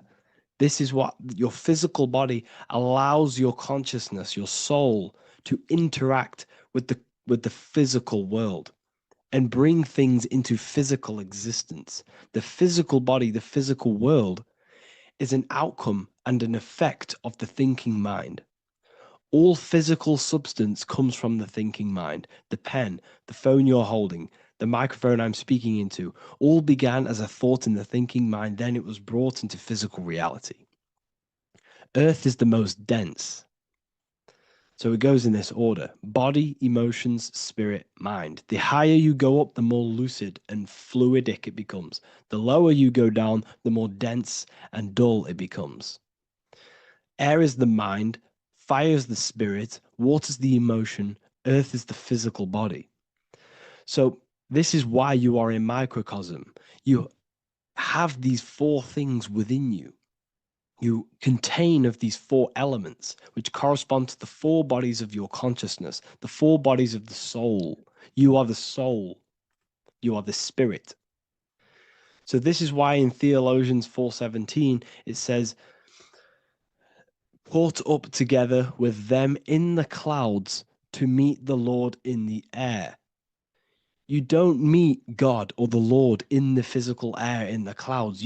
This is clearly a parable. A human being cannot go up to the clouds and meet a mystical man in the clouds. This is obviously a parable, a metaphor. The air is your mind.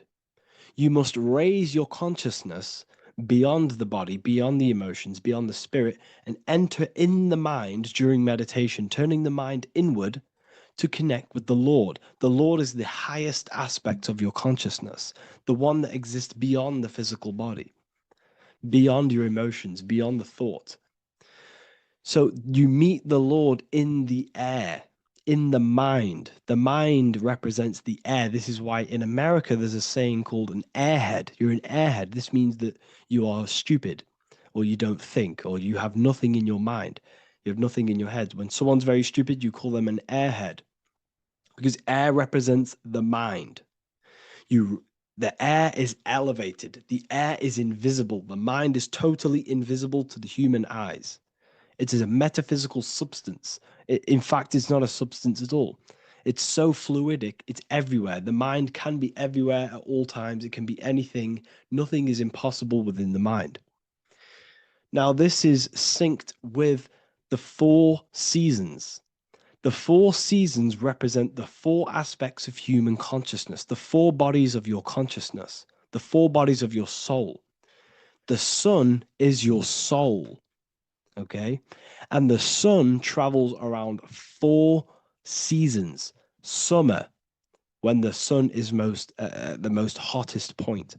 Autumn, when the sun starts to move away from the hottest point. Things start to die. Then it goes to winter. This is when everything dies. This is when things enter in within itself. This is when darkness occurs. Then spring. This is the reignition of the sun. This is when the sun starts to bring back the warmth back to the summer. You have 4 seasons, which correspond to the 4 bodies of consciousness. Fire is the spirit.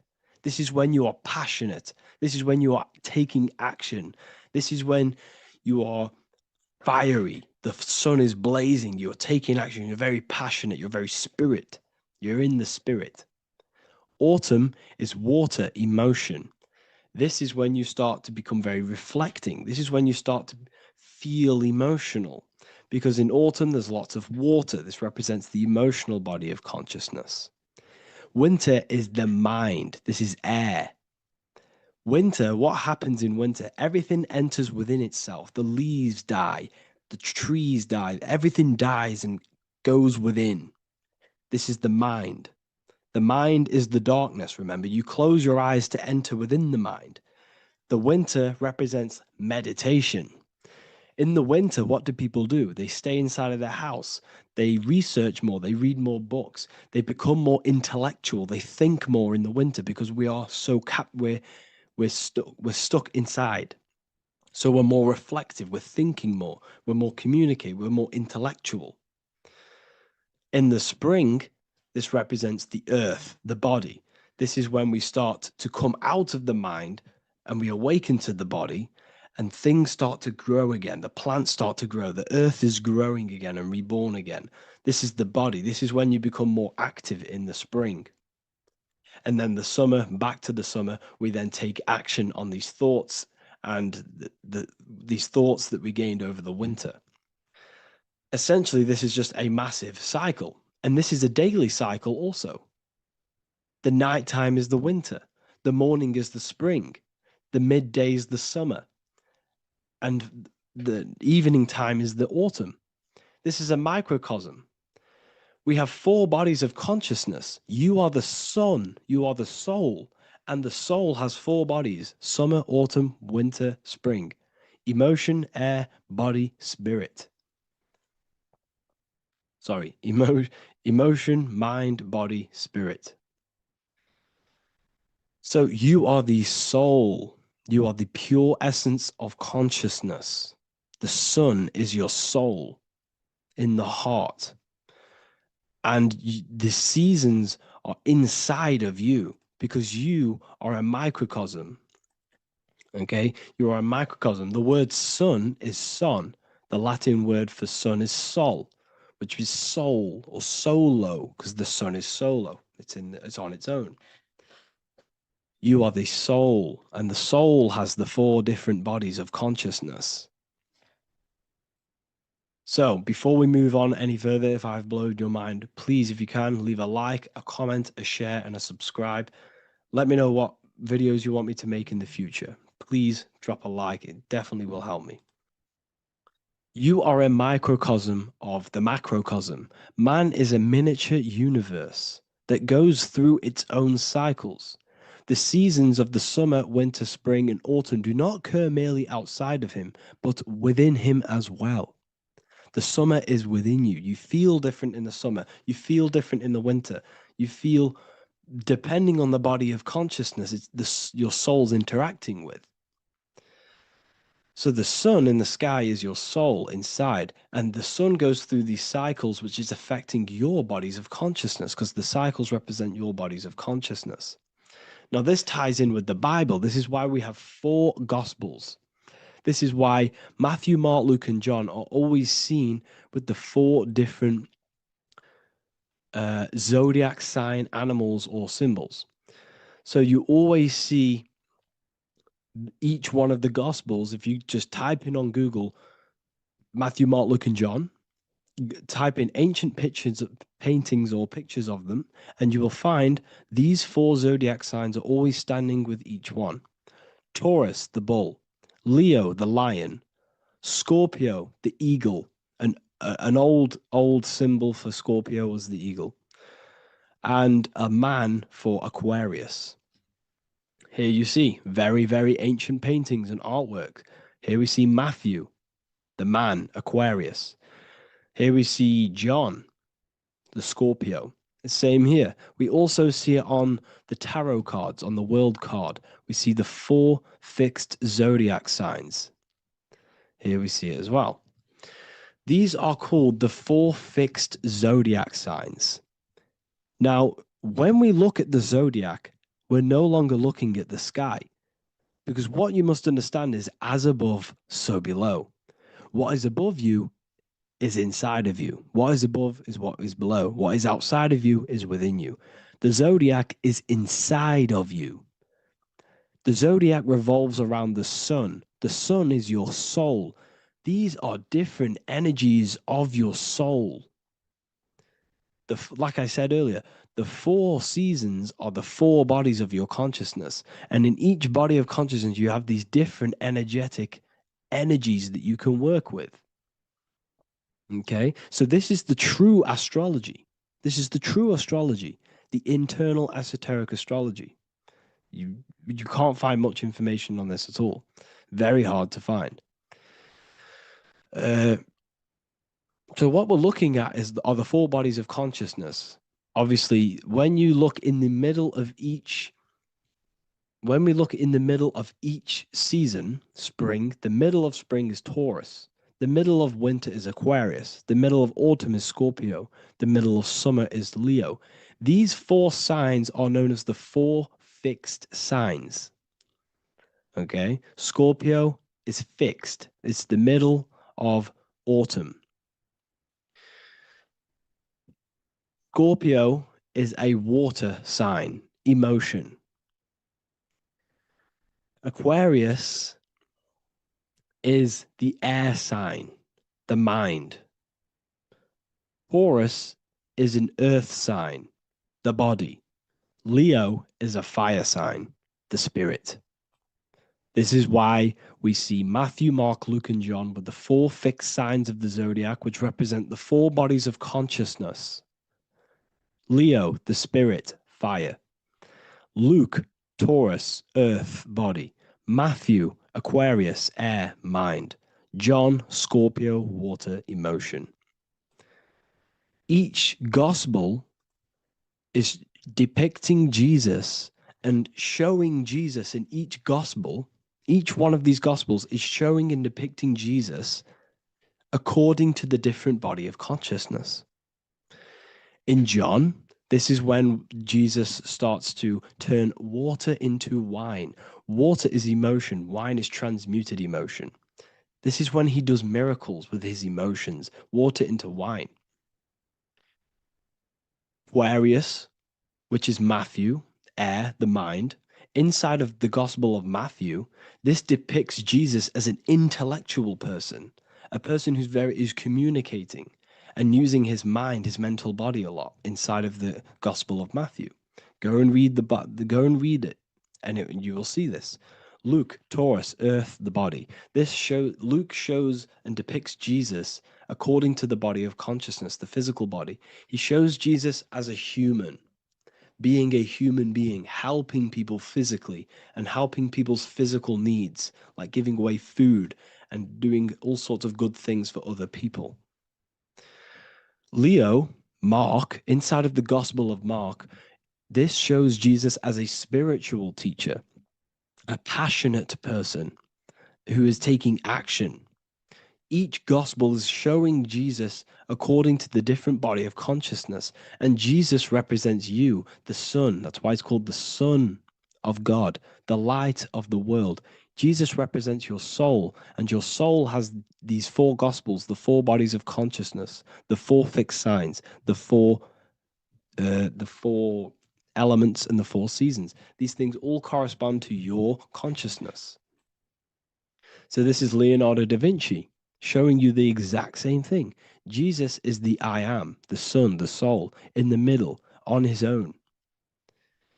Luke, spring, earth, body. There are 3 people in each group. There are 4 groups, and there are 3 people in each group. 1, 2, 3. 1, 2, 3, 1, 2, 3, 1, 2, 3. Fall, winter, summer, spring. These are according to the 4 bodies of consciousness. Here we see Aries, which rules the head region. He's on the head of the table. Gemini, he's holding up the 2 hands because Gemini rules the 2 hands, the 2 arms. Gemini is the 2 twins, which is the 2 arms and 2 hands, and the 2 lungs. Here we see the beginning of summer, which is Cancer. You see the big knife here. Cancer, him here, this grey-haired guy, holding a knife for the crab. Cancer, they pinch. You have a knife, symbolizing the crab. Leo, the middle of summer, showing dominance. The sun is very dominant. He's got his elbow on the table, showing dominance. Virgo has no Adam's apple. Cancer here is pointing at this woman's neck, saying there's no Adam's apple. This is Virgo, the virgin, the only woman. Jesus, the sun. This is Libra, the balancing. He's holding his arms out balanced, showing the balancing of the sun, because when the sun enters Libra, the sun is balanced between winter and summer. So it's balanced. This is all astrology, but this is internal. Okay. This is Ezekiel's vision. Ezekiel had a vision in the Bible, and he saw the face of a man, the face of a lion, the face of an ox, and the face of an eagle. The eagle, Scorpio, the ox is Taurus, the lion is Leo, and the man is Aquarius. He saw the throne of God, and he saw the different bodies of consciousness. This is all symbolic for the different bodies of your soul. So when we look at the zodiac, we are actually looking at a map and the energies of our soul and the energies of our bodies and the energies of our consciousness. This is what we are looking at. Each zodiac is an aspect of our consciousness and an energy that we can work with and that we must purify. Balance and purification is essential. Imagine playing a brand new video game. Let's say a brand new video game came out and you had to play it. What happens when you play that game? You don't know the controls. You cause chaos in that game. You can't really run properly. You can't do anything properly. You're getting destroyed by other people who are playing that game. It's the same with your physical body. When you are born, you must learn how to play the game. You must learn how to balance the mind, learn how to balance the spirit, the emotions, and the physical body. We must balance and purify each body of our consciousness. We must look after our physical body with our physical health by eating physical, electrical food like fruits and veg. We must look after our minds by being conscious of what enters our eyes, enters our ears, enters everything. Whatever enters our five senses is affecting our mind, our mental health, our environment, mental. We need to look after our thoughts, control our thoughts by purifying our thoughts, only positive thoughts.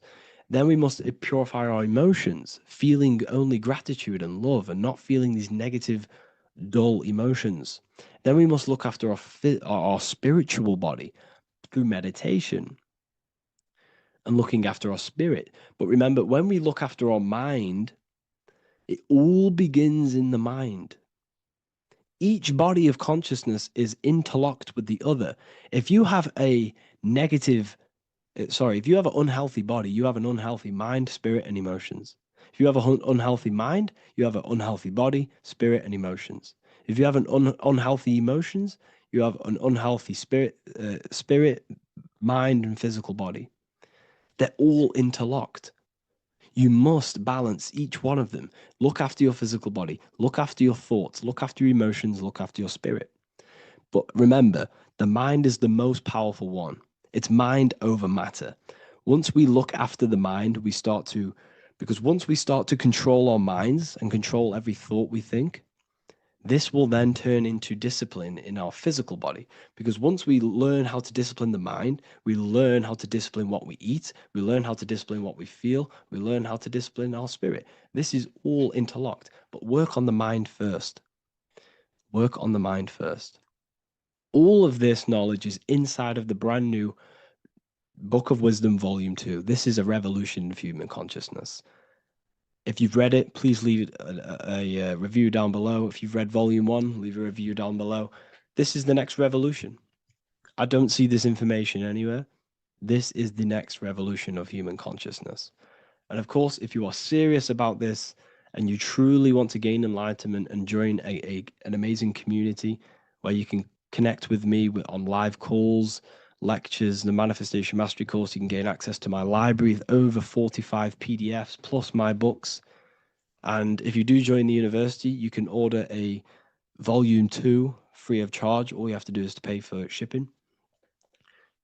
If you truly take your knowledge serious and you want to take advantage of life, join the university. This is where truth seekers belong. Just want to say thank you all. Please leave a comment. Please leave a like. It's going to help me a lot spread this knowledge to the world. And yeah, share this with a friend and subscribe. Thank you all.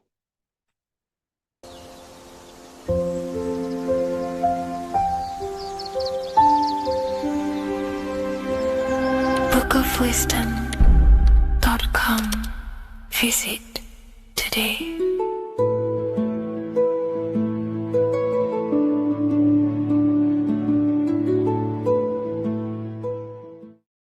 Welcome to Revival of Wisdom. Welcome people, we're back with another video. In this video we're talking about how Jesus Christ and Christianity is all sun worship. The Holy Bible of Christianity is not meant to be taken literal for history. It is a story and has lots of metaphors. Starting with the symbol of the cross of Jesus. This cross originates from this ancient cross of the sun. This symbol has been used for thousands of years, way before Jesus was a thing, in Europe, America, Asia, and all around the world. In fact, this symbol is still being used by Christians today, not knowing it represents the sun. This is a 4,500-year-old artifact, a golden plate with an equal-armed cross found in England. The gold to symbolize the sun, and the equal-armed cross for the 4 equal seasons of the year. So this is why in the Bible you have Matthew, Mark, Luke, and John, symbolizing the yearly cycle of the sun and the 4 equal seasons. Also in the Bible, Jesus is referred to as the light of the world. So yes, Jesus represents the sun. He is a metaphor for the sun. Hence why in all of these pictures and images and paintings of Jesus, there's always a sun behind his head, and some even with the sun cross behind his head. Jesus also has 12 disciples, which represent the 12 zodiac signs and the 12 months of the year. This is the Last Supper by Leonardo da Vinci. As you can see, the sun, being Jesus, is in the center, because the sun is in the center of the zodiac signs. There are 4 groups which symbolize the 4 equal seasons. Each group contains 3 people symbolizing the 3 months and the 3 zodiac signs in that season. There is only 1 female in the painting, which is Virgin Mary, who symbolizes Virgo, the astrological sign. So yes, Jesus symbolizes the sun with his 12 zodiac signs and 4 gospels for the 4 seasons of the year. However, there is another phenomenon. The 25th of December is known as the birth of Jesus Christ, which is known as Christmas today. Jesus symbolizing the sun and is born on December 25th. This is the day the sun moves 1 degree northward, bringing back the warmth, the growth of crops, the life and light back to the northern hemisphere. Everything is springing back to life, as we call it, spring. So it is said that the sun is born again on the 25th of December, and Jesus is known as the risen Saviour, because the sun is our risen Saviour, because it gives life to the whole of this realm, the warmth, the crops, and without the sun rising in the morning, we'd all die in about 2 weeks. And we all know how Jesus died on a cross. The sun also dies on a cross in the southern hemisphere. It dies on the Southern Crux constellation. And on December the 22nd, 23rd, and 24th, the sun remains in the same position. So the sun dies for 3 days and it is born again on December 25th, when it moves 1 degree northward. And this is when the sun is born again, or resurrected, just like Jesus. Constellation Virgo is prominent in the spring sky in the northern hemisphere. So therefore, the sun is born a virgin, Virgo. And as you see in this image, you see Virgin Mary holding the sun. Us as humans do not own the sun. So therefore God owns the sun. So yes, the sun is the Son of God, and this is what Jesus is symbolizing. And just how Jesus sacrifices himself for humanity, that's what the sun does. The sun gives out all of its energy so we can live. There are many other Bible verses which represent Jesus as the sun. Now in Matthew 8:23-27, his disciples are in a boat and there is a massive storm. Jesus is asleep, meaning the sun has not arose. And the disciples say, "Save us, Lord, we are perishing." Quote, "Then he rose and rebuked the winds and the sea, and there was a great calm." End quote. Now this is a metaphor for the sun rising and calming the storm, because in the ocean, when the sun is down, that's when there are great storms.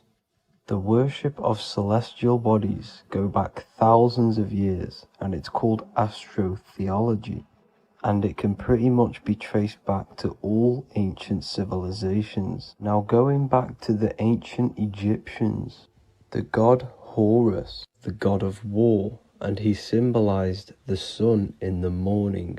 Ancients used to say that he walked over the sky in 12 steps. Yes, this could symbolize the 12 zodiac signs. It also symbolizes the 12 hours of daylight. So we have 12 hours of Horus, but now they've rearranged the word to hours. Horus and hours. And when the sun rises, Horus rises, we say horizon, which is Horus is rising. That's the etymology of horizon. Another Egyptian god called Amun-Ra was known as the god of all creation. He was the first god of them all. Amun was also a sun god. Therefore, after every Christian's prayer, they say Amen, sending their prayer through the sun to God. So this all goes back to the worshipping of the sun. Sun worship was around way before the Romans. However, in the Roman times, their sun god was called Mithra. Mithraism was the main religion before Christianity came into play. Mithra was the son of God. He died on a cross, and he was dead for 3 days and resurrected, just like Jesus. So the Catholic Church was not made in heaven. It was made by the Roman Empire. They mixed all the sun religions of Judaism, Mithraism, and other Arabic religions, and combined it into one, so Caesar, the Roman emperor, could gain his own religion. So yes, Christianity was a political move to gain more control over the masses, because it was a worldwide government at this point in time. So here is a Sumerian helmet with the rising sun symbol. And then the Romans also used this rising sun symbol on their armor. So sun worship has been going on for thousands of years, and it still goes on today. However, with all the programming and the low IQs, today we do not get the full interpretation of the Bible and these stories from the past. And Christians and other religions are all brainwashed to not question their religion and not realize their true origins and where they come from. I do advise you all to do your own research and come to your own conclusions. However, I'm just pointing out the facts and connecting dots for you all to see. That's it for this video, guys and girls. Thank you all for tapping in. God bless.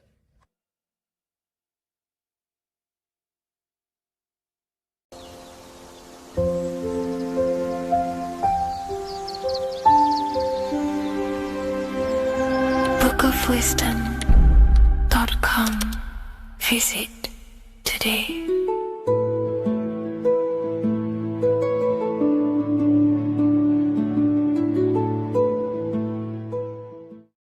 Welcome to Revival of Wisdom.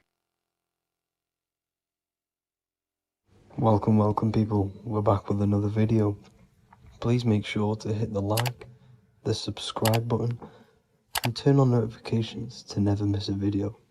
The Vatican is a giant key from a bird's eye view, and it also contains an 8-pointed star. The Anunnaki Sumerian gods also depicted this 8-pointed star. The sky god Anu from the Anunnaki also uses the 8-pointed star for his symbol. And even Freemasons depict an 8-pointed luminary with a ladder and a key. This is symbolizing the key to ascension up to the 8-pointed star, which is Polaris. Polaris is always depicted as an 8-pointed star. Polaris is the standstill star at the very center of our realm, which is perfectly aligned with the North Pole. The Earth is a giant torus field, and at the center is where the most electromagnetic energy is stored. This is why all compasses point to the north. Hence why a compass is an 8-pointed star, because it points you to Polaris, which is the North Pole, the center of this realm. The 8 points of the 8-pointed star symbolize the 8 points in space and time. So yes, Polaris is the portal which you ascend through if you outgrow this consciousness by aligning your chakras.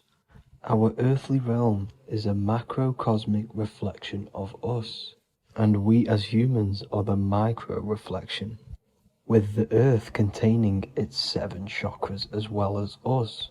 The North Pole is the 7th chakra, which is the crown chakra.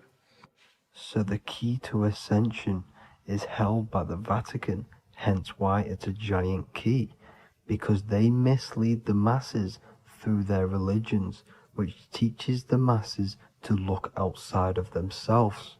As stated in the 20,000-year-old emerald tablets, written by the Egyptian god Thoth. On Earth, man is in bondage, bound by space and time to the Earth plane. Encircling each planet, a wave of vibration binds him to his plane of unfoldment. Yet within man is the key to releasement. Within man may freedom be found. So the 7 planets are associated with each 7 chakras. The lowest chakra being the root chakra, which is associated with Saturn. This is why the elites love Saturn and reflect it in all of their symbols, because the chakras are an ascension of spiritual principles, starting from the material and ascending up to the spiritual, the crown chakra. However, evil love bondage, and they are trapping souls in the physical realm by stopping and provoking the ascension process. They do this by abusing the energy of Saturn, and Saturn is associated with the lowest chakra. The lower 3 chakras are associated with survival mode, which keeps the consciousness in a constant state of fear and only aware of its surroundings. Once you start to ascend up your chakras, you become more consciously aware of spiritual deeds. And this is the process of returning back to your true spiritual form. Going back to Polaris and its connection to ascension, Kanye West symbolizes this on his music video 24.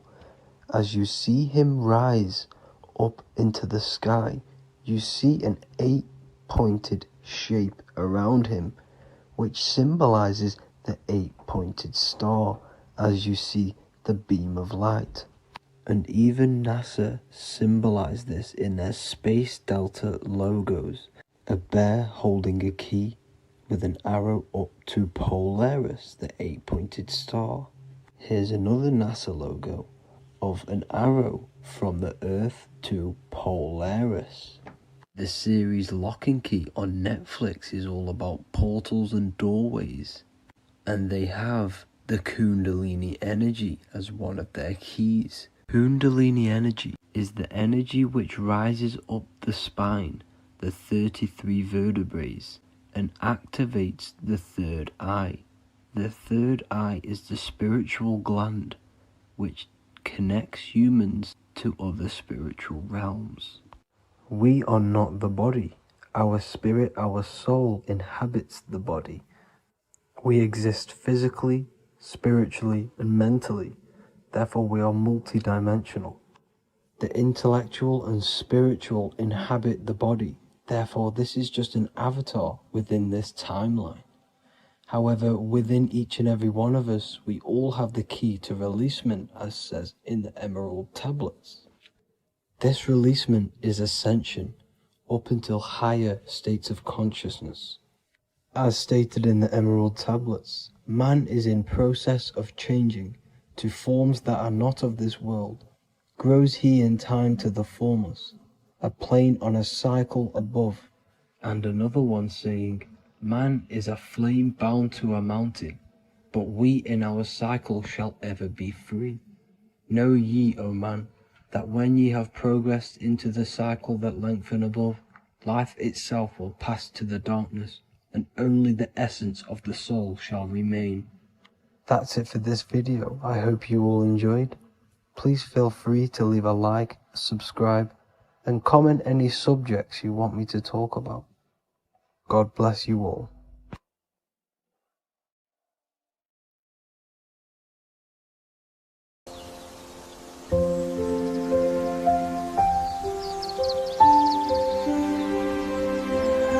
bookofwisdom.com.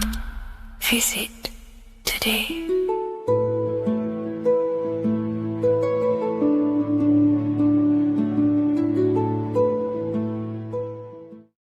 There is a secret meaning behind the number 666. 666 is 3 sixes. The number 3 in occult and esoteric numerology represents the 3 aspects of human consciousness.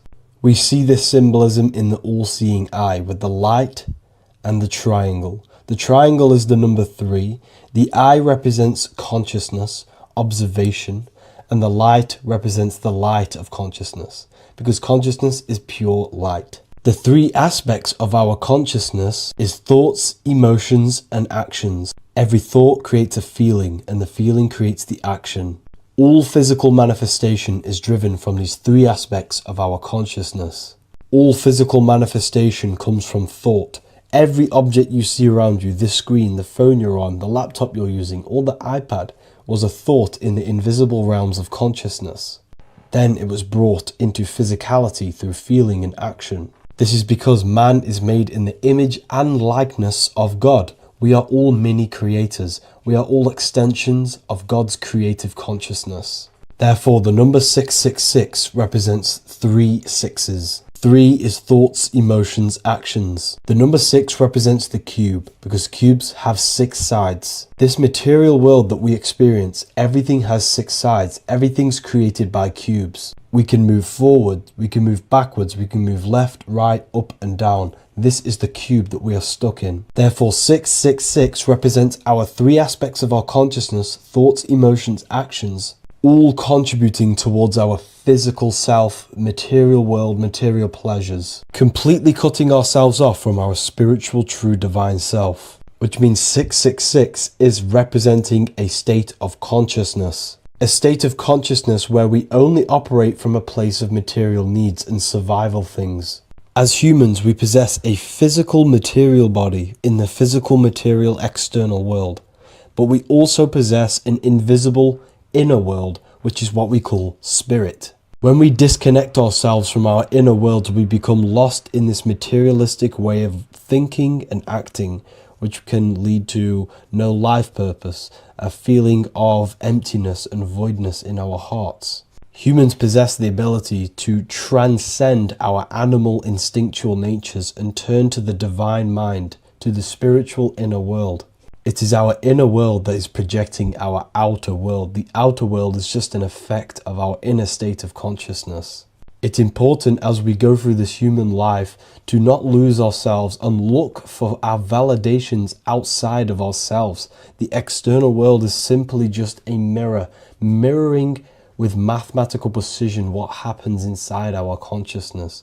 When we change our inner world, we produce effect in the outer world. To get back on track about this number, this represents when we are lost in our material self and we are completely cut off from our true divine self. The devil is always having goat horns, which represents a ground animal. This is the lower animal self of man. He's always red. The frequency of red is the lowest vibrational color, and it also represents the root chakra. This is all to do with survival mode and our physical needs and physical self. Red represents chaotic and intense emotions like hatred and anger. This is why the devil is always red, because it represents anger and an uncontrolled state of emotion and consciousness. You see, we've been taught in the church and all through religion indoctrinations that the devil is an external deity which influences humans. And in fact, this is nothing but a metaphorical story. The devil is a character which represents an aspect of the human mind, the lower aspect of the human mind, a facet of our own consciousness and psyche. The voice that we have in our head that tells us to do these negative things is not an external deity pushing us to do something bad. This is an aspect of our own mind. Jesus and Satan are just two characters which represent the two voices that we have in our own consciousness. In fact, the word devil was never present in the early Gospels. Instead, what was mentioned was a spirit of evil. A term spirit of evil was not meant to denote a specific deity or being, but rather any force of negativity, whether it manifests as a destructive thought, emotion, or action. The spirit of evil represents the darker sides of our mind, the part that leads us astray and brings forth negativity in our lives. The reason why they want you to believe in a devil is because they don't want you taking responsibility for your creations. They don't want you to realize that the external world is truly a mirror of your inner state of consciousness. Instead, when something bad happens in your life, you blame it on some external devil or Satan who tempted you. Everything is your creation in your life. When you realize this, you take full control and you begin to reshape your external world by changing your inner state of consciousness.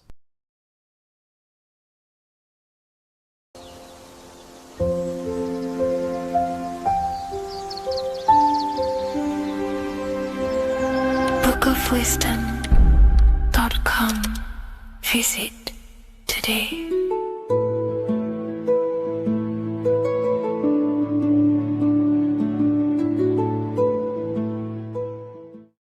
Hello, Seeker. Welcome to Revival of Symbolism, a channel devoted to the language of esoteric symbolism, guiding you to discover yourself and expand your consciousness into deeper realms of thought.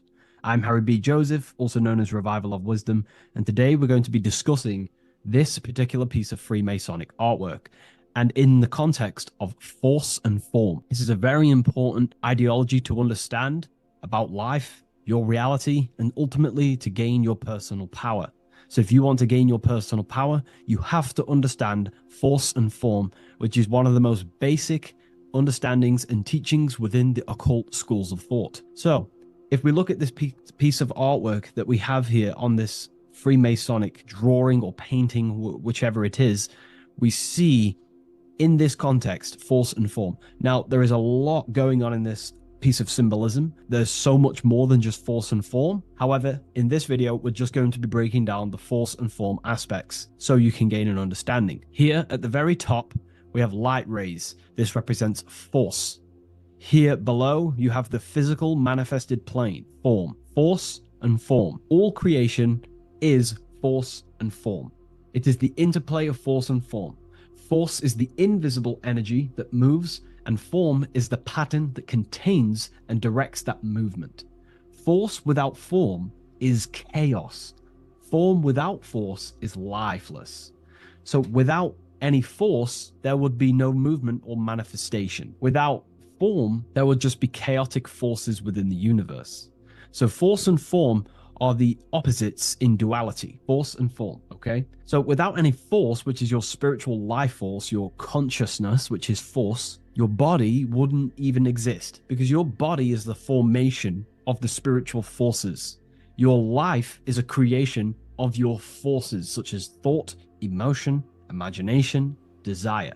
We're going to be breaking that down in detail so you can use these forces in your life, okay? So we have light rays here. This is a force. This is light emanations coming down from above into the world of form. We have to understand, no physical action on the physical plane, there is no force. All force takes place within the astral and etheric realm. So that's what we must understand. Force takes place in a higher dimension. What you see in the material realm is the formation of that force. So every movement in the material is made manifest through the invisible forces. When you take an action, there is a reason why you are moving the body. And for me, for example, I've written the new book of symbolism, and it's out November 17th.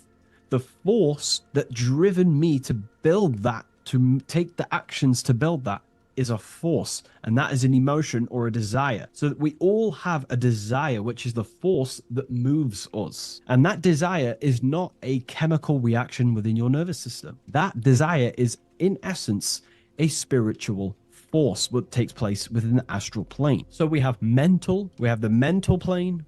Below you have the astral plane. Below that you have the etheric plane. And then below that you have the physical plane. All creation begins in the mental plane, what we think about. But then if we have a desire about a specific thought, we have a specific emotion towards a specific thought, such as, I don't know, making money. We all have a desire to make money, right? That desire then focuses down the mind, because you can think any thoughts you wish, but if you do not have a desire or an emotion towards it, the mind will not be narrowed down to one specific thought. So then that thought has an emotion or desire behind it, which then manifests itself. The thought descends into an astral form. The thought takes the body of an astral desire or imagination. That imagination and desire feeds the human heart. That human heart feeds the force through the physical brain, through the nervous system, and then allows the body to take physical actions. So each one of us has forces. So it's very, very important that these forces, such as desires, are not random and they are controlled. Because if you desire many different things, you are uncontrolled, you will have many issues in your life. You will have, if you have uncontrolled desires of lust, uncontrolled desires of vanity, uncontrolled desires of low pleasurable things of the flesh, your desire will not be controlled. Therefore, your force is scattered. So in order to gain self-mastery and to get what you want out of your reality, you have to control your desires, your force. So you have force and form. This is why down here you have people taking physical actions. You have, people running around taking action. And up here you have the forces.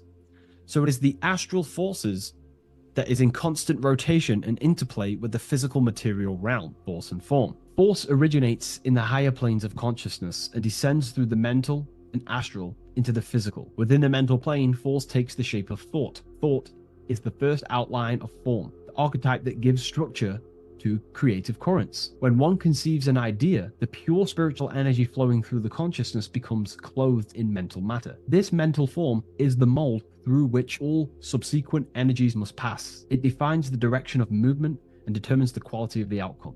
Within the astral plane, the same force becomes emotion, desire, and vitality. Here, the mental pattern receives life. The astral body, being composed of the substance of feeling and magnetism, fills the thought form with motion and color.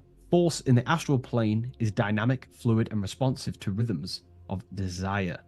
If desire is pure and unified, it directs energy faithfully into the form conceived by the mind. If desire is scattered or conflicted, the astral force distorts the form, producing confused results in the physical world, confused actions, chaotic actions, if you do not have your desires and your heart under control and your emotions under control. Thus, the quality of one's emotional life determines how effectively forces passes through the pattern of thought. So the emotional quality of life, of your life, is determining your actions, because we all take action on what we care about, on the force that is driving us.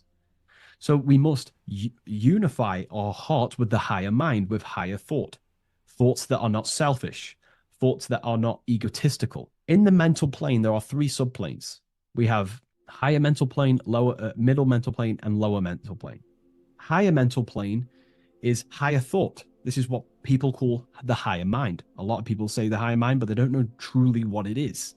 You know, a lot of spiritual people will just throw these words around. The higher mind is simply the mind that exists within the higher mental plane where higher thoughts take place. Thoughts that are guided with love, that are guided with selfishness, without being selfless, you know, thinking with, you know, without being egotistical. If you, for example, if you think, how can I make money? How can I gain? How can I do all this stuff? And you're thinking how to make money for yourself, for personal gain. That's a selfish thought, and that will manifest in the lower mental plane. If you want to become more of a powerful mind and gain your personal power, you want to think in a different way to penetrate the higher mental plane, because the lower mental plane, most minds in the collective consciousness operate in the lower mental plane, because that most people think unconsciously. Therefore, their minds are not trained to think in the higher mental plane. So most people dwell in the lower mental plane. This is where all the lower thoughts are. There's not very good ideas because the collective consciousness is there. Once you start to raise your mind, you then start to learn to think differently. Instead of thinking, how can I make money? How can I gain? How can I, you know, get this? Think differently. Think on a collective scale to penetrate the higher mental plane. Think, how can I benefit the world? How can I do something that's going to benefit people? Because money will come as a side effect of that. That's just one example. So when you shift your mindset to use the higher mental plane and train your mind, you're gaining willpower. You're also penetrating the higher mental plane where better thoughts are. You receive better thoughts, better guidance through thought forms. That's a whole other lecture I can make. Thought forms, which are basically demons and spirit guides, what people call. They're just thought forms. So we truly do live in a mental world, and everything is force and form, symbolized by the light and the material reality. The individual who understands this relationship between force and form begins to work consciously with the descent of energy through the different planes of consciousness: mental, astral, etheric, physical. When you hold a clear mental image, you create the form. You fill that image with emotion and desire, you generate the force. When you act upon that energy, you complete the circuit of creation. The process is simple yet exact. Force always seeks form, and form always requires force to live. If the mind is undisciplined and the forms it creates are vague, force dissipates into confusion. Energy without direction creates turmoil in the astral body, manifesting as restlessness, anxiety, or inconsistency. If the emotions are intense but the form is weak, the force becomes misdirected, often leading to chaos in one's actions. Conversely, if the mind creates a strong form but the emotions are dull or lifeless, the form remains unanimated, a structure without vitality. True creation requires the balance and union of a defined mental pattern and vibrant astral current. So it's about aligning your mental and emotional states, symbolized by these two pillars here. Well, they are the extremes. So the moon would be your emotional state, the sun would represent your intellectual, or the masculine and feminine. However, they are the extremes. So this middle pillar represents the balancing of those. So when we balance our mental and emotional state, we become conscious co-creators using force and form. It's a very important lecture, and I know this is a quite complex and advanced lecture, but this is what this channel is about, Revival of Symbolism. It's about more advanced teachings. But hopefully you can get your head around this. There's a few books out there you can definitely read. I can't think off the top of my mind, but you can read this stuff up. It's great information. It will definitely help you in your life. Force and form. And if you haven't already, join the waiting list. I'll leave a link in the description for the Book of Symbolism, November 17th on revivalofwisdom.com. If you wish to be notified, I'll send you an email. I just want to say thank you for your support. Please like, comment, and subscribe, and share to a friend. I'll see you in the next one. Absolutely. Let's refine that into your signature deep and esoteric.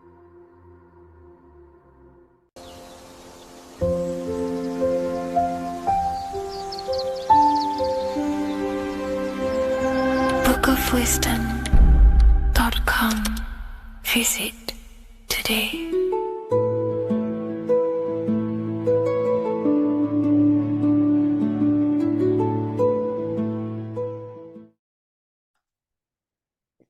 In this video, you're going to learn exactly what Christ consciousness truly is and how to cultivate this into your life so you can live a better life, create the things that benefit yourself and humanity, and ultimately to bring heaven on earth.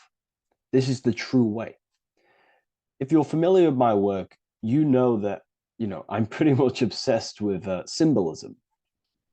Symbolism is such a massive topic, and it unlocks profound ancient wisdom that is hidden behind these layers of symbolism of the ancient paintings, symbols, and texts.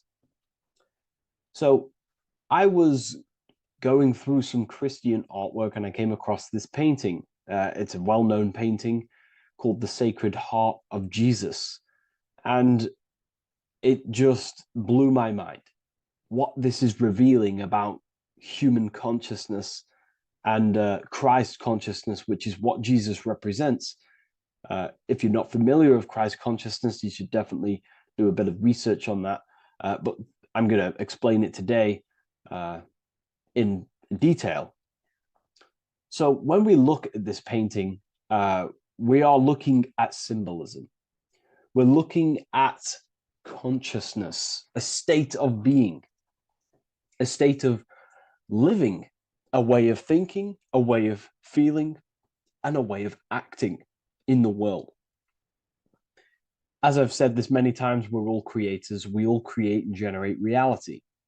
And you don't just have your personal reality, you have a collective reality. Your reality is affected by the collective consciousness.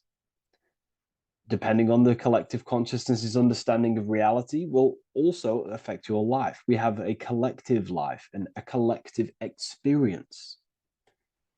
So Jesus in this depiction here is in a way showing us instructions to reach Christ consciousness, whether you see it yet or not. But I'm going to decode this for you.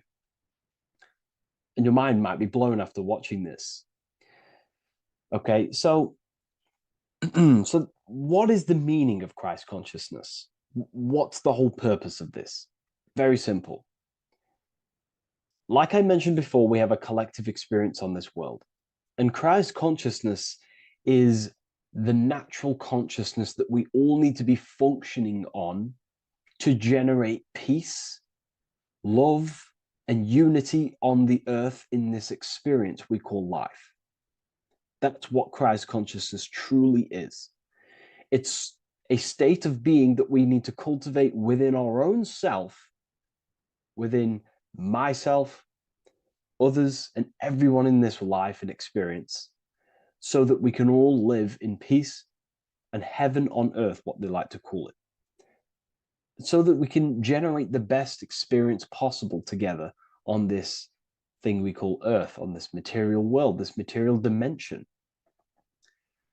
The material dimension is simply just a physical dimension of thought. It's a physical outcome of thought, but that's a whole other lecture.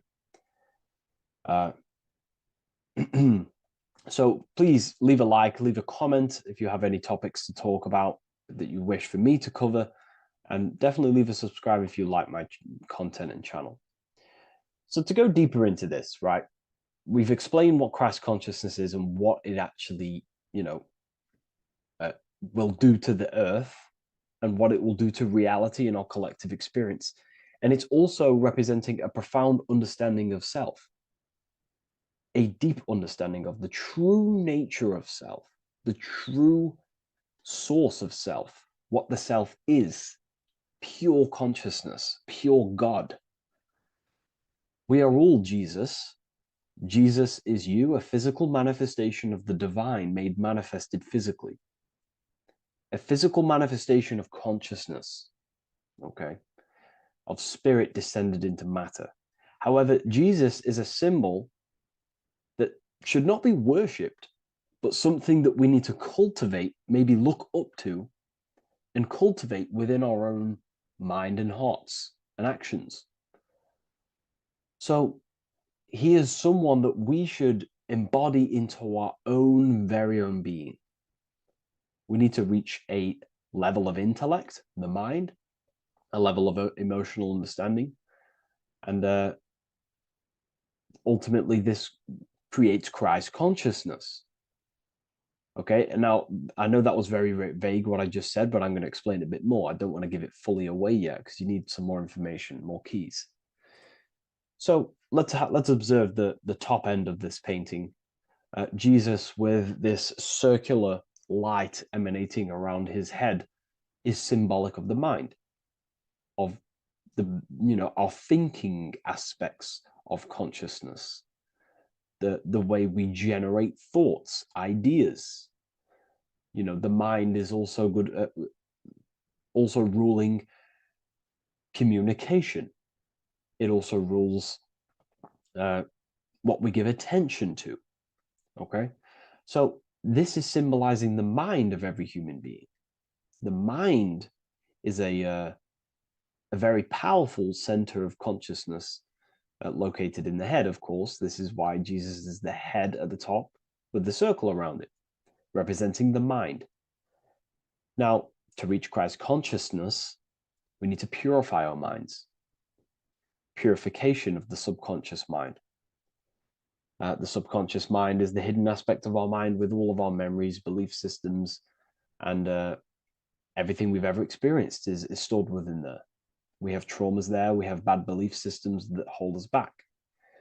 So it's about reprogramming the subconscious and aligning the subconscious with higher consciousness, with higher understanding of self, removing any mental blockages from the mind. Because in today's world, most people's minds, including myself before I, purified myself, and I'm still continually purifying myself. That's not to say I'm perfect, because I'm definitely not. But what I was saying was purifying the mind so we can have a powerful mind. Because like I was saying, most people's minds are not their own friend. They let their mind control them. They let their thoughts create negative influence on them, negative emotions. They let their mind destroy their confidence, destroy themselves. We do not want a mind like this. We need a mind that is our best friend, that receives powerful thoughts, that gives someone power. We do not want our mind taking away our power. Okay, so in this specific image here of Jesus, this represents a light mind, a powerful mind, enlightenment. The word enlightenment means light and ment coming from mental or mind, light in the ment. This means a powerful mind. Light is also symbolic of knowledge, information. When someone's very intelligent, you call them a bright person. It's a bright mind. It's knowledge of self. So the mind is conscious of self. That's another thing. We need to be conscious. A lot of people are not conscious, including myself before I did this, before I woke up.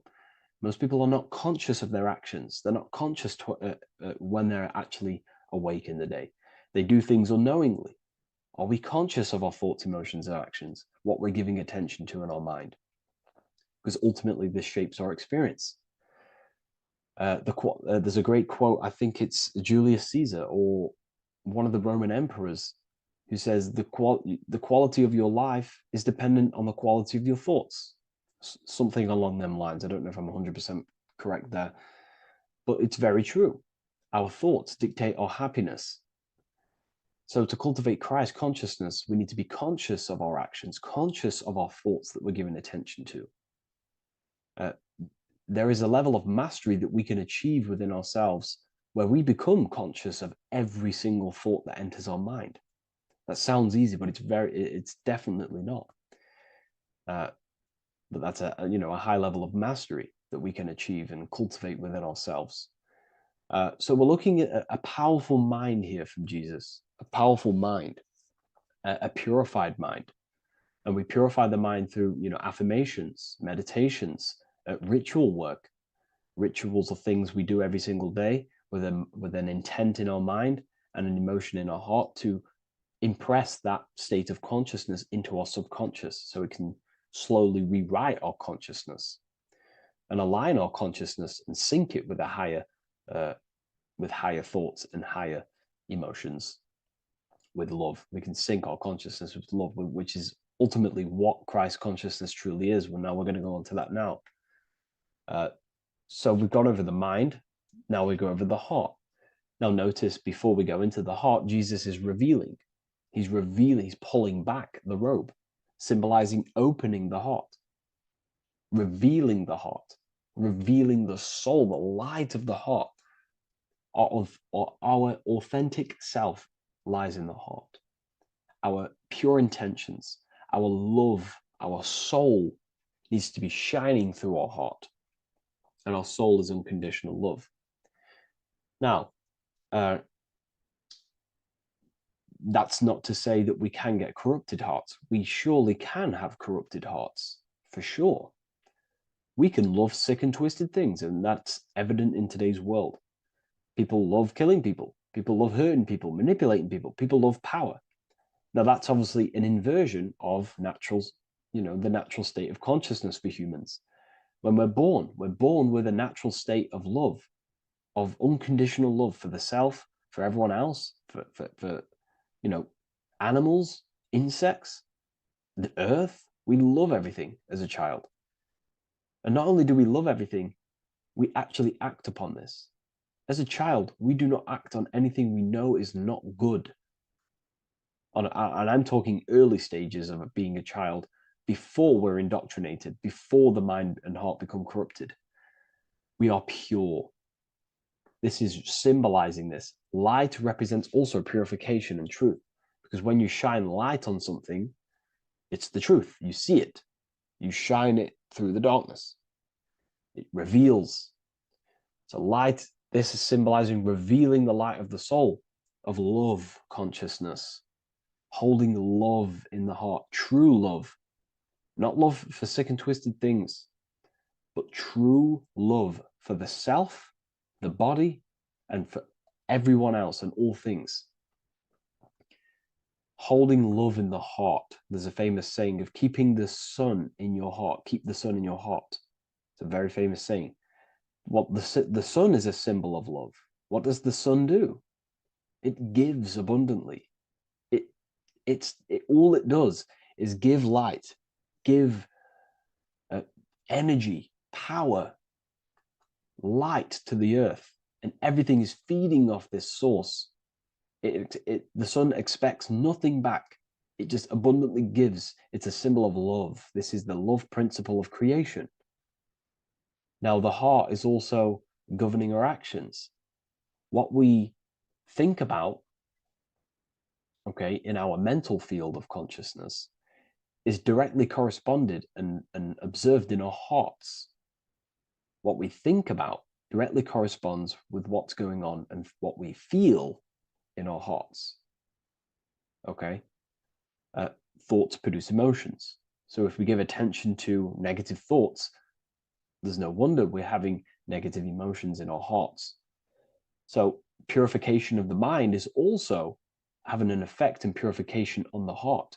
Because when we purify our thoughts and only give attention to powerful thoughts and positive thoughts that uplift yourself and humanity, then we're going to also see this change in the heart, see this emotional change in our consciousness. So this represents the purification of a purified heart, the light emanating around the heart. Love for the self, love for one another. And you're revealing this. You're shining the heart on others.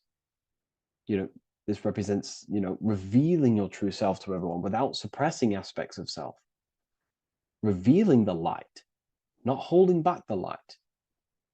Because people in darkness will look at people who are spiritual and say, oh, he's into the woo-woo stuff. It's about revealing that and not caring about others. Because when you shine a light, you're also planting seeds in other people. Now, I'm going to tie this together with the hand gesture. Now, what we're looking at here, we're looking at a hand gesture with 2 fingers up. We have the middle finger and the index finger upwards. And notice how they're crossed over. They're crossed. They're not separate. They're crossed, representing unification. Unification here. This is a unified 2 fingers. 2 represents division. Crossed over represents oneness. It's the unification of the mind and the heart. A lot of people talk about this, but not many people go into detail about it because, for many reasons. But this is the unification of thought with emotion. This is how we truly reach Christ consciousness.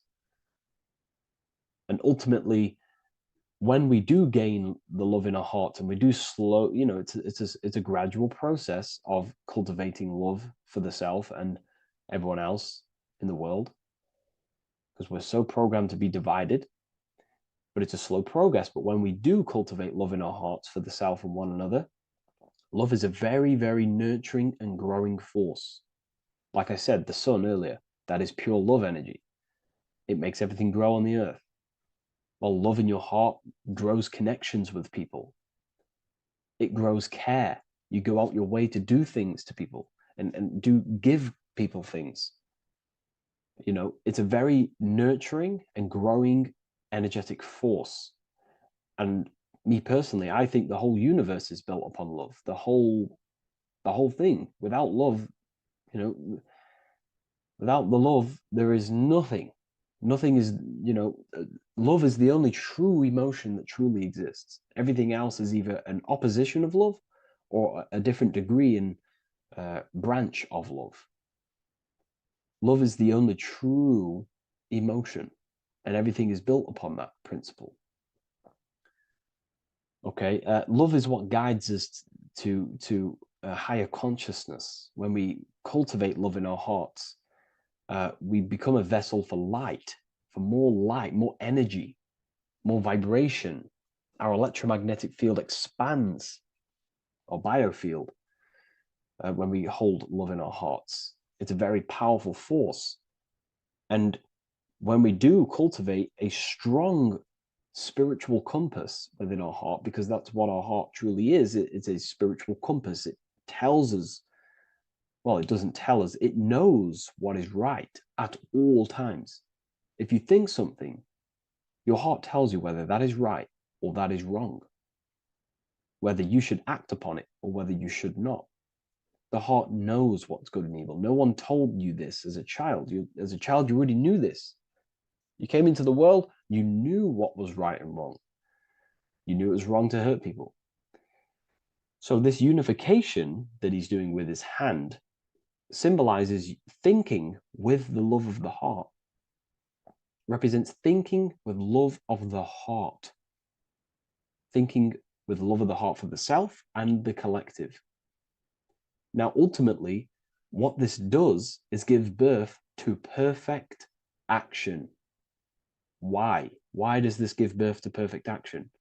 Think about it. Every time you've taken an action, why did you take the action? You would have thought about it, you had a feeling towards it, a care energy, and you took action.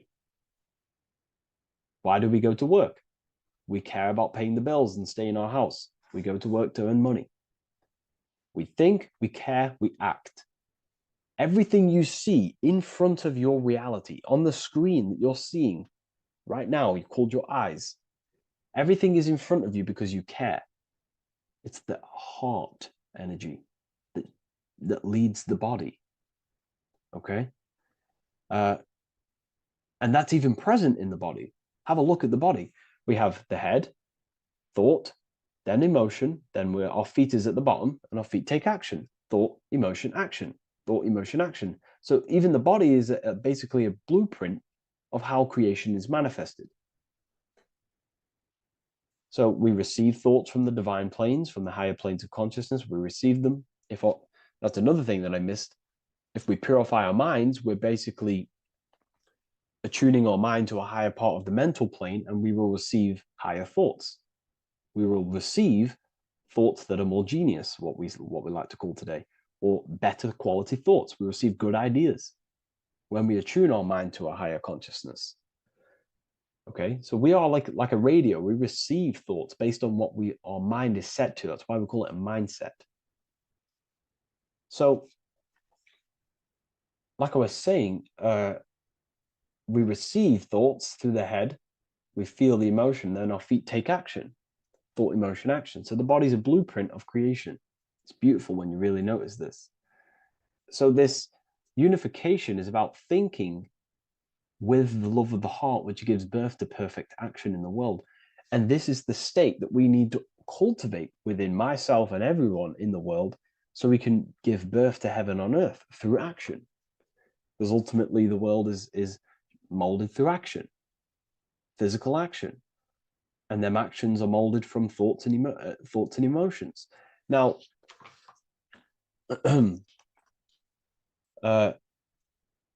just to have a little announcement, I am now opening 10 more spaces inside my symbolism masterclass. We have 10 more spaces. You're going to learn about a lot more about symbolism. It's very affordable. I'll leave the link in the description if you wish, if you care about gaining more information and learning the ability to read symbols. So what is the inversion of this? What is the inversion of this consciousness? Well, that's what we call satanic consciousness. Satanism. Satanism on its true level is the opposite, the opposing the natural state of consciousness that we are born into. It's about thinking with no emotion, thinking and acting. This is what the Skull and Bones represents here. So the Skull and Bones Secret Society, this is their main logo.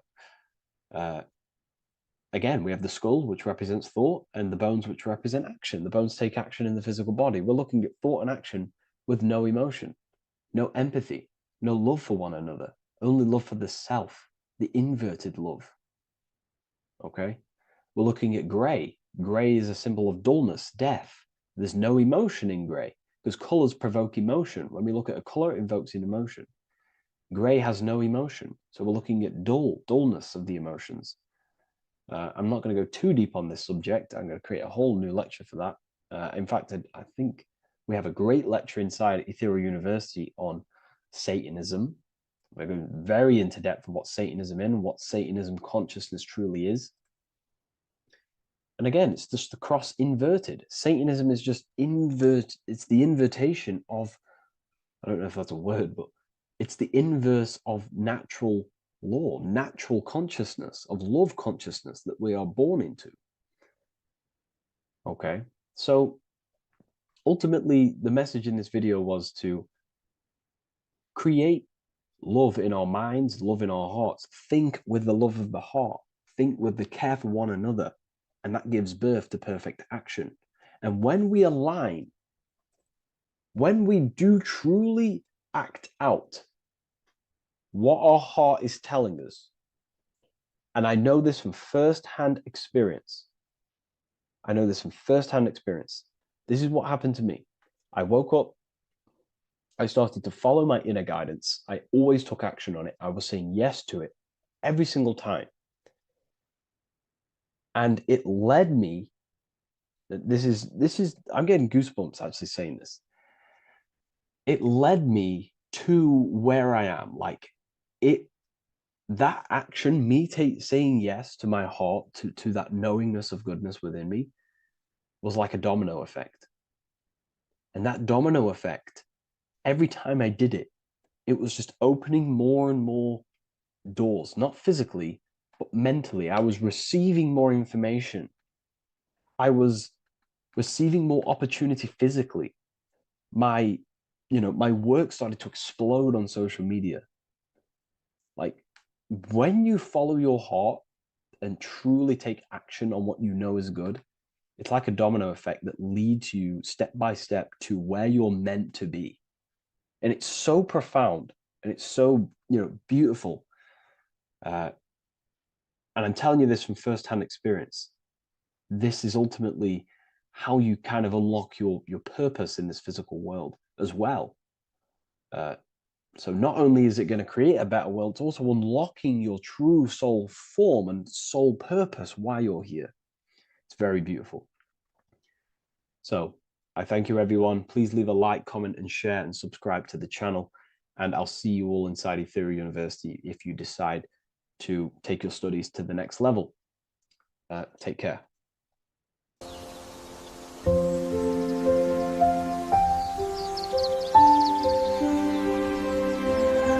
bookofwisdom.com. Visit today.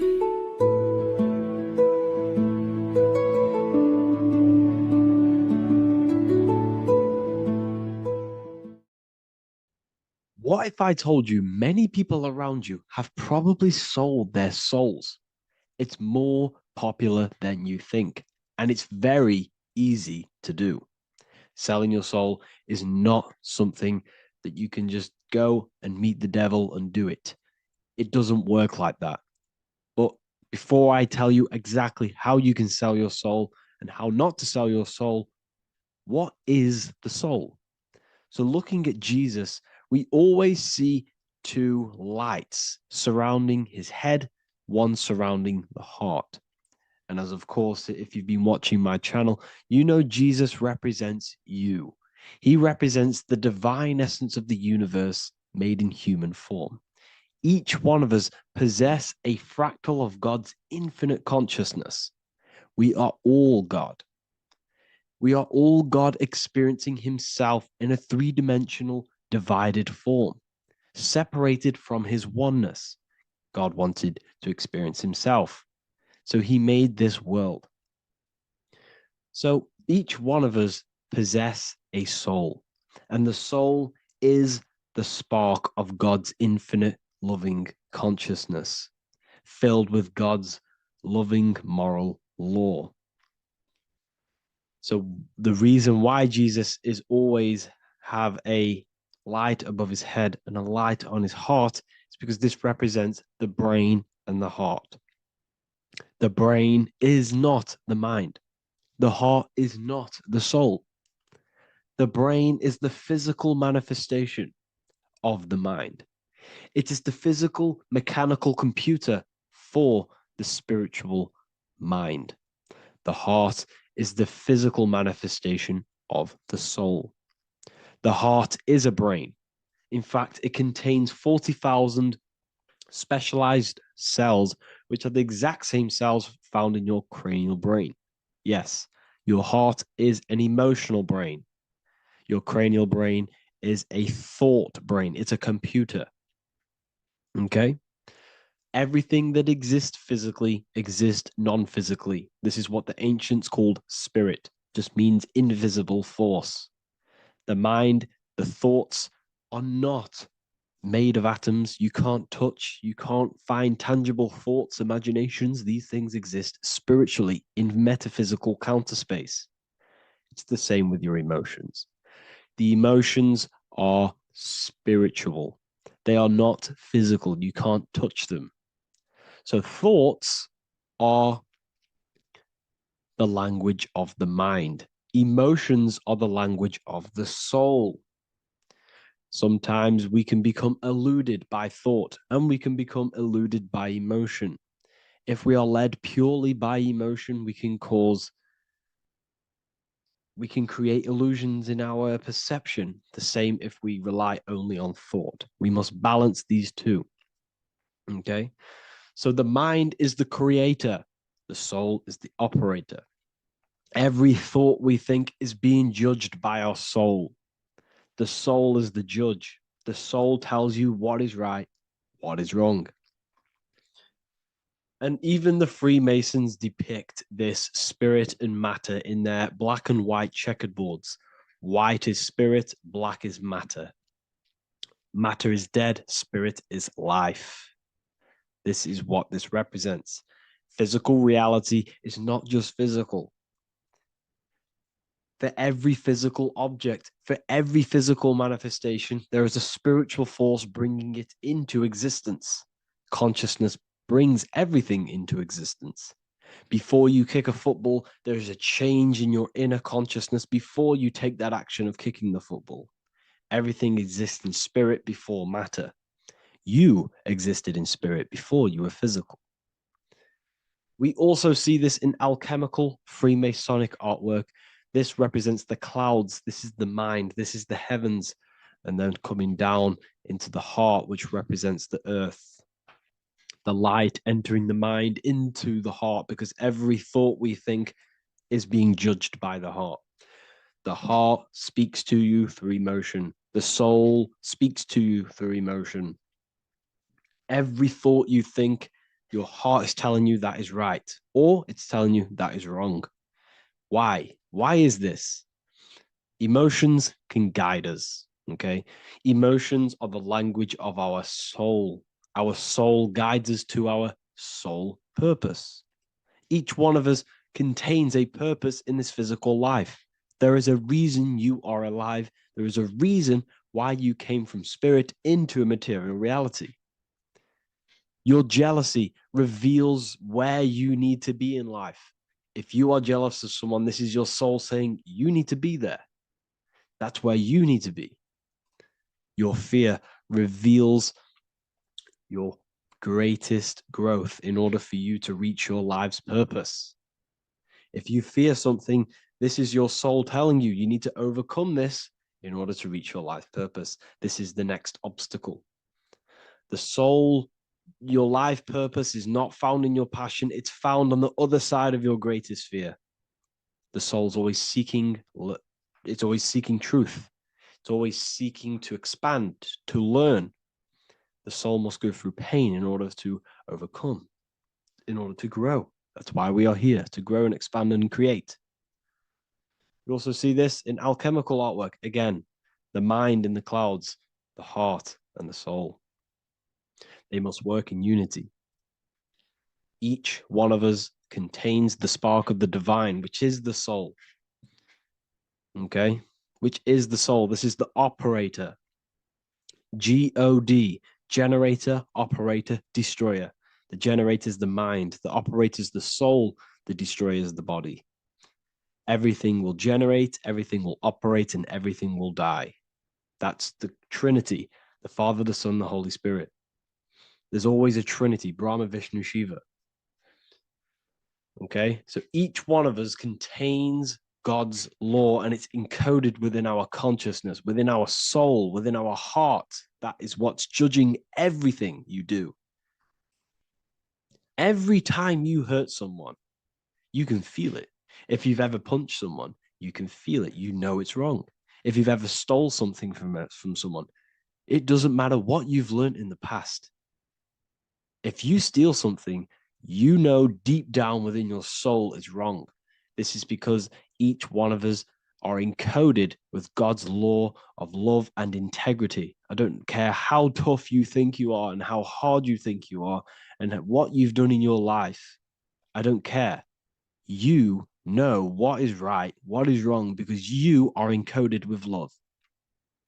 Does not matter how far your mind can take you away, how corrupt your mind can become.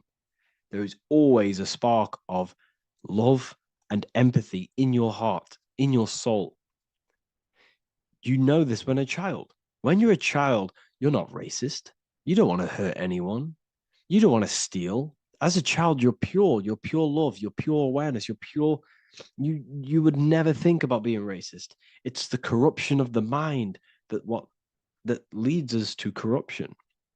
Our soul always wants to do good. So the soul is encoded with God's law. And when we go against this law, this destroys our body. Yes, because your body is electromagnetic, and that's being casted from your heart. So every time you go against the heart's guidance, moral law, we weaken our electromagnetic field, which weakens our body. If you've ever looked at someone who's very negative, you can see them. You can see that they are aging quicker. You look at Scrooge, for example. If you ever watched Scrooge, look at how corrupt he looks. That's his heart. You can see the people's hearts on their face. People who do negative things and have negative thoughts, negative emotions, you can see it in their eyes and their face. It's because it corrupts you. It corrupts the body. It ages the body. Goodness is life. Okay. So can you sell your soul? You cannot sell your soul physically. But what you can sell is your conscience. What you can go against is that moral law. And you can exchange physical material things such as money, fame, cars, houses, business, in order for you can exchange that to go against your inner dialogue. For example, these rappers, celebrities, what are they doing? They're not selling their soul. You can't sell your soul to some entity on the astral plane. But what you can do, you can take money to say, I'm going to go against my heart. I'm going to go against my inner moral law. I'm going to take that money and I'm going to do something wrong. It's basically going against your soul. It's selling your soul's guidance of moral law. That's what selling your soul is. And that's what these rappers are doing. That's why they're so sad. You know, this is why all these rappers are on drugs, doing all sorts of things to escape, to short-term escape what they've done. They're going against their inner guidance for money. And yes, short-term pleasure may be happy for now, but in the long run, it will leave you feeling voidless because nothing material can ever satisfy your soul. Nothing. You could gain £1 million tomorrow, guaranteed within 2 weeks, you'll be back to the exact same position mentally, emotionally as before, because nothing physical can ever satisfy you. Guaranteed, if you received $1 million if you received $1 million now, in a week's time, you'd be hunting for the next million because it does not satisfy you. There's a reason why these billionaires don't stop working, because they're so addicted to earning and earning and earning. It doesn't satisfy you. The only way you can satisfy yourself is through Christ consciousness, is through self-love, is through loving thyself, knowing thyself, and becoming balanced internally in consciousness instead of seeking external validation through material things, which end up leaving you feeling voidless, empty inside, and sad and depressed and anxiety. Everyone's looking outside of themselves for validation, when true validation comes from within. True satisfaction, true happiness comes from within, reaching Christ. Christ is a state of being, a state of consciousness that we must cultivate within ourselves so we can live a happy, balanced life. You can have all these material things when you're satisfied inside, but don't rely on them. Me, I enjoy material things, but I don't desire them. I don't chase them. I don't rely on them for happiness, for validation. You can have big cars. You could have your favorite watches. You could have Lamborghinis. Yes, it's fun, but don't let it give you your happiness. As long as you're happy on the inside, it's okay to have these things. You should seek balance with your inner world and outer world. Okay, so this is what they are doing. Rappers, celebrities, actors, Hollywood. This is what they've done. They've exchanged their inner integrity, their inner law, their inner moral compass for exchange for material wealth, fame, money, and cars. That's what they've done. And power. It corrupts you. They slowly corrupt you. So yes, you cannot sell your soul. And if you wish to learn more, I'll see you inside Ethereal University with my community, where we are learning every day to master ourselves, to expand our consciousness. If you want to lucid dream, astral project, master yourself, create the desired reality you want, learn about human consciousness and your full potential, then Ethereal University is for you, and I'll see you inside. The link will be in the description. Thank you for watching.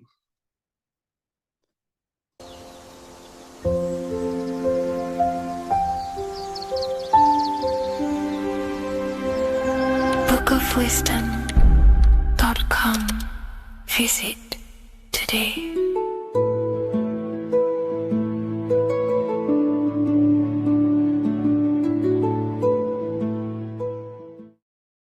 So in this video, we're going to be breaking down the symbolism of the skull and bones. The skull and bones is found in the Masonic tradition. It's also found in a satanic secret society, such as the Skull and Bones Secret Society at the University of Yale, filled with secrecy there. Anyways, to dive deep into the symbolism, we have to think between the lines and read between the lines of what this symbol means.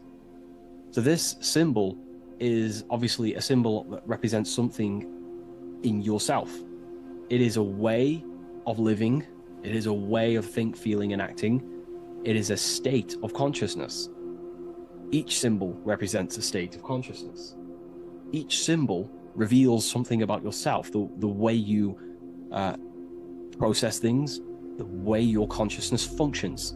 This is what symbolism is for. It is visual representations of modalities of consciousness. So the skull and bones, if we instantly look at this symbol, we typically think of death, because a skull and bones, they are the last things to rot when the body dies. You see this symbol associated with death all the time. If you look on the back of of a product such as cigarettes or what else, vapes or vape liquid, you will see this symbol. Why? Because it represents poison or something that can kill you, or death, something that is toxic. So you always see this symbol on products that are toxic, things that can cause harm or internal damage to the physiology of the body. So that's a very basic exoteric term, which is external. It's a very external teaching. But inside the occult and esoteric traditions and occult schools of thought, this symbol represents the death of someone's consciousness or spirit. It is the death of their soul. Now, what do I mean, the death of their soul? This is used in satanic societies, or it's used in Masonic traditions. Two different meanings, okay? So inside the Masonic tradition, this symbol of the skull and bones is always found on a coffin, on a Masonic coffin. The coffin will have a symbol of the skull and bones. And if we observe the symbol, we have two interesting sections. We have a skull and we have bone, okay? These are two symbolic aspects of consciousness and forces of consciousness. The skull encloses the brain, and the brain is all to do with intellect and thinking, intelligence.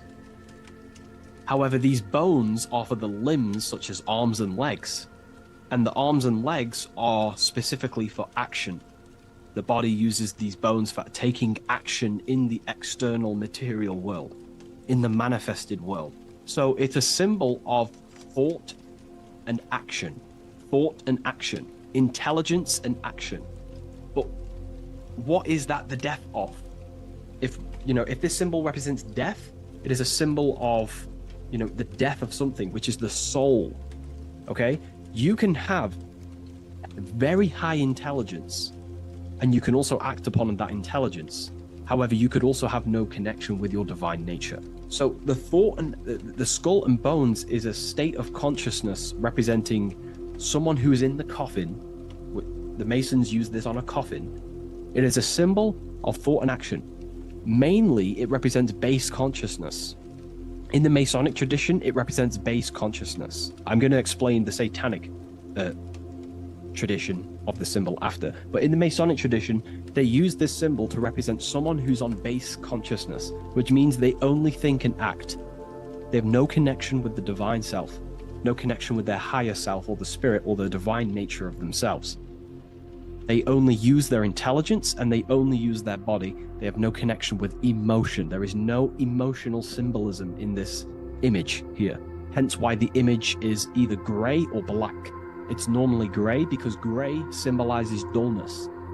Each color is symbolic of emotion, and looking at colors invokes emotion. However, gray has no emotional tone. It's dull, it's dead. So it represents disconnection from the emotional body of consciousness, but it represents thinking and acting without the emotions. Why is that significant? It represents the death of emotion. Someone who is in an unconscious state of living. Why is emotion important? Because emotion is basically the connection to law, moral law, natural law. When we're given birth into this world, we have a natural state of consciousness of innocence and love. As a child is not born racist, a child is not born a killer, a child is not born chopping people's heads off. A child is born with love and living in peace in a natural condition of consciousness. Therefore, the skull and bones is the inversion of this. It represents someone who either has high intelligence and they take action, or it just simply represents someone who is unconscious and they only think and act. They have no connection to their heart energy, emotional energy. This is very important, okay? They have no connection with their heart energy. And the heart energy is what allows you to take action on things that are good. For example, if you think of stealing an old lady's purse, the feeling will tell you it's wrong. But if you take an action anyway, that is now going against the heart, which is the feminine, the guidance system, the heart of goodness and righteousness and love and care. So in the unconscious state, in base consciousness, symbolizing the first degree of masonry, base consciousness, the checkerboard floor, you'll see a coffin with a skull and bones on, symbolizing an unconscious way of thinking and acting. They have no connection with their feminine qualities of consciousness, which is the heart energy. Look around in the world today, you will see this everywhere. People only think and act. They have no connection with their intuition, their feminine side. And the feminine side is what guides your soul through this life. So in the Masonic tradition, this is a symbol of someone who only thinks and acts, and they may even think and act unconsciously, because it's a symbol of death, which means the death of consciousness. They are unconscious. They don't even know they exist. They don't question life. They don't question what is this world. They don't question, they think manifestation is just a fairy tale. They unconsciously think and act and create their reality. They wonder why there's so much negative in their reality because they are unconscious. So this is a symbol of the death of consciousness. They have no connection to their internal self, the qualities of the heart, and they only think and act, an unconscious state of living. Now, to go into the satanic side of this, the Skull and Bones tradition, the Skull and Bones is a satanic society, allegedly. We don't actually know what goes on in there, but it's allegedly a satanic society. This symbol has a complete different meaning. Well, it's the same meaning, but it represents high intelligence, someone who is very, very, very intelligent in the mind, intellectually, and they take action. Because Satanism is not worshipping Satan. A lot of people won't understand this, but Satanism is not about worshipping Satan. Satan, therefore, is an allegory, a metaphor, or a symbol that represents the egoic force of an individual's mind or consciousness. Satan is a symbol representing the ego of man, of an individual. And like I broke down earlier, when we think about stealing an old lady's purse or punching someone in the face, the heart tells you that's wrong, but the body takes an action anyway. That little voice inside your mind that says, do it anyway, even though you know it's wrong internally, that little voice that says, do it anyway, that is what the ancients or esoteric societies call Satan. It's not a deity, but it's an aspect of our own mind, an unchecked aspect of ourself that is always trying to rule and gain is trying to conquer you. This ego tries to conquer and take full control of you. And that's what we see in today's world. So therefore, in the Satanic Society, this is a symbol of head consciousness, no heart consciousness, because Satanic societies do not want to connect with their heart. They prefer to live in their personal consciousness. What do I mean? The universe is one consciousness, one giant being expressed in individual forms. And that universal essence beyond your ego, beyond that universal consciousness, is the heart. But the head is the personal consciousness. The head is where your perception of yourself is. You know, that false character of who you think you are, your beliefs, you know, your name, your job, your status, your reputation. That is all head ego consciousness. It's not necessarily evil. However, in Satanic societies, they do not connect with the divine. They would rather live in their personal consciousness and become their own God instead of connecting to the God of the heart, which is the God of the universe. They prefer to become like a material God. They want head consciousness, and they think and act without heart. They will think, they'll have high intelligence, they'll develop their mind, they'll develop the power of their mind, but they'll never develop with their heart. They'll never connect with their heart.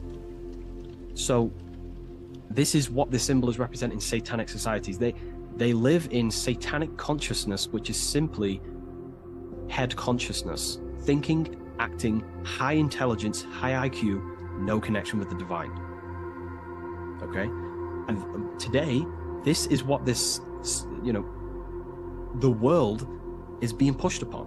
This is, you know, the world is 80% Satanist, and people are walking around they're Satanists and they don't even know. This is how the dark occult has influenced the world to become so vain, lost in vanity, ego, lust, materialism, status, money. They've made the world unknowingly become satanic. Most of the people in the world are walking around Satanism. They're satanic. And what they've done is purposely tricked people to believe that Satanism is about worshipping worshipping Satan, when actually it's a state of consciousness. They think Satan is a deity. Yeah, very well said, esoteric. Yeah, they think Satanism is about worshipping this man in the sky or this negative force. But it's a state of being, because we are all God. We're all co-creators of God. We're not the God, but we are expressions or emanations of God. And our soul is the thought force of God. Just like when you think about a certain thought and you dwell upon it for a while, that thought becomes literally an entity or an energy form within the astral plane, and the soul of that elemental being or a thought force is your thought force. That's the soul of that being. Your soul is the thought force of God. You were thought into existence by the mind of God. You know, I hope you gain an understanding of what this means in the two different ways, the Masonic tradition and the Satanic tradition. The Masonic tradition is a symbol of base consciousness, someone who only thinks and acts. They may have high intelligence, they may not. They're living in the death of their feminine side of consciousness.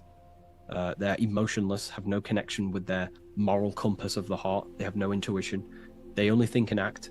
They go against their heart. They take actions against their guidance. Someone who lives unconsciously, creates their reality unconsciously, thinks, feels, and acts unconsciously. And then in the Satanic tradition, well, going back to the Masonic tradition, that base consciousness that I've just explained is the state that we must arise from, because that is the coffin. You'll see this symbol on a coffin, because the coffin represents the death of the spirit, the death of the feminine side of consciousness, and the death of conscious, being actually aware. And that's the state we must rise from, out of the coffin into higher consciousness. And that's why Masons, not just Masonry, you have this whole story of death and resurrection is in everything. It's in the Bible. Jesus dies and he is resurrected. In Masonry, when you're initiated, they symbolically kill you and then you are resurrected. Every secret society symbolically kills you and then resurrects you. Why? Because in order to awaken to what you truly are, you have to kill who you thought you were in your mind. In order to awaken to what you are, you have to kill what you thought you were. So it's a death and resurrection.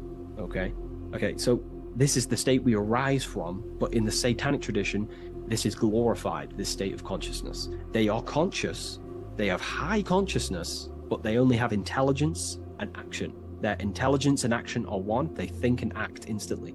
But they think and act at the expense of others because they have no connection with their heart. There's no heart symbolism here. It's a symbol of intelligence and action, the mind and the body. So the satanic tradition, they think and act at the expense of others. They seek to control other people because they have no connection with their heart. They have no connection with empathy, love, or care. They only care about themselves and the brotherhood of their secret society. This is what true Satanism is. It's not about worshipping Satan. It's about serving Satan, which is your ego, the egoic force that tells you not to go with your heart. So yeah, I hope that clears some things up about this symbol.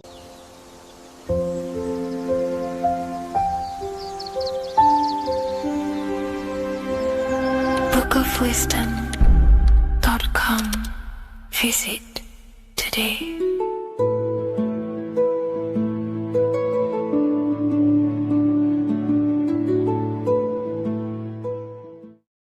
What if I told you that the pentagram can unlock the secrets of creation and make you manifest any reality you want? Hence why the pentagram is used heavily in magic and witchcraft. We have to understand that the pentagram has been heavily demonized. Religions, churches claim that this symbol is associated with Satanism and witchcraft. I personally believe this was intentionally done so that people do not gain their personal power over reality and their life. The pentagram reveals so much about you, and it is one of the most important symbols to understand inside the occult studies. It is one of the most common symbols that you will see across all occult esoteric orders and different occult traditions, such as Freemasonry, Kabbalah, Rosicrucianism, alchemy. You will see this symbol everywhere. And in fact, you even see this symbol, the pentagram, on old church buildings, statues of Jesus next to church buildings.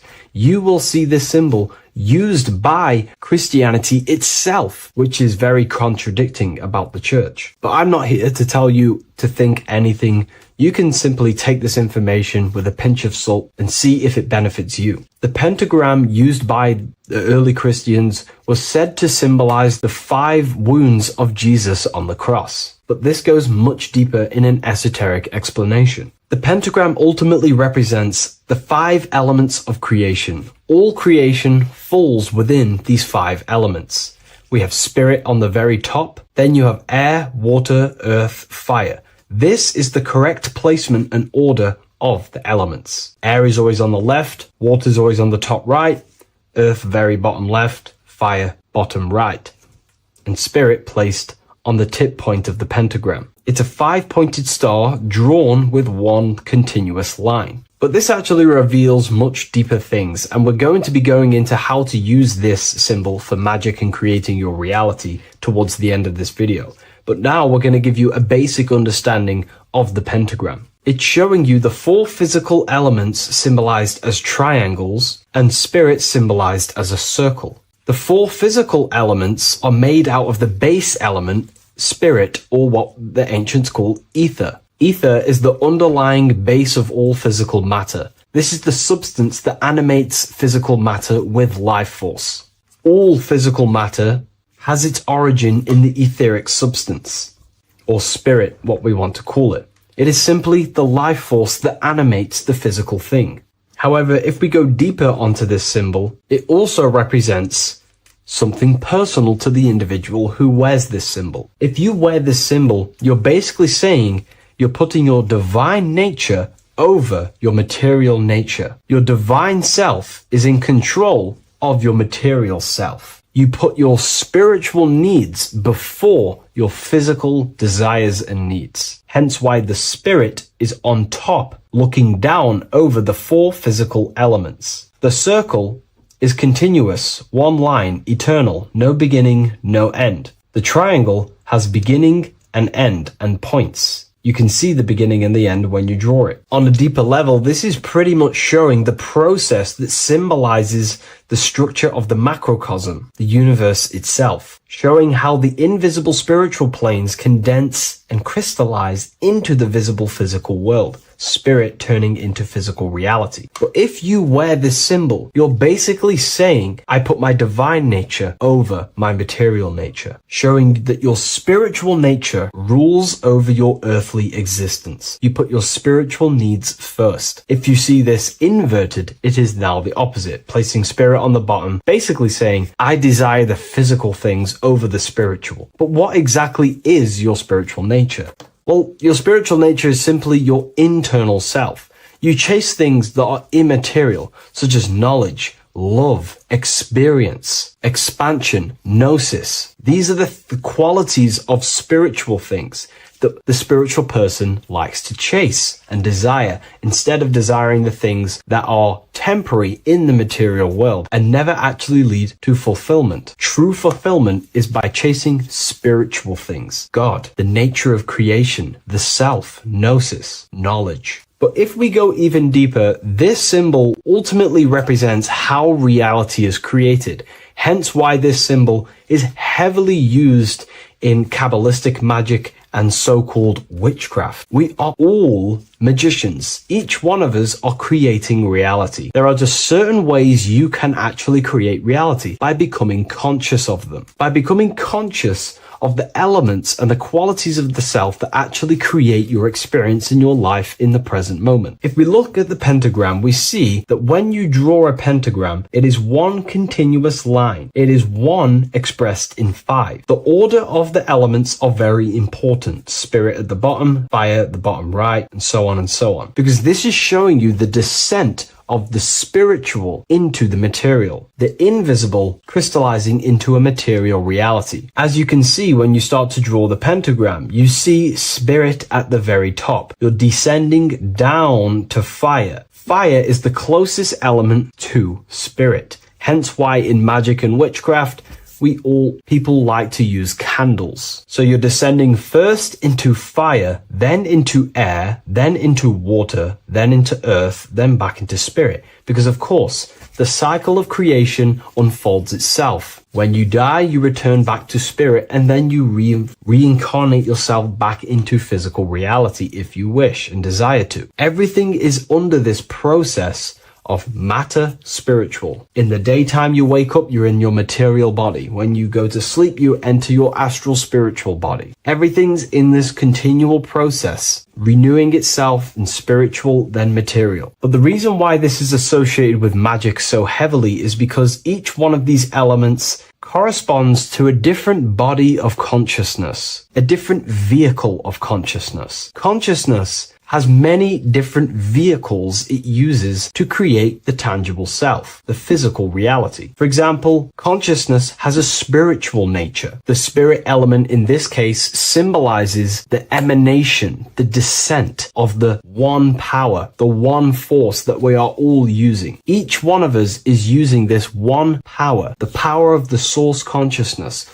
unfolding its creation in the present moment. This represents the source, the emanation, the descent of this continuous flow of energy through us that we are tapped into, like a live stream in the present moment. This descends first, the force descends into fire. Fire symbolizes the willpower, will. In this aspect or vehicle of consciousness, the will is the being that directs intention, initiates action, shapes reality through focus, determination. It sets direction, holds intention, projects a desire into form, and aligns your inner world with the outer creation. The will comes out of the force, spirit. Then the will goes with intention to air. Air symbolizes the mental vehicle of consciousness, the mind, the psychic man. The psychic aspects of your consciousness is thinking, imagination, mental images, logic, using the thought or the mental vehicle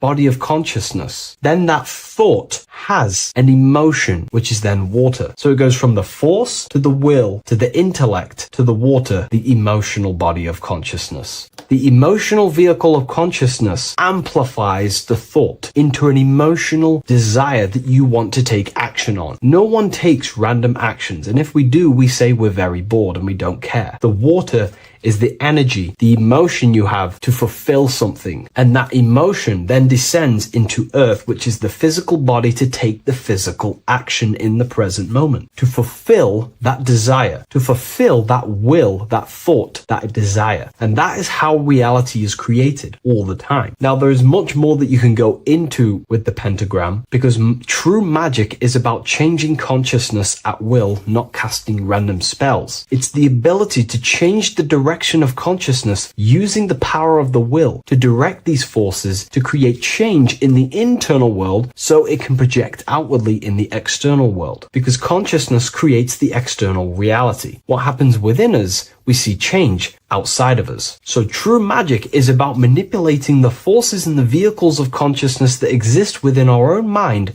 to produce a change in the material world. There are other ways you can use magic, by purifying each body of consciousness or banishing each body of consciousness. Other forms of magic, you can dissect each body of consciousness and work with that specific body. If you think you're using your mind too much, you can start using banishing rituals to banish the power of the mind, to stop overthinking, for example. Or if you have lack of emotional connection with your emotional vehicle of consciousness, we can dissect this body, tap into this body, and invoke this body and strengthen it. We're dissecting each body and vehicle of consciousness so we can work with it to create a specific change inside ourselves, then to be mirrored outside of us. So pretty much this pentagram represents the descent of the spiritual turning into a material reality. Hence why sometimes we see a human figure standing in the point of a pentagram, because it ultimately represents the microcosm. You are the microcosm. You represent the entire process of spirit into matter, the invisible into the visible, the formless into form. The pentagram, drawn in one unbroken motion, captures this divine act of creation, showing how consciousness flows downward through the elements or the vehicles of consciousness to bring forth the material reality. The Book of Symbolism will teach you all about this. It was released November 17th. A lot of people have taken advantage of this. You also gain a free ebook with this copy. Every order comes with a free ebook. And if you wish to get your copy of the brand new Book of Symbolism, you can find it in the description or revivalofwisdom.com. Thank you, everyone. I'll see you in the next video.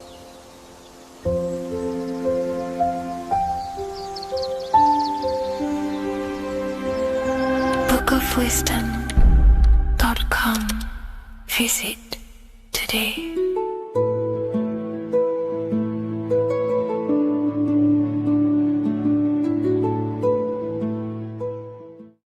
The scariest thing about having your first out-of-body experience and leaving your body is the realization that you have after. You realize everything you've been told about yourself, reality, the earth, what you're doing here on earth is a complete, utter lie. Your self-belief of what reality is and what you are is completely shattered. You now fully understand that you are more than your physical body that you inhabit. My first out-of-body experience happened a few years ago, but before all of that, I remember being a child, going to bed and closing my eyes, and I remember as a child feeling like I was floating above my body and moving. And maybe subconsciously this has led me into knowing intuitively that there is more to reality, and I've gone down this path of esotericism, occultism, consciousness. Maybe that has led me to this, I don't know, but I've always had this subconscious intuition in my mind that there's more to reality than what we've been told. And maybe it came from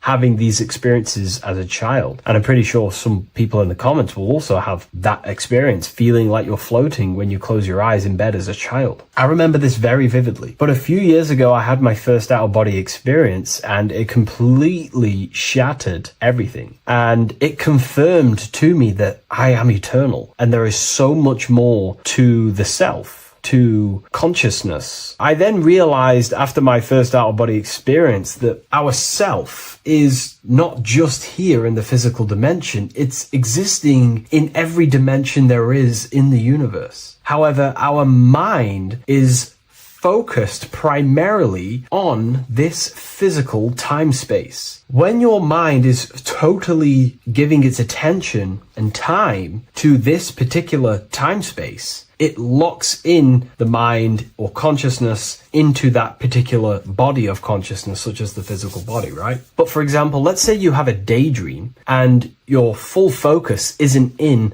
the present moment and your environment that you're in physically. Your mind kind of wanders off into a daydream, what we like to call it. That again is shifting time space. Your consciousness is 40% here in the physical plane because your body's there, but then the other 60% is in this daydream, this imagination. So you're shifting time space, and what an out-of-body experience does is allow your mind to reduce that attention to the physical body and access attention to this altered body or dimension of consciousness. So I'm going to give you the story of my first out-of-body experience, because I know when I was researching this, I was always looking for personal stories about someone's out-of-body experience, and there's not many out there, to be honest with you. Well, based off my research, I couldn't find many. You know, you find a few, but I'm going to give you my experience of my first out-of-body experience that happened a few years ago. It was early in the morning. I kept on waking up and falling asleep to my alarms. I went back to sleep after waking up for like the third time in the morning. When I fell back to sleep, that is when I had my out-of-body experience. It's also good to mention that I have been listening before that about podcasts, books about out-of-body experiences, astral projection, and things along them lines. So this was stored in my subconscious, you know, this topic. And I had a desire in my heart to actually experience this for myself. Long story short, I went back to sleep early in the morning because I kept on waking up, and it began with this tingling sensation, a high energy sensation. It was like bursting, intense, high frequency energy. My attention was no longer in the time space of my body, but my attention shifted into this energy body, which I now understand. I didn't understand at the time properly, but I now understand that as my consciousness started to feel like it was being pulled upwards, right now, our time space, our attention is in our body, and you feel all the data of the senses, right? And that's what I'm feeling right now. That's what you're feeling right now. But imagine that was completely stripped. My attention was no longer feeling the sensations of my body because my body kind of just dissolved as I fell back to sleep. So this was a natural out-of-body experience. I didn't force it. I didn't meditate. I didn't do anything. This was just a natural out-of-body experience that I had. And a lot of people get these that I've read about. So my attention started to feel like I was being pulled upwards, and I no longer felt my body, but I felt this intense energy, frequency, sensation all around my body. It felt like this, like it felt like illuminating energy that's moving very, very, very fast. So my conscious awareness was now shifting. I now understand. My whole body faded into this sensation. My whole mind faded into this energy sensation, this tingling free. And it was very, very intense. I was not feeling my normal senses anymore, only this energy. This energy was also pulling me up. The more I was lifted up, the more intense the frequency became. So think of it like just a frequency resonator, how it just goes up and down, up and down. But then imagine the frequency resonator just going higher and higher and higher frequencies, and it would just get more and more and more intense. The energy was moving faster. This tingling was faster and faster and faster as I was being pulled up. Part of my mind began to fear this. My arms and legs grew very tense. I started to tense up because at this moment in time of the experience, I was very vaguely conscious. I was half there, half not. And as I was being pulled up, my physical body started to tense. And this is again when I started to feel my body again. But then I remembered what I heard out of body experiences is that you have to submit to the process. If you try and force an out-of-body experience, it will never happen, because an out-of-body experience is not truly out of body. What we're trying to do is trying to find a needle in a haystack. If you're trying to find a needle in a haystack, you don't go rummaging through the haystack to find the needle. What you do is you burn the haystack and then the needle reveals itself. It's the same with an out-of-body experience. We dissolve the senses of the body, so the body falls asleep, but the mind stays awake. As soon as I let go of this fear and I let go of the tensations in my body, I started perceiving through another state in this energy body, but I didn't see my body. It was just like perceiving and seeing, but no body, like a camera. When you look at a camera view, you don't see what the camera looks like. You're just seeing through the camera. It's the same as that. I had no form, but I was just seeing. I was just like a floating eyeball, seeing into this altered state of consciousness. I was just seeing. I first saw my street outside my house with lots and lots of people walking on the street, but I could not see the people directly. Everything was black and green. The background was black, but I couldn't see the people. I could just see a glow of light around people, like an egg shape. They were just walking on either side of the road, other directions. I could just see more and more people moving faster and faster and faster. I didn't realize then, but then I did start to realize later on in my journey that that was more than likely the etheric plane that I saw. The etheric plane is the plane of life force and vitality and electromagnetic auras. So that was my awareness shifting from physical into then the etheric plane, the plane of life force and energy. Now, the etheric plane is very, very, very difficult to actually access consciously. The etheric plane acts as a bridge between the physical body and the astral body. To actually access the etheric plane alone is very, very, very difficult, and only certain trained individuals can do that. The etheric plane is not really a conscious plane where you can stay there and be conscious. It acts as a bridge between the physical and the astral plane. I could see the glowing auras around people moving along the pavement. The people moved faster and faster until the scene started to just dissolve as these people were just moving faster and faster. It was not very clear at first, but I subconsciously knew that I was having an out-of-body experience. This is when I really started to realize that I'm being shot out my body. When I realized this, I submitted even more. I started to just let go. The more and more I let go, I kind of like split through a veil, and everything became super clear. Before, in the etheric plane that I think it was, the ethereal plane, things weren't very clear. I could only just see glowing auras. However, as I split through the veil of the etheric, this bridge, this place that I was going to, I then split and everything just came super, super clear. I was floating in the sky. I subconsciously knew that I was having an out-of-body experience when I realized this. As I was still being lifted upwards, I then split through the layer where everything just suddenly became super clear. But then I was awake, fully conscious, but I was not in my body. I was just like a camera in the sky. I had no body, no form. I could just see. When I entered this plane, there was some sort of voice guiding me through this whole process. It was a male voice, and it was basically guiding me where I was going. It was telling me what I can do here. This voice was pretty much saying, you can fly, you can think things into reality, you can do this, you can do that. While he was saying this voice, there was no being around me, but I felt a presence of another being. But this voice was just speaking to me mentally. Like, you can't hear it, but I just knew what it was saying.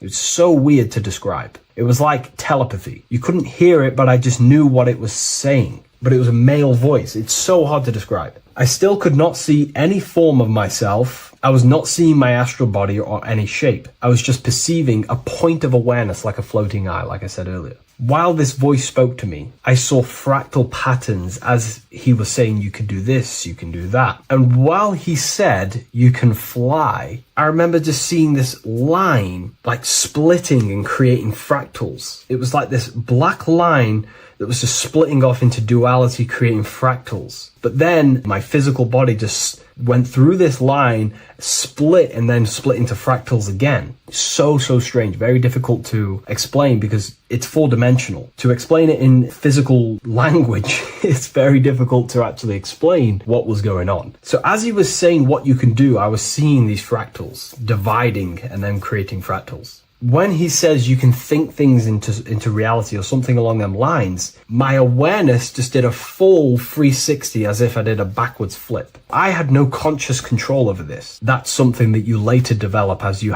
keep having these out-of-body experiences. Your first out-of-body experience, you probably won't be able to control what's going on, but you will have an out-of-body experience if you seek them. I could see all around as I rotated. I looked all the way down and then back to my original angle and point of awareness. During that rotation, when I started to turn upwards to do the backflip, I looked up And it kind of looked like the sun in the sky. It was very dark and gloomy. I think now I know that that was more than likely the lower astral plane, because very dark and gloomy, and it was very kind of dense there. I looked up and I could see this, it was like the sun, but it was white, pure white light, and it was shining down over the astral plane. And that was the only light in that place. That's why it was so dark and gloomy there. And I then realized in that particular state at that time, I thought that was God. I don't know what it was, maybe it wasn't. Maybe it's the light of the higher mental plane shining through into the astral.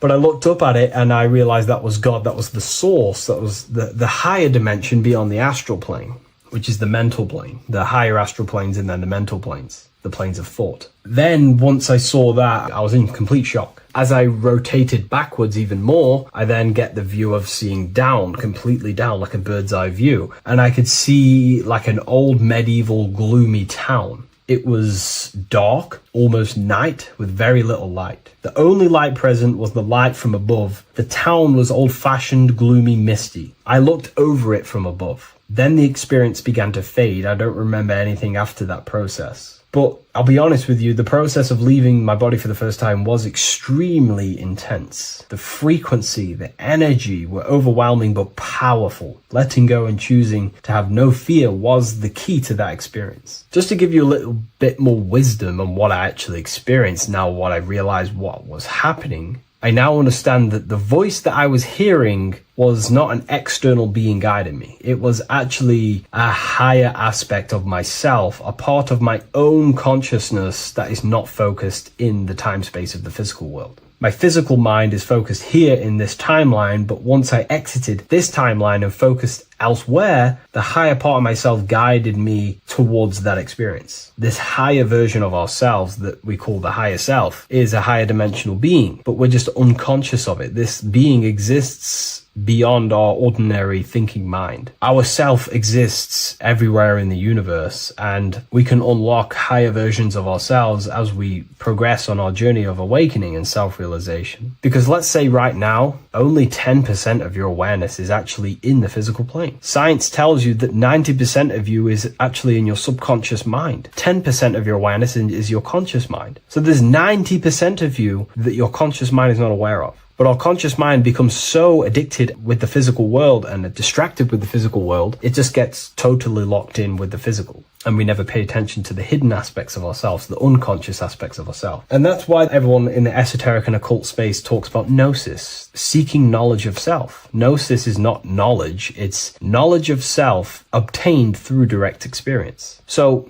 gnosis is about rediscovering who you truly are. And another bit of wisdom that I could give you from this is that the observer is the same observer that is observing this video right now. You're watching this video, but who is the one seeing the screen? Who is the one seeing the screen of your reality, of what you call life? There is an inner witness consciousness within you who experiences and observes your thoughts, emotions, and actions, experiences and observes the screen you call reality. And that witness also witnesses your dreams. When you shift your awareness from your time space of this body into your dreams, that same witness is witnessing your dreams. So when you meditate, connecting with this witness aspect of our consciousness really does help to excel the process of having an out-of-body experience. Because a lot of people have out-of-body experiences, but they don't understand what's actually going on. They don't understand the nature of it. But it's all mental. You move mentally in that dimension. You create mentally in that dimension. The same that you do in this dimension, but just on a quicker scale, because things manifest in the astral plane instantly as soon as you think of it. Just like the screen in your mind, you think of something, you have a screen of an object in your imagination. That plane, it manifests instantly, but down here, it takes a longer time for things to manifest and condense. Once you understand that thought rules the universe, thought is the creative force of the universe, you start to understand, these different dimensions and these experiences that you have. But really connecting with that witness consciousness, that part of yourself that observes everything, really does help with excelling the process of having an out-of-body experience, or mystical experiences, or lucid dreams. Because connecting with that witness consciousness just makes you more conscious. Even in your physical life, staying conscious. Most people aren't conscious. They think, feel, and act unconsciously throughout their day, and they unknowingly create their reality. Connecting with that witness consciousness allows you to actually stay conscious over your thoughts, emotions, and actions, because they are giving birth to realities. That's pretty much my experience, my first out-of-body experience. What that did for me was make me so much more confident and powerful. Most of my fears just disappeared overnight. The fears of death, the fears of unknown, the fears of that I had of things shattered, disintegrated, because I understood that I am eternal. No one can use death against me to control me, because I know I am eternal. I now take riskier actions because I know I am eternal. I know that I will never truly disappear or die. So it really, really does help you, and it gives you a lot of internal power, because no one can make you scared of anything. You should not fear someone who can hurt you physically. You should fear someone who can corrupt your soul. That is the worst thing, who can corrupt your internal world, because that is what truly matters. So I hope this helps you understand out-of-body experiences. Hopefully this can help you move along in your journey. It's good to hear other stories, because this is exactly what I was seeking when I was researching this stuff. Maybe in the future I can share some more stories about my out-of-body experiences now I'm a bit more advanced. But yeah, please leave a like, comment, and subscribe on the video, and thank you all for watching.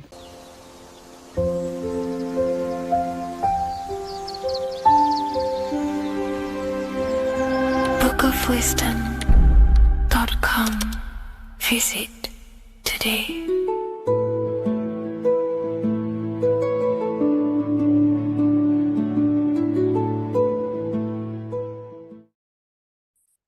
The Pope is supposedly opening 5 portals on Christmas Day.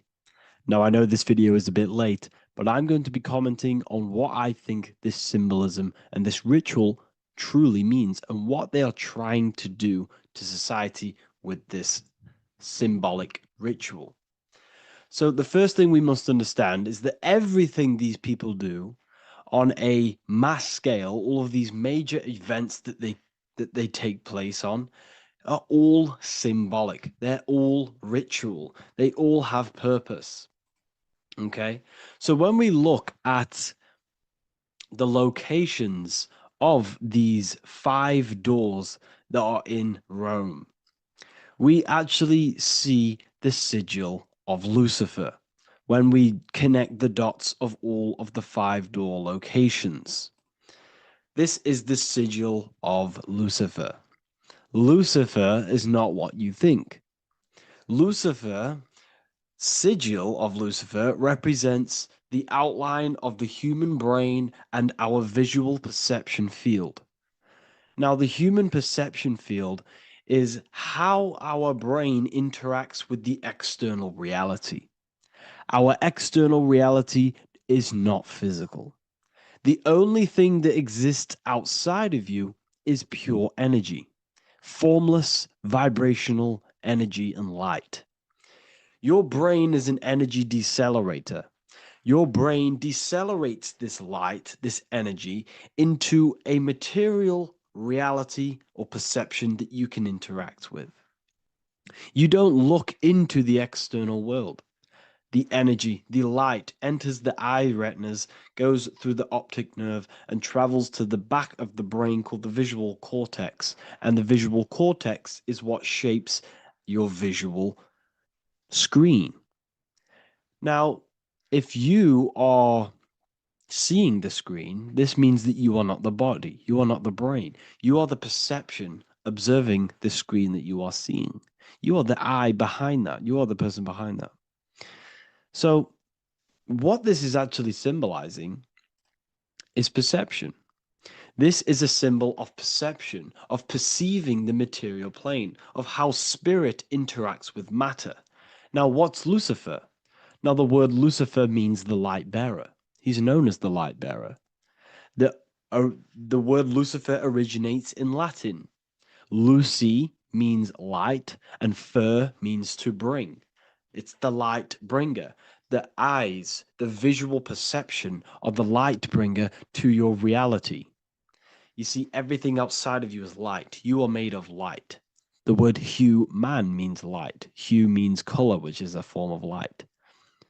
And man means manifest. We're light manifested into material form. Every single one of us is Lucifer. When we fall for the material world, the external world, is an illusion. It is the false world.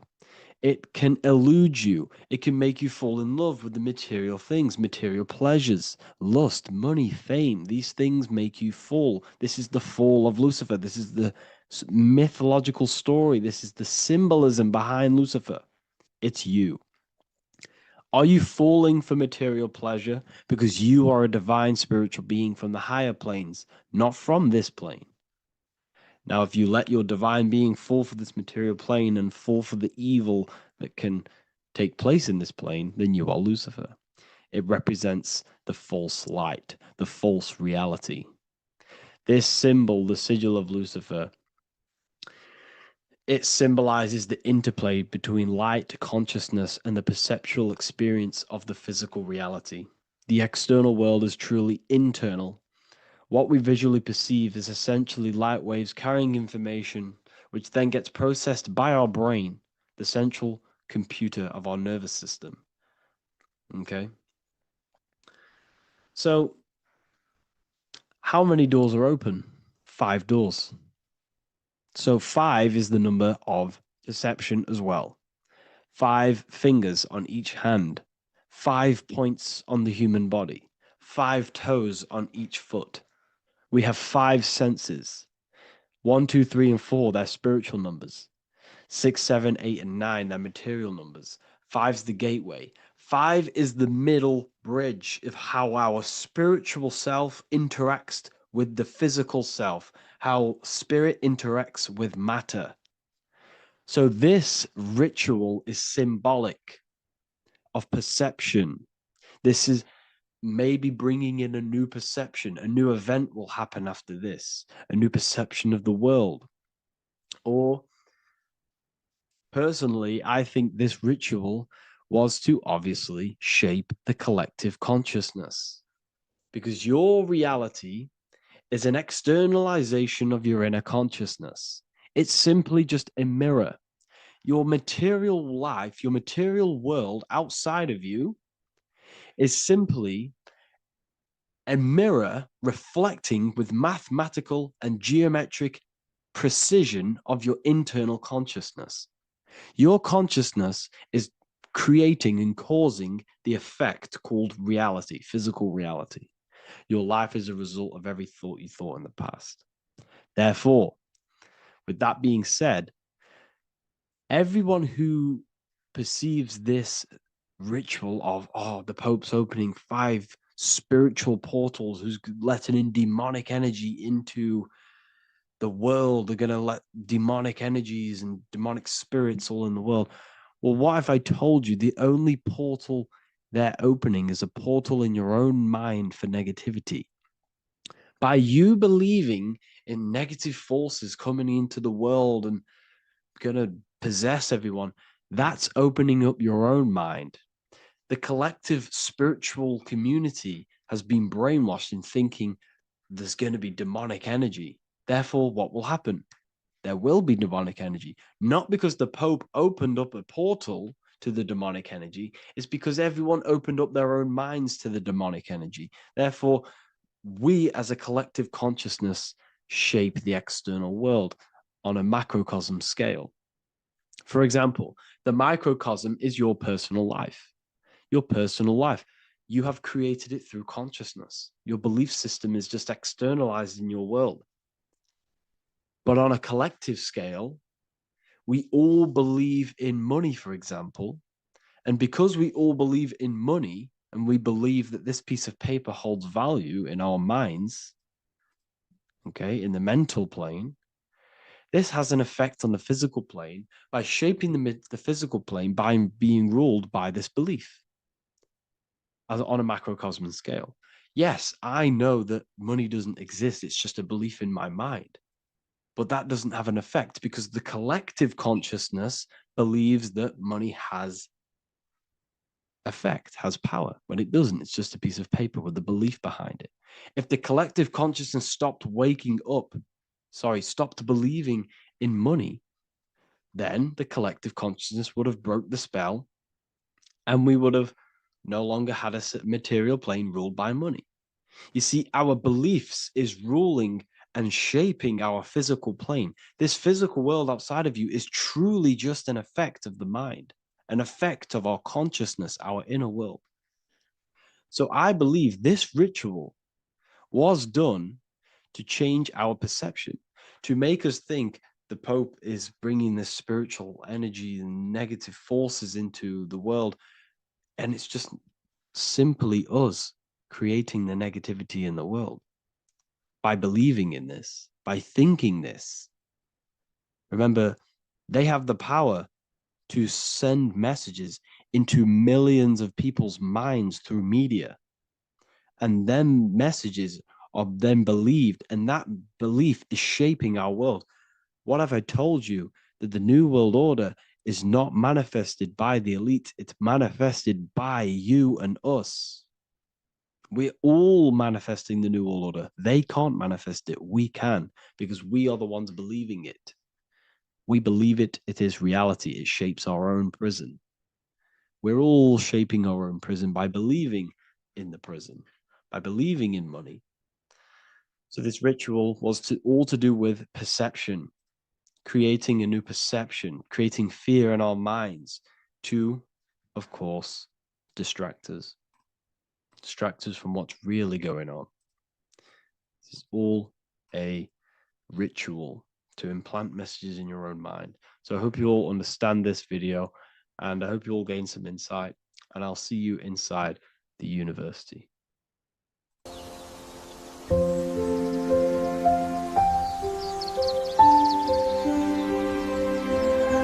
bookofwisdom.com. Visit today.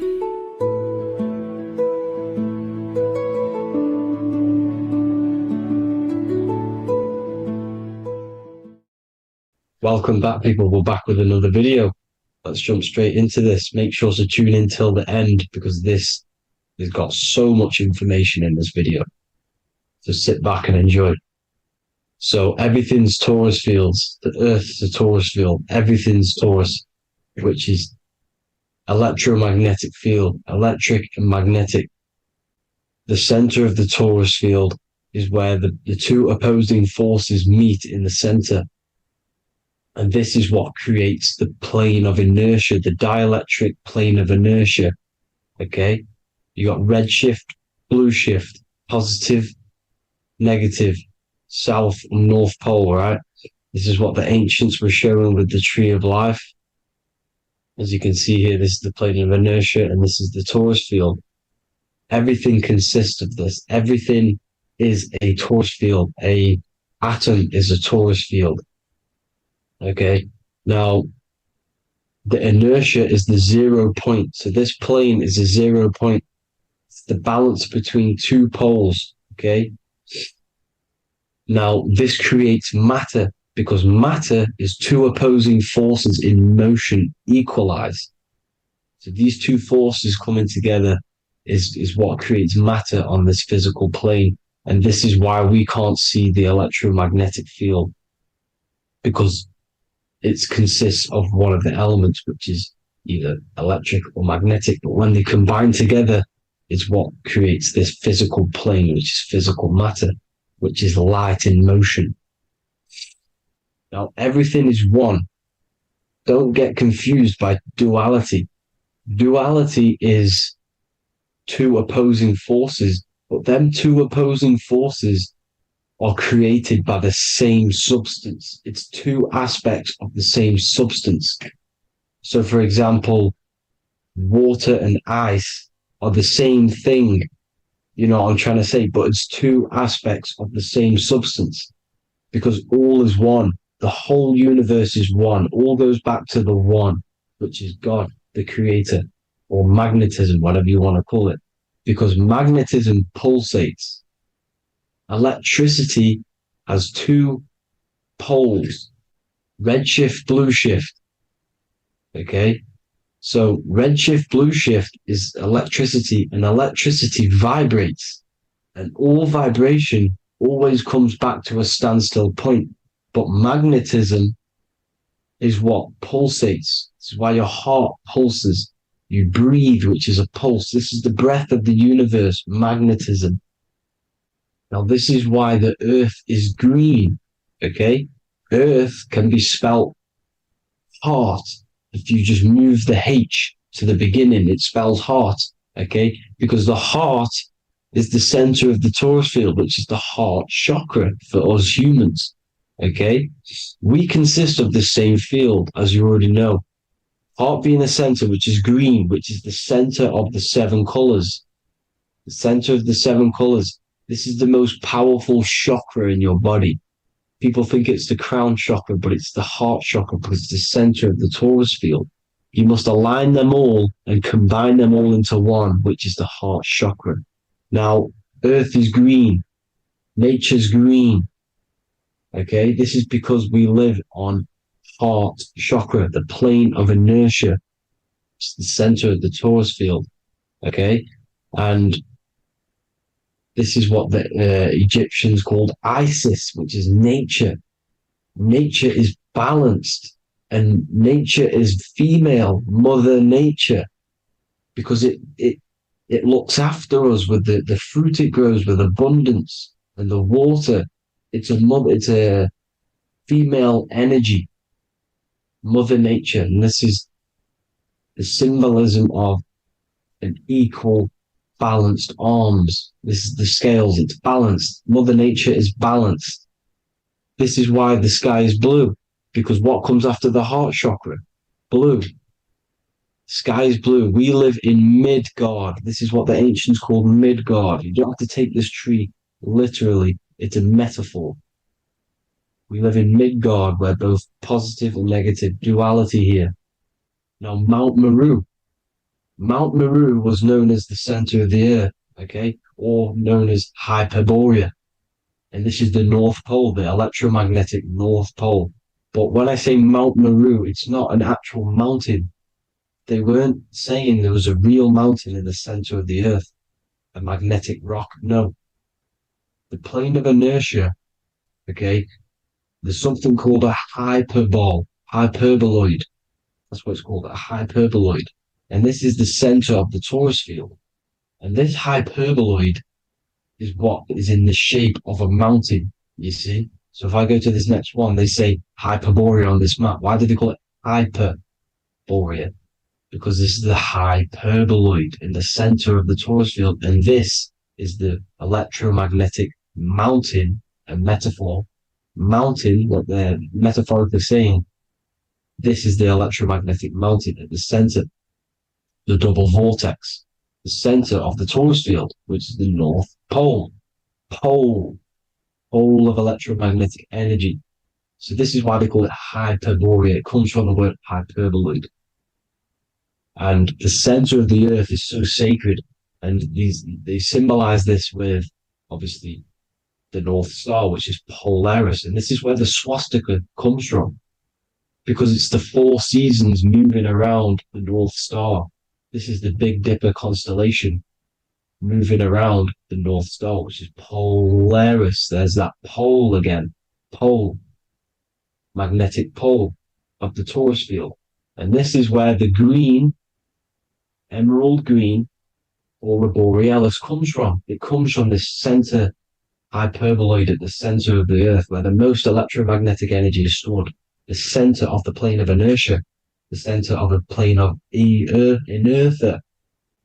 This is the all-seeing eye as well. As you can see, they got the sun, the moon. This is the Masonic cosmos, the sun, the moon, and the all-seeing eye, because the eye is Polaris, the eye of the stars. It's all a big eye. Now, the eye means a lot more as well. It's not just that. There's different ways you can interpret symbols. Now, this is the emerald tablets. Deep in Earth's heart lies the flower, the source of the spirit that binds all in its form. Okay? The flower of life is thine own place of thine spirit, and stream through the earth as thine flows through thy form, giving off life to the earth and its children, renewing the spirit from form unto form. This is the North Pole. This is what he's talking about. He's talking about the aurora borealis. Aurora borealis. It's the Earth's aura, emerald green, heart chakra, plane of inertia, green, Earth, heart, you see, all related. Now, there's many symbolism of this, so much symbolism of the ancients, the 7 layers of heaven, which are the 7 planets. Okay? These planets are the solar system. It's the solar system because we are the soul, we are the sun, the soul. And we're inside of a solar system, which is the 7 planets. That's why there's 7 layers of heaven. Okay? The rings of Saturn, the rings of the planets are moving around us. Okay? So this is what the ancients were depicting in their cosmology. Now this is the Hebrew cosmology of the earth. This is the Mayan cosmology of the earth. You see, it's all an enclosed system. We live inside of a giant torus field. All is atum. It's what the ancients said, ancient Egyptians said. All is atum. Atoms are torus fields. Don't be tricked by the modern science today with the current model of an atom. It's completely wrong. They're hiding the torus field. They're hiding the electromagnetic field, which is in everything. Absolutely everything is in motion, and motion comes from this field. And you see, this is upside down, but this is the I think it's pretty sure it's candles, but the 7 candles, the 7 planets, the 7 Elohim. You see? It all goes back to the stars and the heavens.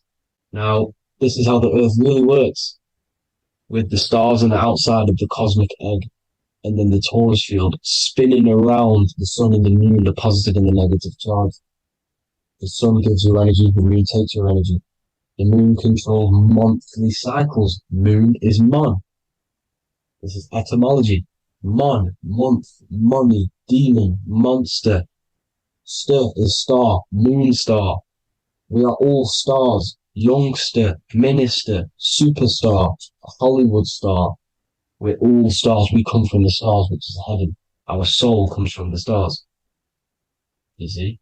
We are the universe. The image of man is made in the universe. We are a microcosm of the universe. The universe is a macro. We are micro. We consist of everything. The body, mind, and spirit. The sun, the soul. Moon, the mind. Earth, the body. Body, mind, and spirit.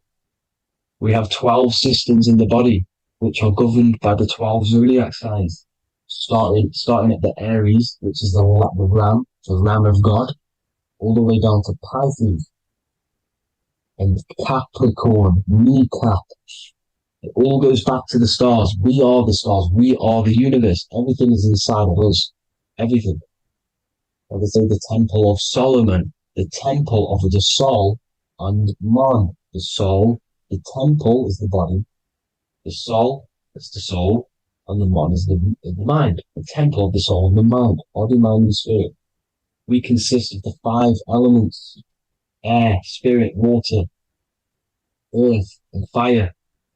We consist of everything. We are the universe. We're made in God's image, which is the universe. You see?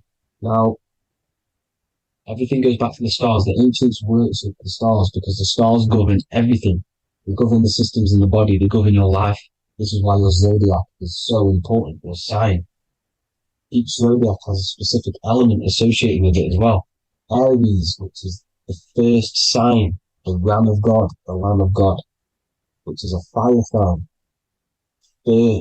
Fire, first, F-I-R, this is etymology. The cerebrum, ram, which is in the brain. Aries, the ram, controls the head, the face, and the nose upwards. So it controls the cerebrum. The Torah, which is, I'm pretty sure it's the Hebrew Bible, which is the Taurus. Tornado comes from the Taurus field. You see?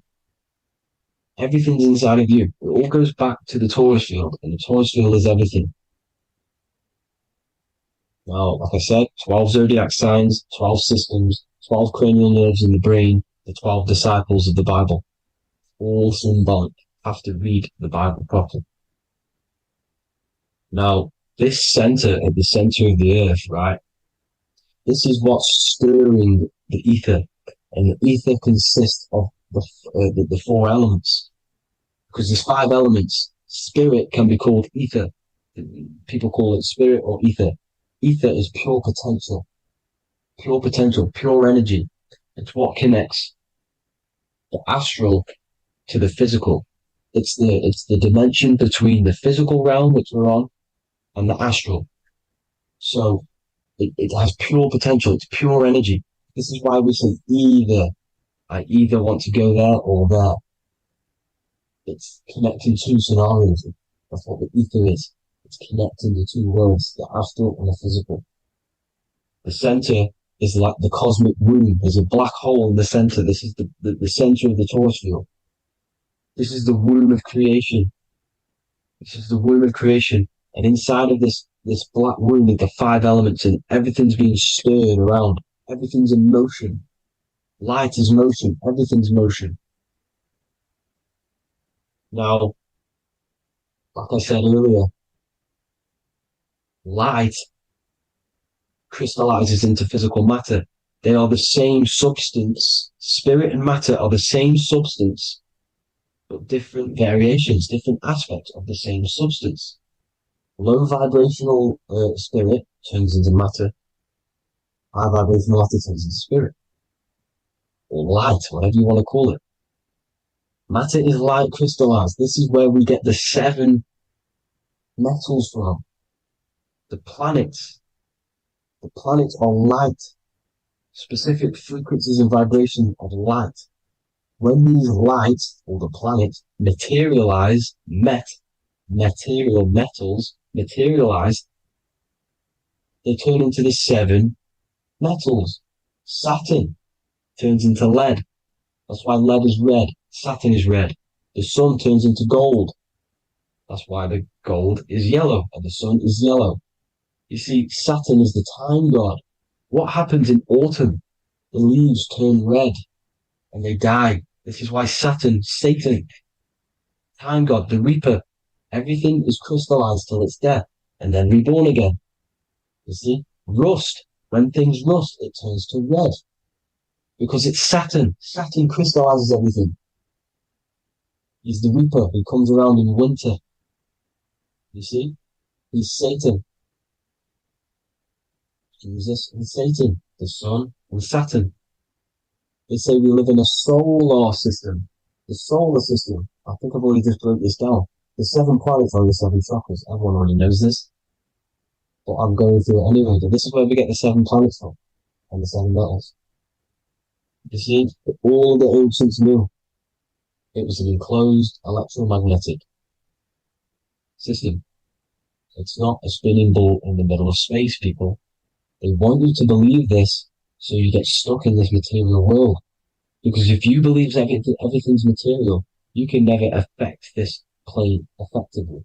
You can never create your life effectively. You don't understand the planes of existence. Because the mental plane is a higher plane. And it breaks down and it controls the planes below it. The mental plane, hold on, I've got it here for you. The mental, the astral, etheric, then physical. Etheric connects the physical to the astral, but the mental is what's above them all. You see? Now, it's important to understand this. It's important. However, the ancients always talked about the enclosed system. Only NASA, which is introduced around the Roman times, not NASA, but the global Roman times, okay, by these Masons. These Masons introduced this because they wanted to take over the minds of the masses and control them. These people worship the physical realm. They know how it works. They know the ins and outs of it. They know how to do the magic. They know how to do it all. They understand it all. That's why Masonry have to take the oath. The oath of not speaking. You're not allowed to speak about anything you learn about in Masonry. Because they're discovering the truth about your mind and how it creates reality and stuff like that. So this is the Masonic cosmology. The 5-pointed star, the 5 elements. The checkerboard for duality, positive and negative, the two aspects of every substance. This is another ancient painting depicting the firmament, the stars inside the firmament, the sun. You see, the ancients worshipped the sun because it's so important for sustaining our life. It's the only reason we're alive is because of the sun. But then people think it gives you cancer today. They brainwash you to think the sun gives you cancer when it's the number one source of all life. They want you to believe it's a big, spinning, dangerous ball in space. It's not. It's here to give us life. It's God's son. That's why Jesus is known as God's son. It is the Son of God. God created that to sustain us. You see? So it's important you understand the true cosmology of where you are, because if you don't know where you are depleted of all of your morals. You're depleted. You're demoralized. You're lost. You don't know where you are. You don't know where you exist. Okay? Once you accept the globe model, the heliocentric model, you will subconsciously think that you come from nothing. This is why they implemented the evolution theory just after the globe model was introduced by Charles Darwin. Charles Darwin came in after the globe model. He's a Mason, he was another Freemason, and implemented evolution where we came from monkeys, because they want you thinking less of yourself so they can manipulate your mind. You see? They want to manipulate your mind, and they have done since you got here. Since you came through that portal, you were manipulated from that day to believe this, believe that. The true cosmology, the truth will set you free. You will understand things better. You will feel better in yourself when you know the sun is here for you. You'll feel better in yourself that you know that you didn't come from a monkey. You were created as a human, a manifester, a creator. You're so intelligent. Your mind is amazing. You can manipulate matter, mind over matter. See? Thank you all people for tuning in. Tap in with yourself. Love yourself. Find the truth. Spread the truth. Nothing dies. Nothing in this creation dies. Everything's energy. Everything's light. Light can never die. You're a light being. That's why it says Hu. Hu man. Hu is light in Hebrew. Or Latin. Either one of the two. You are light. You're a light being. You never die. Ever, ever, ever die. Ever. Stop thinking you're going to die. This body will die because it contains electricity. And electricity always goes back to a standstill point because of vibration. Electricity vibrates. You are pure light. You will never ever die. Thank you all people. God bless. Make sure to like, subscribe and share.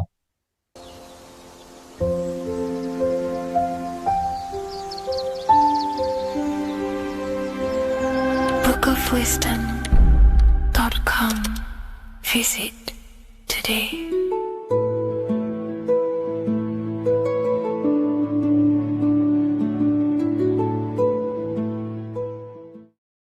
This isn't just spiritual fluff. Your words are vibrational commands that teach your subconscious what to believe and what to create in your reality. Now, I'm not going to sit here and tell you how words are these vibrational things that create reality. In fact, they are. However, the power of words does not hold in the vibration of the word. Yes, it has a little effect on plants. Yes, every word is a vibration that speaks to every cell in your body. However, this is not the main power of words. The main power of words is restructuring your consciousness and invoking energy inside of your own consciousness. I'm going to go over these two in detail for you. Your life is an externalization of your consciousness. Your belief system, your internal world, are building blocks to create your external world. What you believe in is how you see reality. It is the filter that you see to see reality. If you want to change reality, you have to change your consciousness first. There's no point trying to create a change, a manipulation in the external world, because it won't last very long. You have to restructure your inner temple, your inside world of thought and emotion For example, your external reality is an externalization of every thought you thought in the past. Your life circumstances are just a result of every thought you thought in the past. You become what you think about. So if we can control what we think about, we will control who we become. Words are a powerful way to restructure your subconscious mind, which will then restructure what you think about. For example, if I said the word chicken all day long, I'm going to be thinking about chicken all day long. The words we repeat enter our subconscious mind, and our subconscious mind molds our conscious mind of what we are consciously giving attention to and thinking about. And that becomes our emotion. Our emotion becomes the energy, the charge behind our action. And all this creates who you are and your reality. If you want to create a change in your external world, you need to repeat the end result as in an affirmation. I am abundant. I am disciplined. For example, if you're trying to stop a certain addiction, don't say, I am going to stop smoking. Say, I am disciplined. By saying discipline, the subconscious mind accepts the word discipline and not the word smoking. If you repeat smoking, I am not smoking, your subconscious mind will just pick up smoking and then do more smoking. So if you are trying to create discipline in your life and trying to stop something, say, I am disciplined. The reason for this is powerful because you're conditioning your consciousness. You're conditioning your subconscious mind and filling it with the word discipline. And I'm not going to say do this a certain amount of times a day or do this in the mornings. I want you to do this as much as possible. I did this as much as possible. Whenever I had free time, whenever I had a free minute, I would say these words either physically or mentally, just to condition your consciousness. Words are the most powerful way to restructure your belief system and restructure your inner world, which will then mirror in your outer world. Words are also a powerful way to invoke energy. This is why when you see these magic occult rituals, you see people chanting and doing these things. It's because if you slowly chant a word, you can actually invoke the emotion. There are three aspects of creation: thought, emotion, action. Emotion is energy in motion. By repeating a word over and over again, you can actually begin to invoke that energy, that emotion inside your heart. And you can start to feel the reality as if you are already living it. And this is just another powerful way to condition your consciousness to become a certain thing before you have it. This is what magic is. Magic is all to do with reprogramming the subconscious mind, aligning the subconscious with a certain belief or reality, which will then produce an effect in our thoughts, our emotions, and our actions, which will then create that reality. So if you want to create something in your life, literally just repeat, I am something. I am is referring to your consciousness. I am is the highest aspect of you. It is the true self. Whatever you condition your consciousness will be mirrored in your external reality. I am abundant will condition your consciousness to feel and believe you are abundant, which will then seep into your thinking. And then you will start to act more on this because you are thinking about it, which will then change your external reality. Words are vibration, and vibration is powerful. However, if you truly want to change your reality, you have to change your inner world of consciousness. And words are the best way to invoke feelings to become the reality you want. And words are the best way to condition your consciousness to a certain belief or a thought. And by doing this, you're actually creating a root cause. The cause is your consciousness, your mind, and you have to restructure the mind to create that reality. Words are a great way to restructure your consciousness and create reality.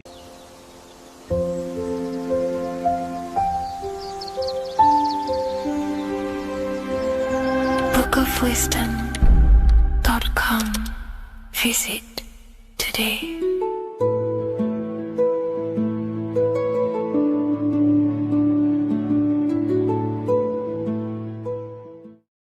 What if I told you the devil is closer than you think, and it's not actually a real person, force, or spiritual entity outside of you, but a being and an aspect of your own mind and psyche? In this video, you will learn exactly what the devil is and the true esoteric meaning of the devil. The first thing we need to understand is that the universe is a mental universe. Look around you. Every action, every building, everything you see around you was begun first as thought in the mind, then manifested. We use the mind designed to build and shape our reality. The universe, the world, only exists inside of our mind. Therefore, God and the devil exist inside of our own psyche. So first of all, the devil is not a literal being, but a symbol of the lower self. It represents the unmastered, ego-driven part of the human mind, a symbol of destructive thoughts, emotions, behaviors, lives in realms of chaos, fear, hatred, lust, and ignorance. This is why we see the devil as red, because red is the lowest vibrational color on the color spectrum. It also corresponds with the root chakra, which is all to do with survival instincts. Red represents chaotic and intense emotions like hatred and anger. When we are angry, our face turns red. The devil represents our animalistic fundamental needs, our instinctual needs, our survival state of consciousness. We have a survival state of consciousness and a godly state of consciousness. Our godly state of consciousness is creating, not just experiencing in the animal state, but consciously creating reality. This is why we see the devil with a goat head, an animalistic head, and the head is where the brain is. The animal head represents living off instinct, the part of our mind that lives on urges, impulses, and instincts, eating, sex, power, ego-driven actions, and ego-driven thoughts. Animals are only aware of themselves. Animals live on instinct. They have no ability to consciously create like humans. This is our lower desires for the material world. That's not to say the material world is evil. However, when our consciousness is only seeking material things, this leads us down a path of self-destruction, because nothing material can ever satisfy our soul. Everything material is temporary. Therefore, the devil represents the part of us that seeks only material desires, only material fulfillment, the ways of thinking where we only think about ourselves and ego-driven thoughts. It also represents the unchecked, unconscious self, where we have no mastery over our thoughts, over our emotional impulses, and no mastery over our actions. We're living in instinct and impulsive states, which causes chaos, selflessness, destruction, and keeps us bound to our lower material 3D state of consciousness. It's important to recognize that the word devil was never present in the earliest Gospels. Instead, what was mentioned was a spirit of evil. This distinction is crucial because it underscores that the idea of the devil, as popularly conceived, does not actually exist as an independent entity. Rather, it is a personification of the lower aspects of the human mind, a facet of our own consciousness. The term spirit of evil was not meant to denote a specific deity or being, but rather any force of negativity, whether it manifests as a destructive thought, emotion, or action. A spirit is a force, an energy, and we have three forces that create our reality: thoughts, emotions, and actions. We have full control over these three aspects, which transform and mold reality. A destructive thought, a destructive emotion, a destructive action is a spirit of evil, and it originates from the darker aspects of the human psyche. So now, because we're on the topic of the devil, we have to look at the pentagram, which is obviously connected to the devil heavily. The upright pentagram represents spirit, air, water, earth, fire. Upright, which represents spirit, the most important element on top of the earthly elements, showing spiritual principles over material principles. As spiritual beings as we are, we have to put our spirit first, our higher self first, and material things second. Why? Because material things never satisfy us long term. Seeking material fulfillment will leave us feeling unfulfilled in the long run and very unhappy, and we can lose ourselves in illusions. We have to put our spiritual principles first. Seeking wisdom, knowledge, connection to the divine, and connection to our higher self is what gives us true fulfillment in our hearts and souls. But when we see this pentagram inverted, we now have spirit on the very bottom, which now represents earthly principles on top of the spiritual principles. We're putting our earthly elements on top of our spiritual element, which this inverted pentagram represents no longer caring about spirit, no longer caring about our invisible internal world, and only caring about this external body, food, sex, material things, cars, money, and all the things outside of us, the world outside of our mind. This is what true Satanism is. Satanism is not worshipping an external deity, but it is worshipping the self, only fulfilling the ego's desires. This is what true Satanism is, and we have all been conditioned to live in this state. Satanists want us to believe that there is an external deity called Satan or the devil, and the reason they do this is because they trick us, making us believe that we are not Satanists, while they are actually conditioning us to be self-seeking, ego-driven people, where we only care about sex, food, material things, and money, which is actually conditioning us to be Satanists. 80% of the population today are unknowingly involving themselves in Satanism, which is ego-driven thoughts, actions, and emotions, dwelling and living in this state, where we only care about ourselves. When we are spiritual, we realize we are all one. We are all one consciousness family, and we need to do things that help and contribute towards our collective experience, helping others, instead of seeking to serve only the self. The angel is depicted with wings, which represents elevation, higher self. The devil is represented with an animal horns, which is on the ground. A goat is on the ground, which represents the lower self. This is the elevated mind and the lower material mind.